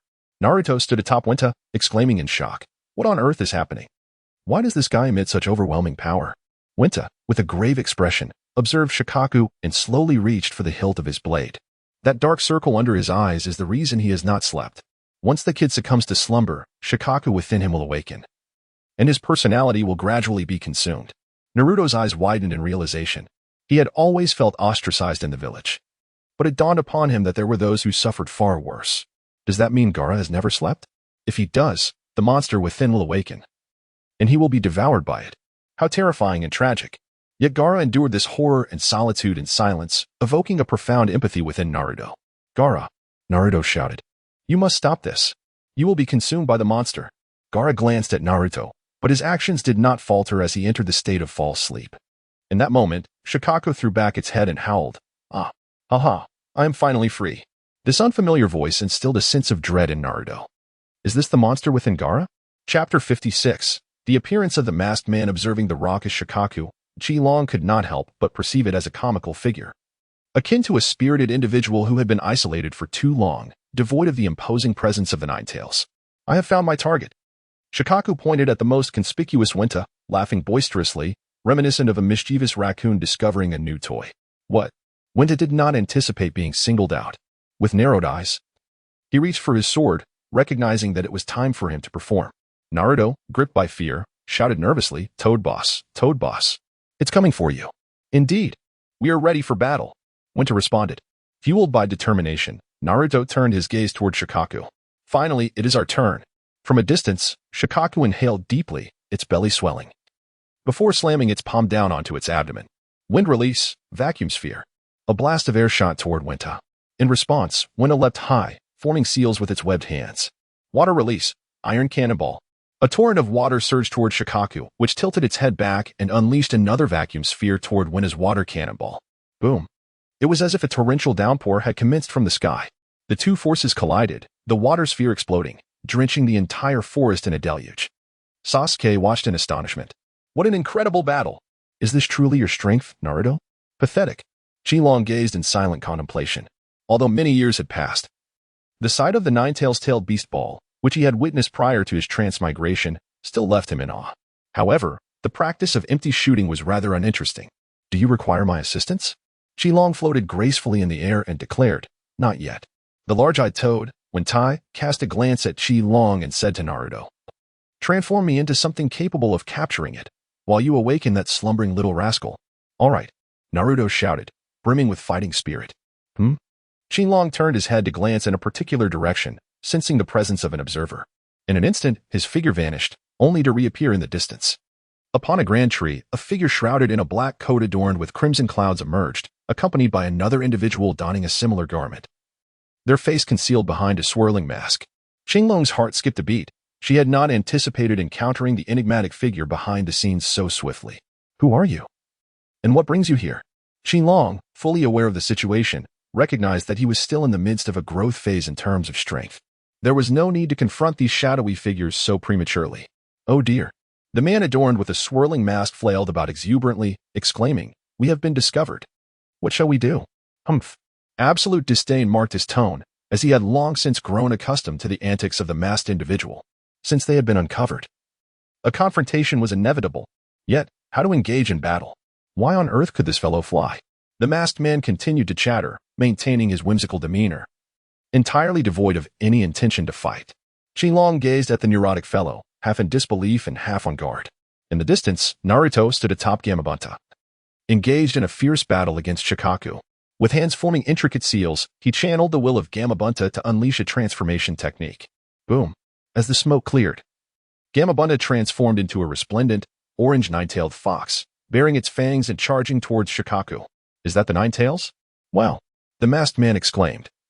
Pointing at the distant transformation with uncontainable excitement, his gestures animated like a child witnessing a grand spectacle, though the expression hidden beneath the mask remained obscured in shadow. The emergence of the Nine-Tails startled Shikaki momentarily, but he quickly recognized it as an illusion, and in a fit of rage, unleashed a barrage of sand bullets towards his foe. Amidst the chaos of battle, the transformed Nine-Tails successfully ensnared one of Shikaku's tails. Naruto, now's the time, he roared, leaping high into the air to deliver a punch to Gaara's head. Bam! Gaara was jolted awake, his bleary eyes opening to the realization that after a prolonged period of insomnia, he had finally begun to drift into a well-deserved slumber, only to be abruptly roused by a cold, hard fist. Anyone would be furious. He hissed, his voice icy, "I will kill you." Sand coffin. A torrent of sand surged towards Naruto, who, with a fierce cry, unleashed a burst of orange chakra in a counterattack against Gaara. Even as his limbs were ensnared by the sand, he charged headlong at Gaara. Such a brutal clash. The masked man continued to narrate the unfolding drama, incessantly chattering to Zetsu. Crash. The colossal Shikaku began to crumble slowly. Hey, you flying nuisance, always getting in the way. Do you wish to fight me? As the battle reached its climax, the masked man cast his gaze upward towards Qinglong. Qinglong gazed at him, extending a single finger with nonchalance. What? He dares to challenge me with merely a finger. This is utterly insane, exceedingly arrogant. He truly disregards us. The masked figure gesticulated wildly, his emotions in a state of turmoil. Retreat, or face annihilation, Qinglong coldly remarked, recalling that this incessantly chattering and erratic fellow was the bloodthirsty demon who had slaughtered the Uchiha clan. It was truly overwhelming. Are you going to kill me? Humph. At that moment, the masked man regained a semblance of composure. Little one, let us see what capabilities you possess. With that, the masked man leaped into the air, charging towards Qinglong, his murderous intent palpable. For someone as irrational as Qinglong, any potential threat to his plans must be eliminated. Thousands of Uchiha clan members had perished. What difference would one more make? To forge a world with Rin, all possible variables must be extinguished. Whoosh. A wave of light shot forth from Qinglong's fingertips. DT. The masked man's eyes narrowed as he quickly shifted from solid to ethereal, allowing the attack to pass harmlessly through him. However, Qinglong swiftly extended his other hand, emanating another beam of light aimed at the masked man. Though the masked man had slipped through his grasp, Qinglong was unlike the typical ninja. Possessing the ability of aerial maneuverability, he deftly turned mid-air, keeping the light beam pressed against the back of the masked man's head while following his movements. The masked man was taken aback by this unexpected maneuver, yet he was no ordinary foe. As he transitioned back to solidity, he swiftly turned and absorbed the light wave into his Kamui dimension. Fly, that's enough. Zetsu interjected, concerned that the masked man's actions might jeopardize their plans, after all. They were the shadowy puppeteers. The masked man resumed his nonsensical demeanor, waving his sleeves dramatically. Oh dear. Zetsu, you nearly frightened me to death. That massive energy sphere pressing against my head was quite alarming. However, since this little brat has dared to treat me this way, I must reciprocate with a gift. The masked man declared as he turned to charge at Naruto. At this moment, Naruto was stubbornly crawling towards Gaara like a determined insect, relentlessly speaking to him. Being alone is truly painful, isn't it? I can't quite fathom why, but I deeply resonate with your feelings. However, I will never allow you to harm those I love. Even if it costs me my life, I shall stop you. Gaara's icy heart seemed to be under siege by Naruto's words, his eyes widening in disbelief. Why? Why would you risk your life for others? Because they rescued me from the abyss of solitude. They are my cherished companions, Naruto replied, his expression resolute. Finally moved. Gaara lifted his gaze to the azure sky, memories of past bonds flashing before his eyes. All right, no more fighting, Gaara declared, yearning for understanding and recognition himself. Naruto finally relaxed, only to hear Qingliang's thunderous shout, that Ruto. Startled, Naruto watched as a figure zipped by him, performing an abrupt stop. Whoosh. The masked man clawed the ground, leaving a deep gouge as he halted beside Gaara, his head aligned with Gaara's. A single crimson eye locked onto Gaara's for a brief moment, and Gaara instantly succumbed to unconsciousness, a surge of formidable chakra erupting from his body as he transformed, manifesting a significant amount of tailed beast chakra. A wild and triumphant roar echoed, I'm back. I'm back. Chapter 57, Tailed Beast Bomb vs. Kamehameha. A colossal arm of Shikaka swung out from Gaara, striking down Temari and Kankuro, who had rushed to support him.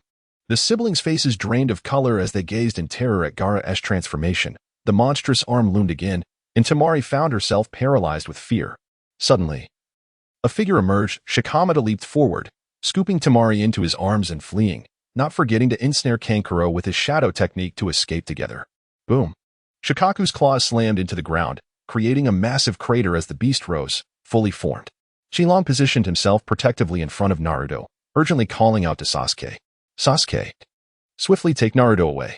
Without hesitation, Sasuke scooped Naruto into his arms and retreated, recognizing that this was a battle far beyond their capabilities to engage in.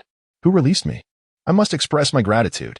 Shikaka bellowed joyfully amidst the chaos, spotting the masked figure and pointing a hefty finger. It was you who set me free, right? Thank you. With that, he struck his ample belly, unleashing a blast of tailed beast chakra that hurtled forth.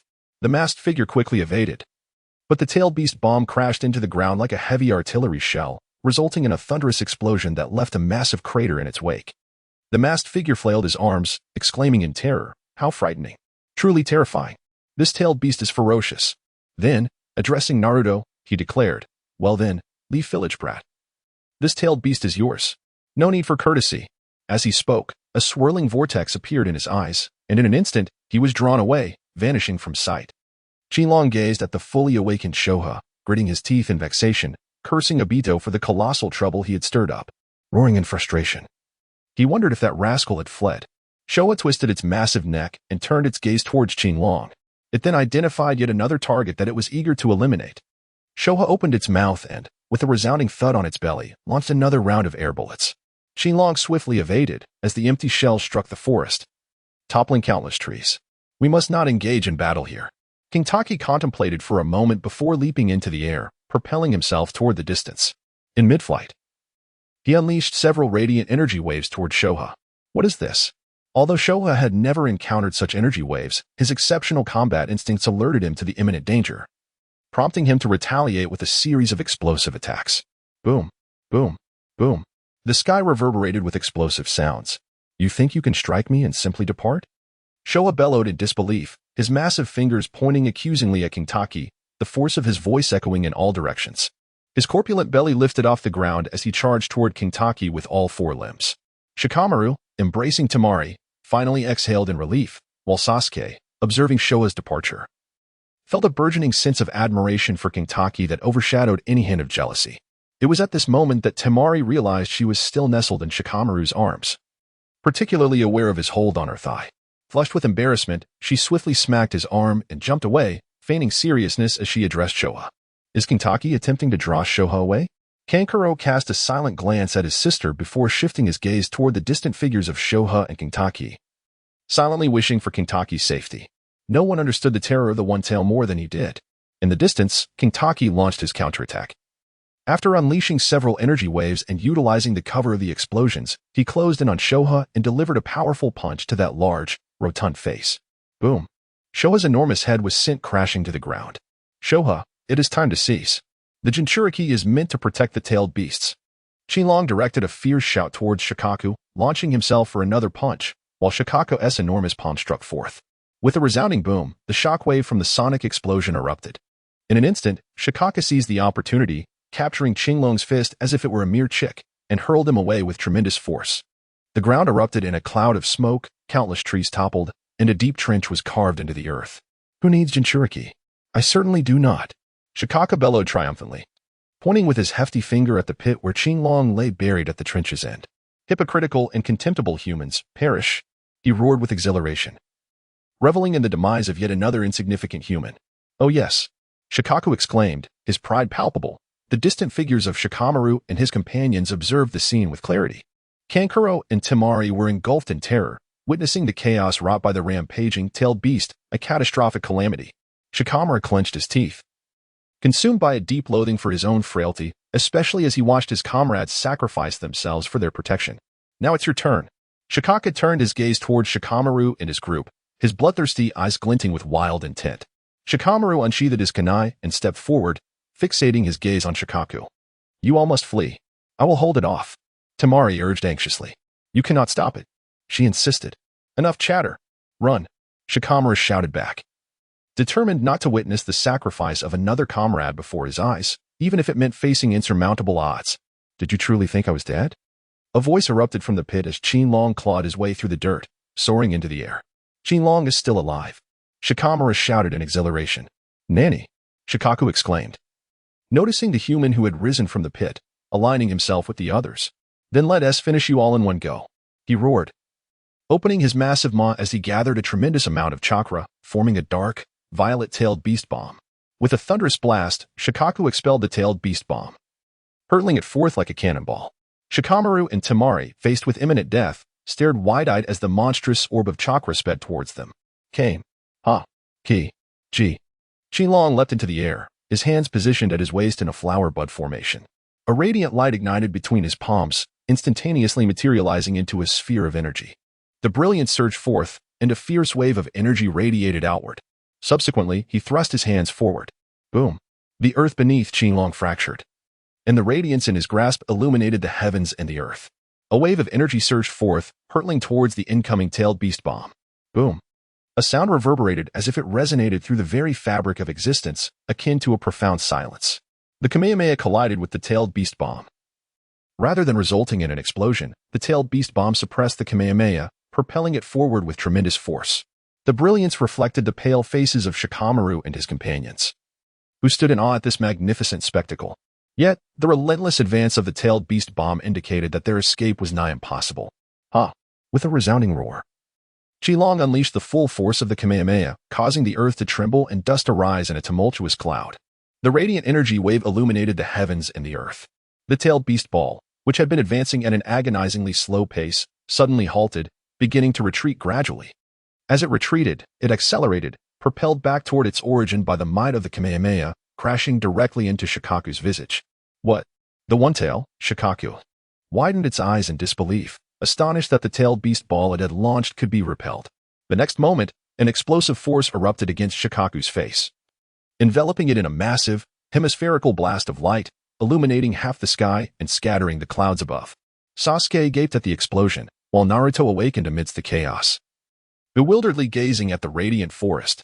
Only Temari and Kankuro were filled with deep concern for Gaara. This ferocious explosion could potentially expose him if Shikaku could not withstand it, leaving Gaara vulnerable to annihilation. Temari cried out toward the dazzling explosion, fervently praying that her troublesome little brother remained unharmed. Chapter 58. Naruto, don't. As the brilliance faded, it gradually unveiled Shikaku's battered and pitiful form. It lay half-collapsed on the ground, struggling to maintain its tailed beast form, its eyes wide open, embodying the essence of despair truly. It was beyond revival. Qinglong glanced at his numb hands, gasping for breath. Indeed, the turtle school's Kamehameha never disappoints. Hiki. Shikamaru hurriedly approached, supporting Qinglong as he asked, Are you all right? I'm fine. Qinglong waved his hand. Naruto gazed at the distant crater, his eyes widening in disbelief at the devastation wrought by Qinglong. Gaara. Temari hurriedly rushed over, yet hesitated to approach, anxiously observing the tragic sight of Shikaku within the pit. Let us proceed. Qinglong remarked that only after a group of people followed did they dare to approach. Qinglong approached the languid Shoha and remarked, I have already stated that the Jinchuriki exists to protect the tailed beasts. Do you still not believe me? Now, it seems you are facing dire consequences. Shoha bared its teeth, desperately striving to maintain its original form, yet it remained obstinate. Such stubbornness is beyond remedy. Naruto, come forth. Utilize your Rasen Shuriken and restrain it. Xingyang summoned Naruto and closed the door behind him. Huh? Naruto approached, bewildered as he glanced between Qiyang and the towering Shikaku. Since Xingyang had urged him to speak, he decided to share his thoughts, albeit with a hint of clumsiness in his words. Naruto stood before Shikaku's imposing visage. As a fellow Jinchuriki, he could empathize with the anguish and helplessness that both Jinchuriki and tailed beasts experienced. He wished to convey a message to the tailed beasts. Let us reconcile. From the moment fate intertwined our paths, tailed beasts and Jinchuriki have become inextricably linked. As he spoke, Shikaku's stubborn gaze softened, yet it still retorted defiantly. Damn you, human brat. Gradually, it began to dissolve into grains of sand, its chakra retracting back into Gaara. What happened to Gaara?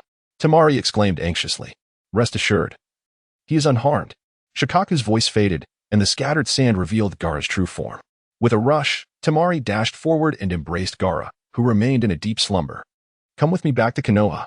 You owe an explanation for your assault on the village. Qilong remarked, in any case. You shall continue your alliance with both Konoha and Tsunade, so they need not fear upon their return. Do you still wish to take us back? Kanjiro stepped forward. Shielding Gaara. This battle may merely be an unforeseen occurrence. Qilong was acutely aware of the unfolding narrative. This battle was entirely a scheme orchestrated by Orochimaru. And an alliance between Konoha and Tsunade was still a possibility. Is there anywhere more suitable for healing than Konoha? She inquired. No, we will not go to your Konoha. Temari declared with unwavering conviction. She found it hard to trust Konoha, especially since they had declared war on them. It was inconceivable that Konoha would not inflict harm upon them. Very well, Qilong chose to remain silent. Shikamaru stepped forward, resolutely determined to fulfill their mission. He brandished his kunai, while Temari unfurled her massive fan, and Kankuro regarded Qilong with a wary expression. All right, let the battle commence. Xingyang waved his hand and stepped aside. After the fierce battle, he felt somewhat fatigued, as did Naruto, Sasuke, and Sakura, all of whom were in a critical state. Their opponents fared even worse. Kanjiro was barely hanging on, and Gaara had but a sliver of health left. Only Shikamaru and Temari remained in relatively good condition. Perhaps it was best to let the couple engage in their duel at their own pace. Xingyang chose to observe from the sidelines. After a brief standoff, Shikamaru and Temari ultimately succumbed, for it was challenging for him alone to secure a victory against the other side. As he watched Gaara and his siblings depart, Xingyang and the others made their way back to Konoha. At that moment, Konoha had quelled the turmoil, all the village's shinobi had mobilized, and parts of the residential areas had been reduced to ruins. The ninja continued to patrol tirelessly. Xinglong beheld his home amidst the ruins. Uncle Haju stood atop the debris, lighting a cigarette, exhaling a dense plume of white smoke before settling onto the wreckage. Ah, Xinglong, you have returned. It is truly wonderful that you are unharmed, exclaimed Uncle Haju, his face alight with joy upon seeing Xinglong. Uncle Haju, you are also safe, which is simply marvelous. Xinglong approached to greet, casting his gaze over the remnants of the ruins. Alas, the houses lay in devastation. Yet it mattered not that the structures were destroyed, as long as the people remained unscathed. He shared a cigarette with Uncle Shu, exhaling a wisp of smoke, and remarked softly, life must go on. He turned his attention back to Xinglong. Xinglong, it has been ages since we last shared a drink. Come to my home tonight for some wine. With that, he rummaged through the rubble of shattered bottles and debris, finally extracting a bottle of untouched liquor. Xilong chuckled softly, observing the situation. Each time you invite me to drink, it is invariably you who indulges alone. However, this evening's scenery is particularly enchanting. Prepare a bountiful meal, and I shall join you at your abode for a drink. Haha. Uncle Shu laughed heartily, nodding in agreement. Certainly. Let me see how much food I can muster from my pantry. I shall prepare a sumptuous feast for you tonight. Xingyang gazed at the smiling figure, deeply admiring the resilient old ninja who had weathered the storms of life for the better part of his existence. Xingliang Gij, Xingliang Kuan. Little Huahua hurried over with her short legs, panting heavily as she came to a halt before Xingyang, gasping for breath before finally raising her head to speak. Xingliang Kuan, your sister has been taken away by a masked man. Xinglong suddenly recalled that his home harbored a hidden female ninja, a precious secret kept within gilded walls. Oh no. Xinglong suddenly smacked his forehead, nearly forgetting about that girl. He hoped fervently that the Umbu and those enraged ninjas had not taken her life. Moreover, there was that sinister root organization to consider. Thank you, Hinabi. Qilong turned and swiftly pursued the direction where the little spark had gone, his figure vanishing rapidly amidst the war-torn streets. Indeed, Qilong cared deeply for that sister. Xiaohuo sighed, her face betraying a palpable sense of disappointment. As several Hinata guards hurriedly approached her, Miss Huohua, please do not wander about recklessly. There may still be potential enemies lurking in Konoha. It is perilous to roam freely. It is here, the place where the energy dissipated. Qingyang once left a trace of energy on Jane, and the essence of this energy has vanished into the air. Who are you? What is your purpose here? Two masked root ninjas sprang forth, obstructing Qingliang's path. I am Qingyang, a genin of Konoha, and I have come in search of someone. There is no one here that you seek. Depart at once. The root ninja, upon hearing this, attempted to drive him away without a hint of courtesy. The person I am searching for has disappeared from here, and I must look for them. Baka. This is a forbidden area of Konoha. Without Lord Danzo's permission, no one is allowed to approach. Humph. Such arrogance. Does that include the Hokage as well? You root ninjas have grown accustomed to your own arrogance. Then may I ask, are you the Hokage? Replied another root member, his tone laced with mockery. Heh. King Taki had no desire to engage in idle chatter with them and coldly remarked, you must have heard of the name Taianzawa King Taki, have you not? If not, fret not. For today, I shall ensure this name is etched in your memories once more. Humph. Taianzawa King Taki, indeed. I was just eager to confront you. The audacious individual who dares to underestimate the esteemed Danzo and the roots of our organization. One of the root ninjas unsheathed a short blade from his back, only for another to swiftly intervene, calling for reinforcements, as they intended to capture Taianzawa King Taki and bring him to the root. Chapter 59. Danzo, hand over the person.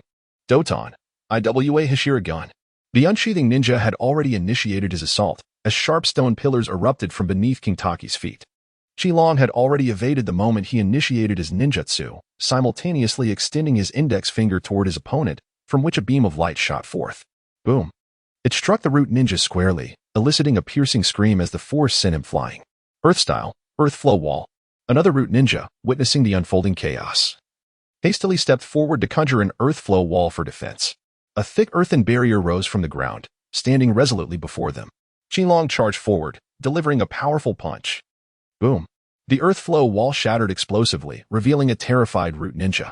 You little brat, attacking the members of Root. Are you aiming to become a rogue ninja? What a bold statement. Were you not the ones who first assaulted the ninjas of Konoha, seeking to become traitors yourselves? Oh dear. I never anticipated that spies from enemy nations had infiltrated the Root organization. No wonder Orochimaru's attack went unnoticed. Qilong, in a teasing tone, remarked upon the discovery of an astonishing matter. The captain of the recently arrived support team, upon hearing this, was drenched in cold sweat. How could this little brat, with such reckless abandon, speak the truth amidst his nonsensical accusations? Who among us would betray the village? You insolent child. What is the meaning of your unprovoked attack on the active personnel of Konoha? According to Konoha's regulations, I am compelled to apprehend you. Humph. Yet another group of rogue ninjas has appeared. Qilong chuckled softly, preparing for an impending battle. Even if you were to leave Konoha as a rogue ninja afterward, it would be of little consequence. However, losing something at that moment would not be easily forgiven. Who would want to become a rogue ninja?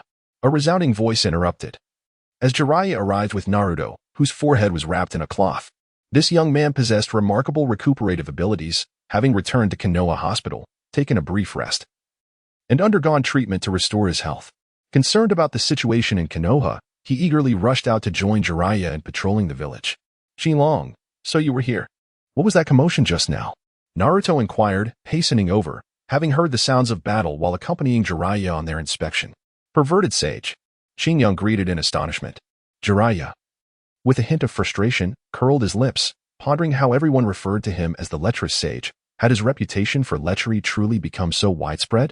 Lord Jiraiya, a ninja from the Foundation interjected, seeking redress. This brat has attacked our personnel without cause. We implore you to deliver justice and apprehend this scoundrel. What? Naruto exclaimed, his eyes widening in disbelief. He could not fathom why Qingyang would assault members of the Foundation, as they were the elite tasked with safeguarding Konoha's interests. Jiraiya turned his gaze toward Qingyang. Surely, you jest? Of course not. Qilong remarked, I followed the scent of one of my subordinates to this place, only to be intercepted and attacked. Clearly, There are hidden secrets at play. Jiraiya smiled at Qi Long, saying, "Little one, the Roots are a clandestine unit of Konoha's upper echelon. Naturally, there are secrets involved for you." Qi Long was about to defend himself when Jiraiya interjected. However, since Qinglong's subordinate had vanished from this place, there must surely be some misunderstanding. If your root has taken someone, then please release them. "We have not captured anyone," declared the root ninja. Qinglong's fury was on the verge of eruption. Jiraiya, one of the 3 legendary ninjas, suddenly cast a furious glare at the ninja before him. "Is my word of no consequence?" he exclaimed. "You apprehended someone and then released them. Our root organization has not captured a single individual who did not deserve it." At that moment, Danzo, with one eye covered and an arm slung over his shoulder, approached. "Ah, is that you, Shimura Danzo? Why do you only emerge now that the turmoil has subsided? You insolent brat! How dare you show such disrespect to Lord Danzo?" barked the captain of the root. Poised to retaliate at a moment's notice, Danzo raised his hand to halt him, his voice icy and detached. "You know not the extent of Root's contributions and sacrifices for Konoha and the shadows. Your contributions may be considerable, yet your misdeeds are equally numerous. Spare me your platitudes and release the person you have taken." King Taki was disinclined to meddle in the affairs of the Kage family. If he allowed his thoughts to become muddled, he would have no choice but to extinguish them. The present inability to resolve matters does not equate to past failures. A gentleman's vengeance is not delayed even for a decade. He is certainly not akin to the Uchiha clan. "Danzo, if you have captured him, please release him." Jiraiya spoke in a grave tone. After all, King Taki is Tsunade's disciple, and he must lend his assistance whenever possible. Furthermore, he is an exceptionally talented individual from Konoha. Upon hearing Naruto recount King Taki's battle with the tailed beasts, Jiraiya even began to ponder if this was the destined child he had been seeking. "We possess the authority to apprehend the ninja who have wreaked havoc in Konoha, do we not? The targets of our capture are the sound and sand ninjas who have attacked Konoha." Danzo remained non-committal, having no intention of relinquishing the captured individual. "That person is my subordinate. I was the one who arranged for him to infiltrate the hidden village," Qi Long declared, "since the matter has reached this point. If Danzo refuses to hand over the individuals, we shall resort to force. Given that Qi Long has identified them as his personnel, Danzo, it is time to comply." Jiraiya spoke with a grave demeanor. Observing Jiraiya's serious expression, Danzo waved his hand dismissively, conceding to Jiraiya's request. But he was not to expect to become Hokage after allowing the Sound Ninja, who threatened Konoha, to escape. The bound and sealed kin was brought forth, her eyes lighting up with joy as she beheld Qi Long. Initially believing she was doomed, she was astonished that Qi Long had managed to rescue her, and she exclaimed with excitement, "Qinglong-kun." Qi Long nodded slightly. Danzo gestured for someone to hand over the money, then turned to Jiraiya with a cold gaze. "You will bear the consequences of harboring foreign ninjas. Should any issues arise, you shall regret it." "Then there is no need for your esteemed presence," Jiraiya replied nonchalantly, glancing at Jean. "So this is the exquisite young lady. No wonder Qi Long went to such lengths to rescue her." Jin's cheeks flushed slightly, while Qi Long shot a sidelong glance at Jiraiya, thinking him quite unrefined.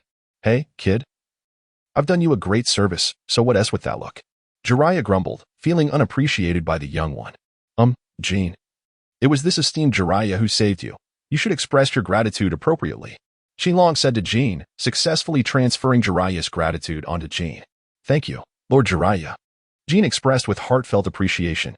"There's no need for thanks if you wish to show your gratitude." Jiraiya grinned broadly, wearing an amused expression. "Uncle Jiraiya, I am still a young lady. How could you be so shameless?" Qi Long was at a loss for words, having unwittingly gathered material from someone familiar. What a predicament! The young girl, in her teenage years, was in the prime of her youth. Speaking of youthful maidens, Jiraiya became even more animated, while at this moment, Jean subtly distanced himself 2 paces away from Jiraiya. Observing Jin's quiet retreat, Jiraiya felt his heart shatter. Such a small distance caused such profound hurt. How could it be that Jiraiya, a man of valor, skilled in ninjutsu, and adept at winning the hearts of fair maidens, would encounter such treatment? Chapter 60. Naruto's technique. After the battle came the monumental task of clearing the ruins and tending to the casualties, a formidable undertaking. Coinciding with the funeral of the 3rd Hokage, rain fell from the sky, yet as Tsunade's disciple, Qi Long had no choice but to attend. Clad in the black robe that little Huohuo had prepared for him, as he had not made any arrangements for such attire, Sarutobi Hiruzen, though not a paragon of virtue, was hardly a villain. To categorize him as such would be overly simplistic. He was a competent politician. Under his leadership, Konoha triumphed in several external conflicts, preserving the village's peace. During his administration, Konoha flourished, emerging as the mightiest hidden village in the shinobi world. However, internally, under his leniency, the higher echelons of Konoha annihilated the Uchiha clan, sacrificing or betraying the interests of certain families to achieve peace. One can only lament that the hearts of politicians are often tainted. His tenure as Hokage, marked by both merit and fault, reached a definitive conclusion at this moment. In the days that followed, Konoha buzzed with activity, the battlefield ruins were bustling with people, and the village was alive with the fervor of reconstruction. Villagers were ardently engaged in rebuilding Konoha, with the chants of workers echoing throughout. The effort to restore the structures ravaged by war was indeed a colossal endeavor. And Qinglong's home was among those under reconstruction, with Jin assisting in the relocation of building materials. Naturally, Qingyong was not so idle. The senior officials of Konoha had convened for a meeting to deliberate on who would succeed the next Hokage. The elite ninjas of Konoha were also engaged in various missions, with a multitude of jonin leading teams to the borders of the nation, safeguarding against foreign incursions. Meanwhile, Qingyong and his companions remained in the village, patrolling and collaborating with the remaining elite ninjas to protect Konoha. In the wake of the Hokage's demise, it was anticipated that the 4 great hidden villages, along with other smaller ones, would soon respond. However, Konoha was unprepared for the fact that the first to act were Uchiha Itachi and Kisame Hashigaki. On this day, shrouded in mist, with the formidable guardians Kamizuki Izumi and KZ Tetsu stationed at the gates, none dared to provoke trouble at the entrance of Konoha. Uchiha Itachi, undeterred, entered the village through a side gate, accompanied by Kisame Hashigaki, swiftly incapacitating the guarding ninjas with his genjutsu before they could react. Amidst the fog, that man had returned. He did not present a travel code and brazenly forced his way through the checkpoint. King Taki visited the injured soldiers, promising Yuzuki and Shiin that he would bring Tsunade back to treat Jifeng, spend time chatting with Rock Lee, and stroll with Naruto and Sakura, while preparing a new training regimen for Hinata. To his surprise, King Taki's system introduced a combat point feature, allowing him to earn points through battles. In addition to the eclectic rewards obtained from daily training lottery draws, these points could be used to purchase various items, and even enhance the odds of acquiring certain special items. It seems the system desires him to embrace a life of relentless combat. Qingyong pursed her lips, expressing her reluctance to embrace the persona of a battle enthusiast. Engaging in combat with men hardly compared to playful interactions with girls. After all, it was not a matter of brawling with women. To this sentiment, Jiraiya wholeheartedly concurred. Just as the battles concluded and peace enveloped Konoha, Lord Jiraiya commenced his exploration of the village. Under the bright daylight, he perched atop a building with binoculars in hand, discreetly observing women bathing at a nearby outdoor hot spring. Had it not been for the arrival of Mido Gate and Tsurugi Koharu, who interrupted his perusal, he could have indulged in this scene for an entire day. The 2 high-ranking officials of Konoha sighed upon witnessing Jiraiya's voyeuristic antics. Jiraiya, you still behave in this manner. Konoha has lost its Hokage, and it is imperative to select a leader to guide the village. We have decided to appoint you as the new Hokage. No, Jiraiya interjected, raising his hand to halt their proposition. If I become Hokage, when would I have the time to gather material? Besides, isn't Tsunade also a disciple of the 3rd? She is far more suited for the role. They remained oblivious to the fact that the lecherous sage Jiraiya's weakness lay in his desire for certain pleasures. Had they mentioned the 3rd's crystal ball used for spying, he might have been tempted. That girl? She indeed possesses the capability. However, you must expedite the process of finding her to assume the position. Time waits for no one. Mido Gate still held esteem for Tsunade, recognizing her as a person of great responsibility. Having departed from the ninja hospital, Qingyong strolled through the streets. Naruto, brimming with excitement, approached her, brandishing a copy of Intimate Paradise. Qingyong, look what I have in my hand. Could it possibly be a risk book you pilfered from Kakashi-sensei? Naruto, you're still a child. Is it appropriate for you to be reading such material? Qilong cast a glance at the small yellow book in Naruto's hand. What is this? Who is still a child? I, Naruto, have someone I cherish. Naruto retorted defiantly. Qilong suddenly recalled that children in the world of Naruto tend to mature early. Many are already experiencing romantic relationships while still in elementary school, not to mention that they are sent to the battlefield at the tender age of 7. So, who do you say you like? Naruto intended to confess his affection for Sakura, yet the image of Hinata surfaced in his mind, leaving him momentarily ensnared in a dilemma. Qinglong, with a slight curl of his lip, offered a piece of advice to his friend. Naruto, he said, this is still the age to enhance your strength. Allow me to tell you, Early romantic entanglements are detrimental, especially when one's character is not yet fully developed. One can hardly comprehend the true nature of affection. Early love indeed brings about harm. Obito serves as a prime example, as he is still crafting a world with Rin. Naruto, however, was not in agreement. Having feelings for someone is not something to be ashamed of. Humph. In any case, I have someone I like, and it's two people, no less. Qinglong nearly choked on a mouthful of saliva. What? You like two of them, Lulu? Is this still the familiar Lulu we know? Can you handle it? Qinglong questioned, asserting that the youth are utterly unaware of the formidable nature of women, who possess the uncanny ability to erode a man's resolve and exhaust his very being. Can one truly cope with such a challenge? Naruto, however, displayed an air of indifference, confidently proclaiming that as long as he could employ the shadow clone technique, accommodating several more young ladies would be no issue at all. Nanny. Qinglong was taken aback, her expression one of disbelief as she inquired, where did you learn this? Right here. Naruto replied, producing his copy of The Paradise of Affection. This is the latest book by the perverse sage, and it hasn't been released yet. He gifted me a copy, claiming that I inspired him. Thus, I am indispensable to the publication of this work. Qinglong trembled as he received the book, gazing incredulously at Naruto. How many times had this fellow demonstrated the seductive technique to inspire Jiraiya? Naruto, your dedication to the arts is rather extraordinary. After just a few chapters, Qinglong was left in disbelief, his mind thoroughly expanded. So, this is how ninjutsu can be utilized? Goodness, reversal of heaven can be applied in such a manner. My word, is this truly the technique of shadow gathering?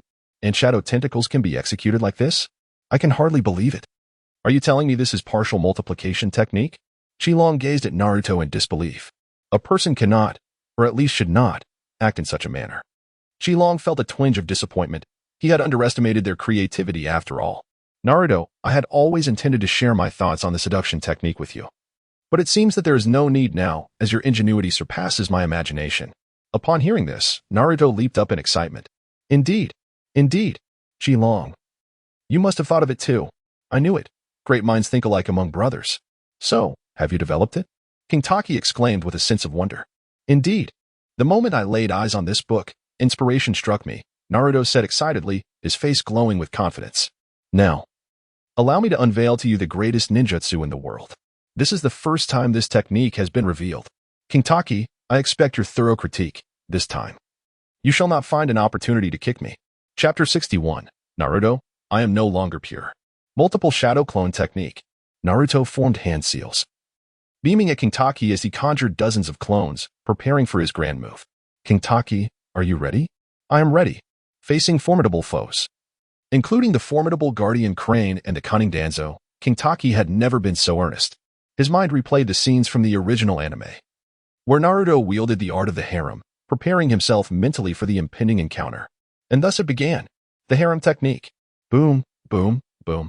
In the wake of a billowing cloud of white smoke, dozens of Narutos emerged, each one radiating with a polished sheen, exuding an ethereal glow that unveiled an array of indescribable beauties.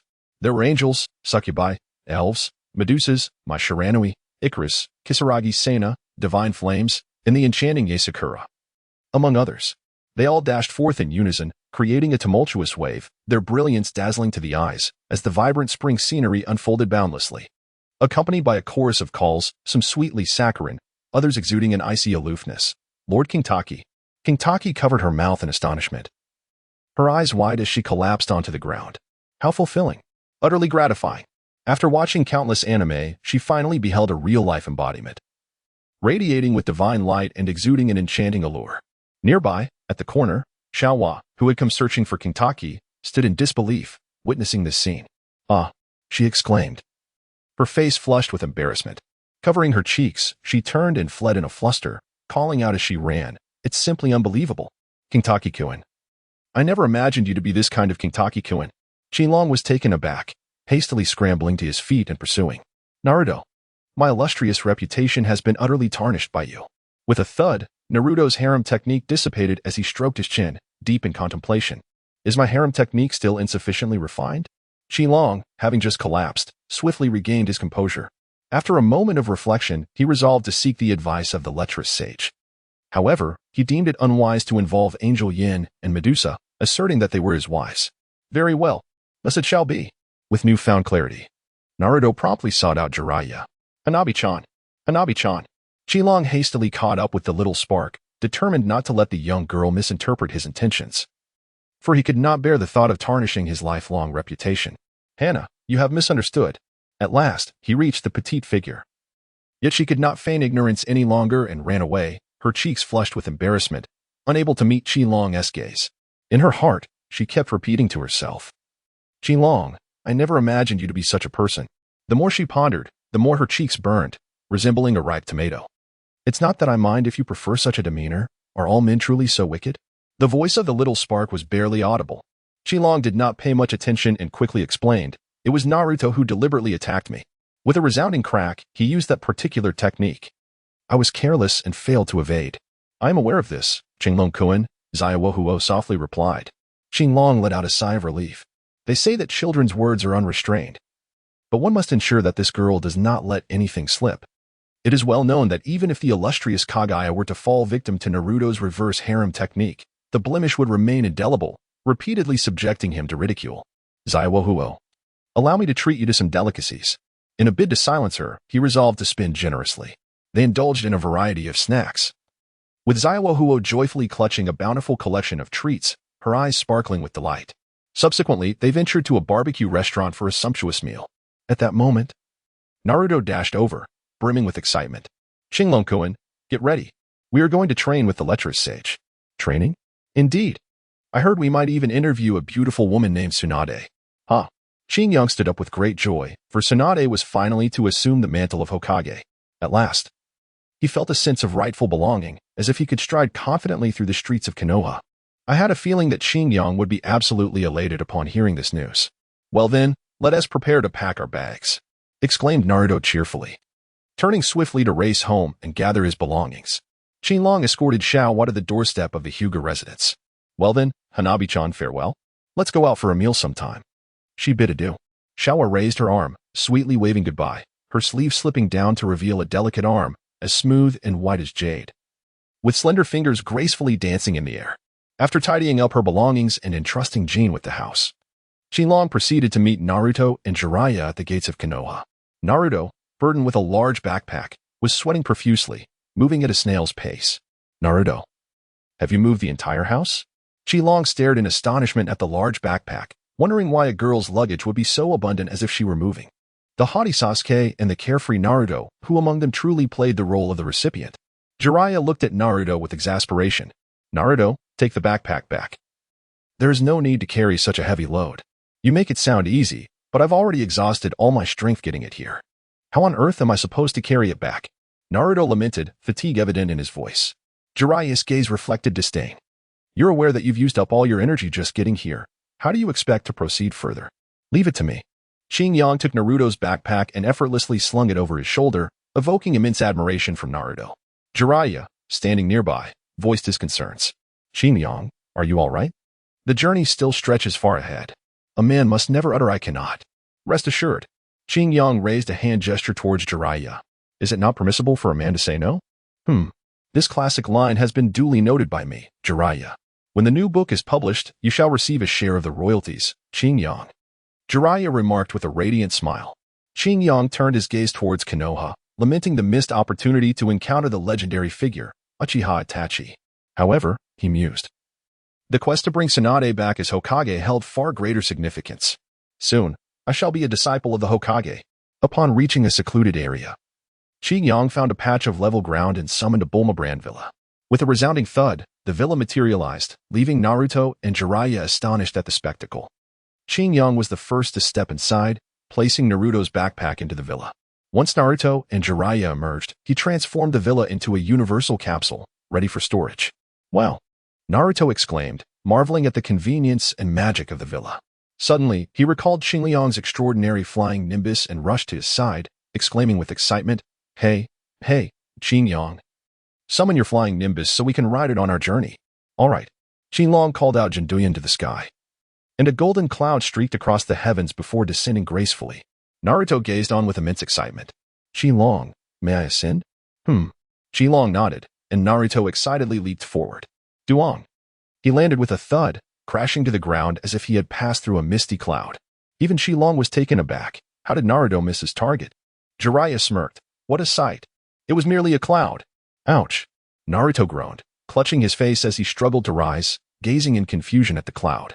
Suddenly, he recalled the sleepless night spent studying Jiraiya's Ika Paradise to master his ninjutsu. I have lost my innocence, Naruto cried out, lamenting his fate.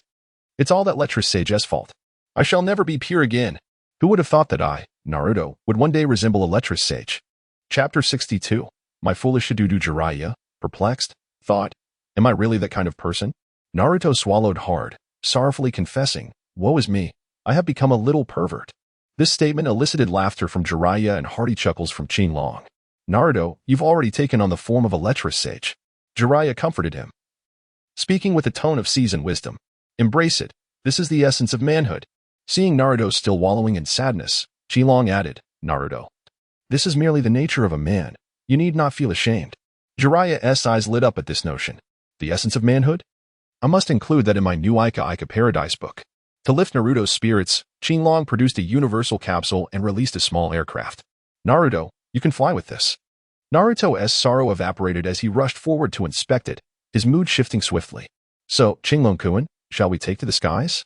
He exclaimed, patting the aircraft with an expression of curiosity. This plane feels sturdy. I wonder how durable it is. Wait.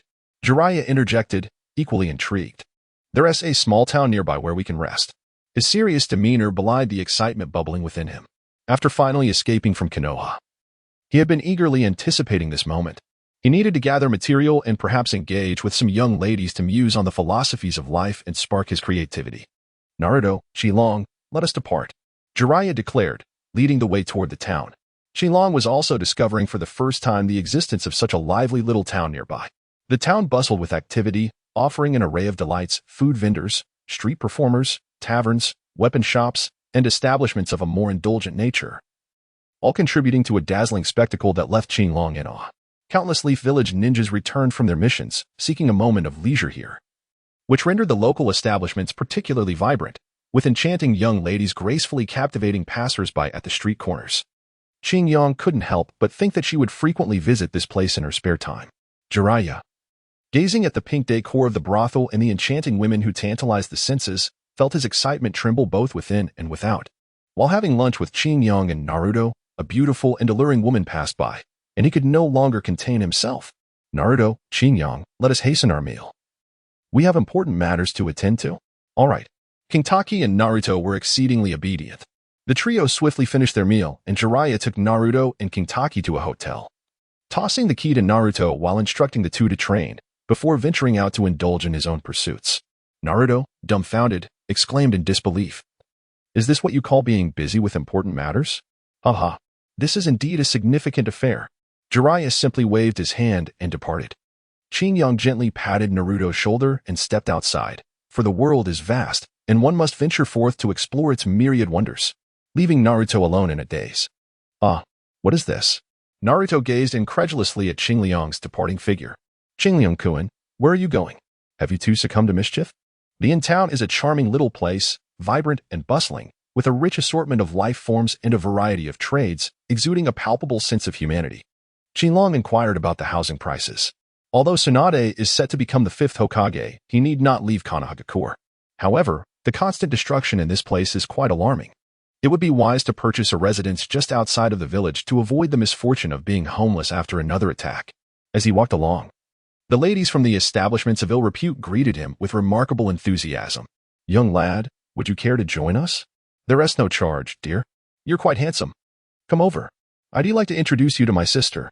Qinglong exhaled softly, unable to withstand the fervor surrounding him, and fled, eliciting a chorus of delicate laughter from the young women behind him.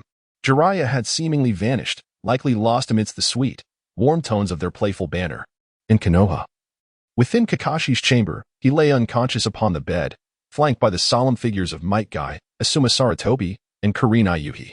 Upon witnessing this scene, Sasuke, who had come to visit Kakashi, hurriedly inquired about the situation. The three attempted to conceal the truth when suddenly, Ebisu burst in, exclaiming that Itachi Uchiha had returned and was searching for Naruto. Upon hearing this, Sasuke's fury ignited, much like a cat roused from slumber. As he dashed from the room towards Naruto's abode, consumed with worry for his friend, fearing that the cold-hearted Itachi might capture him, or worse, that Naruto could meet his end. In a state of desperate urgency, Sasuke questioned many as he hastened to the town, and at last, he located Naruto. Just as Itachi was opening the door to his room, Itachi Uchiha. Sasuke breathed a sigh of relief that Naruto was unharmed. But his initial relief swiftly transformed into a fervent rage and a thirst for vengeance. Long time no see. Itachi responded coolly, turning his gaze. Uchiha Itachi, I will kill you. At the sight of his brother, Sasuke's fury erupted, and he unleashed a torrent of Chidori's brilliance, its sharp cry aimed directly at Itachi. Yet, the vast chasm in their abilities rendered Sasuke powerless. He could not even muster a semblance of resistance before Itachi. With a resounding crash, Chidori shattered the hotel room. And Itachi seized Sasuke's wrist, twisting it with brutal force. Sasuke's anguished scream echoed, yet Itachi's expression remained impassive, concealing the tumult within. Nevertheless, the obstinate Sasuke refused to yield. Recklessly charging at Itachi, oblivious to the peril he faced, only to be met with a relentless barrage of strikes that left him questioning his very existence. Teetering on the brink of despair. Subsequently, Itachi grasped Sasuke by the throat, pinning him against the wall. Gazing down at the younger brother, whom he had once spared despite having slain their clan and parents. My foolish little brother, hate me, despise me, Itachi declared, unleashing its Tsukuyami. Sasuke's eyes widened in terror as he emitted a series of heart-wrenching cries, as if tormented by demons 1,000 times over. Ultimately, he slumped down the wall like a doll that had been played with too harshly. Naruto had exerted countless efforts to guide Sasuke towards the light, only to have him cruelly thrust back into the depths of darkness by Itachi's relentless kick. Chilong inquired about the local housing prices to familiarize himself with the environment and customs before returning with a large bundle of provisions. As he approached the inn, he sensed two powerful yet unfamiliar presences, only to discover the broken inn. He rushed forward and was met with the shocking sight of Uchiha Itachi reading to Sasuke. A scene that utterly repulsed Chilong. What madness has this deranged Itachi committed? Using Tsukuyami to replay the most harrowing memories of the Uchiha clan in Sasuke's mind, was this not the act of a lunatic? Regardless of the rationale. To repeatedly immerse one's own brother in the traumatic recollections of patricide and matricide is hardly the act of a sane individual. If the intention behind killing one's brother's parents and kin was purportedly for his benefit, it is truly a perverse notion of fraternal affection. Chilong took a deep breath. Aghast at this bizarre notion of inflicting suffering upon oneself while exacerbating the pain of loved ones, Naruto's recent efforts seemed to have been in vain. After painstakingly guiding Sasuke into the light, Itachi had plunged him back into the depths of despair with a mere Tsukuyami. The dark seed Itachi had sown in Sasuke's heart on the night of the massacre was now taking root and flourishing. Suddenly, Jiraiya burst through the window, carrying a woman. Ninjutsu, toad mouth binding technique. In an instant, the corridor of the inn was enveloped by a mass of flesh resembling that of an animal. Wrapping around Sasuke and encasing him in a protective cocoon. Itachi, you have now found yourselves within the esophagus of the great toad of Maiboka Mountain that I summoned. Let you become the food for the toad of Awagakure. Chapter 63, Untitled. No one can escape the walls of the Awagakure toad's belly, Jiraiya declared. Clumps of digestive flesh surged towards Uchiha Itachi and Kisame Hashigaki. Itachi, with Kisame looking bewildered, managed to break free from the grasp of the digestive mass, leading the way as they both sprinted toward a possible escape from the toad's stomach. Chilong pursued closely, determined not to let this childhood tormentor escape easily. Gyuki. Block his path. Itachi discovered a vulnerable point in the stomach wall as the kaleidoscopic Sharingan gradually manifested, revealing a blood-red eye adorned with a swirling shuriken symbol. Amaterasu. A sphere of black flames erupted, fiercely igniting against the stomach wall.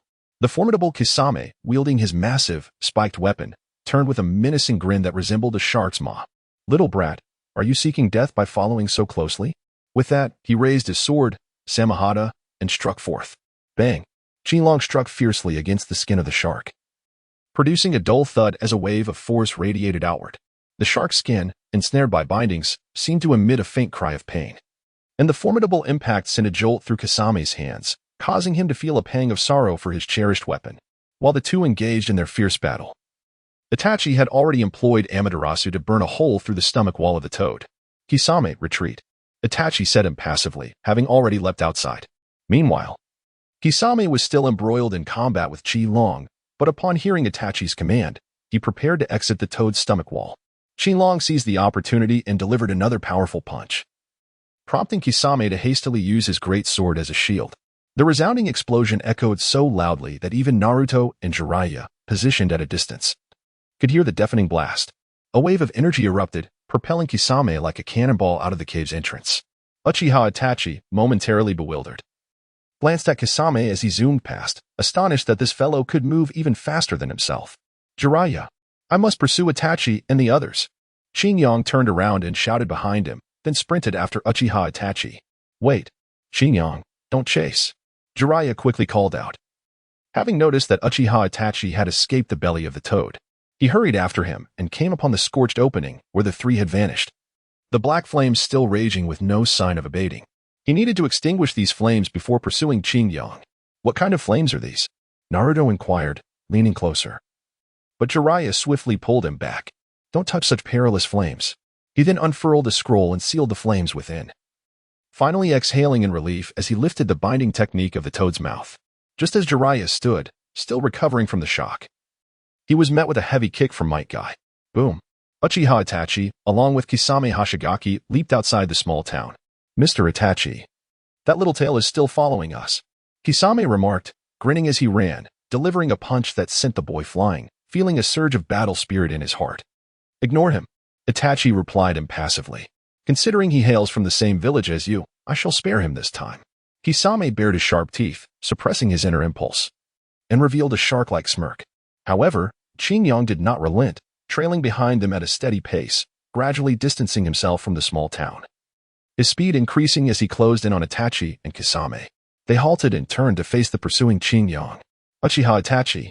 Xingyang fixed his gaze upon the figure that had haunted his dreams since he was 7. That fateful night, an entire region of Konoha was mercilessly slaughtered, the air thick with the stench of blood that permeated the village. After more than 20 years across 2 lifetimes, he experienced such an overwhelming odor of carnage for the first time and witnessed the brutalities inflicted by cold weapons, even amidst the ravages of war. Such horrific events were seldom encountered, not even during the Great Ninja War. A prestigious clan was annihilated overnight, leaving only Sasuke behind, as all the elderly and infirm were mercilessly eradicated, while ravenous crows, drawn by the scent of blood, filled the skies above Konoha. I know you, Itachi Uchiha declared, his eyes resembling a deep well, his face a mask of stoic gloom. You are the one who defeated Hanzo the Salamander in the Land of Rain, a being often referred to as a human-tailed beast. As he spoke, his eyes suddenly widened, staring intently at Xingyang. In contrast, I find your other title more appealing, the human weapon. Ha! Xingyang remarked, I am acquainted with you as well. Uchiha Itachi, the rogue ninja of Konoha, the harbinger of doom for the Uchiha clan, the dutiful son of Uchiha Fugaku, the lapdog of Danzo. Humph. Upon hearing Xingyang's words, the dutiful son of Uchiha Fugaku, Uchiha Itachi's anger flared. He huffed through his nostrils, and his Sharingan, now uncontrollably activated, began to spin slowly like a shuriken. Do not lose your temper. Am I not merely stating the truth? Kintaki gazed calmly at the prodigal son of the Uchiha clan. Many lamented that Itachi, who had a lifelong penchant for sweetness, endured a lifetime of suffering. Countless individuals expressed their sympathy for him. Yet, has anyone contemplated that all this suffering was borne solely by Itachi? He not only inflicted pain upon himself but also subjected those close to him to anguish, even leading them to their demise. In comparison to Itachi, the most pitiable was Sasuke, whose once beautiful life was ruthlessly stripped away, and ironically, it was his dearest brother who perpetrated this loss. Whether seeking vengeance or choosing to forgive, he faced a tormenting dilemma, as if trapped in a hellish existence. Yet Itachi felt this was insufficient. Repeatedly replaying the torment within Sasuke's mind, any ordinary person would have long succumbed to madness. Itachi's expression returned to an exterior calmness, his face as placid as an ancient well. You are correct. I am indeed a rogue ninja of Konoha. What of it? Do you wish to kill me, little brat? Itachi regarded the youth before him, a hint of amusement flickering across his countenance. How long have I, Itachi, roamed these lands without a single defeat? Although I have been obedient and compliant with the higher-ups of Konoha, it does not imply that I am also at your mercy, young one. Itachi, are you aware of the terrifying impact your actions have had on the citizens of Konoha? Xingyang's expression revealed a hint of reminiscence as his eyes once again gleamed with intensity while gazing at Itachi. Do you know that even now, the children of Konoha are still unruly, and the adults invoke your name to instill fear? The mere mention of your name terrifies them more than the thought of tailed beasts. Itachi's gaze flickered momentarily, his pupils narrowing before he succumbed to tranquility once more. At the moment Konoha raised its blade, he had long been prepared, willing to bear all darkness for the sake of Konoha's light.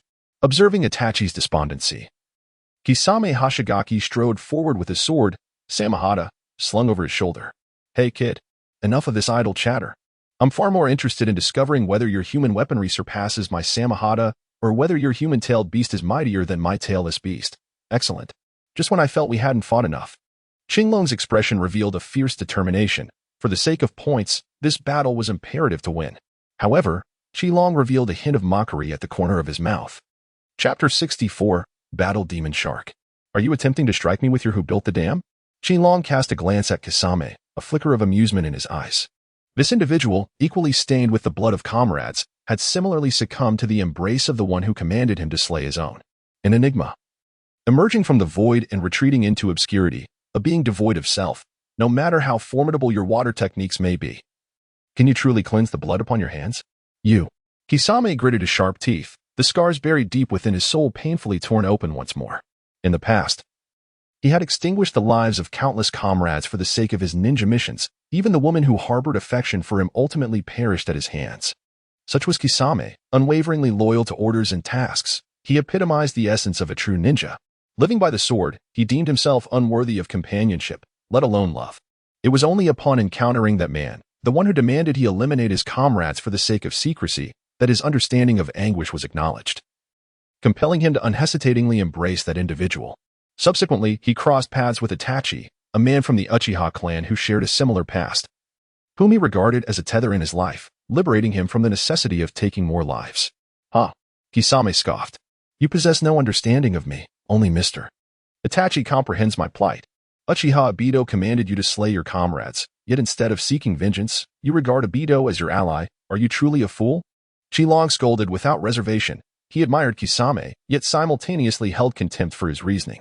Some claimed that Kisame was a veritable man, unwaveringly dedicated to the way of the ninja until his last breath. However, Qinglong believed that while Kisame embodied the essence of a true ninja and a genuine man, he lacked the fortitude of a real man. A man should stand tall and firm, with clear distinctions between gratitude and enmity. Kisame was caught off guard by his own words, as Uchiha Itachi cast a doubtful glance in his direction, questioning why he mentioned Uchiha Obito. Ah. So you are aware of Lord Uchiha Madara.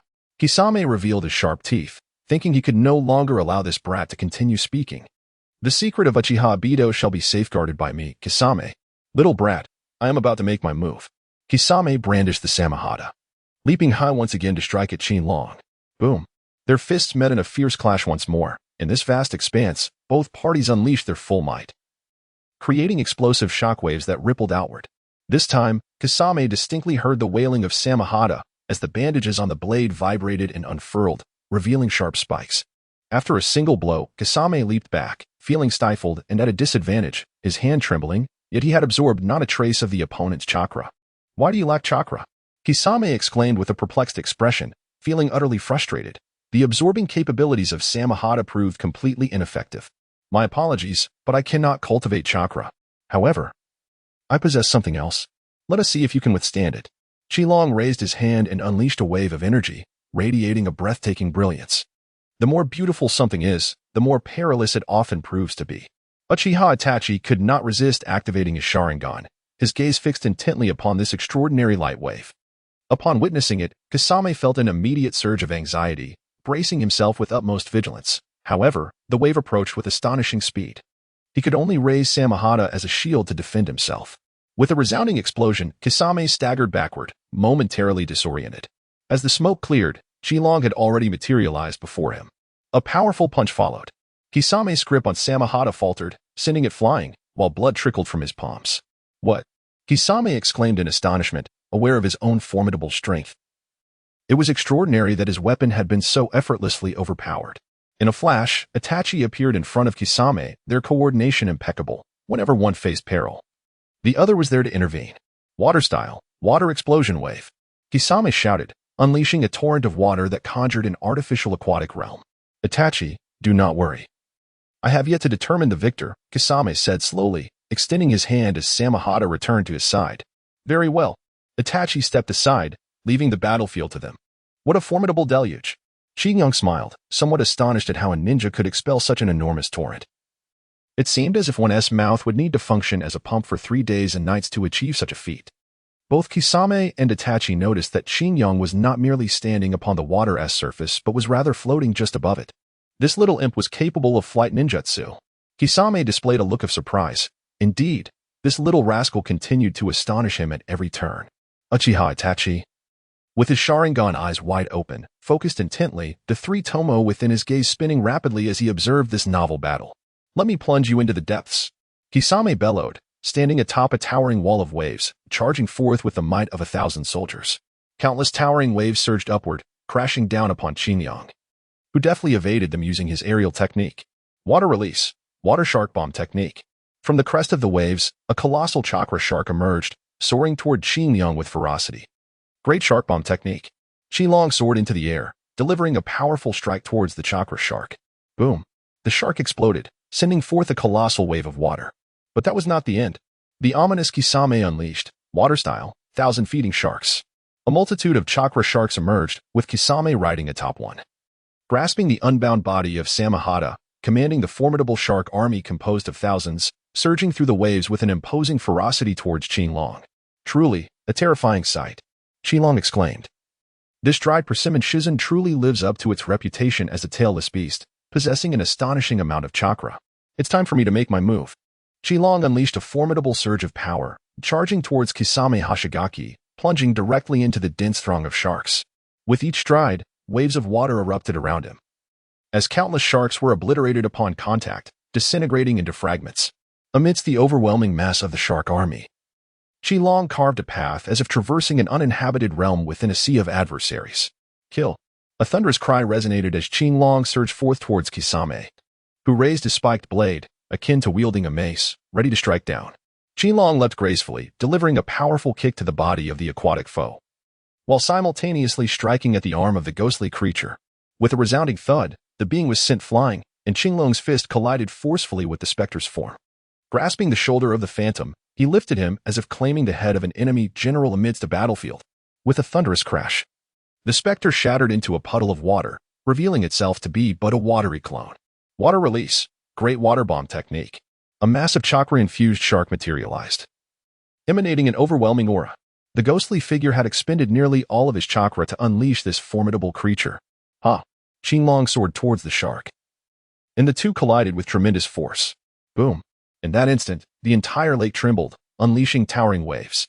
A deafening explosion echoed as the shark disintegrated, and even the surrounding water was cast into the air, leaving only a shallow puddle behind. Xilong now stood before Kisame, radiating an overwhelming aura. He exhaled heavily, gripping Kisame by the throat and lifting him effortlessly. Tsukuyami. In the distance, Itachi let out a cold snort, timely intervening by activating Tsukuyami. Boom. As Xilong sensed the mental assault, he instinctively unleashed a formidable aura, flames of energy enveloping him, and violent shockwaves erupted outward. A powerful roar pierced the air. It was Kisame, his hair wildly thrashing, eyes bloodshot, battered by Xilong's explosive force, revealing an unprecedented fear in his once defiant gaze. Is that the power of the kaleidoscope Sharingan? Xilong hurled Kisame away, turning to meet the emotionless gaze of Uchiha Itachi. Although the world of Dragon Ball lacks illusionary assaults, its inhabitants possess formidable mental prowess, each more potent than the last. Under the pressure of Xilong's overwhelming aura, Itachi's Tsukuyami proved utterly ineffectual. Chapter 65, Solar Fist vs. Sharingan. Uchiha Itachi. Xilong gazed upon the Uchiha man, struggling to articulate his thoughts on this intricate individual. Had he encountered Uchiha Itachi in Konoha, he would have advised him to depart, as it would be the only fitting tribute to the deceased Uchiha. Yet, in this moment, all he desired was to engage in a formidable battle with the legendary Uchiha Itachi. The wind whispered a melancholic tune as leaves danced in the air. Two men stood poised for confrontation, a grand clash imminent. At that moment, Jiraiya, accompanied by Naruto, had also arrived, their hearts stirred by the overwhelming aura emanating from Xilong. Such power was inconceivable for a child of the ninja world at this age. That little brat. Jiraiya's gaze, profound and contemplative, rested on the youth in the distance. Xilong had reshaped his worldview cultivated over decades. The lecherous sage, the lecherous sage. Look, Xilong is flying. Naruto exclaimed in astonishment, tugging at Jiraiya's arm. Indeed, he is soaring. A technique I have never witnessed before. Jiraiya's expression turned grave. The emergence of such an unknown phenomenon hinted at monumental changes awaiting the world. Uchiha Itachi, truly formidable. Just a fleeting glimpse from the corner of his eye. and he had already fallen victim to your Tsukuyomi technique. Qinglong could not help but exclaim. Had it not been for his formidable mental strength, he would have been compelled to accompany Kakashi. You are quite remarkable. This is the first time I have encountered someone upon whom Tsukuyomi has no effect. Itachi's expressionless face belied the profound shock that resonated within him. This marked the first occasion since awakening his Manjiki Sharingan that he had failed to execute Tsukuyomi. How could this be? Is Mr. Itachi's technique truly ineffective? Kisame was utterly astonished, finding it even more difficult to comprehend than his own defeat. Jiraiya, upon hearing this, swiftly redirected his gaze from Uchiha Itachi and cautioned Naruto. Under no circumstances should you look into that person's eyes. At Jiraiya's warning, Naruto quickly averted his gaze, his curiosity piqued as he inquired, perverted sage. Why must we avoid looking into his eyes? Because he is a master of illusion techniques. And his eyes in particular possess the power to ensnare anyone who meets his gaze in a genjutsu, Jiraiya elucidated. Feeling a deep sense of trepidation even towards someone considerably younger than himself. Uchiha Itachi, I have long desired to engage you in battle. Qinglong reined in his explosive energy. An intense fighting spirit emanating from him as he gazed at the enigmatic Uchiha prodigy. Do you yearn to battle me in an attempt to conquer the fears I instilled in you during your childhood? Uchiha Itachi's expression remained serene, akin to a placid lake. He discerned that Qinglong's desire to challenge him stemmed from the repercussions of the Uchiha clan's massacre in his early years. Itachi, you are overthinking this. Qinglong smiled as he clenched his fist. So, Itachi, are you ready? Boom. The puddles of mud beneath Qinglong's feet erupted as his figure instantaneously vanished from its original position, only to reappear before Uchiha Itachi in the blink of an eye. Fire release. Phoenix fire technique. Itachi swiftly formed hand seals, releasing a fireball that exploded into countless fiery orbs, each adorned with shuriken, descending upon Qinglong with ferocious intent. Qinglong swiftly darted forward, and in the next instant, he found himself before Itachi, raising his hand to deliver a powerful punch. Taste my fist. His fist sliced through the air, yet Itachi transformed into a flurry of ravens, soaring into the sky, only to coalesce into his original form in another location. Your movements are utterly transparent beneath my Sharingan. Itachi's countenance remained impassive, his expression a blend of melancholy and weariness, concealing a hidden depth, yet displaying not a trace of triumph. Xingtong's laughter echoed. And even amidst the transformation of Itachi into a crow, he could still sense Itachi's presence. Yet, this technique of metamorphosing into a crow was undeniably splendid. It was a renowned skill among the shinobi, and Chi-Tang found himself intrigued. However, Itachi's pretense was rather excessive. One may boast. But one must not strike me in the face while doing so, Itachi. I am on the verge of losing my temper. The Sharingan, you say? Then, Itachi, widen your Sharingan and behold my technique. With that, Chi-Tang ascended gracefully from the ground, soaring into the sky beneath the sun. The onlookers gradually lifted their gaze, their eyes following Xingtong's silhouette. Uchiha Itachi activated his Sharingan, the tomo within his eyes spinning rapidly as he focused intently on Xingtong's movements. Tenfold Solar Fist. At the opportune moment, Qinglong unleashed the Solar Fist, a blinding radiance erupting from his being, transforming the world into a vast expanse of white. Kakuzu, taken aback, felt as though his vision had been extinguished. The brilliance was overwhelming and unexpected, leaving him momentarily stunned, his eyes widening in involuntary shock. Regretting his previous focus, he found himself engulfed in a glaring haze, his eyes stinging painfully. Ouch! Naruto cried out, his cerulean eyes squeezed shut in anguish, tears streaming down his cheeks. Even the seasoned Jiraiya succumbed to the onslaught, crouching on the ground, desperately shielding his eyes, wishing to burrow into the earth below. Itachi Uchiha, the epitome of composure, was not spared. His crimson Sharingan reflected the blinding light, rendering his gaze pallid. The usually unflappable man finally let out a scream. Covering his eyes and bowing his head, Qinglong swiftly darted before Itachi, specifically manifesting in his line of sight. Solar Fist! Itachi exclaimed in pain. Hastily shifting the direction of his head, Qinglong soared to the side of Itachi's eyes, unleashing a surge of energy. Solar Fist! Solar Fist! Solar Fist! No matter where Itachi turned, Qinglong appeared before him, delivering a relentless series of Solar Fists. In a climactic moment, he forcefully parted Itachi's hands that shielded his eyes, exclaiming, Behold, 100-fold Solar Fist. Radiance illuminated the heavens and the earth, causing countless beings to shut their eyes in awe. So many suns. The sun. Where are you, lecherous sage? I am overwhelmed by the light. Naruto cried out in agony, covering his eyes and lamenting his suffering. Ugh, that rascal. I am right behind you, and I too am engulfed by the brilliance. So many suns. Ugh. Naruto, do not run amok if you cannot see the path. Have you been overwhelmed? Have you been overwhelmed? Qilong erupted into laughter, his exuberance echoing throughout the heavens, as the suns might surge forth in an overwhelming display. The sky transformed, resembling a colossal sun flickering with brilliance, accompanied by his frenzied laughter. The sun has risen. The sun has risen. In agony. The ghost shark buried his small, shark-like eyes deep into the muddy water, momentarily disoriented before his vision gradually returned, though the sun's phantom still lingered. I did not fear the sun. Itachi roared, his Sharingan resembling a kaleidoscope, tears mingled with blood cascading down his cheeks. I, Uchiha Itachi, shall not cower before your light. Amaterasu. Suddenly, a torrent of black flames erupted from Qilong, engulfing him in a fierce blaze. Qilong swiftly evaded, yet half of his body remained ensnared by the flames. My Amaterasu's black flames are indomitable. Qilong, concede. I may spare your life. Itachi's eye bled. His gaze imbued with a profound intensity akin to a deity wielding the power of life and death. Qilong incessantly beat the flames engulfing his body, astonishingly. The fire refused to extinguish and, with each strike, spread further, consuming him entirely. Ha! Qilong let out a tremendous roar, his entire being emanating a powerful aura. The dust beneath his feet was instantly propelled into the air, the atmosphere crackling with intensity. The enveloping black flames, akin to a cast-off dark cloth, were forcefully shaken to the ground by the explosive force. Qilong swiftly charged towards Itachi, and in the blink of an eye, he appeared before him. Itachi covered his left eye, which was under the influence of Tsukuyami, while tears of blood streamed from his opened right eye, Amaterasu.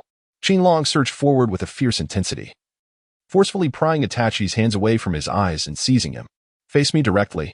In that fleeting moment when Itachi opened his eyes, the radiant thousand suns fist erupted. A blinding brilliance enveloped the realm. A piercing scream escaped Uchiha Itachi's lips. Even when he shut his eyes again, a colossal, round sun lingered before him. Chapter 66. Susanoo with a thunderous roar. Uchiha Itachi was engulfed in searing red flames, an overwhelming and domineering chakra energy casting Qilong aside. From within the flames, a gigantic skeletal figure materialized, exuding an aura of dread and fiery crimson, as if it were a divine entity or a demonic force. The towering silhouette bore merciless eye sockets, surveying the world with disdain. 2 streams of blood tears cascaded from Itachi's eyes as the transformation of the skeletal figure continued. Tendons emerged, adhering to the bony structure, forming flesh upon the skeleton. In an instant, the skeletal figure evolved into a formidable warrior, its transformation ongoing. As majestic armor adorned its form, transforming it into a god of war capable of shaking the heavens. Kisame stood aghast, witnessing the colossal and terrifying giant emanating from Itachi. Even having spent considerable time with him, he had never encountered such a fearsome display of power.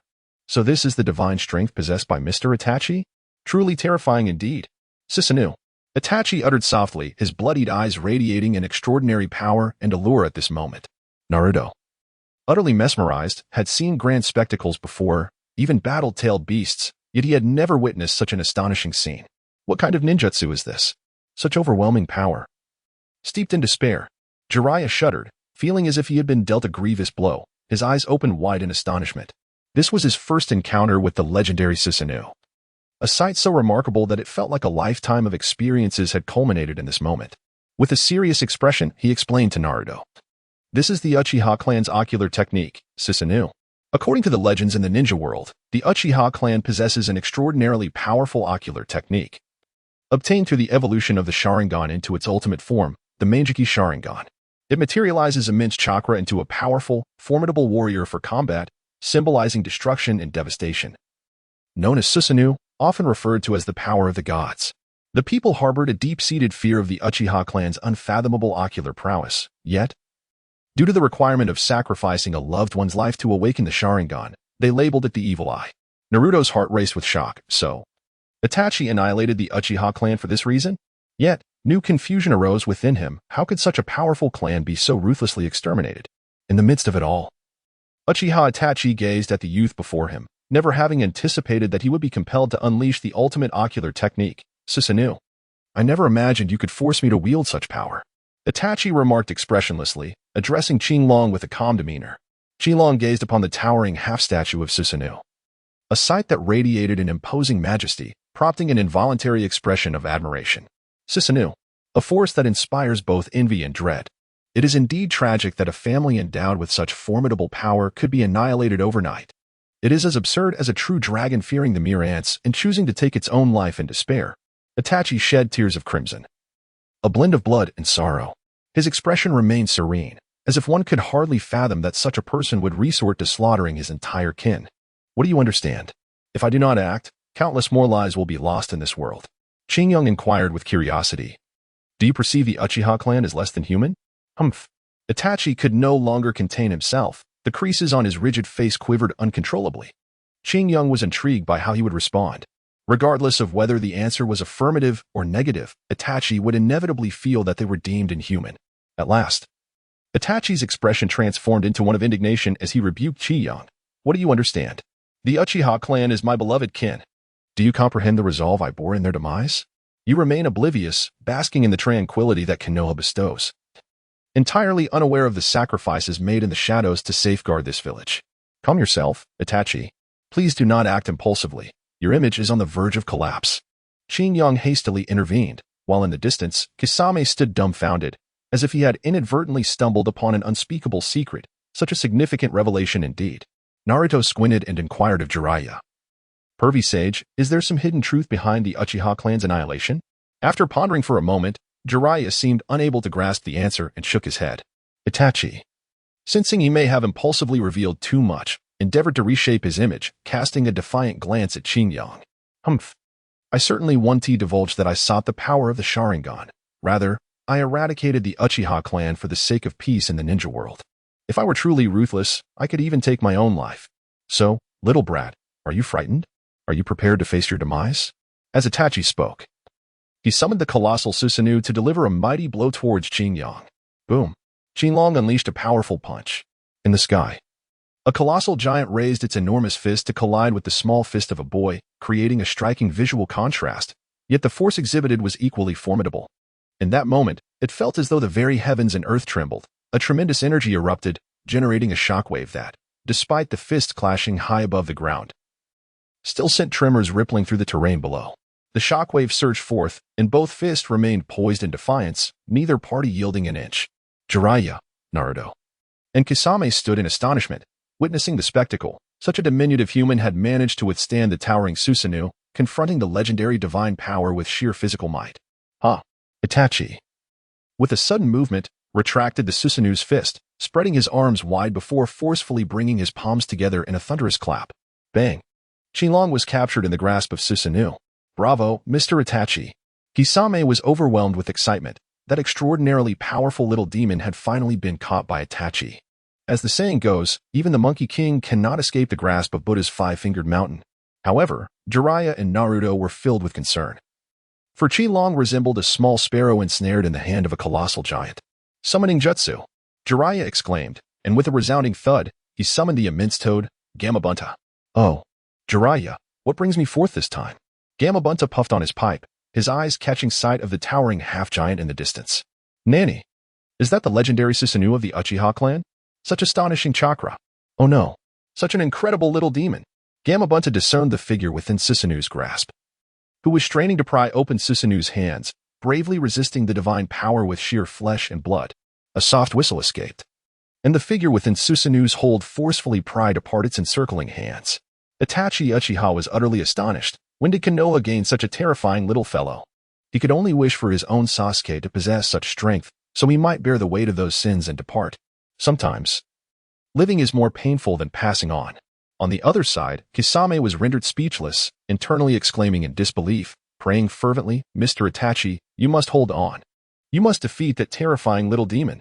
As Qingyang successfully pried open the palm of Susanoo, Itachi swiftly maneuvered Susanoo to violently fling its hand, akin to hurling a spiky hedgehog to the ground. Boom! Dust erupted from the ground, and a large crater was formed upon impact. Qingyang had just risen from the ground when the colossal fist of Susanoo came crashing down. Boom! Qingyang withstood a punch from Susanoo. The ground beneath him shattered. Cracks spread far and wide. Boom! Susanoo struck again, and the earth beneath Qingyang completely crumbled, sending him deep into the ground. Chapter 67.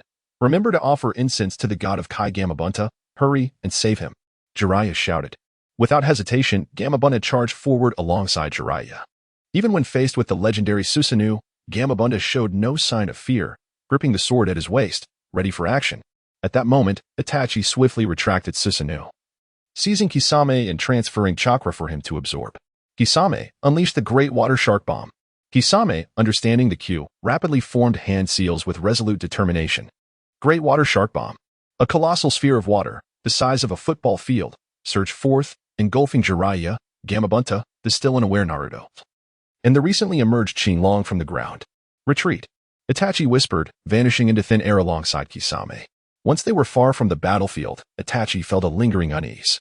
Although he hadn't exerted his full strength, having not utilized the Yata mirror or the Totsuka blade, that young boy had remarkably endured the onslaught of Susanoo with mere flesh. It was utterly abnormal. When had Konoha produced such a young and formidable being?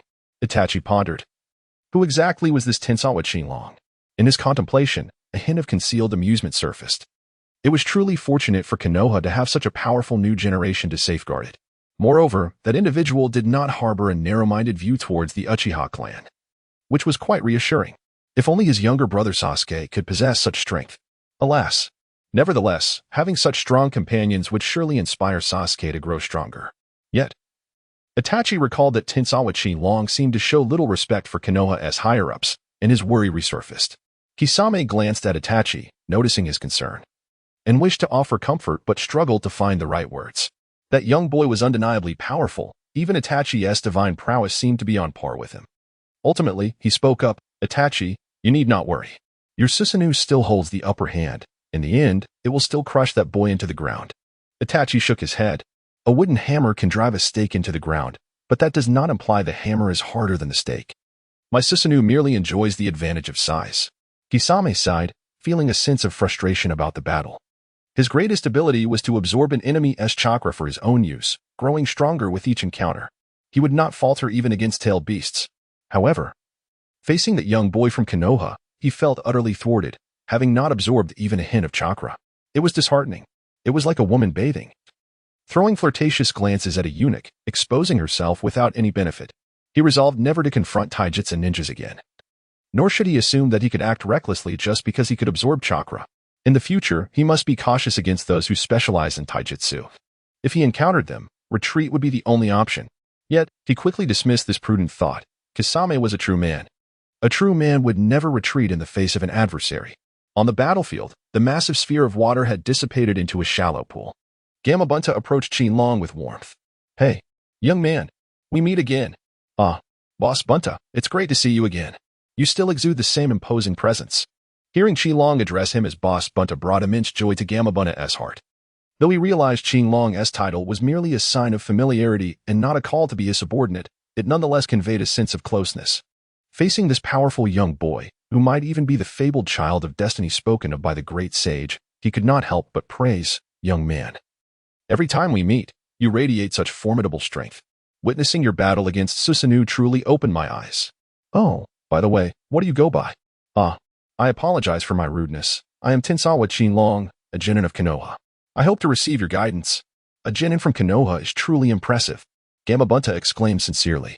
Then, feeling inspired, he extended an invitation. I cannot claim to provide guidance, but may I invite you to visit us at Mount Myaboka sometime? That would be absolutely delightful. Qinglong cheerfully agreed, marveling at the notion that everything could be magnified, while humanity remained diminutive in the enchanting realm of Myoki Mountain.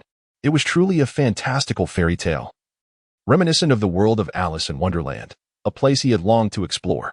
Frog Wentai, elated by Qinglong's affirmation, took a puff from his cigarette, releasing a large ring of smoke bubbles, and addressed Qinglong. Well then, it is settled. Naruto, flailing his arms and leaping about on the ground, called out to Frog Wentai exuberantly. Frog boss, I am your little brother, Naruto. Oh, what is it, Ruto? Frog Wentai finally lowered his gaze to Naruto. With a slight pout, Naruto expressed his displeasure. Frog boss, you are so dismissive towards me. Frog Wentai grinned widely and replied.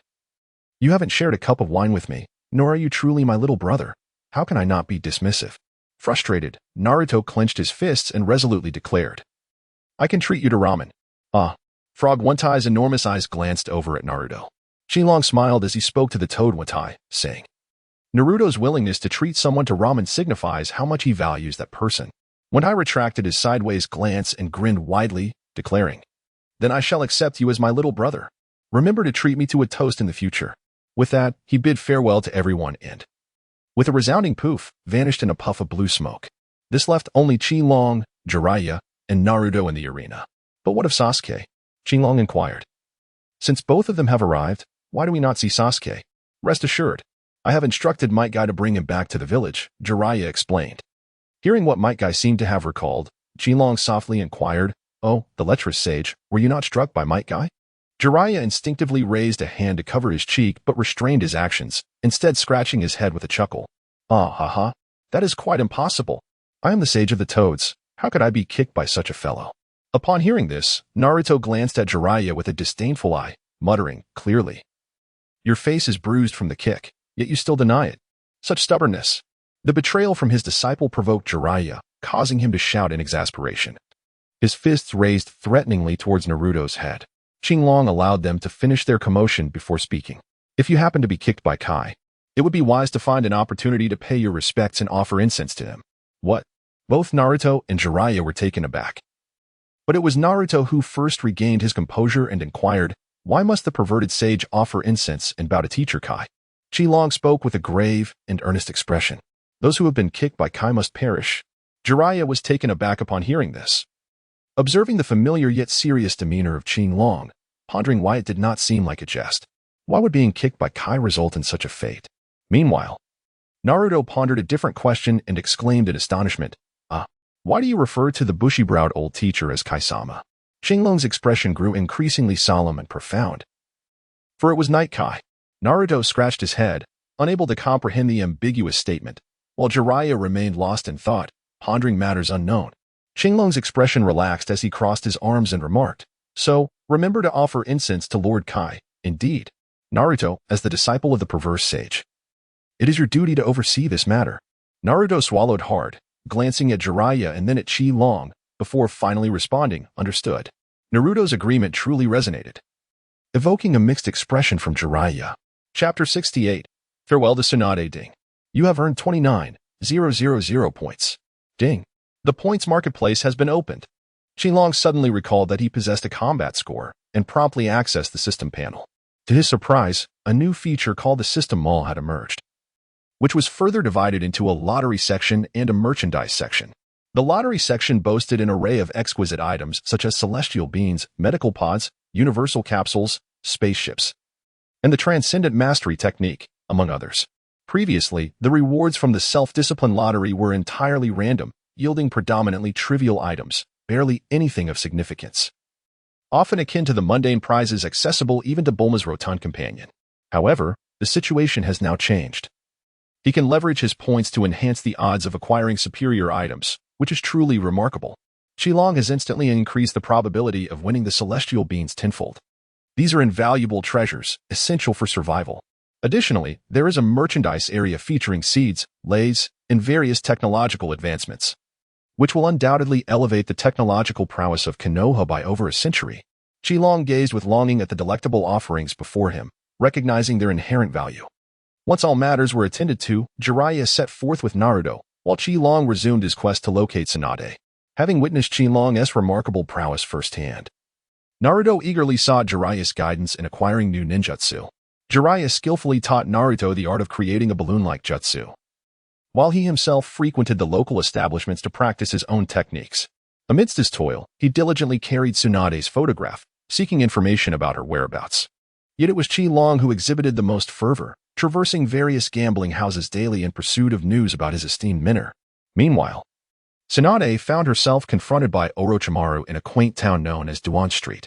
Abruptly, Orochimaru demanded her assistance in healing his hands. The stark contrast in their convictions ignited a fierce conflict, further exacerbated by Orochimaru's brazen revelation of having slain the third Hokage. Enraged, Tsunade unleashed a powerful punch, demolishing a section of the surrounding wall. "My teacher said if you refuse, then refuse," cried the furious Karen, who, witnessing Orochimaru and Kabuto's coercion of Tsunade, was filled with indignation. The people of the grass-hidden village had exhibited similar disregard for others' desires, and these two were no exception, insistent on compelling others to undertake unwelcome tasks.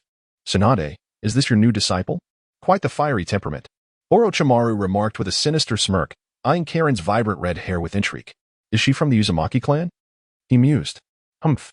That is of no concern to you, Orochimaru. You should consider yourself fortunate that my second disciple is not present. Otherwise, given his temperament, you would find yourself in dire straits. Your second disciple, you say? Orochimaru's interest peaked further, his elongated tongue brushing against his lips. I find myself quite intrigued. I once had a disciple named something like Rope Tree. His gaze remained fixated on Tsunade's face, a tumult of emotions swirling within him. Oh, life. So fragile. Tsunade. I can resurrect your brother Rope Tree and that man Dan, but the price is your assistance in healing my hands. I shall await your response. With that, Orochimaru departed with Kabuto, leaving behind the ruins and the despondent Tsunade. Not long after, Qilong and his companions arrived in the small town, where the casinos were abuzz with excitement. The townsfolk animatedly discussed a strikingly attractive and generous figure, a veritable golden goose, a rarity in the ninja world, igniting the gambler's fervor. Each day felt as jubilant as a festival. Qilong was well acquainted with such scenes. This was indeed the manifestation of Tsunade as the coveted prize. Indeed, this was the unmistakable sensation. Qilong nodded affirmatively, extending his hand to point at the bustling town filled with people coming and going. He said to Jiraiya and Naruto, Lady Tsunade is right in this town. Qilong immediately sensed a lingering presence left by Tsunade. It was right there. Qilong pointed in a direction, leading Jiraiya and Naruto hastily to their destination. Alas, they arrived only to find the remnants of a recent battle. Fallen walls and collapsed houses attested to the strife that had unfolded moments before. We are too late, Jiraiya lamented as he surveyed the scene of destruction.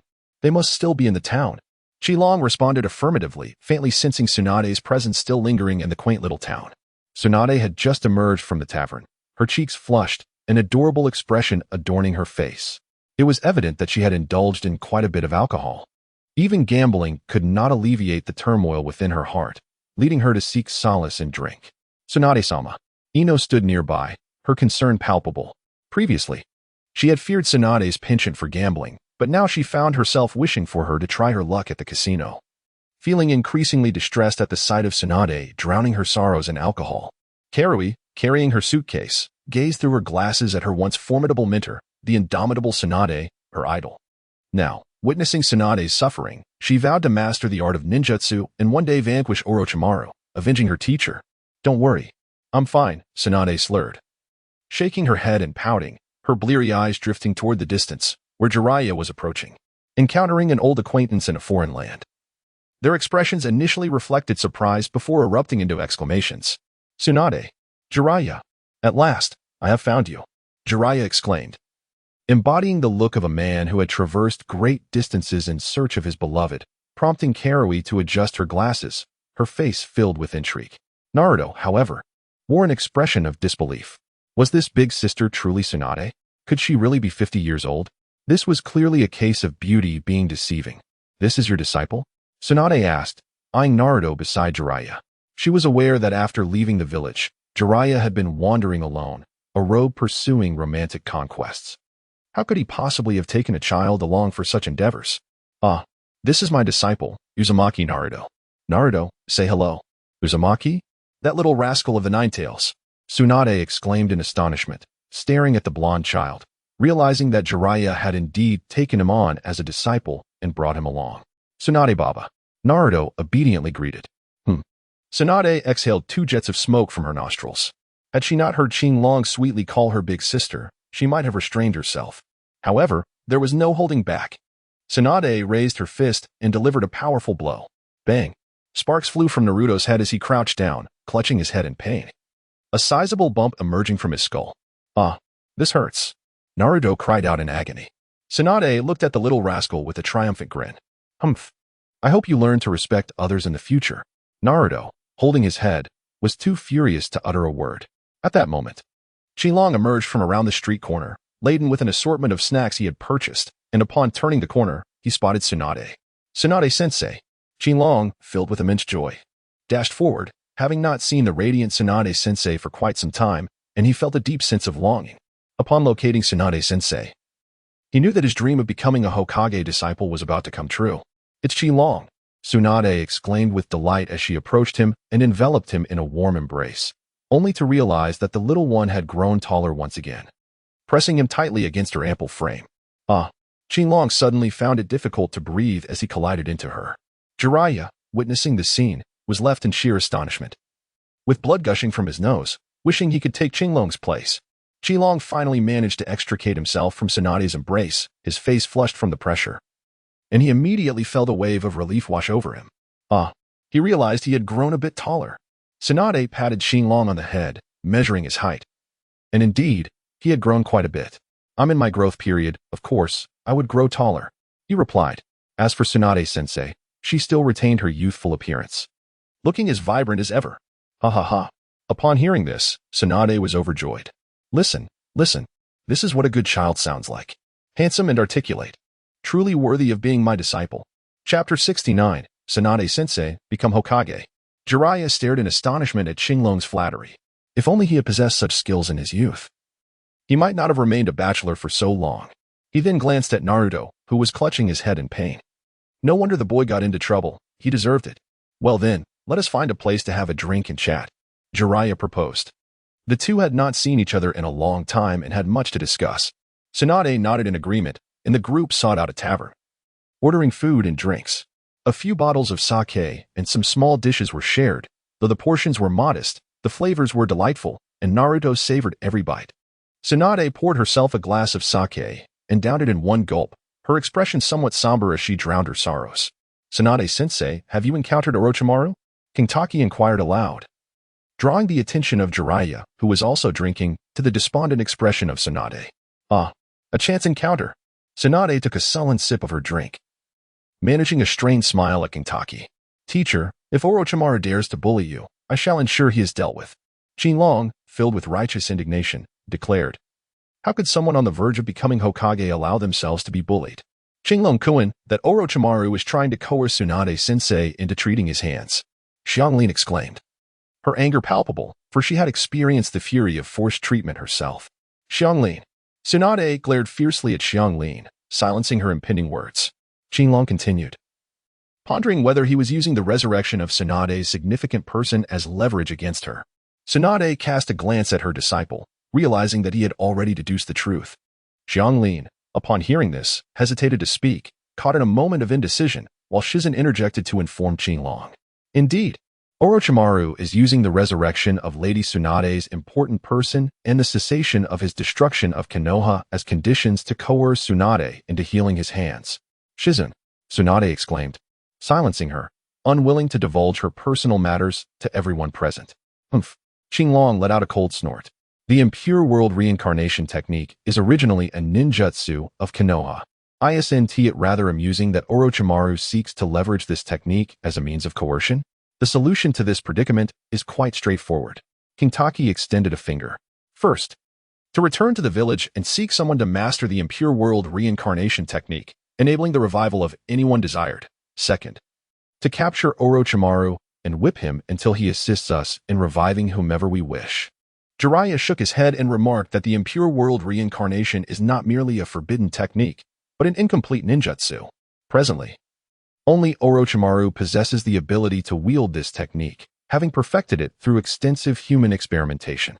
Qinglong cast a glance at Jiraiya and declared emphatically, let us capture Orochimaru alive and compel him to assist us in our endeavors. Moreover, that fellow intends to continue his destruction of Konoha? How absurd. My teacher is about to become Hokage. How can we allow him to act with such impunity? At that moment, Tsunade, who was drinking in a state of melancholy, spat out the sake she had just sipped, while Naruto, who was eating fish, choked for a moment before finally managing to swallow the dried fish he had been struggling with.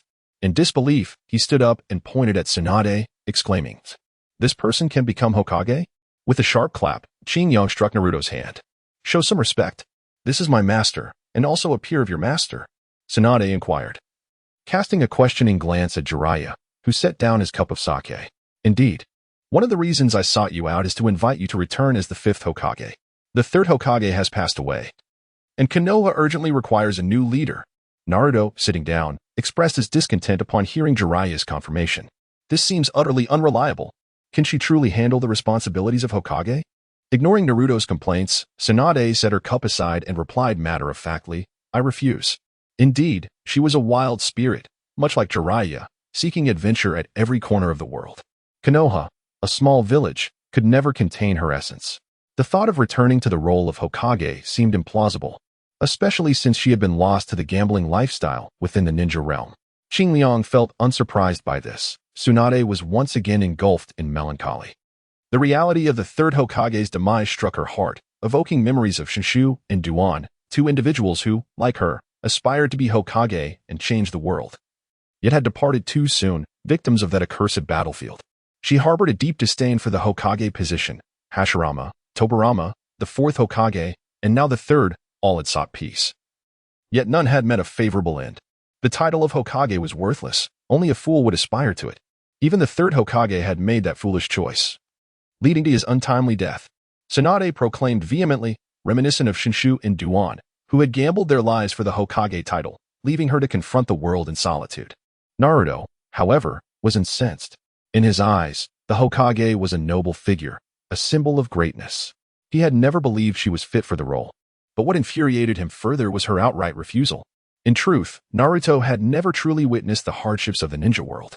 Naive and unaware, he had lost everything. Akin to someone who has never possessed anything and thus feels no loss. In his innocence, he leapt onto the table in anger, only to be pulled down by Jiraiya with a firm hand. "Calm down, Naruto." Qingliang observed the boisterous Naruto, who was undoubtedly a mischievous child. Humph. Tsunade cast a cold glance at Naruto's antics, her demeanor exuding pride, arrogance, and a hint of petulance. Naruto, in a fit of frustration, leaped up and shouted, "How dare you mock the Hokage in my presence, ridiculing my beloved third Hokage? Becoming Hokage is my lifelong dream. You wretched old hag, I shall give you a beating." King Taki, speechless, clutched her head in disbelief. What a nuisance. Do you not realize how miserable your childhood has been? It is precisely the binding plan of the third Hokage. You confront your father with a punch, yet you do not dare to do the same to the third. Tsunade's anger flared, her brows furrowing in indignation at being referred to as an old hag by this impudent brat. How she longed to teach him a lesson. Yet, Naruto's unwavering defense of the Hokage stirred a flicker of warmth within her. It had been ages since she had witnessed such devotion in a young boy. He was indeed a fine child, albeit in need of some discipline. Rising to her feet, she planted one foot on the bench. Propping herself on her knee and twisting her waist, she provocatively declared, "You possess quite the audacity, little brat. Do you dare to step outside?" The tone of her voice unmistakably conveyed, "Come outside. I shall teach you a lesson." Oblivious to the underlying implications, the naive Naruto readily accepted the challenge with fervor. Jiraiya let out a resigned sigh. Qingliang let out a sigh. Let the battle commence. After all, Tsunade is a medical ninja and cannot kill. Soon, they found themselves on the street, with Naruto and Tsunade positioned on either side. Tsunade extended a finger and effortlessly sent Naruto flying. However, this time, Tsunade did not show the mercy depicted in the original story. She approached step by step, flicking her finger to send Naruto soaring once more. "You old hag. You aspire to be Hokage, do you? Such dreams. Clearly, you have not faced the harsh realities of society." With each flick of her finger, Naruto cried out in anguish, a sight so tragic that even Hinata could hardly bear to watch. Naruto, already in pain and begging for mercy, was ignited by Tsunade's mockery towards the Hokage. With a fierce cry, he rose to his feet and charged at her, only to be sent flying again by another flick of her finger. Still, he managed to get back up. Even Tsunade was somewhat moved. "Child, why do you cling so desperately to your dream of becoming Hokage?" "Because being Hokage is my dream, and I will never concede," Naruto roared, and in his fury unleashed his signature technique, the Rasengan. Tsunade, momentarily bewildered, was flooded with memories of her past, of Dan and the bonds they shared, as she faced Naruto's childlike Rasengan. Yet, this child was so resolute, reminiscent of the unwavering spirit of Dan. Tsunade pointed her finger, splitting the ground as Naruto stumbled into the fissure, falling before her. Tsunade smirked. "Huh, a child who cannot even master a Rasengan dares to dream of becoming Hokage?" Naruto seethed with indignation. His dream could not be belittled. "In just 3 days, I will master the Rasengan." This time, Tsunade did not mock him. Her expression turned grave. "How about a wager? I will give you 7 days. If you can master the Rasengan, I will acknowledge your dream. Another bet?" Qingliang gazed at Tsunade with a silent expression. "Teacher Tsunade, you are bound to lose. Don't you know that you always lose when it comes to gambling?" Tsunade shot a displeased glance at Qingliang, pondering how this disciple excelled in every way yet lacked ambition. I promise you, Naruto declared earnestly, fixing his gaze upon Tsunade. All right. It's settled then, Tsunade replied with a smile, playfully pinching the pendant adorning her chest. If you win, I shall gift you the jewelry left to me by the first Hokage. But if you lose, all the money in your little frog will belong to me. Ah, when did my adorable little frog end up in your possession? Naruto fumbled around, only to realize that his beloved frog wallet was indeed missing. Teacher Tsunade, I wish to place a bet with you as well. What do you wager? I bet you will lose. Oh dear, how dare you underestimate your master? Tsunade, in a fit of mock anger, raised her fist to chase after Qingliang, who quickly dodged and displayed all his money before her. So, will you take my wager? Of course. Do you think I fear you? Very well. If you lose, you must wear an outfit I have prepared and show it to me. In Qingliang's eyes, the blossoming peach blossoms reflected a certain allure. Just days ago, he had drawn a rather provocative piece of women's attire, and one couldn't help but wonder if it had come from the eccentric Master Rashi. Only a figure like Tsunade's could truly do it justice. Yet again, a lecher. Tsunade, with a swift punch, sent Qingliang flying. Absolutely no lechery. Absolutely no lechery. Qingliang stubbornly defended, asserting that her outfit was merely a tad shorter than that of Tsunade. If Tsunade could wear it, why couldn't she? Tsunade extended a finger. Duong. A little lecher was sent flying. Chapter 70, Jiraiya. I wish to pledge brotherhood with you. The moonlight was desolate, and Tsunade sat alone atop a high perch, silently sipping her drink. The night breeze rustled as Qingliang approached with a flask of wine. Drinking alone can be quite detrimental to one's health, you know. Tsunade snatched the flask from Qingliang's grasp, poured herself a glass, and took a sip. Qingliang gently settled down. Although unsure of how to console you, as your disciple, you can always call upon me in times of trouble.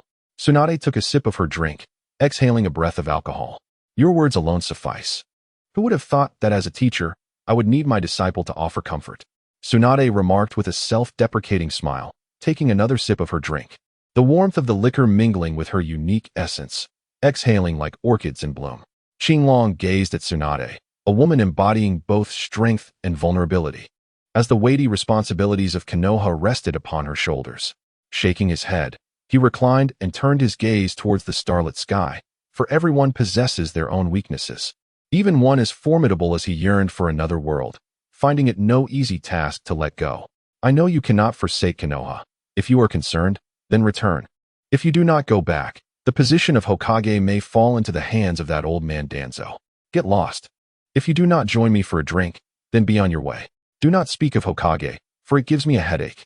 Tsunade retorted, downing the remaining contents of the jug before hurling it towards Qingliang. With a resounding thud, the jug struck Qingliang on the head and bounced off. Qingliang grasped the rebounding wine flask, brushed his forehead, and returned from distant musings, casting a reproachful glare at Tsunade as he clenched his teeth in irritation. You're all grown up, yet still carelessly tossing things around. Did you hit someone? Even if no one was harmed, damaging the flowers and plants is equally unacceptable. Tsunade couldn't help but chuckle. She hadn't anticipated that he would actually strike this young man. Perhaps it was intentional on his part, allowing her to feel a flicker of joy amidst the turmoil of her thoughts. The rope tree has been severed, but there are still warm-hearted individuals by my side. Let us be off. It's best to return and rest early. The pair ambled back to the inn. Naruto had long since succumbed to slumber. That fellow could fall asleep at a moment's notice, utterly oblivious to the concept of worry. Jiraiya's bed remained conspicuously vacant. It was well past midnight, and he had yet to return. The ninja world, filled with revelry, is truly delightful, especially in the absence of conflict. Crash! As Qingliang had just reclined, the door swung open, revealing Jiraiya, who entered with the unmistakable scent of wine wafting from him, his face still adorned with a lingering flush. Qingliang was utterly speechless and spoke rather impolitely. I say, you lecherous immortal, your beloved woman is right beside you, still in a state of melancholy. And yet you unabashedly go flirting around? It's no wonder you've remained a bachelor your entire life. What nonsense, you brat. I am merely gathering materials. Just gathering materials. Jiraiya, feeling somewhat guilty, couldn't he help but let out a belch after his words. Qingliang turned away, disinterested in him. This fellow was a reliable and good-natured uncle, yet his lecherous tendencies were simply inexcusable. Such traits were unlikely to change in this lifetime. Meanwhile, Tsunade stood by the window, gazing up at the starry sky, profoundly missing the two individuals. She sighed, reflecting on her disciple. Despite possessing exceptional abilities, he was regrettably inept at ninjutsu. Though the reanimation jutsu was a technique of Konoha, only Orochimaru could wield it in the current world. 7 days swiftly passed, and under Qinglong's persistent coaxing, Tsunade seemed to waver. She truly could not let go of the village and was troubled by the prospect of Danzo assuming the position of Hokage. It seemed she had decided to return with Jiraiya to take on the mantle of Hokage. On the bustling streets of the short book market at night, illuminated by flickering lights, Tsunade ventured out for a stroll to clear her restless mind, only to encounter Qinglong, who was wandering about, indulging in snacks. "Tsunade-sensei." Qinglong was the first to greet as he rushed over, sharing half of his snack with Tsunade. At that moment, Jiraiya emerged from a brothel, not forgetting to flirt with the beautiful women as he swaggered out, his raucous laughter echoing from afar. Tsunade clenched her fist in irritation, the lines on her forehead deepening. "Huh," she exhaled. Jiraiya had always been like this, that old lecher. "Hey, Tsunade," Jiraiya called out as he turned and spotted Tsunade along with Qinglong. Remembering Qinglong's words from that night, he awkwardly averted his gaze. "Jiraiya, join me for a drink," Tsunade proposed. Jiraiya composed himself, suppressing his usual roguish demeanor, and nodded as the three of them headed towards a tavern. "Come on, let us drink heartily. Who knows when we'll have the chance to indulge again." Tsunade filled 3 cups to the brim, one for each of them. Qinglong had longed to savor the sake of the ninja world, yet in Konoha, no one would sell alcohol to a child. During this period, he had been preoccupied with missions and had no opportunity to indulge. Taking a delicate sip, he found it rather delightful. Tsunade and Jiraiya downed their cups in one swift motion, with Jiraiya smacking his lips in satisfaction. "Come, let us have another round." Tsunade promptly filled the cups of both Jiraiya and Qinglong, incessantly encouraging them to drink. "Let loose and enjoy. It will be rare to have such an opportunity to drink once we return to Konoha." As the rounds of drinks flowed and the dishes were savored, Qinglong initially believed there was still conversation to be had. However, to his surprise, Jiraiya succumbed to intoxication first, and Qinglong soon felt a pleasant dizziness.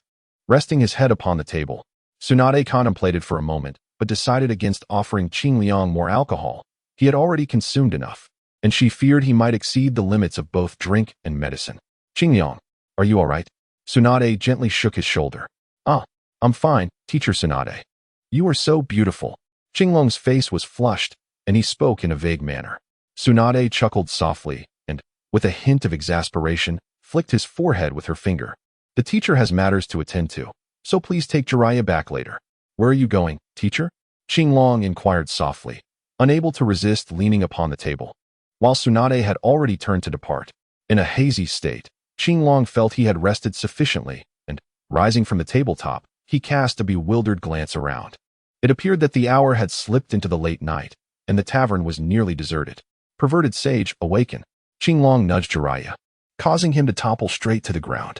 "Oh, still the old romantic, utterly inebriated?" Qinglong shook Jiraiya. "Hey, perverted sage, wake up." Jiraiya remained unresponsive, as limp as a dead pig, lost in his drunken stupor. In a moment of impulsive recklessness, Qinglong extended his hand and delivered 2 sharp slaps to Jiraiya's face. "All right. Tsunade, stop. I realize my mistakes. Please don't hit me." Jiraiya shrieked, finally stirring from his daze, as if he had just awakened from a dream of being caught peeping. "Perverted sage. Lady Tsunade has already left. We should return as well." "Yes. Let's go back." Jiraiya mumbled, still unable to rise from his stupor. Qinglong effortlessly lifted him, hoisting him onto his shoulder as they staggered out of the tavern. "Ah, Qinglong, you are truly fortunate to be a disciple beside Tsunade," he chattered incessantly, his mouth never ceasing. "How did you manage to contend with Susanoo in an arm wrestling match? For this alone, I wish to forge a brotherly bond with you." While speaking, he made a valiant effort to steady himself, exhaling the scent of alcohol as he wobbled and attempted to pull Qinglong into a brotherhood. "Brother, I have roamed the ninja world for many years, and aside from the first Hokage, I have never yielded to anyone. I only acknowledge you. Come, let us swear brotherhood." "Absolutely not. You old lecher. If I were to form a bond with you, would I not become a little lecher myself?" Qinglong pushed Jiraiya aside, causing him to stumble.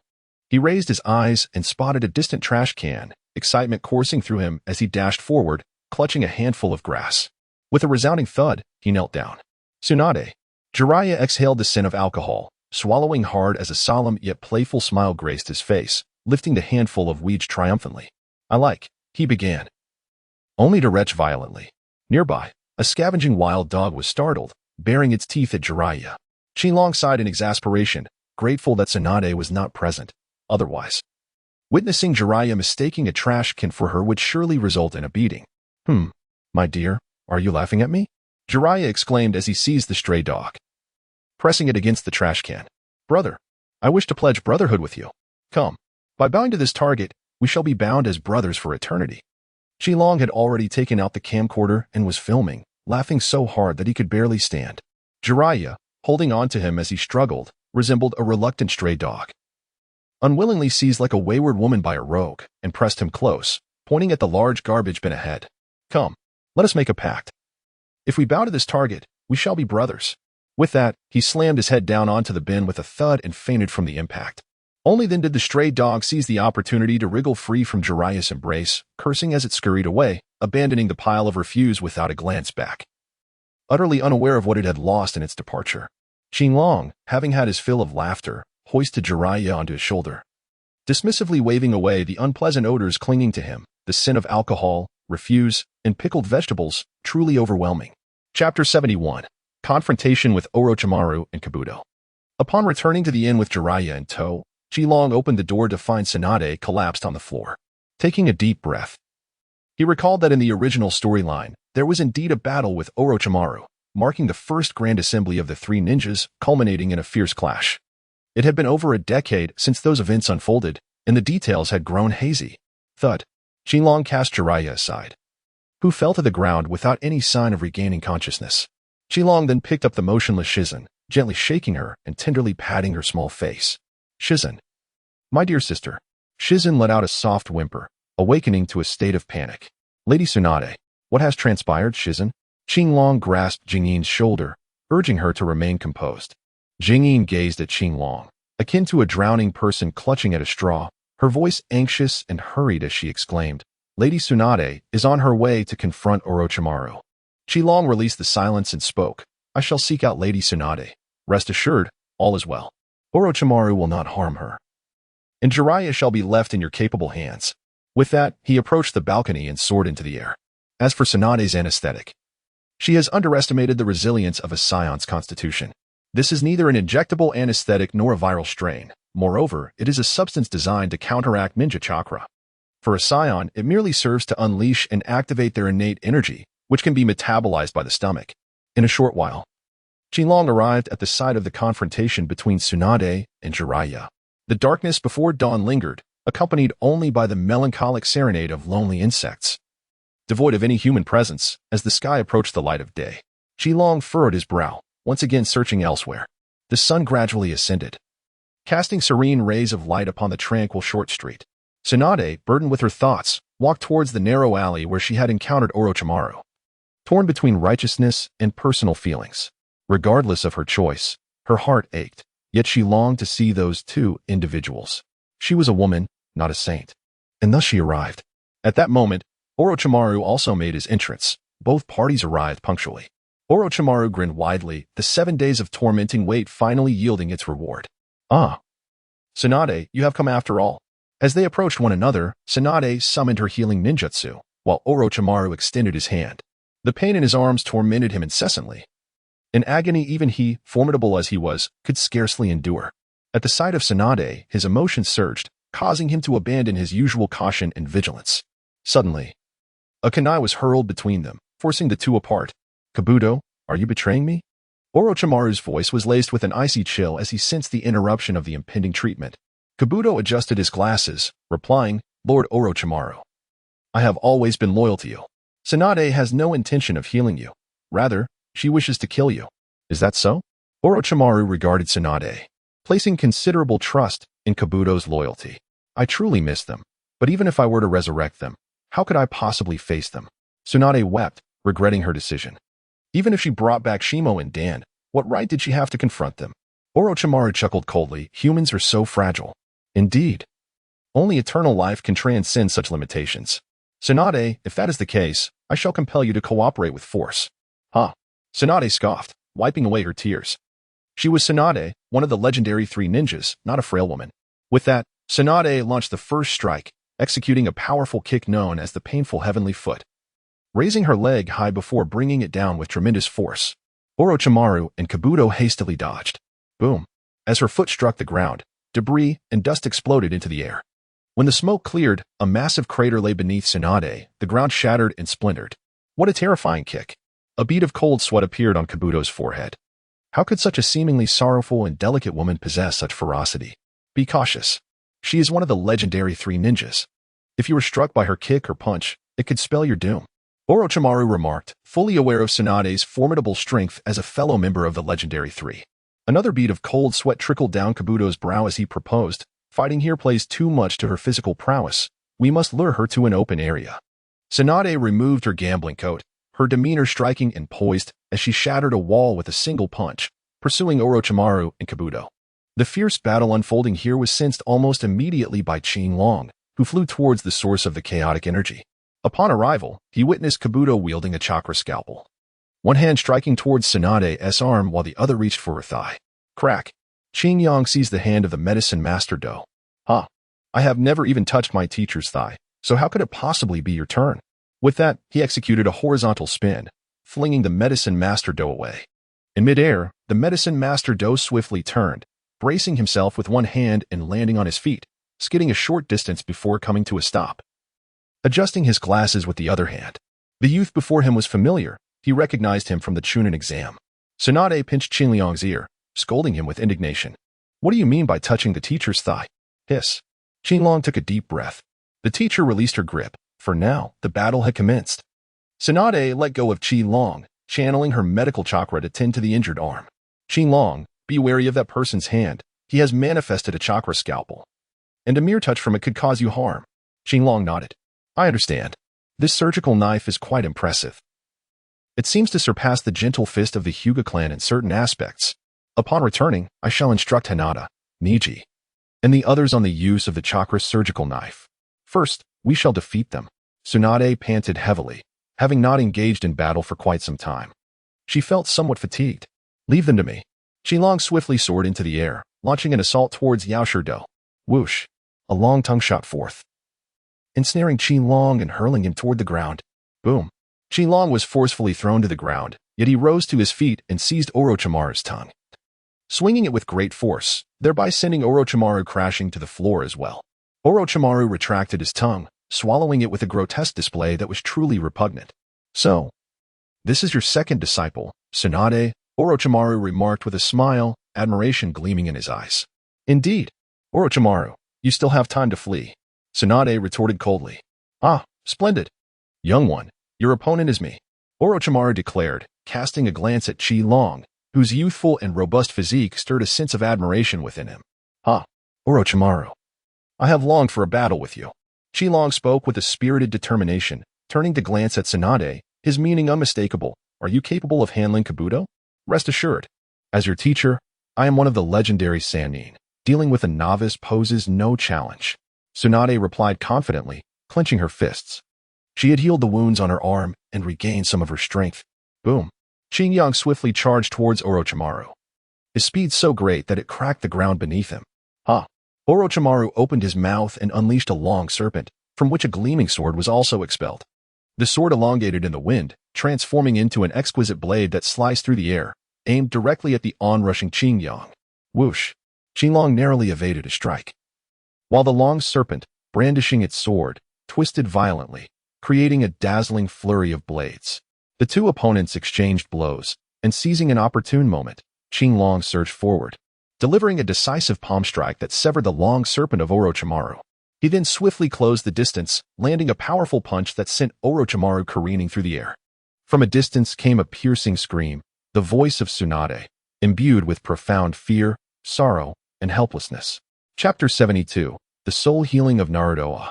Tsunade cried out in despair and terror. Kabuto, inflicting a wound upon his own left hand with a kunai, allowed the crimson blood to flow freely, splattering Tsunade's face. He laughed with arrogant disdain, lifting his foot to deliver a crushing kick towards Tsunade's head. In a fit of rage, Qinglong erupted in his native dialect, extending a finger. Boom! A wave of light surged forth from his hand, directed at Yaoshirdo. The piercing wave. Yaoshirdo was evidently taken aback. not anticipating such a sudden long-range assault from Qinglong. Boom. Yao Shidou was sent flying, crashing to the ground, his garments charred and tattered. How outrageous. Qinglong recalled his character persona and, with a fierce roar, soared towards Yakushi Kabuto, delivering a powerful punch from above. The ground trembled as it cracked open, debris flying in all directions, creating a chasm nearly 100 meters wide and several dozen meters deep, its depths obscured from view. Naruto, Jiraiya, and Shizune, who had just arrived, stood in stunned silence at the scene before them. As the dust settled, Shizune rushed to the side of the trembling Tsunade, draping her coat over her. "Lady Tsunade, are you all right?" Shizune thought she might cry, concerned for her beloved mentor who had never endured such humiliation. Tsunade, appearing like a wounded little girl, tugged at Shizune's heartstrings. Karen rolled up her sleeves, exposing her delicate arms, and offered them to Tsunade. "Teacher Tsunade, just bite me, and you will feel better." Yet, Tsunade remained unresponsive, akin to an injured kitten. Jiraiya furrowed his brow deeply, having never witnessed Tsunade in such a pitiful state. His anger simmered, but he maintained his composure, accustomed as he was to the cycles of life and death. Meanwhile, Naruto was seething with rage. Shouting at Orochimaru and the familiar Yakushi Kabuto in the distance, "Are you Orochimaru? You killed my grandfather, the third Hokage. And Kabuto, why are you allied with him?" Jiraiya interjected with a scoff. "Naruto, look at his forehead protector. He is a subordinate of Orochimaru." Kabuto, who had just crawled out from the ground, spat out a mouthful of blood, his body still trembling. "Lord Orochimaru, that guy is too powerful. We might not stand a chance." Orochimaru smirked, his malevolent demeanor revealing a hint of amusement. As a prominent figure in the ninja world, a renowned scientist, he had already perceived Jiraiya's physical anomalies. He smiled and said to Kabuto, "How can you know it won't work if you haven't tried? I've witnessed such scenarios before, and besides, you've lost so much blood. It cannot be in vain." "How can it not be in vain?" Kabuto felt a surge of anger yet recognized the validity in Orochimaru's words. Gritting his teeth, he swallowed a blood-replenishing pill to recover some vitality, then smeared his own blood onto Orochimaru's hands. With a series of hand seals, he performed a jutsu, slamming his palms onto the ground. Summoning technique. Boom. A massive cloud of smoke erupted, revealing two enormous serpents. Orochimaru and Kabuto stood atop the towering heads, looking down upon Qinglong and his allies. Jiraiya hastily formed his own seals and struck the ground. Summoning technique. Boom. As the dust cleared, a small toad appeared. "Yo, Jiraiya." The toad greeted, startling Jiraiya, who realized his strength had yet to fully return. "Humph." Orochimaru sneered, recognizing Jiraiya's frail condition as inconsequential. The only remaining threats were that Qinglong brat and the woman, Shizune. Observing Naruto and Jiraiya, who were still astonished by the summoning of a small toad, Qinglong declared resolutely, "Naruto, the perverted sage, protect Lady Tsunade for me. They are merely snakes, and I shall handle them." Qinglong strode forward, confronting the towering, colossal serpent that loomed before him, rendering his own stature remarkably insignificant in comparison. In that moment, he yearned to transform into a mighty ape and engage these titanic beings in a fierce battle. Alas, he lacked a tail in the Saiyan bloodline, thus rendering transformation impossible. What he possessed was the physique of a Saiyan, akin to Yihei's ancient sacred body, yet he bore no blood relation to any of the ancient sacred bodies. How fantastical! Yet, this did not come without its advantages. Saiyans often masquerade as children during their youth, only maturing into greater heights in adulthood. And Qinglong currently stood at a statuesque height of over 1.7 meters. On Earth, he would undoubtedly resemble a dashing young lad sporting a child's watch. Freshly graduated from elementary school, this was also the reason behind his ability to captivate countless young women in Konoha, as he regarded the schoolgirls with indifference. Naruto stepped forward with fervor, hands forming seals as he unleashed the shadow clone jutsu. "Perverted sage, your effects haven't worn off yet. You and Sister Shizune should protect Granny Tsunade while we handle these foes." "Ah, the youth and their idealism." Orochimaru sneered and called out to Kabuto, "Kabuto, let us attack together." The two serpents writhed violently, their gaping maws rushing towards Qinglong and his companions. "I'm going in." Qinglong let out a thunderous roar, soaring high into the air as he charged towards Orochimaru's colossal serpent, raising his fist to deliver a powerful blow to the serpent's head. With a resounding crash, the serpent's head was driven into the ground, and it fell silently, lifeless. Meanwhile, as the serpent collapsed, Jiraiya, Tsunade, and others swiftly evaded its descent.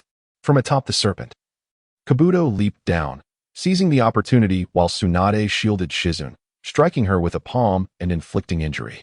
Shadow technique, poison mist. Shizune exhaled a thick cloud of toxic mist. But Kabuto had already burrowed beneath her feet, his chakra-infused hand aiming for her ankles, severing her tendons in an instant, causing her to tumble to the ground. Having achieved a double kill, Kabuto smirked and advanced towards Tsunade. On the other side, Jiraiya engaged Orochimaru, employing a ninjutsu technique to transform into a spiky creature. Yet it failed to preserve his innocence.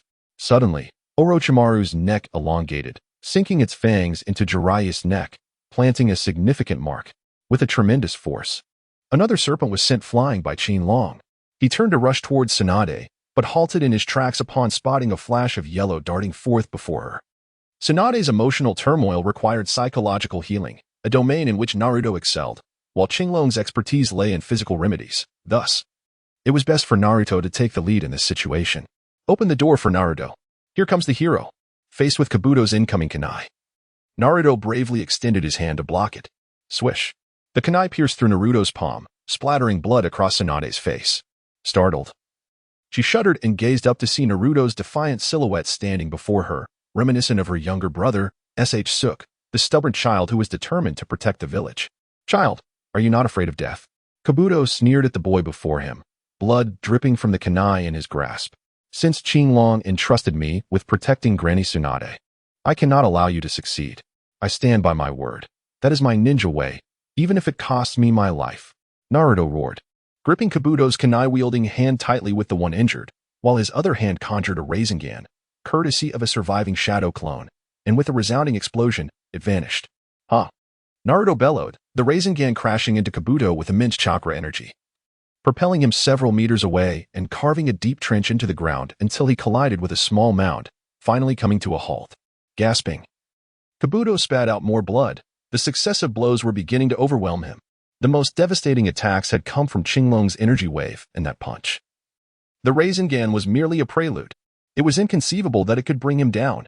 Trembling yet resolute, he managed to stand, proving that those who stood alongside Orochimaru were indeed formidable. Suddenly, his body shook violently, and his glasses shattered. That Rasengan! Kabuto collapsed, realizing the immense residual power it possessed. Haha, well done, Naruto. Qinlong gave him a thumbs up. Naruto, panting heavily, returned the gesture with a smile, exclaiming, to act on one's words is the essence of my ninja way. The confident demeanor and radiant smile of Qinliang bear a striking resemblance to that of Duan and Shangshu in Tsunade's eyes. Qinliang, that bold spirit. Tsunade's condition has improved, and the blood splattered upon her no longer seems as terrifying.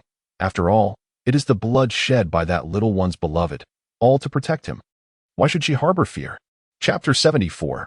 A ferocious assault on Orochimaru. As she gazed upon the figure before her, a smile graced Tsunade's face. However, Naruto felt a sudden blur before his eyes, swaying slightly before collapsing with a thud. Naruto.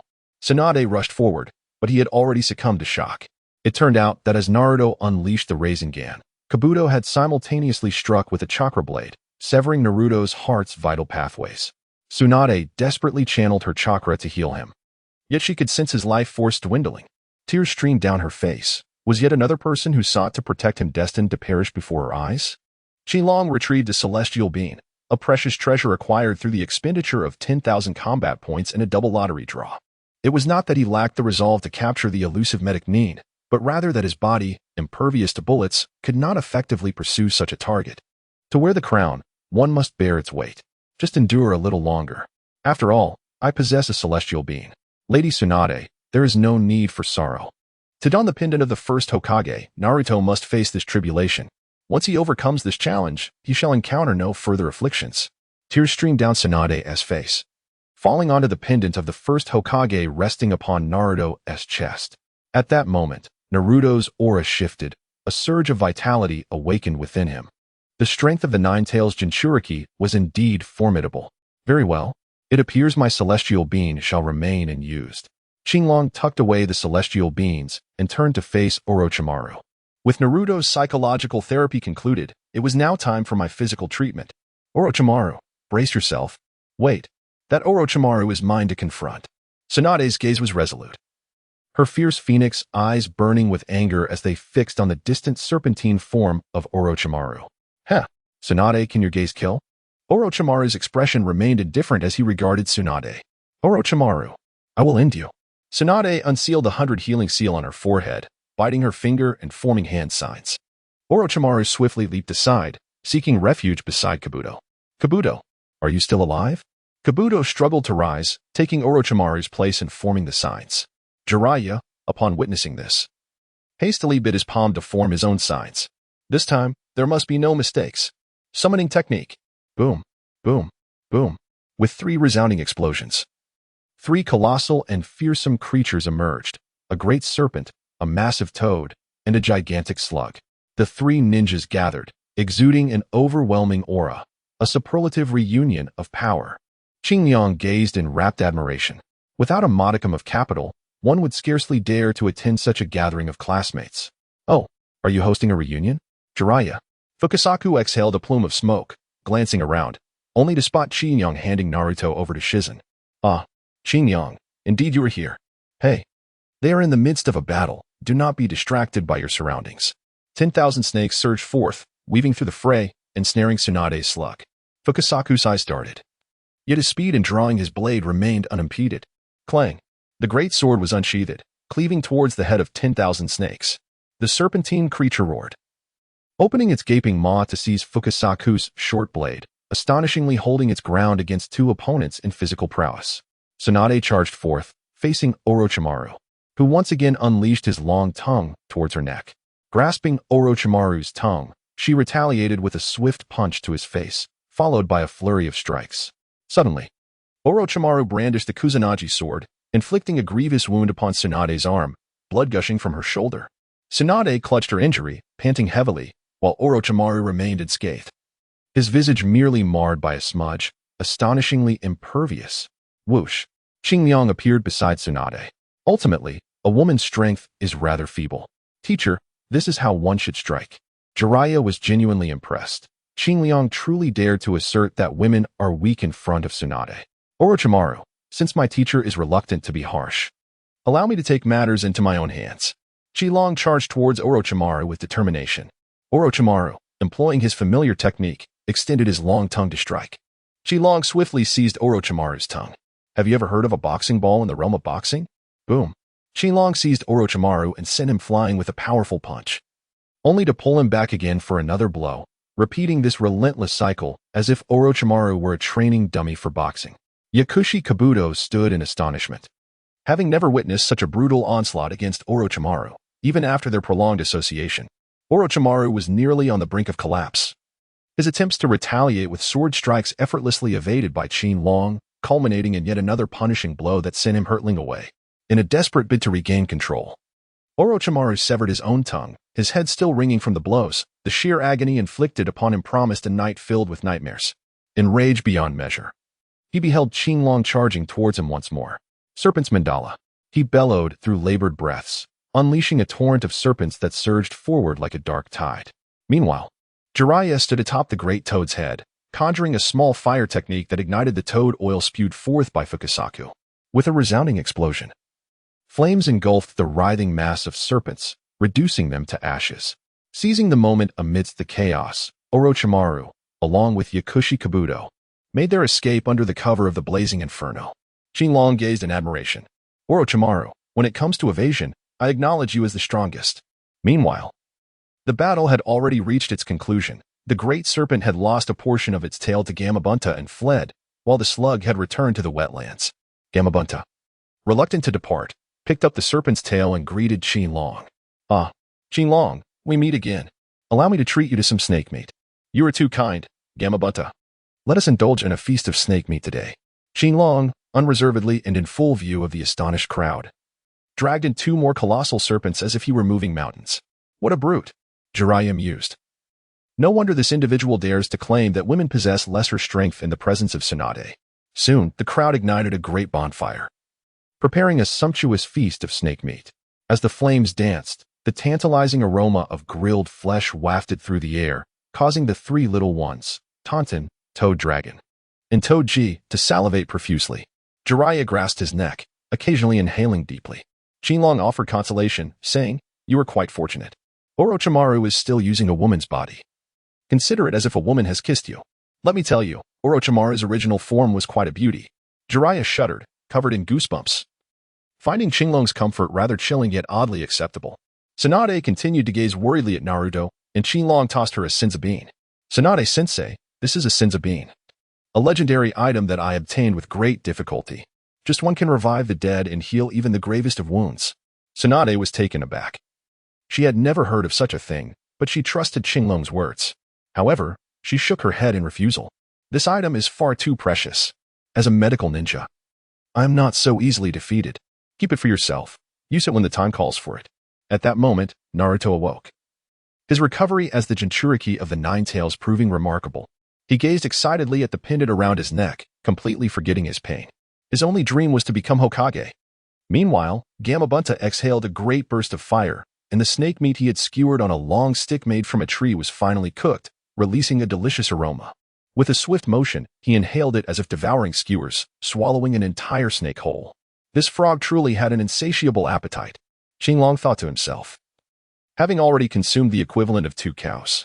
In a hidden cavern, the Akatsuki organization, consisting of 9 members, was convening. A towering and enigmatic figure loomed above them. With Akatsuki members standing upon its fingers, Zetsu was the first to speak. I have received fresh intelligence. The Nine Tails and Jiraiya, one of the legendary 3 ninjas, have been spotted in the Land of Fire's Shortbook Street. They are currently together with Tsunade, another member of the legendary 3, having just engaged in battle with Orochimaru. I said it was imperative to capture the tailed beast quickly. While that brat roams outside, we ignore it. But that cannot continue. Haiden grumbled, dissatisfied after days without performing his sacrificial rituals. Not yet. Pain interjected. Our preparations are incomplete. Capturing and sealing the Jinchuriki of the tailed beast is one matter. The placement of the beast poses a greater challenge. Remember, tailed beasts are harbingers of calamity. A single beast going rogue can wreak havoc upon a ninja village, and if the 9 tails were to run amok collectively, it would be catastrophic. Nothing is feasible. Nothing at all. Haiden complained bitterly. Deara added, it's hard to endure. I yearn to showcase my art to the world. How much longer must we wait? The preparations are still underway. We require 2 more years, at the very least. Pain replied. Once their discussion concluded, Zetsu spoke up. I have another piece of news to share. The human weapon from Konoha is also involved. During the Battle of the Legendary 3, Konoha's human-tailed beast soundly defeated the injured Orochimaru. This child is growing far too swiftly, posing a threat to our plans. Ah, the human weapon, is that the boy named Qinglong? I have long wished to test him. I wonder if he is mightier than my explosive art. Deara scoffed, yet his eagerness to play was evident. Zetsu, though excited internally, spoke in a calm tone. Itachi has clashed with that boy. You can inquire about his prowess. Cough cough. Itachi realized he could no longer remain inconspicuous. That boy's taijutsu is indeed formidable. However, he lacks ninjutsu and chakra, though his physical skills are impressive. I suffered an unexpected defeat alongside Kisame due to insufficient information. Next time we meet, I will have the upper hand. Kisame was puzzled by Itachi's reluctance to reveal the true terror of the human weapon, perhaps fearing embarrassment. Nevertheless, they had indeed suffered a loss due to a lack of intelligence, which was undeniable. Just a mere child, Pain remarked. Even with potential, he does not yet pose a threat to us. I shall arrange a meeting to see if he would consider joining our Akatsuki. Zetsu was deeply dissatisfied. Believing threats should be eradicated in their infancy, akin to their approach toward the Uchiha clan. If you will not take action, then I shall, he stated coldly. Deara chuckled at Zetsu, unable to contain his laughter. Zetsu shot a fierce glare at Deara, aware that the latter was mocking his lack of combat prowess. Relying solely on intelligence to secure his position within Akatsuki, I will issue a bounty. A bounty on Konoha's Qinglong, Zetsu declared fiercely. Pain perceived Zetsu's discontent and concern, responding. Regarding the human weapon, I will seek an opportunity to engage with him. As for the bounty, Kakuzu, you have been working hard lately. Earn some extra money. If that boy cannot withstand the bounty, then it is his fate. So be it. Kakuzu's inner thoughts nearly erupted. Do you have any idea how arduous it is to earn money? It would be far more efficient for me to personally eliminate that human-tailed beast and save millions. Oh no, I would actually profit millions. Kakuzu fell into contemplation. Orochimaru, that scoundrel. Tsunade recalled her lingering hatred for him, her teeth grinding in frustration. After the Battle of the Legendary 3, she had led a group to the currency exchange to procure information on Orochimaru. It was a dilapidated public restroom, reeking foully. Rarely frequented by anyone. Inside was a concealed door that led to the exchange. Qilong picked up a book and perused the bounty listings. Asuma, the elite jonin from Konoha, had a bounty of 35 million ryo. The Fire Temple's Dilu was valued at 30 million ryo. The Six Tails, named Yutaka, commanded a bounty of 50 million ryo. Gaara, the Jinchuriki of the One Tail residing within Tsunade, had a bounty of 68 million ryo. Tsunade, one of the legendary Sannin of Konoha, was sought after with a bounty of 80 million ryo. Qilong excitedly tugged at Tsunade, presenting the bounty notice. Teacher Tsunade, you are worth quite a fortune. In Qilong's eyes sparkled a glittering sheen, causing Tsunade's heart to tighten. Could this little one be contemplating selling herself? Ah ha ha. Tsunade's face revealed a faint smile as she addressed Qilong. Child, do not gaze upon such things. They may lead one to become consumed by greed. However, this certainly presents a lucrative opportunity. Qilong turned around and continued to browse, finally discovering the bounty on Danzo. Danzo Shimura, the leader of the root organization in Konoha, had a staggering reward of 91 million ryo. Hiss. Qilong took a deep breath and ran over to tug at Tsunade's sleeve. Tsunade-sensei, do you think the Hokage is short on funds? That old coot Danzo seems quite valuable. It's about time he sacrifices himself to illuminate the village. Tsunade shot him a glance and, with an exasperated gesture, tapped Qilong on the head. Stop entertaining such misguided notions. Ouch. Qilong let out a pained groan, turning away to continue perusing the bounty booklet. Within its pages were renowned figures from the ninja world, offering Qilong a wealth of knowledge. Upon finishing the booklet, he couldn't help but chuckle. To his astonishment, his name, Tianzi Qilong, was conspicuously absent from the list of bounties. How utterly humiliating. I shall surpass all these individuals, and my bounty will exceed theirs by far. Humph. Tsunade and Jiraiya glanced back at Qilong, chuckling as they shook their heads. At that moment, a staff member approached with a fresh page from the booklet, announcing the latest bounty. A reward for capturing Tianzi Qilong of Konoha Village, a mere 13-year-old. Dubbed the human weapon, with a bounty of 90 million ryo. For those interested in making some money, this is your chance. Both Tsunade and Jiraiya were drawn in, frowning as they examined the newly released bounty. Upon hearing this, Qilong felt a tightening in his posterior, realizing just how perilous the ninja world truly was. A bounty of 90 million ryo for a mere child, exceeding even that of Tsunade. He hastily covered his face, exclaiming in disbelief, Goodness! Who is that heartless scoundrel who placed a bounty on me? Qilong was utterly oblivious to the fact that the Akatsuki had placed a direct bounty on his head, offering a staggering 60 million taels. Meanwhile, Ju discreetly added an additional 30 million taels to the reward, and he was even contemplating saving some money to increase the bounty further. Having attended to these matters, Qilong hastily urged them to depart, prompting Jiraiya to flash a grin. So, you do have moments of fear. Tsunade consoled him. Do not worry. With the presence of the three Sannin, no one would dare to set their sights on you. Qilong, having only just relaxed his mind, soon dismissed the matter. It was merely the first time he had been startled by a bounty from the black market. He had long since steeled himself for the harsh realities of the ninja world. On the journey home, the group felt particularly at ease, engaging in light-hearted conversation. I had always thought so. A woman's physique is simply ill-suited for combat. Tsunade, you exhausted yourself in the fray, yet you hardly managed to inflict any pain upon Orochimaru. Qilong once again insisted on his original viewpoint from the first match against Tsunade. He then produced a photograph of the formidable Neza and leaned closer to Tsunade, attempting to persuade her. Teacher Tsunade, grant me just 3 months, and I shall transform you into this vision. Your strength will be doubled, and I assure you, you will be capable of obliterating Orochimaru with a single punch. At that moment, Shizen cast a glance over, her eyes widening in terror. Tsunade, however, delivered a swift thump to Qilong's head. This fierce woman was, in truth, utterly devoted to her beauty. Qilong approached Xianglin and began to demonstrate the formidable technique of the Vajra Barbie Neza. Xianglin, dear apprentice, would you care to learn? With this training, you shall possess the strength to shatter mountains and sever rivers. Xianglin, covering her eyes and mouth, suppressed the urge to kick Qilong and swiftly fled. Naruto, drawn by curiosity, peeked over and immediately exclaimed his desire to learn. Oh, spare yourself, Naruto. As the host of the Nine Tails, you inherently possess such capabilities. Qilong, in a moment of exasperation, tucked away the image of the formidable Vajra Barbie Neza. An insatiable curiosity overcame him, compelling him to pose a question to Tsunade. Tsunade-sensei, I have a question that I am uncertain whether I should ask, yet my curiosity is overwhelming. Surely this will be yet another nonsensical inquiry, Tsunade retorted with irritation. Go ahead and ask. Well, Since you mentioned it, here it goes. If Tsunade-sensei, you happen to faint at the sight of blood, how do you manage during your monthly cycle? Eek. In response, Shizen's eyes widened in horror, while even Karen looked at Qinglong in disbelief. Jiraiya was left utterly speechless. Such audacity to pose such a question to Tsunade. Only Naruto, with an innocent expression, seemed perplexed and asked, "Hey, what does monthly visitor mean? Can someone explain that to me?" Thud. Tsunade raised her fists and delivered a sharp jab to Qinglong's head. With the final blow, a sizable bump emerged, and Tsunade glared at Naruto, who was still incessantly inquiring about the meaning of monthly visitor.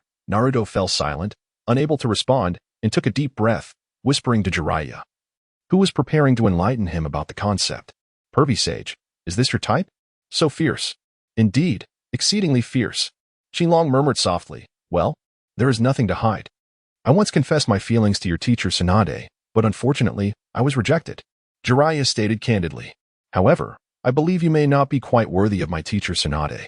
Qinglong held his head, which bore a large bump.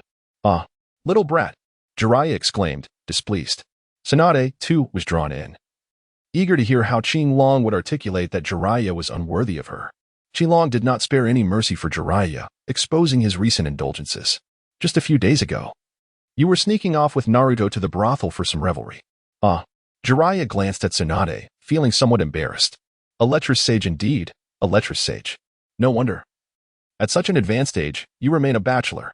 Qinglong remarked, "No matter how formidable my teacher Tsunade may be, she is still a woman. When SH Tree made the ultimate sacrifice, where were you? When Dan died, where were you then? Let us not even speak of it, when Orochimaru came seeking trouble. How distressed my teacher was, and where were you? Were you busy flirting with women of the world?" Naruto cast a sidelong glance at Jiraiya, revealing the truth of his lecherous nature. Jiraiya fell into a state of melancholy, yet he remained the same man, enamored yet too timid to truly pursue his desires. Chapter 76. The Crisis of the Hyuga Clan. As the atmosphere grew heavy with silence, both Jiraiya and Tsunade succumbed to their own emotions. "And furthermore, your tolerance for alcohol is quite lacking." Qinglong made his final accusation. "This is impossible. Absolutely impossible." Jiraiya vehemently denied it, asserting that while he may be lecherous, it is absolutely unacceptable to claim that he cannot hold his liquor. "I have evidence." Qinglong waved the camera in his hand. "Huh? Do you think you can deceive me?"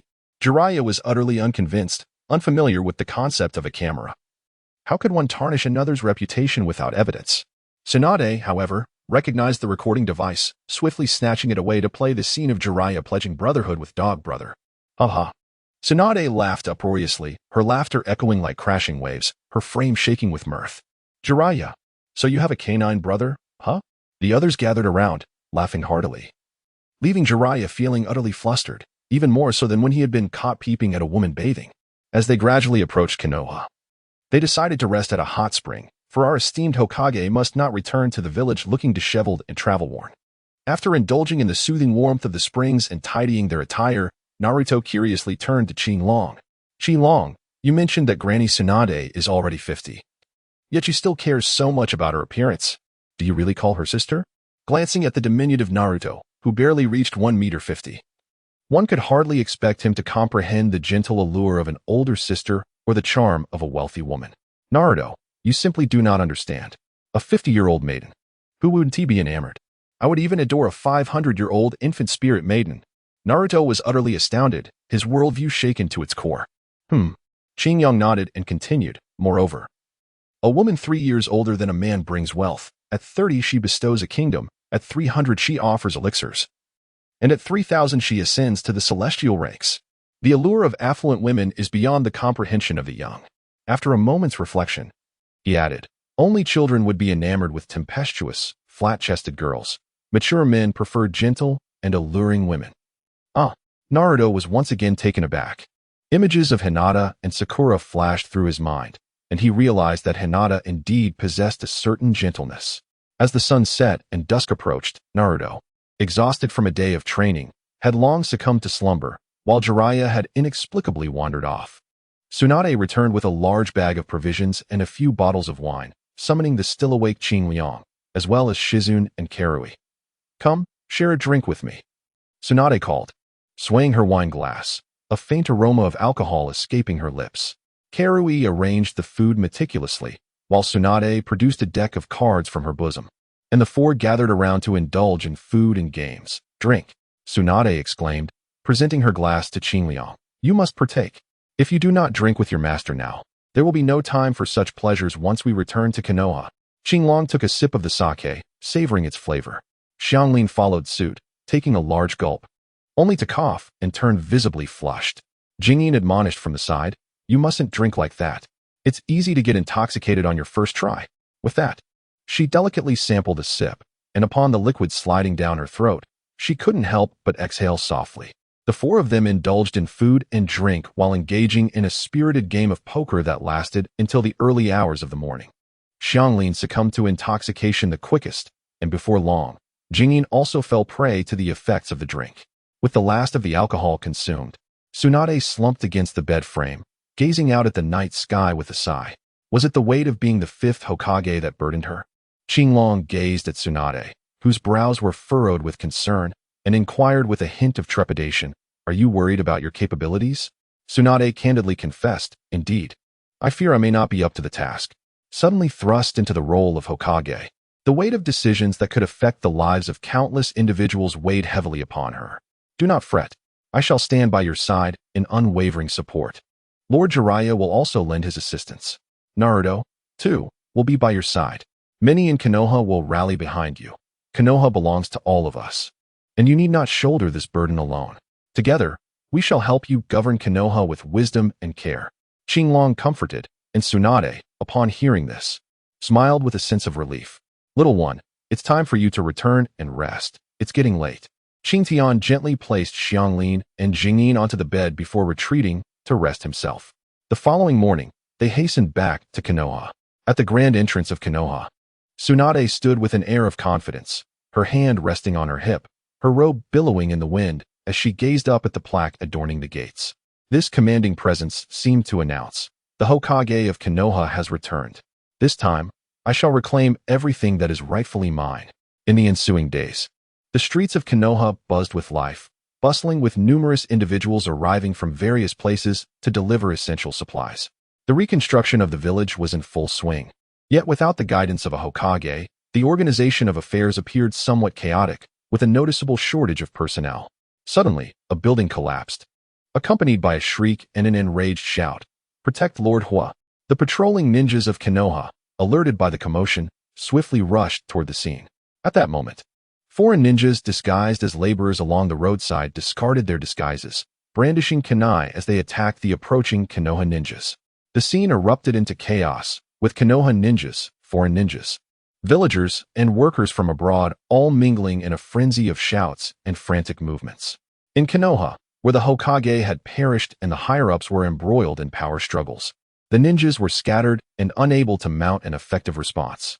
Amidst the turmoil, a ninja bearing the symbol of the Cloud Village emerged, shouldering a small girl, none other than Hinata's daughter, Hikari.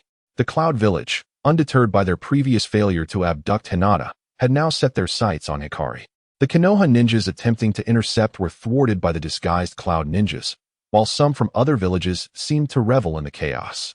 In no time, the Cloud ninjas had made their escape with Hikari, vanishing beyond the borders of Konoha.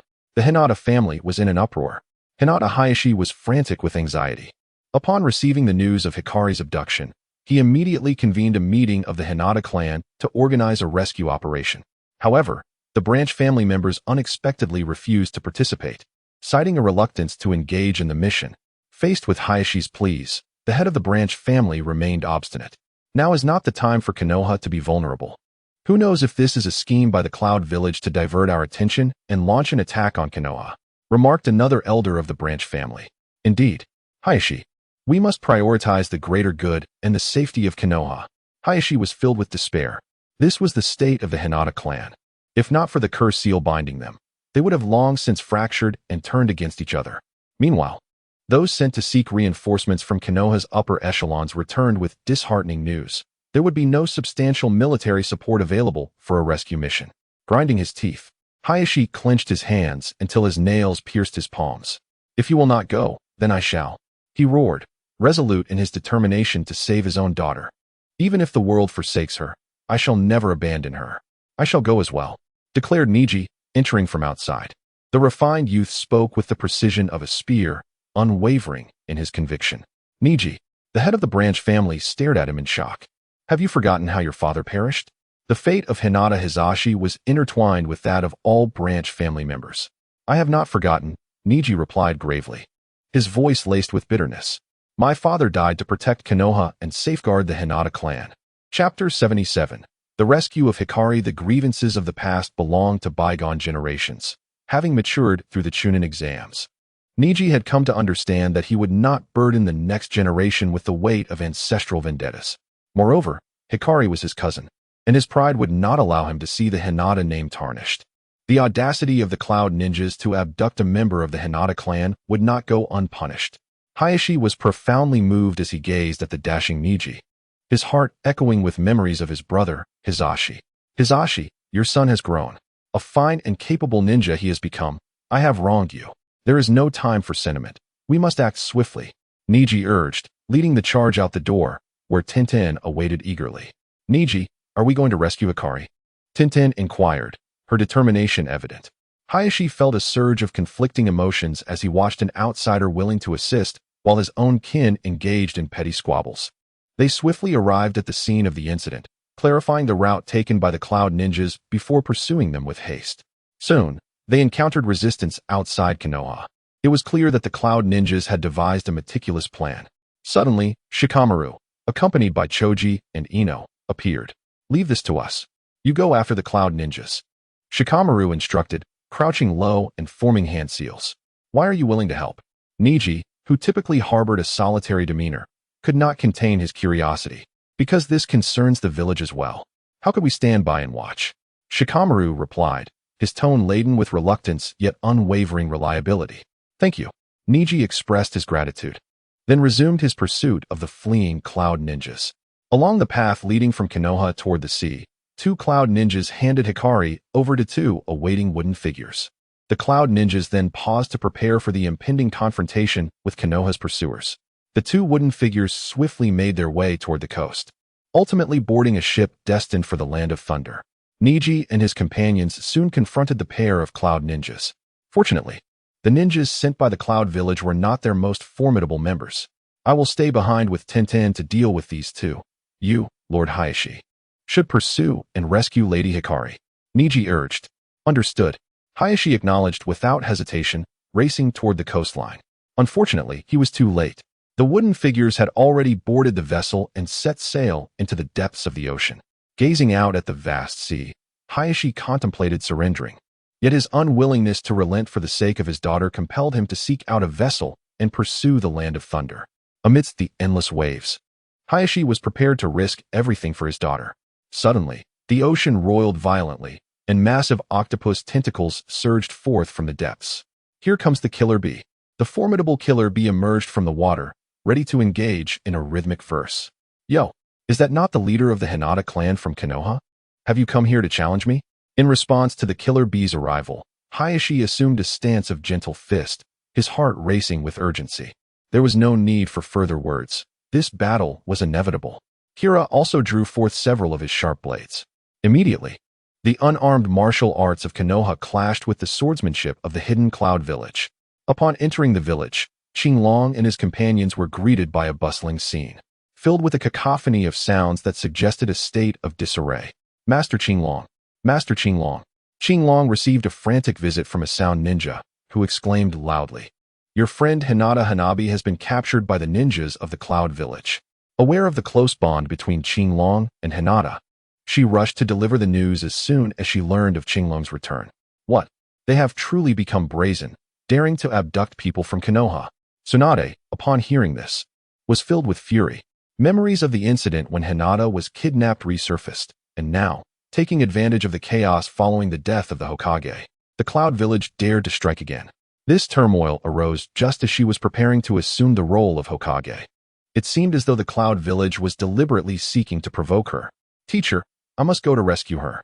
Qinglong addressed Tsunade briefly before inquiring with Jean. Which direction did they head towards? How long ago did they leave? Jean swiftly gestured towards a particular direction. Whoosh! Qingliang unleashed his formidable aura and soared into the sky, heading towards the distant shore. Soon, he beheld Shikamaru, who was nearing the conclusion of his victorious battle against the cloud-hidden ninjas. After inquiring about the direction, Qingliang set his course for the seaside. Before long, he encountered Niji and Tintin, who were struggling against the cloud-hidden ninjas, finding themselves at a disadvantage in a fierce battle. Seizing the moment as a cloud-hidden ninja leaped into the air, Qingliang pointed decisively, unleashing a wave of light that sent the adversary crashing into a great tree, incapacitated and unable to rise again. Where could they possibly flee? Qingliang inquired further. Tian promptly pointed in the direction of the seaside for Qingliang. Once Qingliang caught up, she couldn't help but wipe the sweat from her brow. Assisting Niji in confronting another cloud ninja. On the sea, Hinata Hizashi and Killer Bee were engaged in a fierce battle. Qingliang soared above them, glancing down before heading toward the Land of Lightning. The Land of Lightning is situated amidst towering mountains, a region characterized by its breathtaking scenery. The mountains rise majestically into the clouds, shrouded in mist, with rivers cascading down to form magnificent waterfalls that thunder like rolling waves before flowing into the ocean. Above, storm clouds gather, occasionally rumbling with thunder and flashing with lightning.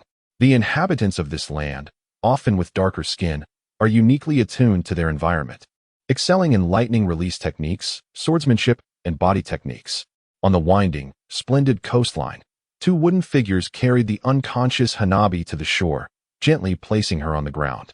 Gazing at the exquisitely delicate Hinabi, resembling a porcelain doll, they felt a surge of pride. They had finally captured a member of the Hyuga clan, and soon, the village hidden in the clouds would possess the Byakugan bloodline limit. However, now was not the time to relax. The two wooden figures led Hinabi up the mountain, racing toward the village hidden in the clouds.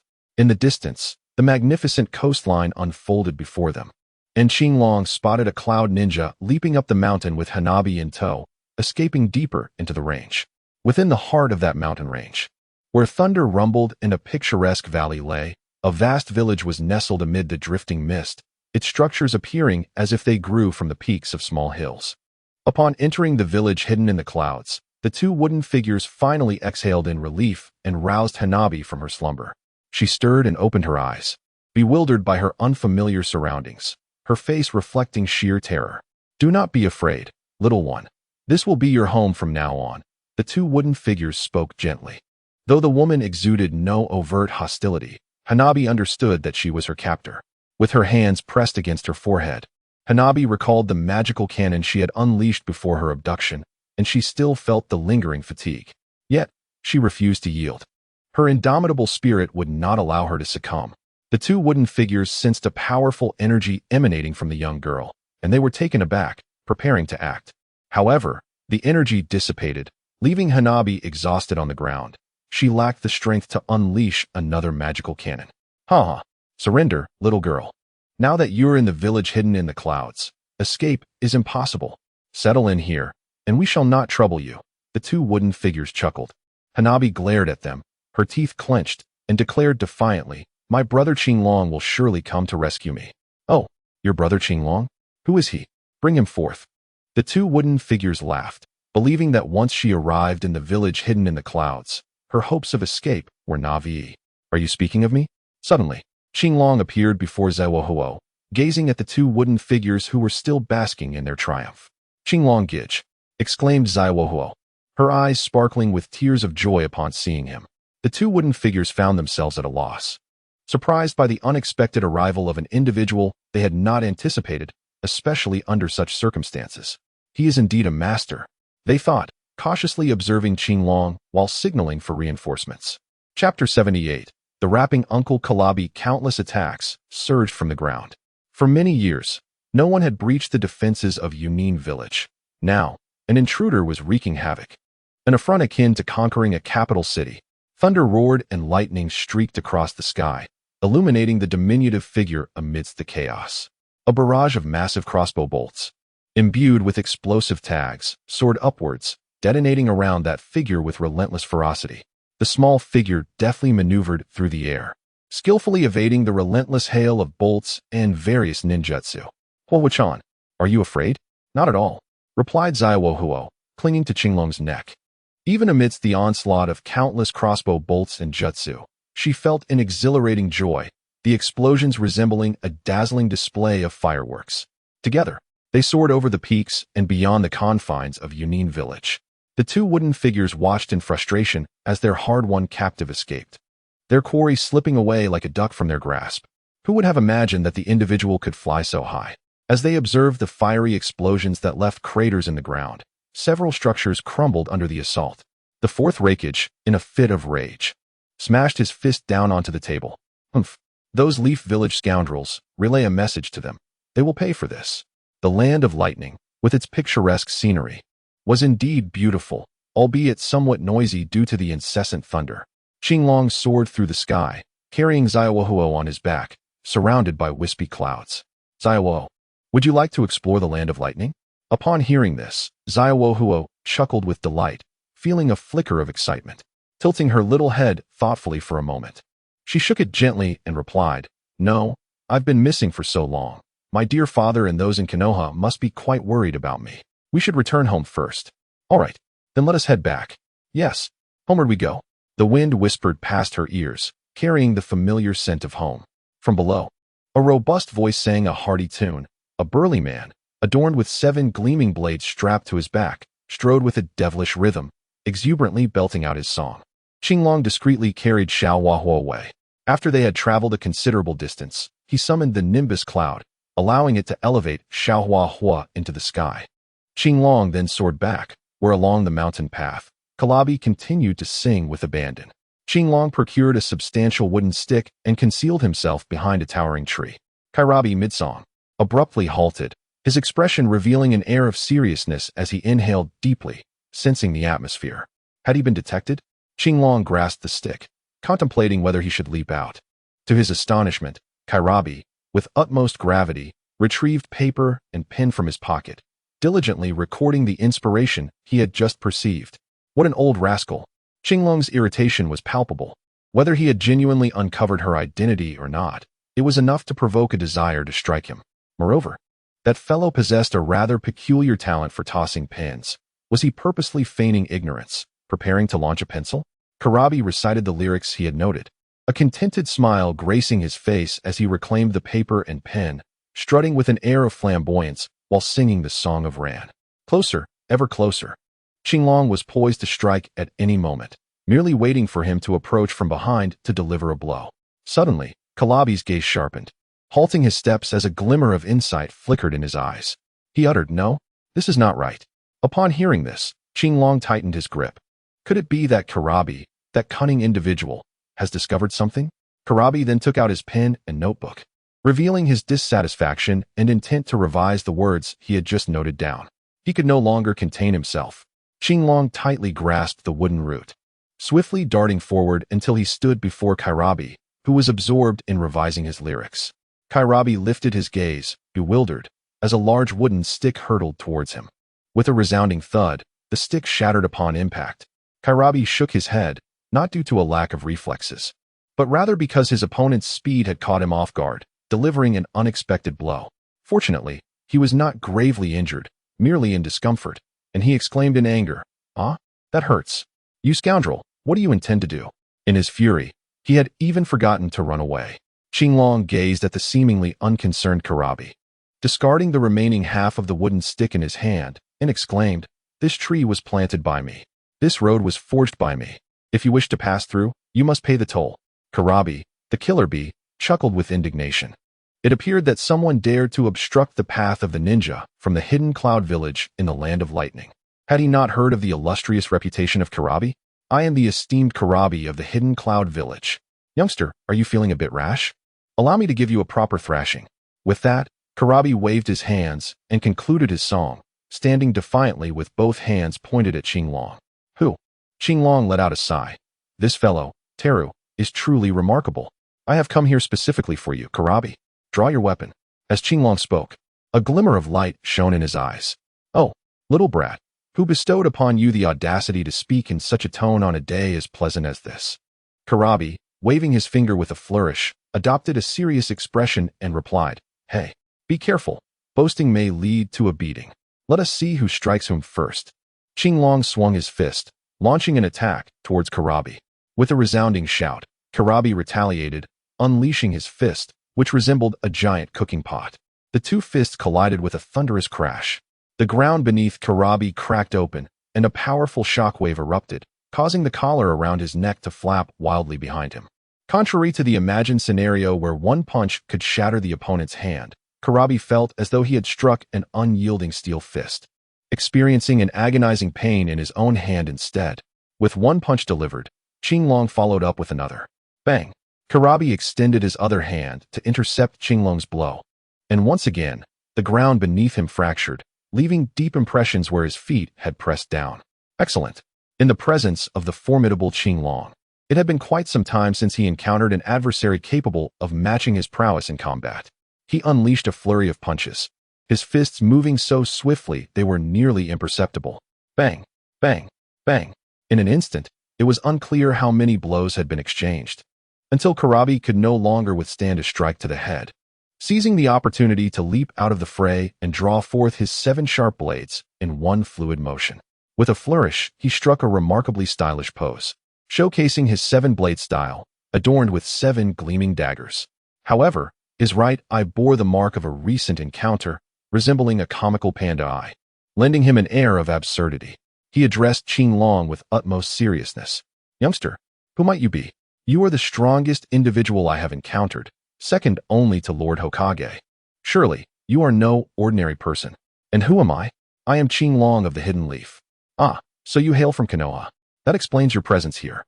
Karabi leapt into the air, his 7 blades swirling around him like a tornado of steel, charging toward Qinglong with fierce determination. Qinglong deftly evaded, while Karabi stomped the ground, launching his long blades towards Qinglong with great force. Karabi swiftly followed suit, retrieving the fallen blades and wrapping them around himself, radiating an aura of shimmering sword light as he charged towards Qinglong. The sound of clashing echoed. Bang, bang. Qinglong unleashed a flurry of punches, clashing against his opponent's blade. Karabi's long sword trembled under the impact of Qinglong's fists, while the 2 swords he wielded danced gracefully in the air, only to be sent flying by Qinglong's strikes. In a swift motion, Karabi spun rapidly, almost conjuring a tempest of blades, slicing past Qinglong with a fierce edge that left a stinging sensation on his cheek. Karabi quickly retrieved the sword that had been knocked away, and with even greater speed, he spun once more, creating another whirlwind of razor-sharp blades that surged towards Qinglong. As he approached, his remaining swords shot forth from his body, aimed directly at Qinglong. In his hand, the final sword gleamed with an intense radiance, an unmistakable sign of its extraordinary sharpness. The sound of the blade echoed ominously. Chapter 79, The 8-Tailed Ox Demon. Buzz. The light of the sword flickered. Qinglong skillfully evaded numerous long swords, deftly seizing one and deflecting 2 others, before striking at the radiant blade in Karabi's grasp. With a resounding clang, the sword in Qinglong's hand shattered into 2 pieces, revealing the astonishing sharpness of the supersonic thunderblade. In a moment of urgency, Qinglong clapped his palms together, executing a barehanded maneuver to seize Karabi's long sword.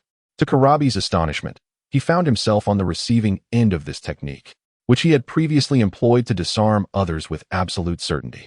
With a twist of the blade, Qinglong struck the center of the sword, producing another sharp clang as Karabi's weapon broke in half.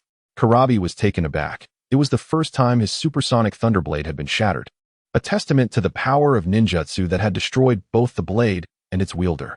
Who was this young man, endowed with such formidable physical prowess and martial skill?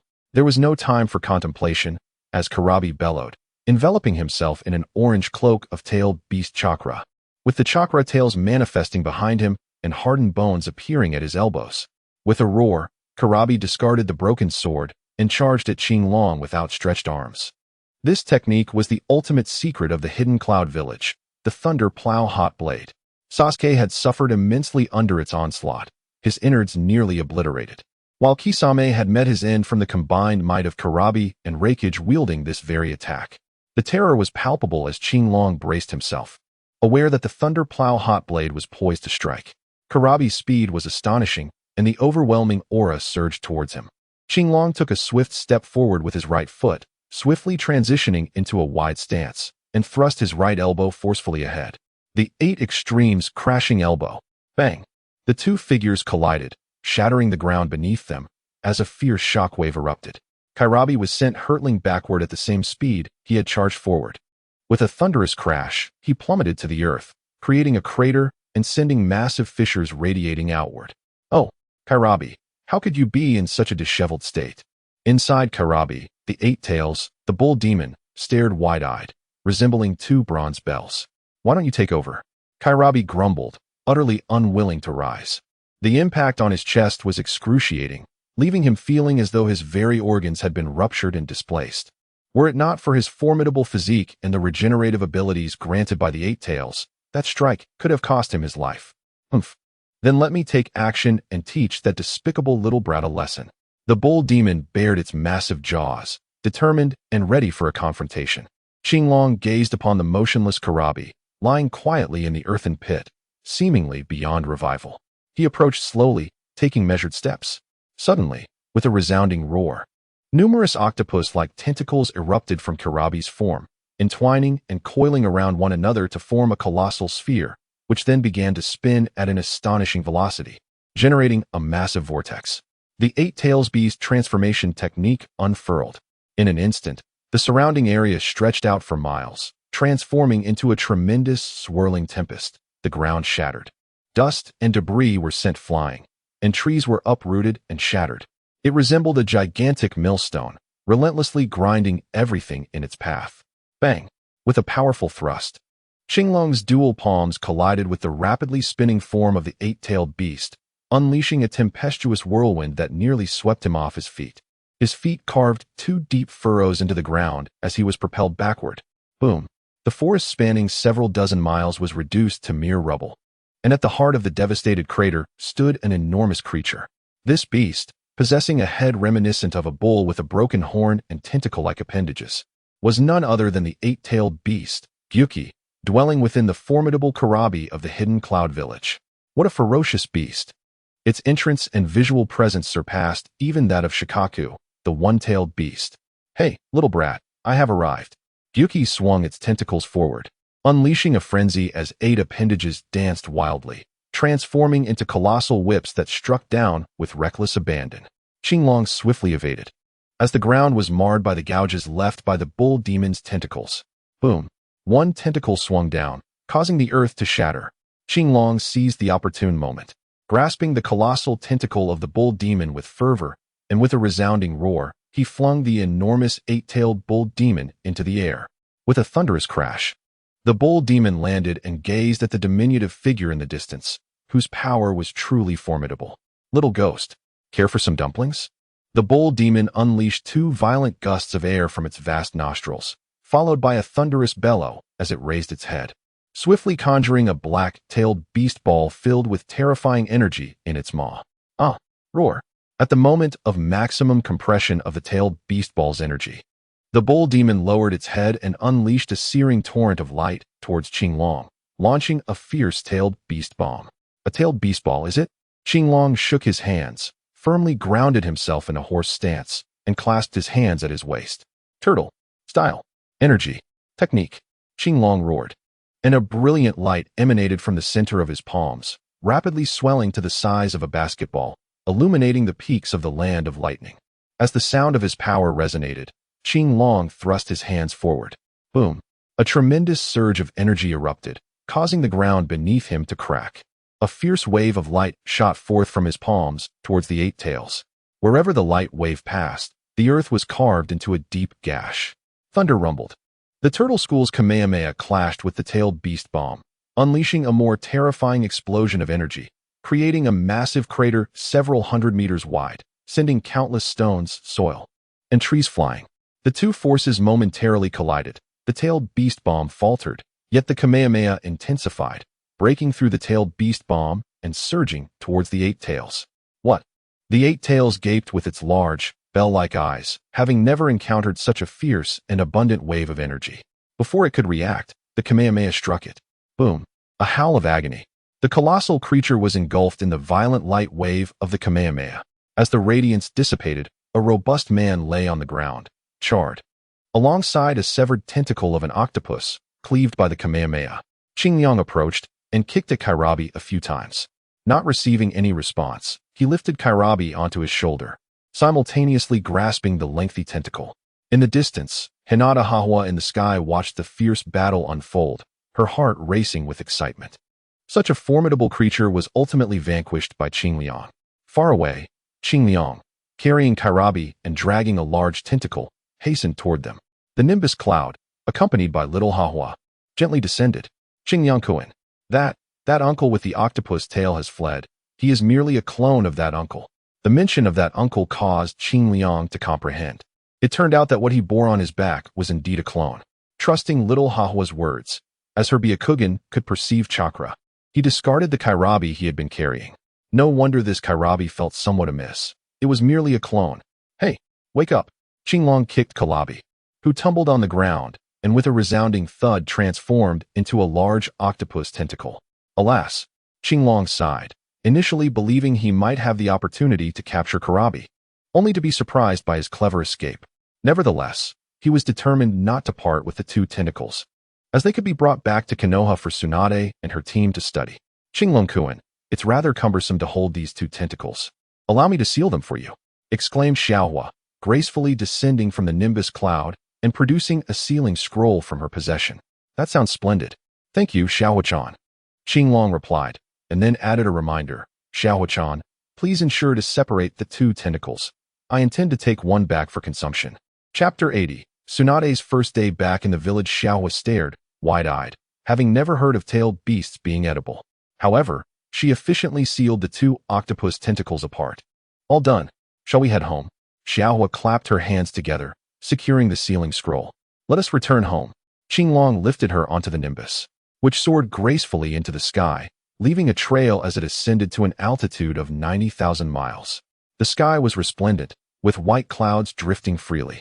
A golden nimbus carried two youths through the heavens, as Xiaohua exclaimed in delight, overwhelmed by the sheer beauty of flight. Qingliang sat cross-legged in the front, his hair billowing in the wind, while Xiaohua beamed with joy behind him. The nimbus clouds swiftly traversed the ocean, heading towards Konoha.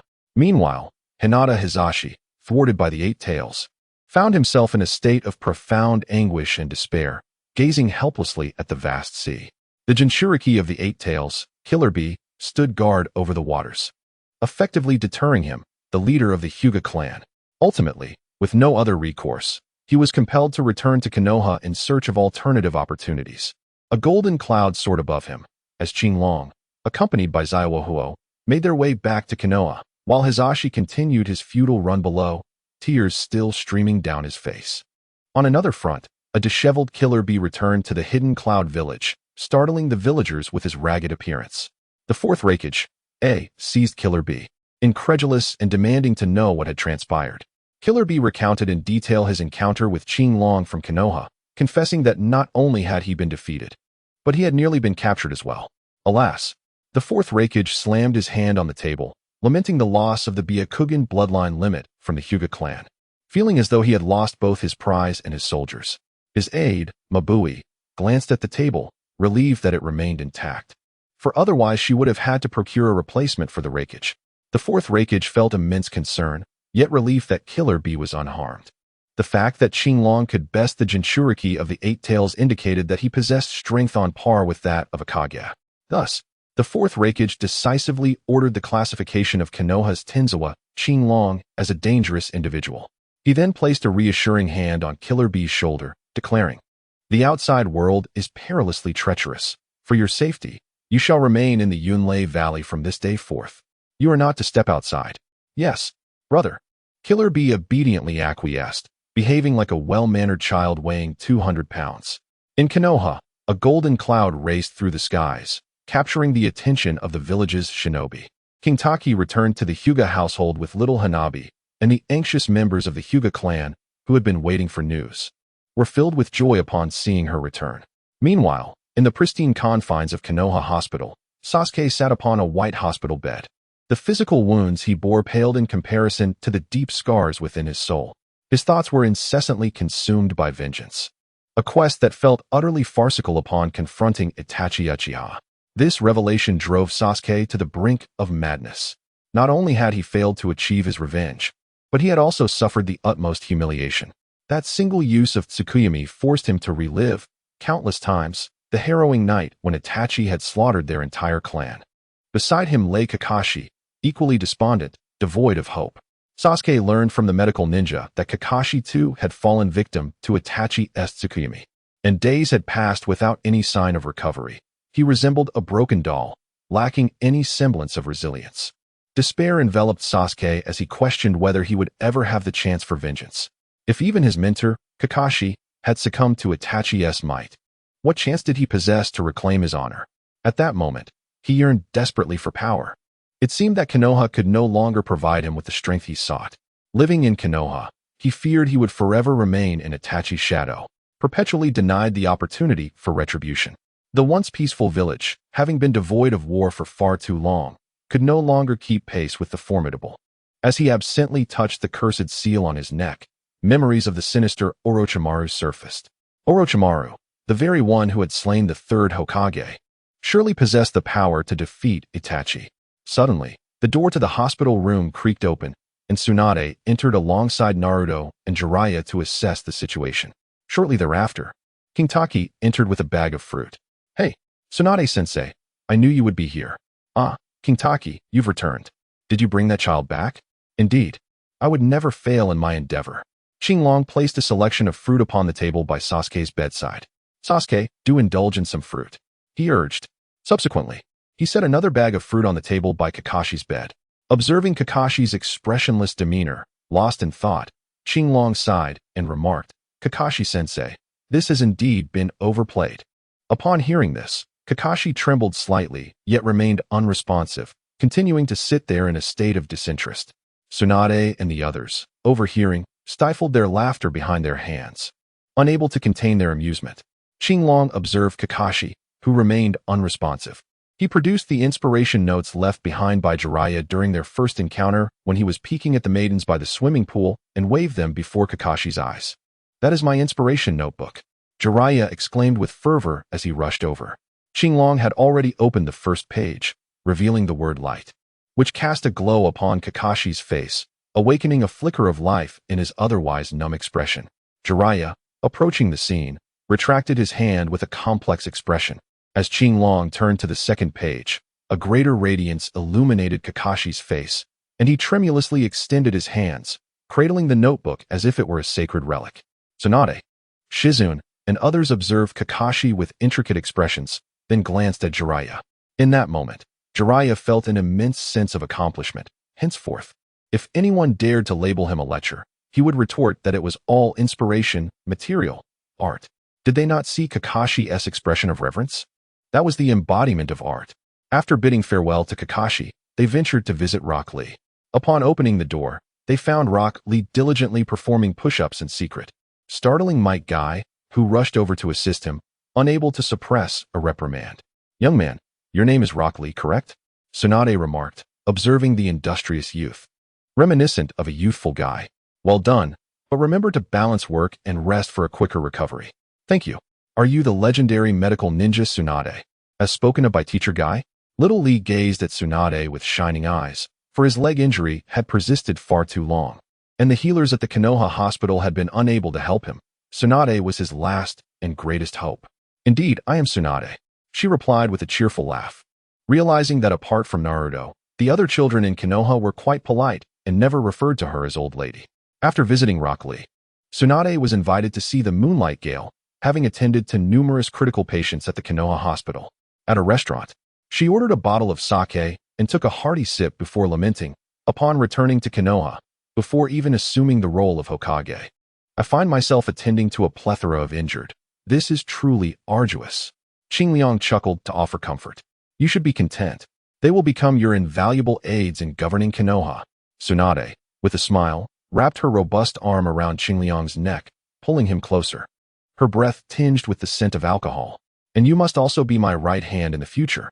The teacher is counting on you to lend support." "Absolutely. If anyone dares to bully you, just call on me. As long as you, the Hokage, give the signal, I shall make sure to deal with them." Chapter 81. A single blow to the nine-tails. Hinata Hizashi returned from the village outskirts, overwhelmed by sorrow. Upon entering, he was met with the jubilant rush of a villager. "Chief, wonderful news." Hizashi, incensed, felt an urge to deliver a gentle but firm reprimand. Can't you see that I am grieving? Those from both the main and branch families lack humanity. None dare to join me in fighting against the enemy. He shot an admonishing glance at the villager, who continued with unbridled enthusiasm. Chief, Miss Hinabi has returned. What? Hisashi, momentarily incredulous, urged the villager to repeat the news. Bursting with excitement, he dashed into the clan hall, where indeed stood the lively Hinabi, unharmed and radiant. A sigh of relief escaped Hisashi. He promptly inquired about the circumstances. Hinabi recounted her experience in detail, her eyes shining as she spoke of Qingliang. Hisashi, finding solace in her safe return, contemplated the next steps to address the ensuing matters. The Hyuga clan convened an emergency meeting, recalling the grave consequences of the previous abduction incident, which had cost them a life. Having assured herself of her safety, Hinabi eagerly prepared to seek out Qingliang. Father, Qingliang left something with me. He saved my life. I cannot simply keep his belongings without returning them.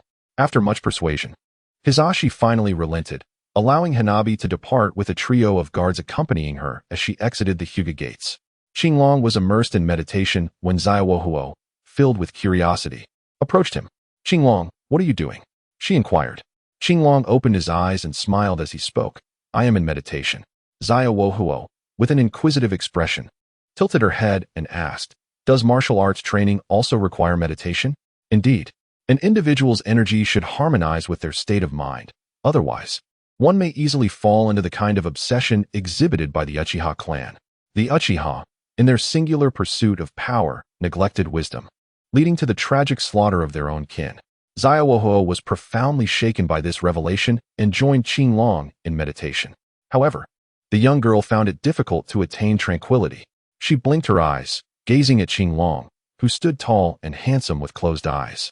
He was truly striking, in stark contrast to Naruto and his peers, who were still in their undeveloped stages. This comparison was simply breathtaking. As Xiaohuo contemplated, her eyes sparkled with wonder. She recalled the tale Qingliang had shared about Sun Wukong riding the rainbow cloud to marry Princess Xixia, and she believed that Qingliang must be a hero of similar stature. Suddenly, she glanced at herself, realizing she was still a small child, with no signs of development. She sighed in frustration, wondering when she would grow up to be like Tsunade. Qingliang gently reached out to touch her head. If you cannot calm your mind, do not force it.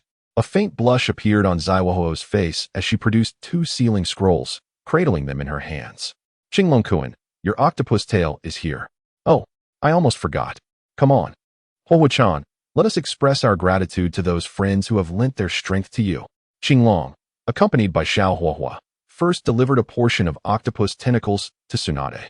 With another portion in hand, he took Xiaohuo to procure a generous supply of grilled meat and vegetables. Subsequently, they sought out their companions Neji, Shikamu, Naruto, and others, making their way to a small hillside by the Konoha River. The flames soared, and wisps of smoke danced in the air, creating a lively scene on the hillside. Qingliang brandished the colossal tentacle of the 8 tails, bringing it down with a resounding thud upon the ground. Hinata, Ino, and Sakura stared in astonishment at the octopus tentacle, which was as thick as a house.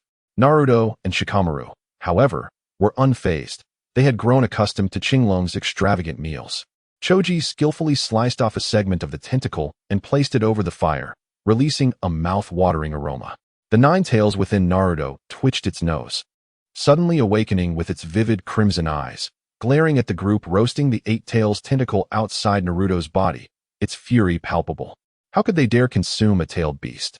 Such an affront was intolerable. While Naruto was blissfully unaware, grilling sausages alongside Hinata, an orange chakra began to emanate from him, accentuating the fox-like markings on his face. Unbeknownst to him, his teeth transformed into fangs as the 9 tails chakra influenced his emotions, gradually clouding his consciousness. Ah! Hinata exclaimed in shock at Naruto's transformation, and the others were equally startled, recalling the ominous tales of the 9 tails fox. Naruto raised his sharp claws menacingly towards Hinata. Just then, a powerful hand seized his descending limb. You foul fox! Qingliang exclaimed in fury as he entered Naruto's mental realm. It was a dimly lit water prison, dominated by a towering, imposing cage that contained a colossal orange fox. Upon sensing an intruder, the 9 tails unleashed its immense chakra, seeping through the seals and manifesting into an enormous fox head, its gigantic blood-red eyes fixed menacingly upon Qinglong, brimming with malevolent intent. Wretched fox, Qinglong, in a moment of defiance before the Nine Tails, uttered a sharp rebuke, extending his hand to seize the creature's nose with formidable force. With a resounding thud, the immense fox dissipated into a cloud of smoke. The Nine Tails, confined within the water prison, let out a furious roar, its maw widening to reveal its incredibly sharp fangs.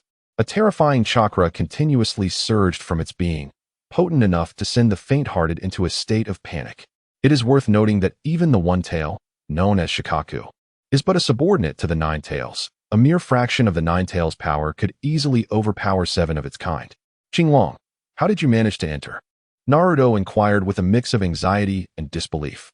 Noticing that something was amiss with you, I felt compelled to come and investigate, Qinglong replied. Qinglong smiled and cast his gaze once more upon the imposing fox within the seal. Little ghost, I shall end your life. The nine-tailed fox clutched the confines of its prison, incessantly swiping with its claws while emitting a low growl. To kill me, is it? Qinglong chuckled lightly, pondering not only the possibility of the Nine Tails escaping, but also the uncertainty of who would truly prevail in such a confrontation. I shall obliterate you. How dare you rose-tailed beasts outside, you little imp. You have insulted us, and for that, I will annihilate you. The Nine Tails glared fiercely at the audacious human before it, as if it were prepared to devour Qinglong whole. Yet, Qinglong remained unfazed, casting a scornful gaze upon the Nine Tails. The disdain in their eyes provoked the beast's fury. It had lived for so long without encountering such brazen arrogance. Even the legendary Hashirama Senju, whom it had met decades prior, had not possessed such an audacious demeanor. The mere thought of that naive yet formidable figure incensed the Nine Tails further. How could one so seemingly innocent have the audacity to confront it with such overwhelming power?